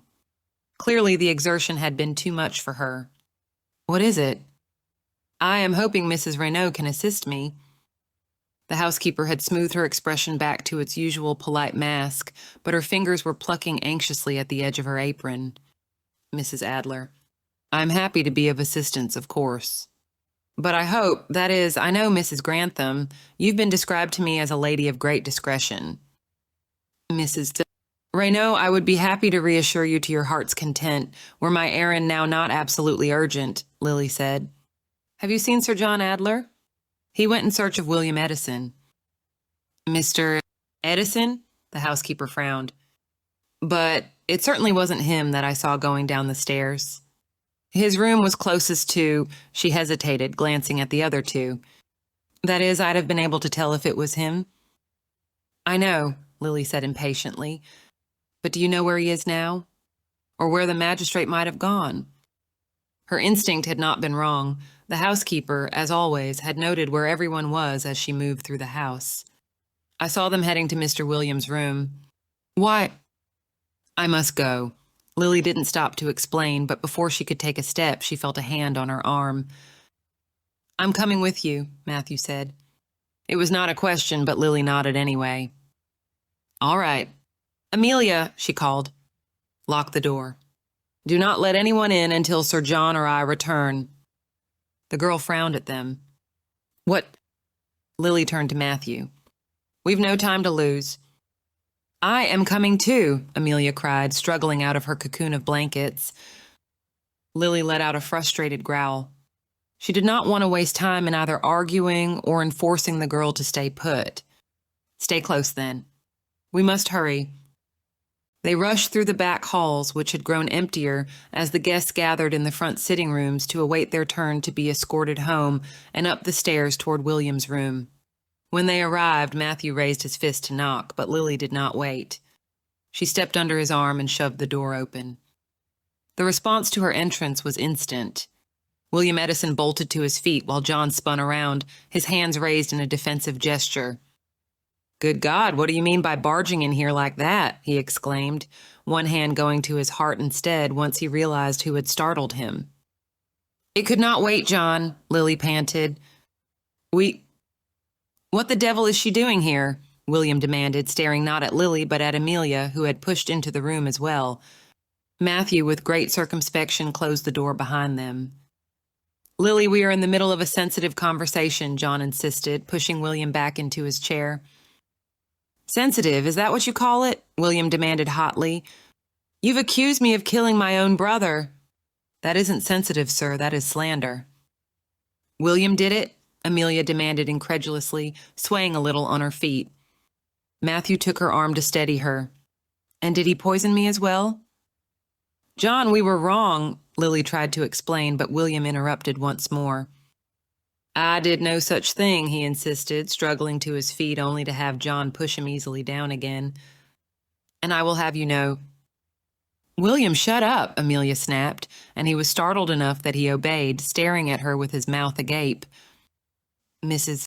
Adler, what is it? Do you recall what Mr. Hounslow's complaint was about Mr. Edison here? Lily asked, still struggling a little to catch her breath. And that he spent the entirety of Mrs. Grantham's ball cornering people who owed him money and demanding payment, which Mr. Hounslow says was unbecoming of a gentleman. What is unbecoming of a gentleman is not paying his debts, William interrupted. They owed me money and I was within my rights to insist on payment. William, Lily said, walking toward him, Matthew and I overheard you speaking to Mr. Coleridge at the ball. I thought you were telling him you could not pay a debt you owed to him because you had need of the funds yourself. But that was not it, was it? She took a step closer. He owed you money and you were telling him you required payment because you had need of the funds. Well, I had, William exclaimed, flushing with embarrassment. And it was damned awkward to admit, too. No man likes to say out loud that he is strapped for cash. But Coleridge was so stupid about the whole thing, going on about a gentleman's word of honor and asking for more time to pay. I could almost believe he had no intention of ever paying me, the old miser. It would be miserly of him, indeed, Lily agreed, if he had the money to pay you. Of course he has it, William snapped. His Irish properties make him near $5,000 a year. Everyone knows that. That's why we all invested in them as soon as he let us. Well, not you, he added, giving John a withering look. But you'll regret that this time next year. No, Lily said softly. I do not think he will. And we know your brother wanted to speak to Mr. Coleridge at the ball. What are you saying, Lily? John demanded. Why worry about what Mr. Coleridge was doing? We have all known Peter for years. He is a shrewd man and a devoted son. What connection had he to Mr. Edison? He clearly had one, or why else would Mr. Edison have been seeking him out at the ball? Lily insisted. He wanted to discuss his brother's. John froze, his lips half parted, the words dying even as he spoke them. His brother's debt, Lily said, nodding. But it was Peter who owed a debt to William, not the other way around. And he would not pay William. Why do you think that was? But he could not have been the one to harm my brother, William pointed out. How could he when... He glanced around at them as though to gauge what they already knew. Surely you know he spent the night with Mrs. Taylor? He what? Amelia demanded, swaying again before Matthew steadied her once more. Lily eyed her worriedly. The girl was still weak from her ordeal, and who knew what further shocks or excitement she could endure. How do you know that? John asked. William shrugged. There has been a good deal of gossip.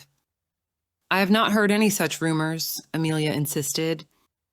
William rolled his eyes. Well, of course not. No one would repeat such things in front of an unmarried girl. But in any case, I am sure Mrs. Taylor would have noticed had he slipped away for any part of the night. And yet he still offered to marry me? How churlish, Amelia said, looking offended. Well, as William is right, does that not settle it? John pointed out.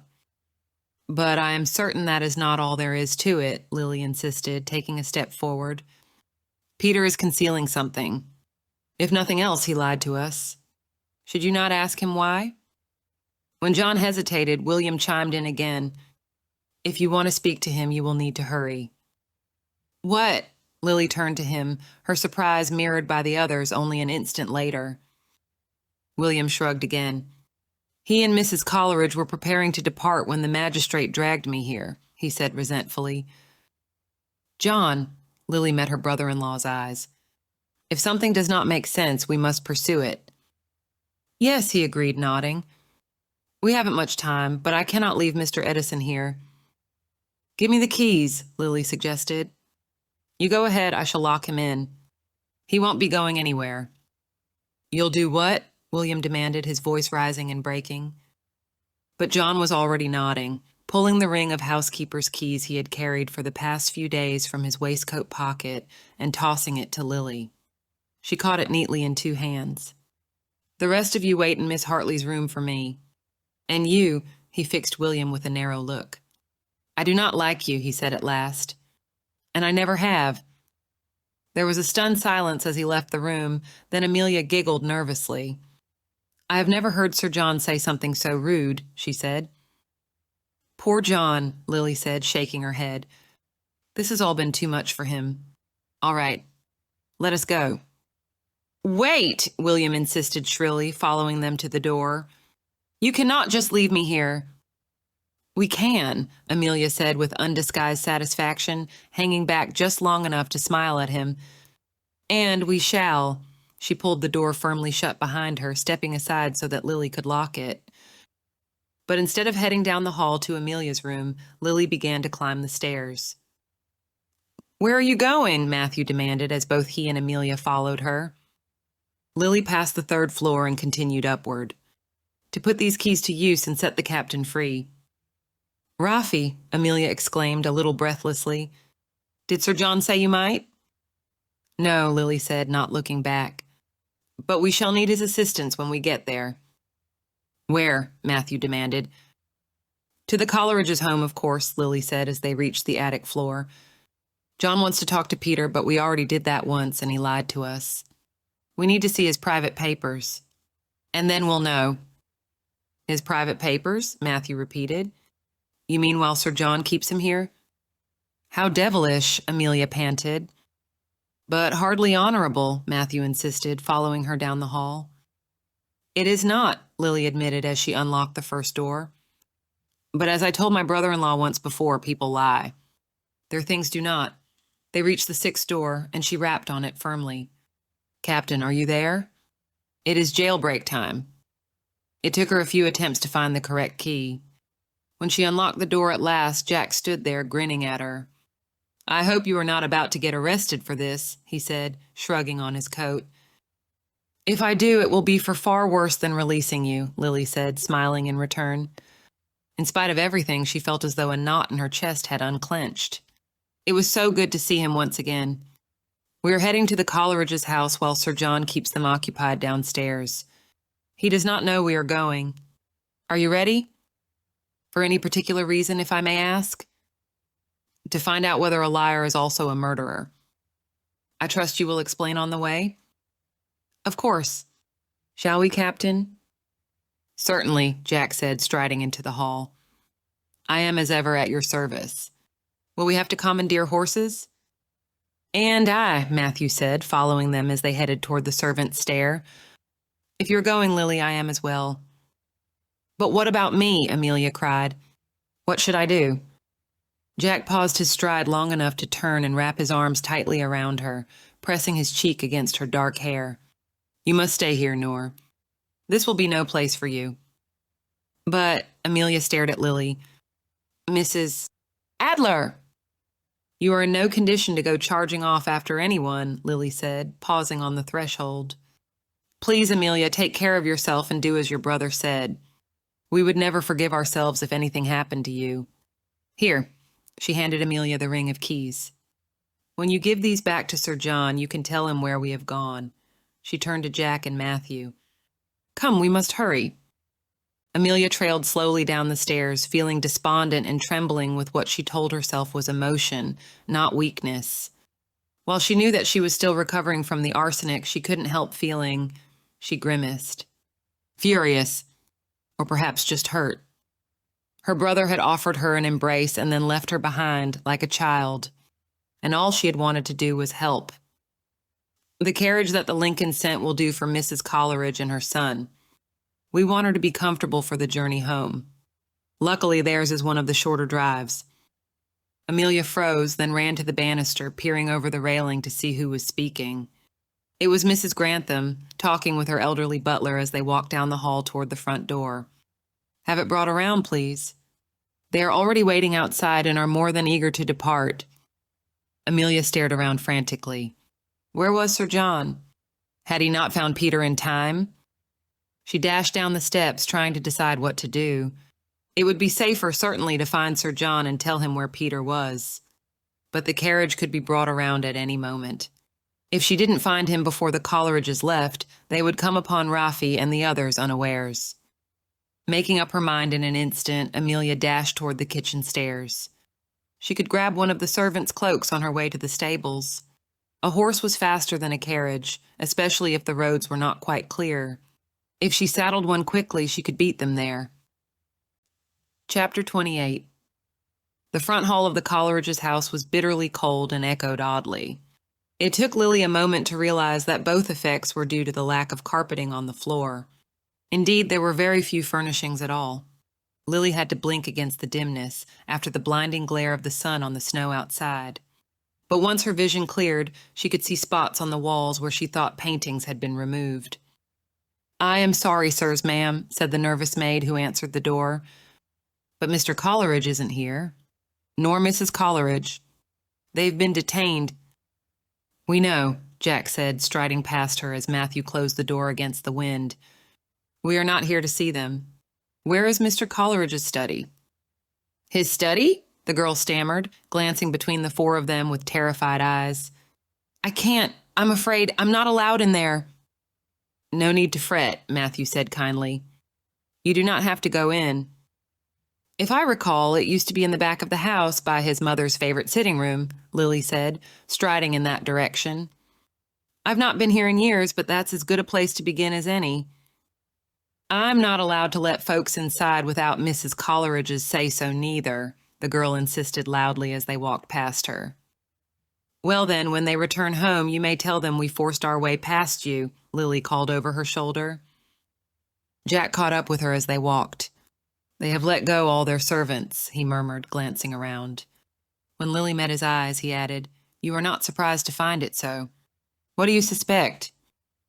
"I suspect the servants have gone the same way as the art on the walls and Mrs. Coleridge's real pearls.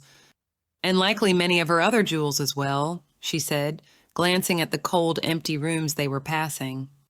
They had ridden over as Mrs. Grantham's carriages were all being pressed into service, and she had been able to tell the men only the bare outline of what she expected to find. "And I think when we look through Peter's papers, we shall find that the condition of his Irish properties is not quite what he has proclaimed it to be." She took a deep breath as they arrived at Peter's study. "Shall we begin our search? We likely only have as long as Sir John keeps them busy. If they can get away, they'll return straight here. I shall keep watch in case any of the servants who are still in residence try to interrupt," Matthew said, lingering on the threshold of the room. "Call me if you find anything." They didn't waste time. Jack went to the cabinets below the bookshelves while Lily began to search the desk. Its drawers were remarkably tidy, which didn't surprise her at all, given what she knew of Peter, but they were also remarkably free of papers. No reports from tenants, nothing from his Irish banks.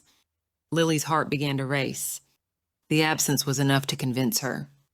But John, she knew, would require something more. One drawer held a stack of letters.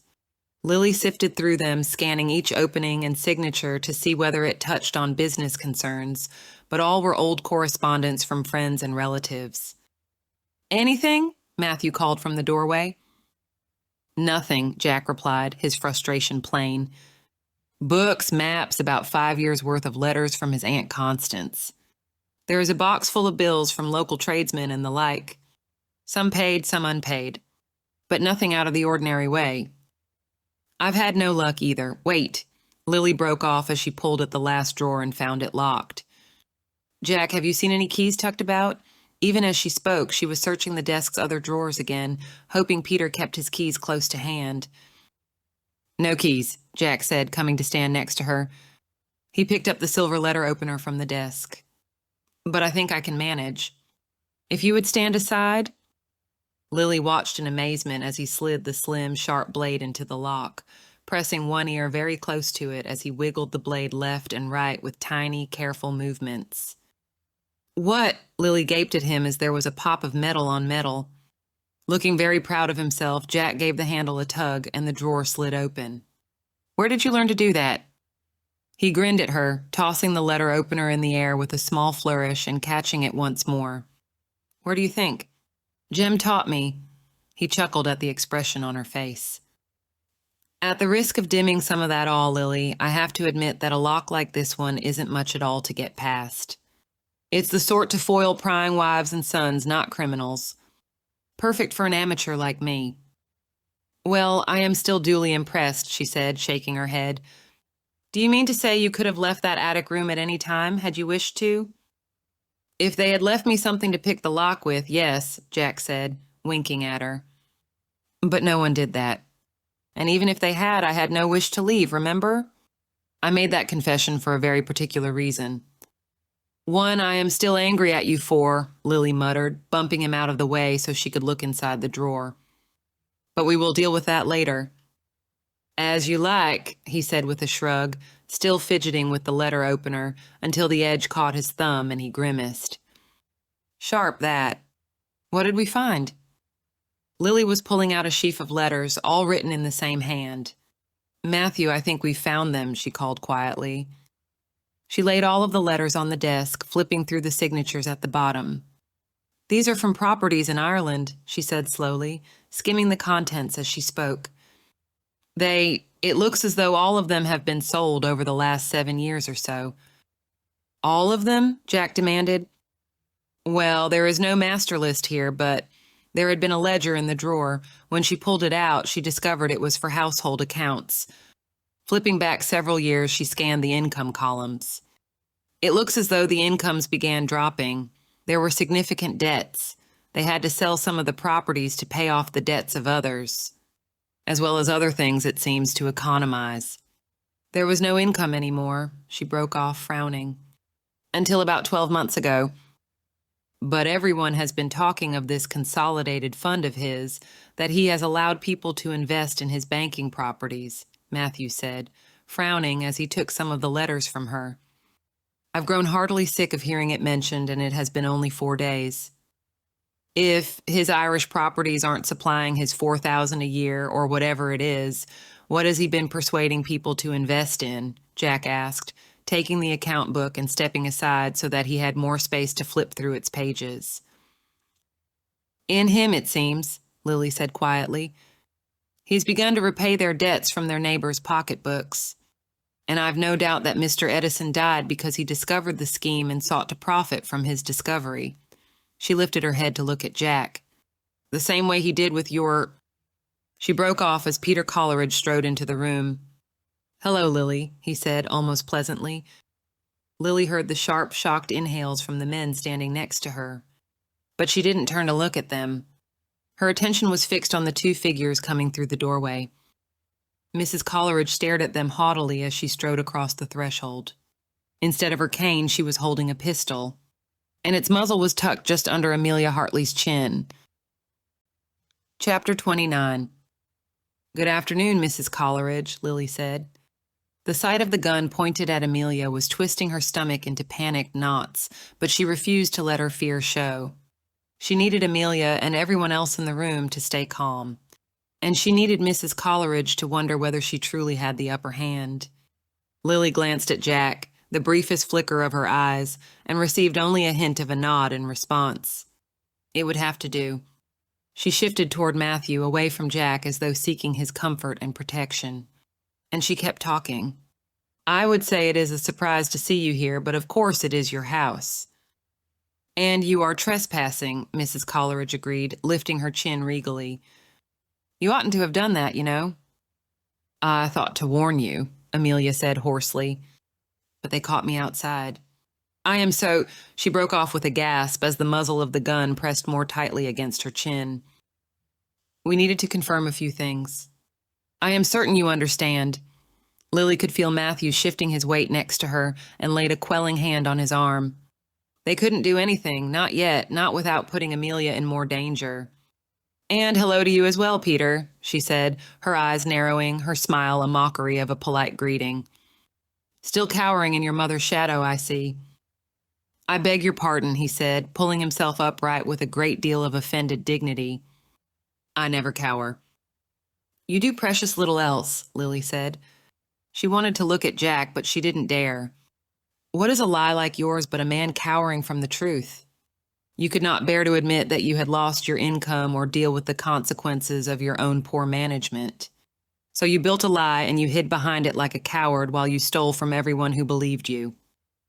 How dare you? Peter stepped forward, one hand raised as though he would strike her. Peter, do not be a fool, his mother snapped. He subsided, but not without giving Lily a scornful look. You always were too mouthy for your own good. You were insufferable when Freddie married you, and you're insufferable now. Perhaps, Lily said, undaunted, but I am not the one here who is guilty of fraud and murder. If Peter thought to put her off balance with insults, he was sorely mistaken in how much she cared for his opinion.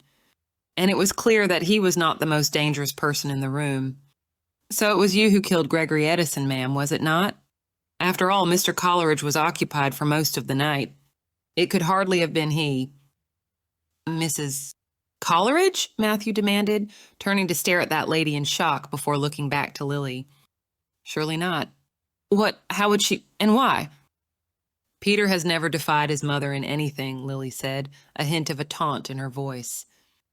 She stood to lose as much as he by admitting to their poverty, and she had as much to gain by his fraud. In fact, I would not be surprised if it was her idea. Was it, ma'am? She asked, a small smile on her lips as she attempted to play to the old woman's vanity. But Mrs. Coleridge regarded her coldly. Peter is right, she said. You talk too much.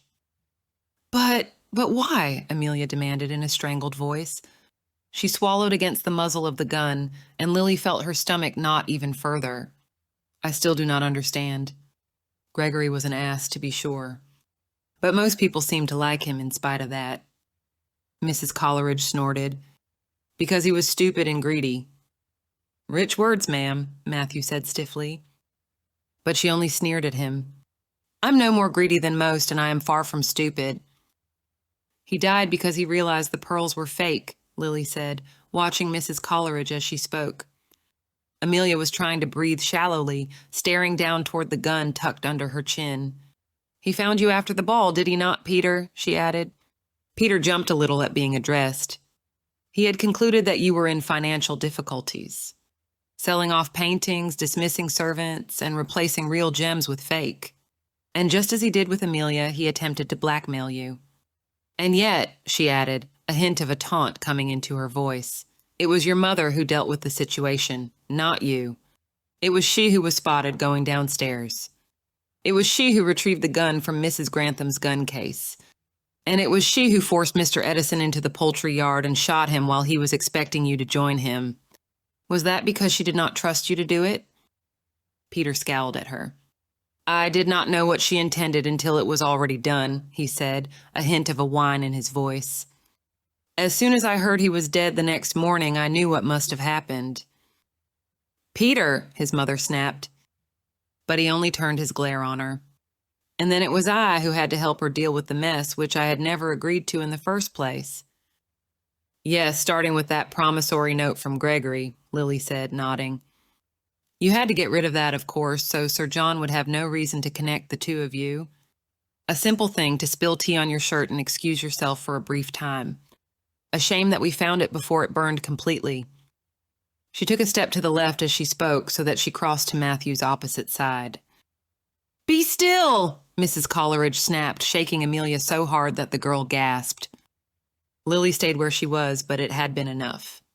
The Coleridges had both turned to keep their eyes on her. And you must have been so nervous when we began asking about your mother's pearls, though once you understood why, it presented you with an opportunity, she continued. Discover who Sir John suspected, then find a way to put the pearls, which your mother had already recovered, with them. Our magistrate would have to conclude that person was guilty of murder. How fortunate for you that so many accusations were being thrown about. You practically had your pick of victims. And then, she shook her head. Better and better, Mrs. Crewe was caught and confessed to theft. You were more than happy to get everyone else worked up and angry to try to pin as much blame as possible on Mrs. Crewe. Had you any idea before that moment that Mr. Edison had a partner in his crimes? You talk as if we wanted any of this to happen, Peter exclaimed. His mother tried to hush him, but he continued heedlessly. All we wanted was to live our lives in comfort. And then Gregory comes along with his blackmail. Surely you can understand our fury, he added, turning toward Amelia. She managed to give him a scornful look, in spite of the deadly position in which his mother held her. Seeing as I was not moved to embark on a festive round of murders, no, I cannot say that I... She broke off as Peter took a sudden step toward her. I already told you I did not kill him, Peter yelled. Peter, stop shouting, his mother ordered. Scowling, he fell silent. But you did kill Mrs. Crewe, Matthew said, his voice heavy with quiet fury. It had to be him, did it not? He added, glancing at Lily. Mr. Hounslow tripped over Mrs. Coleridge's cane. Deliberate on her part, I assume?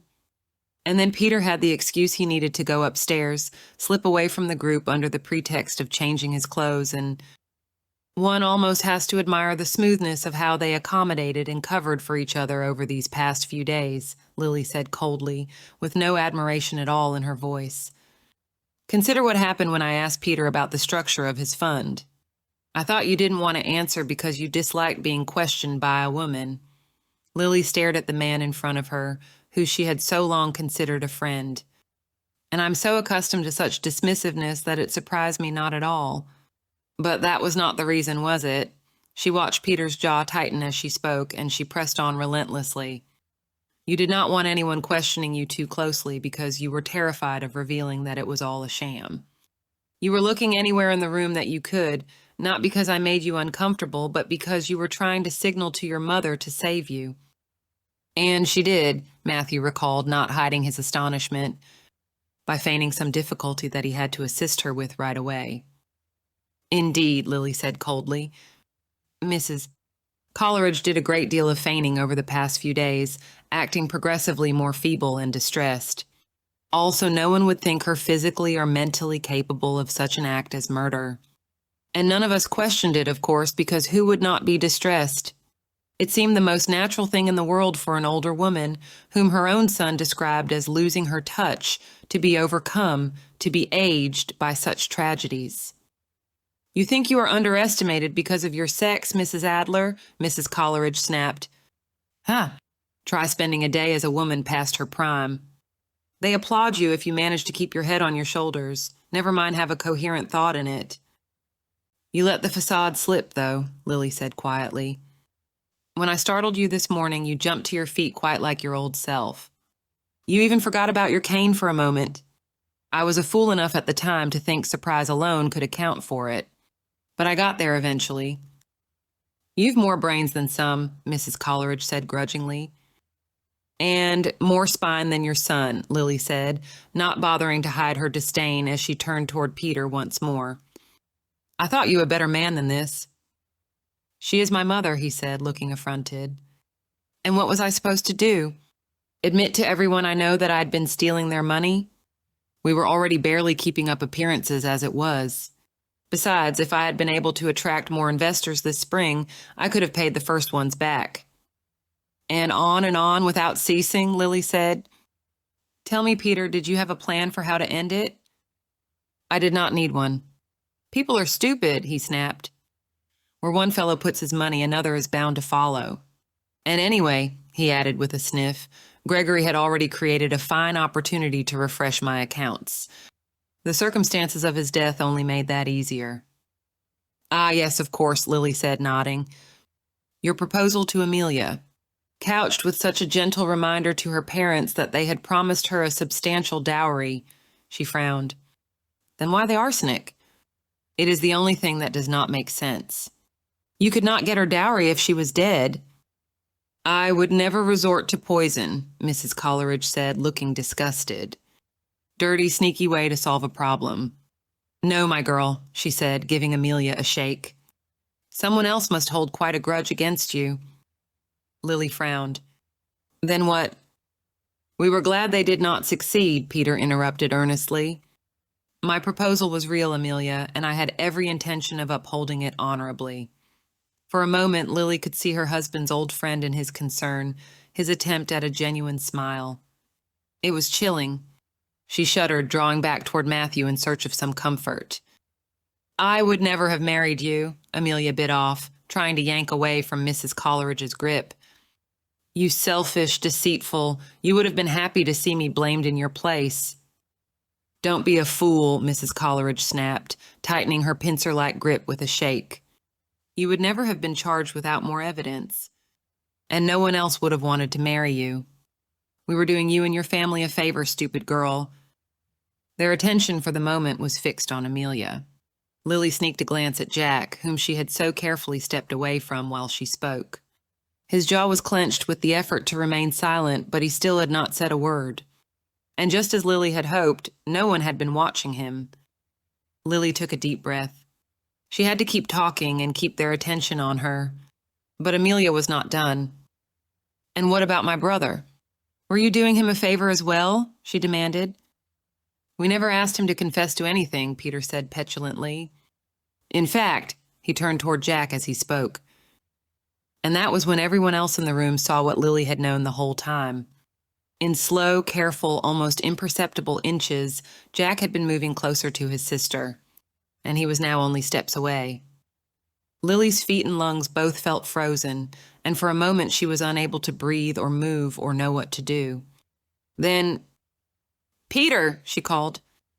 Instinctively, his head snapped toward her. That was when Jack charged. Amelia, realizing in an instant what her brother was about to do, drove her elbow back into Mrs. Coleridge's stomach. The old woman gasped for breath, and the muzzle of the gun wavered, pointing for just a moment away from Amelia. Jack grabbed his sister, yanking her from Mrs. Coleridge's grip and turning to tuck her behind his own body. With a shout, Matthew charged toward Peter, knocking him off balance and upsetting a table ornamented with paperweights and globes. Peter, who was no fighter, yelped as Matthew's weight drove him to the floor. Jack tried to wrestle the gun from Mrs. Coleridge while keeping it pointed away from both him and Amelia. The sound of a pistol shot exploded through the room.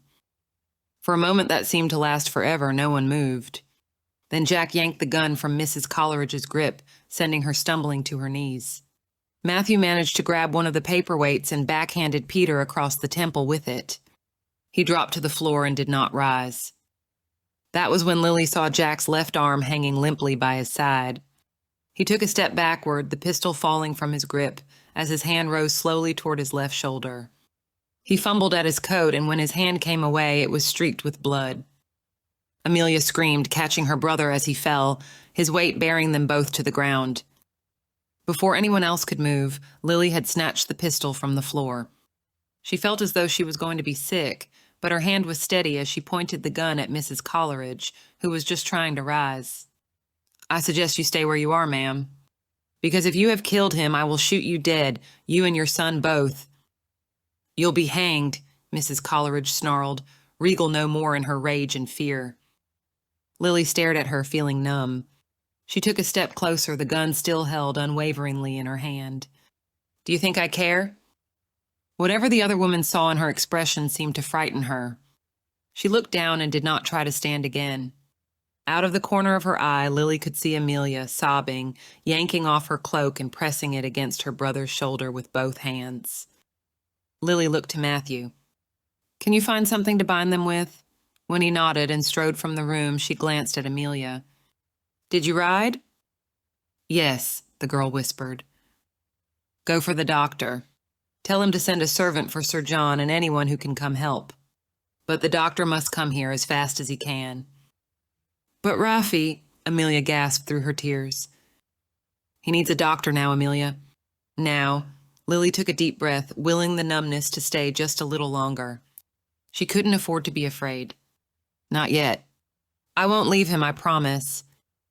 With another sob, Amelia dashed from the room just as Matthew returned with a bundle of rope. Outside the door, Lily could hear the little maid crying, but she didn't have time to care. With Peter unconscious and Mrs. Coleridge unresisting, Lily and Matthew were easily able to tie their hands and feet together.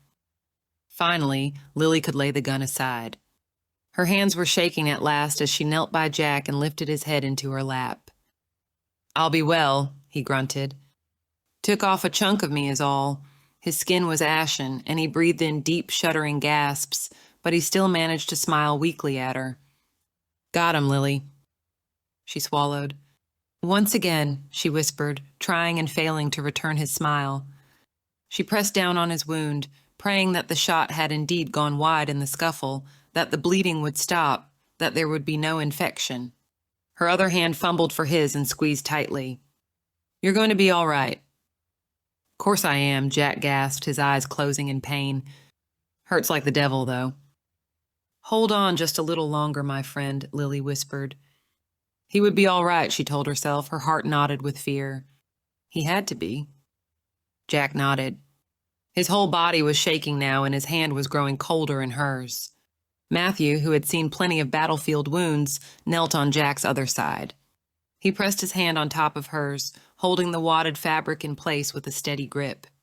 She could feel him watching her, but she couldn't bring herself to look at him, too scared to see what silent message he might be trying to give her. Beneath her hand, she could feel the frantic beat of Jack's heart, too fast, too much blood pumped too quickly. She closed her eyes against the tears that wanted to come, bending her head until her brow was pressed against his. Just a little longer. Chapter 30. As soon as I confronted her, she started sobbing and admitted to everything, Amelia said, taking a careful sip of her tea. She looked fully recovered, Lily was relieved to see. The weakness that had plagued her after the arsenic poisoning faded at last. It took me days to recall that I had found her coming out of my room. At the time, I thought she just wanted to say nasty things since that was what she proceeded to do. "How did you convince her to come?" Lily asked, glancing toward the second floor, where Kitty Hounslow was currently ensconced with her mother in Sir John's study, her sobs and muffled protests echoing down the stairs. Amelia added a splash more milk to her tea.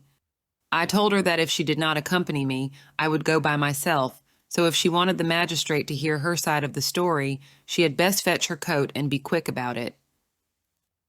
Lily found herself smiling for the first time in days. A straightforward and simple strategy. "I like it very much." "And a successful one," Amelia added. She shook her head. She claimed she regretted it as soon as she was back in her own room and wanted to tell Sir John what she had done. But she was too scared to admit it. Amelia shrugged. "I do not know if I believe that, but I've known her nearly my whole life. I can believe that she did not intend any lasting harm. She was just angry and impulsive and cruel. She did come to tell him something and lose her nerve," Lily said slowly, remembering the way the girl had sought out the magistrate and then changed her mind so abruptly. "Still, most people's impulses, even when they are angry, do not run to poison." "No," Amelia said with a short, humorless laugh. "But apparently unrequited love can make one do all kinds of stupid things. I'm glad I seem inclined to avoid such entanglements." She stared into the fire, clearly not seeing it, and swallowed. "It is hard enough loving one's family and friends without adding the pain of romance into the mix." Lily wanted to speak, but could not quite bring herself to. They were both thinking of Jack, she knew, though neither one wanted to say his name. Amelia sniffed, setting down her teacup so she could wipe the tears from her eyes with deliberate briskness. The Hounslows have never been the sort to consider others as important as themselves. Perhaps this will teach her to think more on the humanity of others, and not simply her judgments of them. She shrugged. Or at least to keep her uglier impulses in check. It reminded Lily of what Matthew had said about Kitty and her parents. As though summoned by the thought, he appeared in the doorway of the sitting room, knocking softly. "Miss Hartley? Sir John has sent word that he would like you to join them once more." He grimaced. "Not to be indelicate, but the shrieking was rather loud, so I think I've gathered what is happening up there. I think he wished for your opinion on any," he hesitated, "pronouncements he might be considering for Miss Hounslow's future." "Well, that seems only fair," Amelia said as she stood. "Will you still be here, Mrs. Adler, when I return?" "I have no other engagements today," Lily replied, glancing out the window. A second snowstorm had swept through the county after they had all left Mrs. Grantham's house, lasting as many days as the first, but it had finally passed.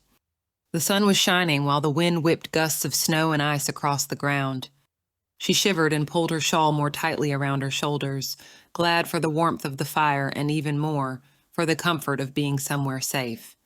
She had no intention of venturing from the house for any great length of time until she was ready to leave Hertfordshire entirely. "I shall see you when you emerge." Silence settled over the room once Amelia was gone. Matthew strode to the window, looking out at the glittering, icy beauty of the grounds. Lily poured him a cup of tea and carried it to him, putting the saucer on the windowsill for when he wanted to set it down.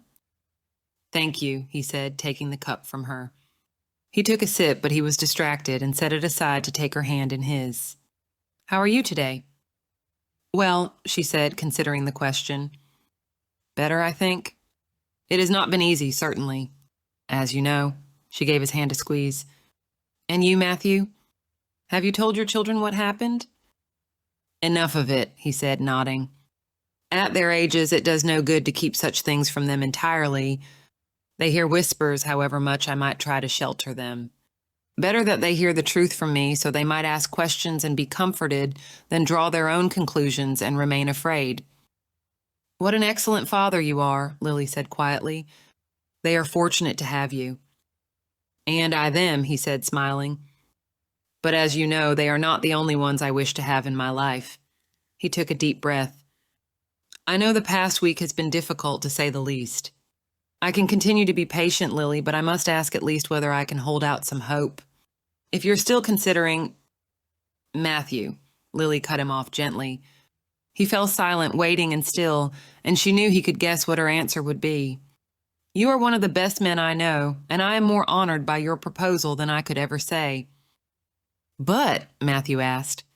He did not look angry, but his mouth had tightened, as though he were holding back his own impulse to argue or persuade her to change her mind.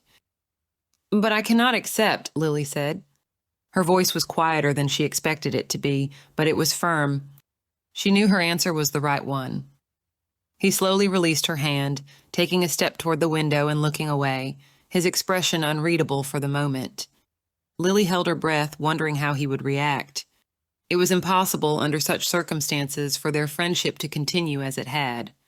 But her heart twisted at the thought that she might have forfeited his goodwill and good opinion as well. He turned back at last. Forgive me for asking, he said, his voice catching a little.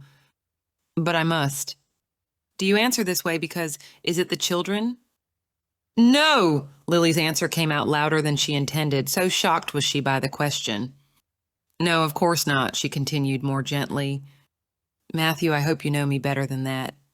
As honored as I am that you would wish me to be your wife, I am even more honored that you would wish me to be a mother to your children. Little though I think I am suited to such a role, she added, shaking her head. Knowing that you, who care more for them than you do for yourself, would think me capable of it is the greatest compliment I have ever been paid. Then why? His voice caught on the words, and he cleared his throat. I will not attempt to change your mind because I do know you. His smile was sad. And you would not give your answer if you were not firmly decided. But after our time together, I care for you very much, Lily. I do not think I am wrong in believing that you have grown to care for me. And perhaps even for Eloisa and Matthew. You're not wrong, Lily said. Is there... He hesitated. Is it because of what happened to the captain? Lily shook her head. He had been there when Jack was shot. She could not blame him for asking. No. Then am I competing with someone else? He cleared his throat again. Perhaps with the memory of someone else? No more than I am competing with the memory of your Harriet, Lily replied. Our first loves stay with us, you know that as well as I. But that should not keep us from living our lives. Then why? He repeated, even more softly. Please. She hesitated, then took a deep breath. Matthew, for all that you have complimented and admired me, for all that you have said you care for me, and I believe you do because I care for you as well, you have never yet said you love me. And I know you well enough, she continued, watching his eyes slide away from hers almost guiltily, to know that if you did, you would not hesitate to declare it. I ought to have remembered that you notice everything, he said, an edge of bitter humor to his words. But Lily, he took her hand once more. Even without it, would a marriage between us truly be so difficult? Many are built on a foundation that is far less solid than care and respect, and his gaze grew heavier. A great deal of enjoyment.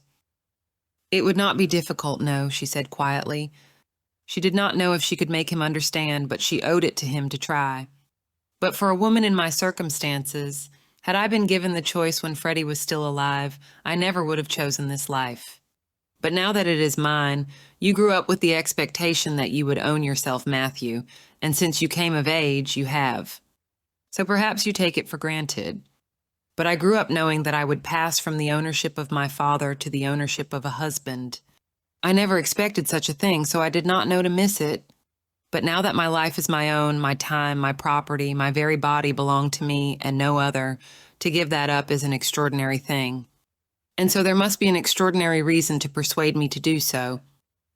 Matthew had been watching her silently as she spoke, his face a mask of tightly held emotions. Lily squeezed his fingers gently. "I hope you will tell me if I am wrong," she said. "Do you think a marriage would be something extraordinary for us? Or would it simply be—" she glanced around, searching for the right word before her gaze settled back on his. "Enough?" He was silent, and Lily was almost afraid to know what he would say when he spoke again. But in spite of the ache in her chest, she did not want to take her words back. At last he lifted her hand to his lips. "Lily Adler," he said softly, "the time we have spent together has truly been a privilege. I thank you for it. And I you, Matthew. I hope you know that if you ever need anything, you or your children, my door is always open." He nodded, his fingers sliding from hers as he stepped back. He looked for a moment as though he would say something more. But Lily was left wondering what it might have been as Amelia returned. "Well, that was unpleasant to say the least," she said, grimacing. "Oh, Mr. Spencer, my apologies. I hope I did not interrupt you." "Not at all," he said smoothly. "I hope you were not too unsettled by your conversation with Miss Hounslow." "Not unsettled, no. But I would not be sad to never see her again." "What have you got there?" Lily asked curiously, gesturing toward the sheets of paper that Amelia had returned with. Amelia looked down at the papers in her hand as though reading through them one last time. "My letters to Gregory. Sir John still had them." She looked at Lily, a wry smile on her face. "He suggested I burn them." Matthew gestured her forward. "Then by all means." Amelia took a deep breath as she stepped up to the fireplace and tossed the papers onto the flames. For a moment their edges crackled, then the fire swept over them in a sudden rush. When it died back down, the letters were blackened ash and nothing more.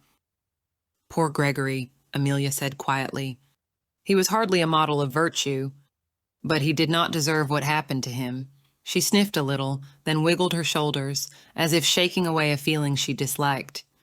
"I only hope his brother has learned a lesson from all this, weaselly little fellow that he is." "Even weasels have their place in the world," Matthew said, his laughter sounding forced. He bowed. "Forgive me for leaving so abruptly, Miss Hartley, but I must return to my children. We are to depart tomorrow." "Matthew," Lily began, then stopped. She did not know what she wanted to say. He paused in the doorway, turning to meet her eyes. "It's all right," he said softly. "Please do not worry about us." Lily caught her lower lip in her teeth to stop it from trembling and nodded. She hated feeling so wrung out by her emotions, but the sensation had been impossible to escape these past days. Matthew hesitated, then drew himself up. "Good afternoon," he said, bowing politely, before vanishing into the hall. Lily turned away quickly, crossing back to the tea table and retrieving her cup so she would have something to do with her hands. The tea had gone cold, but she took a long gulp anyway. She needed the sweetness. "Did something happen, Mrs. Adler?" The quiet question caught her off guard. She started, setting her teacup down with more of a clatter than she intended. "No, why do you ask?" "I thought—" Amelia shook her head. "Never mind." "How are your parents?" Lily asked, to change the subject. Amelia sighed, crossing to the window and staring out at the snow. "It has been hard. To have their neighbors turn on us, on me, so suddenly, and then Rafi—" Her mouth trembled and she sniffed again, fidgeting with the fringe on her shawl. "They think it would be best for me to be absent from the neighborhood for some time." "And what do you think?" Lily asked gently. As hard as the past week had been for her, she could only imagine how much worse it had been for Amelia. And that was after weeks of rumors and gossip from neighbors she had known her whole life. Amelia sighed. "I want to get away too," she said quietly. "Ami has been talking of renting a house in Bath or Lyme Regis. But that would not be possible until the spring at the earliest, perhaps even summer. Which means I have a whole winter yet to survive. And Kitty is not the only one I would be glad to never see again." The look on her face was bleak. "I shall manage, I suppose. It is only a few months." "I have another idea," Lily said. She waited until Amelia turned to look at her before continuing. Do you think your parents would allow you to come to London with me? To London? Amelia stared at her blankly. With you? If they would feel comfortable with you going away without them after all that has happened. If they would trust me to be your chaperone. If you wanted to, of course, Lily added, starting to feel a little disconcerted by the way Amelia was staring at her.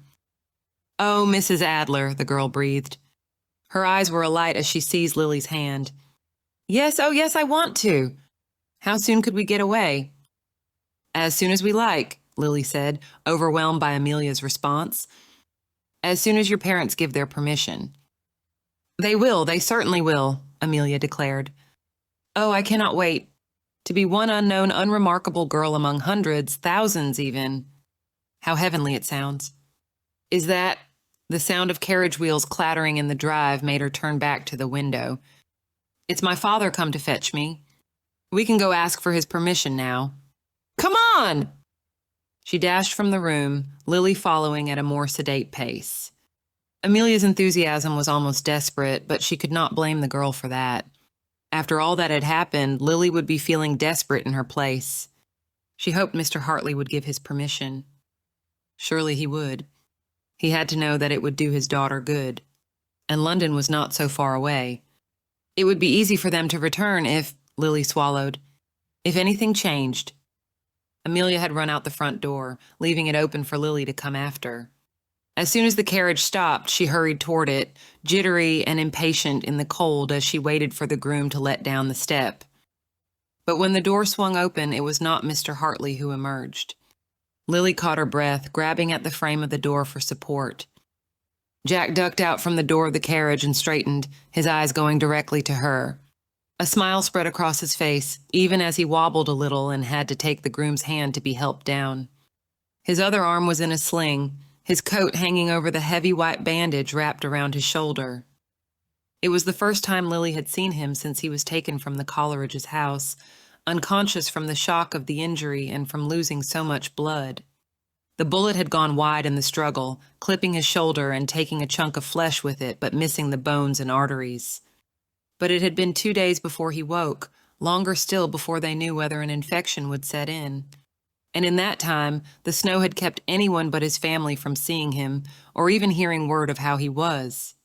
Lily had nearly cried with relief that morning when Amelia told her the doctor believed Jack was at last out of danger. Amelia had also told her that no one knew yet how the muscles in his arm would recover. But he was there, standing in front of her while Amelia clasped his uninjured hand, exclaiming with delight to see him walking about and telling him of Mrs. Adler's plan. Lily smiled at her friend, the expression trembling across her face like a wobbly child just learning to stand and unsure what would happen next. She felt as though someone had clamped a fist around her heart and squeezed, and she could not tell whether the sensation was pain or happiness. "Hello, Jack," she said, the greeting coming out as more of a whisper than she meant. She had not known until that morning whether she would ever have the chance to say those words again. He smiled back at her, his usual playful expression mellowed into something gentler, more serious. "Hello, Lily," he replied. They stared at each other for a long moment, neither of them needing to speak. "Well?" Amelia asked. She glanced between the two of them, nearly bouncing on her toes, eager and impatient. "When do we leave for London?"